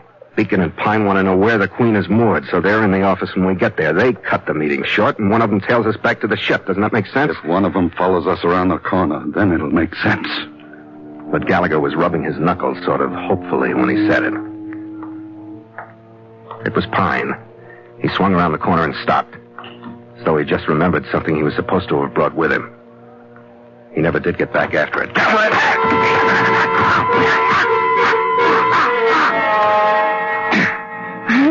Well, now what do we do with them? Take them back to the ship and keep them out of sight. If they keep coming one at a time, we could clean this thing up this afternoon. Yeah. What about Thorne's note, Skipper? Nobody's going to see you read it now. Yeah, sure it is. Yeah. Well? Oh. What does it say? We aren't doing so good, Red. It says, we'll try to see you on your ship tonight. Meantime, if anybody follows you, do your best to evade him. By no means show our hand by trying to stop him or we lose our advantage. Oh. I guess we should have read it before. Yeah, well, anything could have happened to Pine. He could have got run over or something, couldn't he? Sure, Red. Anything could have happened to Pine. I'd feel better if anything else had. We cleaned Pine up a little, held him like he was intoxicated in an erect position between us, and trundled him to the Queen. I thought that one twist, like reading the note after we'd had our way with Pine, would be enough for one day, even in Haiphong. The one at the ship was of a different type, but it was just as startling. Hey, what's all that, Skipper? The afterdeck of the Queen looked like a Chinese junk on laundry day. Lines were run helter-skelter across the cockpit and back, and they were loaded with underwear, socks, dungarees, and all of it was mine. Gallagher took Pine forward to lock him up in the forepeak. My temper and I went to the cabin. What are you doing here? Oh, Phil, honey. You return with eye of somber fire. What is all this? A cloud on your face dimmed instantly my beaming looks. I became your menial. What's that stuff doing out on deck? It is too dry. That isn't the way I keep my ship. How do you think that looks from shore? It must look most clean. That is a great distinction of lowly lords. The book said that. What book? Of a man of your race, with the extensive naming of Robert Louis Stevenson. The book also has extensive naming of the South Seas, a footnote to history. And you read it? From it alone, save a missionary teacher, I learned to read and speak the English. That is why I speak so alluringly. Yeah, I noticed. Now, about this washing and stuff, who sent you to do it? My own volition. I am your menial and companionship. I wish to take care of you. Well, forget it. Where do you come from? My village is upriver. I came here not unwilling to visit like a ghost and be carried like a bale among scenes that had attracted me in youth and health. Yeah, sure. What's your name? I am called Anna May Lamour. I am called that by another of your race, who has since returned to my old life of house and sick room. Yeah, that's fine. Now, look, here. I want to pay you for the washing you did. What is that? Well, that's money. $5 American. It's worth a lot in the city. I do not want it. When I am for a long time your menial and guardian, then you will repay me? Ah, we got a housekeeper, Skipper. And her name is Anna May Lamour. Look, Lamour, you can't stay here. Where do you want to go? I do not. I've got troubles enough. If you want to help me, you go away. For a brief period of time? Yeah, even that would help. Here's the $5, Red. Yeah. Take her up to town, will you? Take her where she wants to go and lose her. Oh, you're hurting her feelings, Skipper. And she hurt mine. Laundry. When the time comes that I can't do my own washing, I'll find a farm and a wife someplace. I cleared the mess off the deck and went back into the cabin to worry about my major problem. I knew that the orders I was supposed to get from Thorne would be directions that would lead to a meeting with Kang himself. But the next port, whatever it was probably the most important one on the voyage. When Gallagher came back without Lamour, we worried together about whether we'd foul the deal by jumping Pine. We worried until 9 that night. Then we heaved 2 sighs of relief and stopped. Thorne came into the cabin. He looked excited and nervous. Oh, Captain Carney, what happened with Pine? Pine? Well, we were either too cautious or not cautious enough. We caught him tailing us before we read your note. Now, sit down. Oh, believe me, gentlemen, our situation was on the verge of complete collapse. Luckily, I was able to contact a friend of mine with the local police who told Cabot that Pine had been arrested for drunkenness and violence. We'll have to cooperate more closely from now on. From now on? Can't we clean this up and get out of here? Didn't you bring the orders from Kang? The verbal orders he gave me a few days ago when he was here, yes. The sealed envelope, I'm sorry, but it was too risky. I think I can get that to you tomorrow. You understand? Well, what about the verbal orders? Listen closely. There are a number of addresses. At 437 Napoleon Road, there's diving equipment. You ought to pick it up. Diving equipment, huh? 437, I got it. At 488 Abelard, there are 3 boxes for you. They're marked paint stores, but they actually carry dynamite. Diving equipment and dynamite, all right. And Mr. Kang suggested that you replenish and repair the arms you carry and lay on a good supply of ammunition. Well, this sounds like a happy party, don't it? Now, do you want me to repeat them for you? No, I think I got everything. Red, count 1 and come out on deck with me. This ship is adrift. What? Skipper. Why dissipate time and trouble, my stupid buccaneers? What's with the ship, Beacon? You cut her adrift. Why? It might be to sink it, Captain. Wow. What do you think of that, Red? I think that it would be a shame to sink the ship. Gallagher knew what I meant. Beacon had walked into the cabin unarmed. He was well built but slim. He wore rimless glasses. Gallagher prowled around behind him to hit him from the low point. I started moving in from the front. Beacon looked like he was in the middle of a ballroom as we moved in. He took his glasses off. And Gallagher hit him first. And he didn't get up. Gallagher, I mean. Then before he turned away from Red, I made my rush. With my right arm over his shoulder as a pivot for the cartwheel, my feet flew up and I landed athwart my desk and rolled off. His judo sword made my right arm useless. I tried to get up, but he walked calmly over to me and just as calmly sapped me behind the ear. Hey, what? Hey, Skipper. Come on, wake up. Come on, Skipper. Come on. All right, lay off, Red. My head aches. Yeah, I wouldn't wonder. I never saw anybody slugged as many times as you were in one night. On me, he didn't use the sap. Huh? But that don't mean he didn't hit me. Right there. Ow. Between my neck and my shoulder. And when he got through, I couldn't move my arms. What's that guy got, Skipper? Brains, Red. And a good judo teacher someplace. Ooh. They moved the ship. Where are we? We're up one of the Sonkoy channels, moored to a mud bank in a blasted jungle. Beacon brought some Indians aboard to bring us around. Our crew? Oh, they're locked in the focus room, but I think they're all right. Yeah. Thorne? We got troubles enough of our own, Skipper. They kill him, Red? Oh, after that double cross? I don't know, Skipper, but it was a dark trip, and he isn't here, is he? Where's Beacon? He left right after we got here. In Pine, they found him, too. All they left to watch us is a whole blasted tribe of Indians squatting all over the deck. Listen to them. I wonder what that is. Beacon and his crew coming back, or those cannibals have got their stew pot boiling for us. Take your choice. Bill, Connie, I am come with Scarlet and Aid. Lamour. Oh, no. Never mind, Skipper. Say something to her. Bill, Connie. Yes, Lamour. I am as before your menial and guardian. You wish to reward me? Can you get us out of here, Lamour? Only you, Phil Connie? Hey, wait a minute. I have looked forth with enticing eyes at the leader of the guards. He accepts you as my charge. If you will but accept me as your menial and comradeship, he will allow us to vanish together. What are you waiting for, Skipper? All right, Lamour. With the memory that I wash your clothes and yet now save your life, Yes, Lamour. you owe me great debt. I return forthwith your $5. Come, my lord, we will vanish. I made a lousy lord, but I tried my best because it was better than being cooped up on my own ship. There was no doubt of one thing. Her service was good. We got into a narrow dugout canoe. She paddled us a few miles downstream. When we beached, I could make out the faint trace of a road leading through the jungle. Like magic, a wagon pulled out of the brush. There was a short, chattering conversation between Lamour and the driver, who looked at me appraisingly, then nodded. She and I got into the wagon and left. And an hour and a half later, we stopped in front of Max Thorne's office. My lord has business in this place? I wish I knew you better, Lamour. I wish I knew how smart you were, or how stupid, and how much you know or how much you don't know. You already owe me a great debt, my lord. But perhaps I will help you further. You will go into the office now? I will, Okay, Lamour. Anything you say. The experts have said that the native mind is simple but impenetrable. At that point, I wasn't sure of the first half, but I was convinced of the second.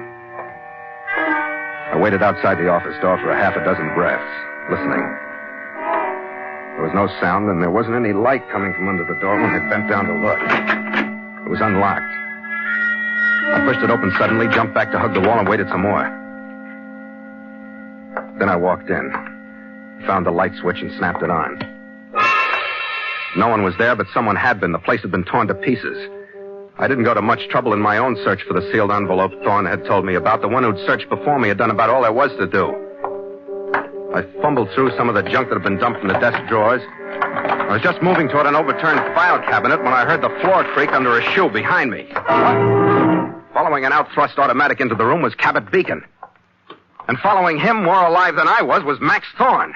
Well, Captain, you've gone to a lot of trouble here in the office looking for a non-existent sealed envelope. Wait a minute, Thorne. Whose side are you on? To be quite candid, I found the Constantino money irresistible. I had no idea he was so interested in Kang's $10 million secret.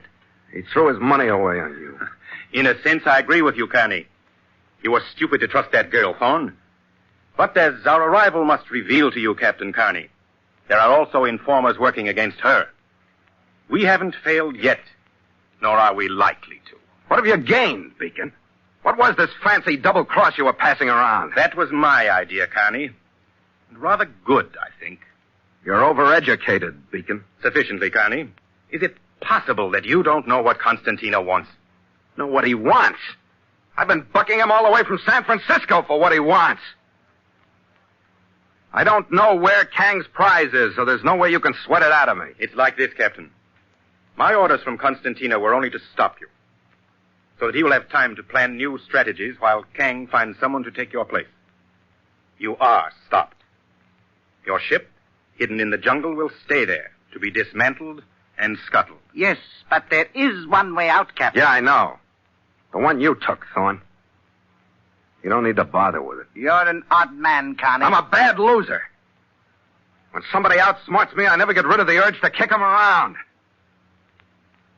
I'd kill you the first time either one of you turned your back on me. You're really quite picturesque, Kearney, aren't you? Yes, it's too bad you feel that way, Connie. Yeah, I know. I lost a lot of friends. Don't try anything, Connie. Where are you going? Let him go, Thorne.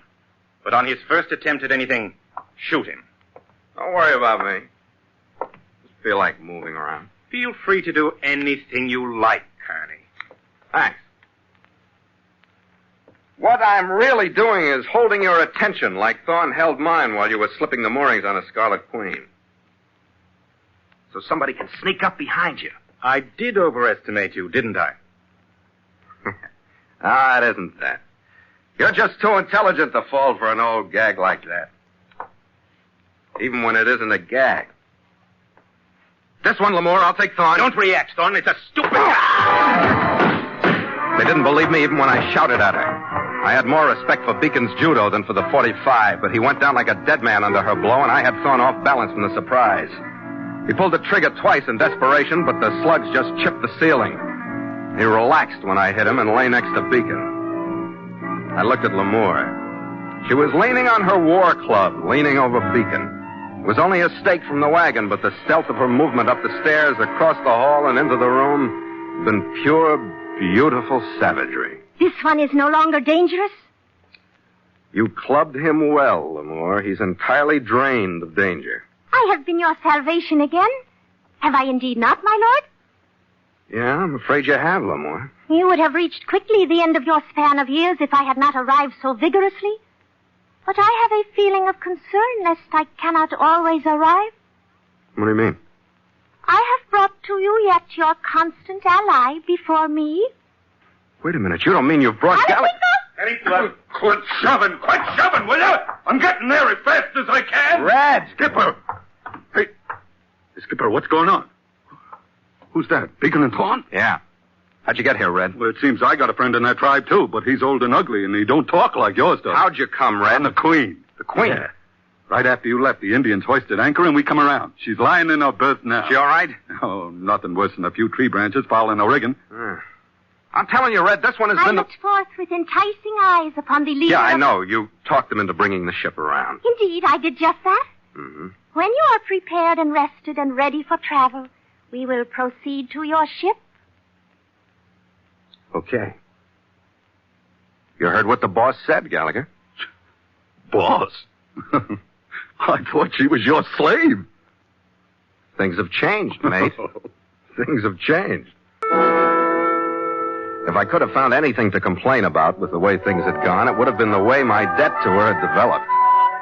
That, the fact that there had to be a payoff, and the fond look in her eye that gave me a hint of what kind of a payoff it would be.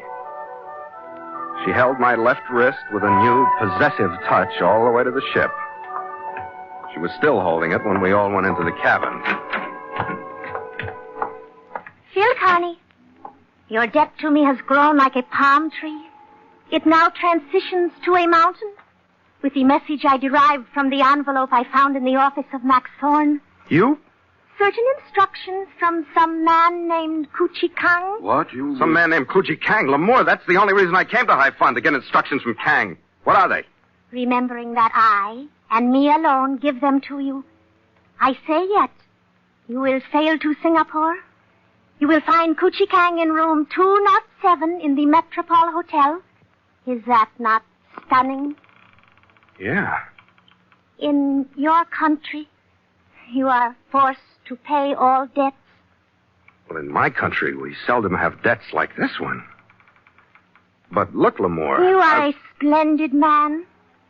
Yeah, but really, Lamour, well, you're not cut out to be a menial. You ought to marry some fine, strong man from your own people. I know what I owe you and how you feel about things like this. How did you learn of my marriage? You're planning on marriage? To someone you know? He is tall and fine, and I will teach him to speak as I speak. Oh. You don't want to be my menial and comrade, whatever it was. I wish now to end my service to you. It has been very great. Mm-hmm. You perhaps wish to repay me? Anything I have, Lamour. Watch it, Skipper. From the beginning, I have greatly admired that which you wear on your left wrist. It is of shining brilliance, and its tick-tock, tick-tock would lull my future My children. wristwatch? You mean you've done all this for my wristwatch? Indeed, yes. How could I have hoped for its attainment if they had killed you, and the watch were carried down the river with your body? Phil Connie, the great lover. Yeah. Here's the watch, Anime Lamour. By 9 the next morning, we'd cast off and threaded our way through the downriver traffic. We picked up the deep water swell and the breath of the trades when we skirted the southern rim of Cock Ba. Stand by to make sail! The men were glad to feel a fresh breeze after the listless heat of Haiphong. They scrambled to their stations to hurry us out where the winds were even fresher and cooler. Port sheet! Make sail! The big sweep of the mainsail unfolded, filled, pulled the mast over into a bow to the power of wind and sail. The jib sheets, men! Smartly now! The jibs ran out. The big mizzen boom swung over my head. And the Scarlet Queen fought at the water of Tonkin Bay with her bow and left it churned and beaten in her wake. Is she all right, Skipper? Sail's right, Reg. Good. Stay like this all the way to Singapore, and I'd like it. So we're finally going to meet your boss. That's the word. I got a few things to say to him myself. You'll like him, Reg. Yeah, I'd better. After what I've been through for him. Huh? Don't you like your work, Reg? Well, I was just thinking. What's going to happen when we run into something like that Haiphong rat race, and you don't have a watch to make some poor little Indian girl think you're worth saving? I felt that one coming, Reg. And you. Afraid you were breaking her heart. Oh, you better have a drink, Skipper. Yeah, for my injured male vanity, huh? After you, mate, after you.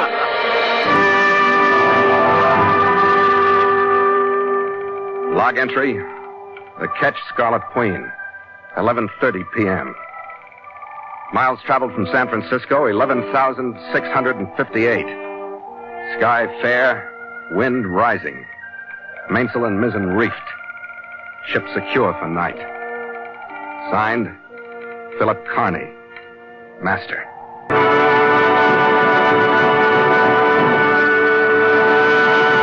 The Voyage of the Scarlet Queen has come to you through the worldwide facilities of the United States Armed Forces Radio and Television Service.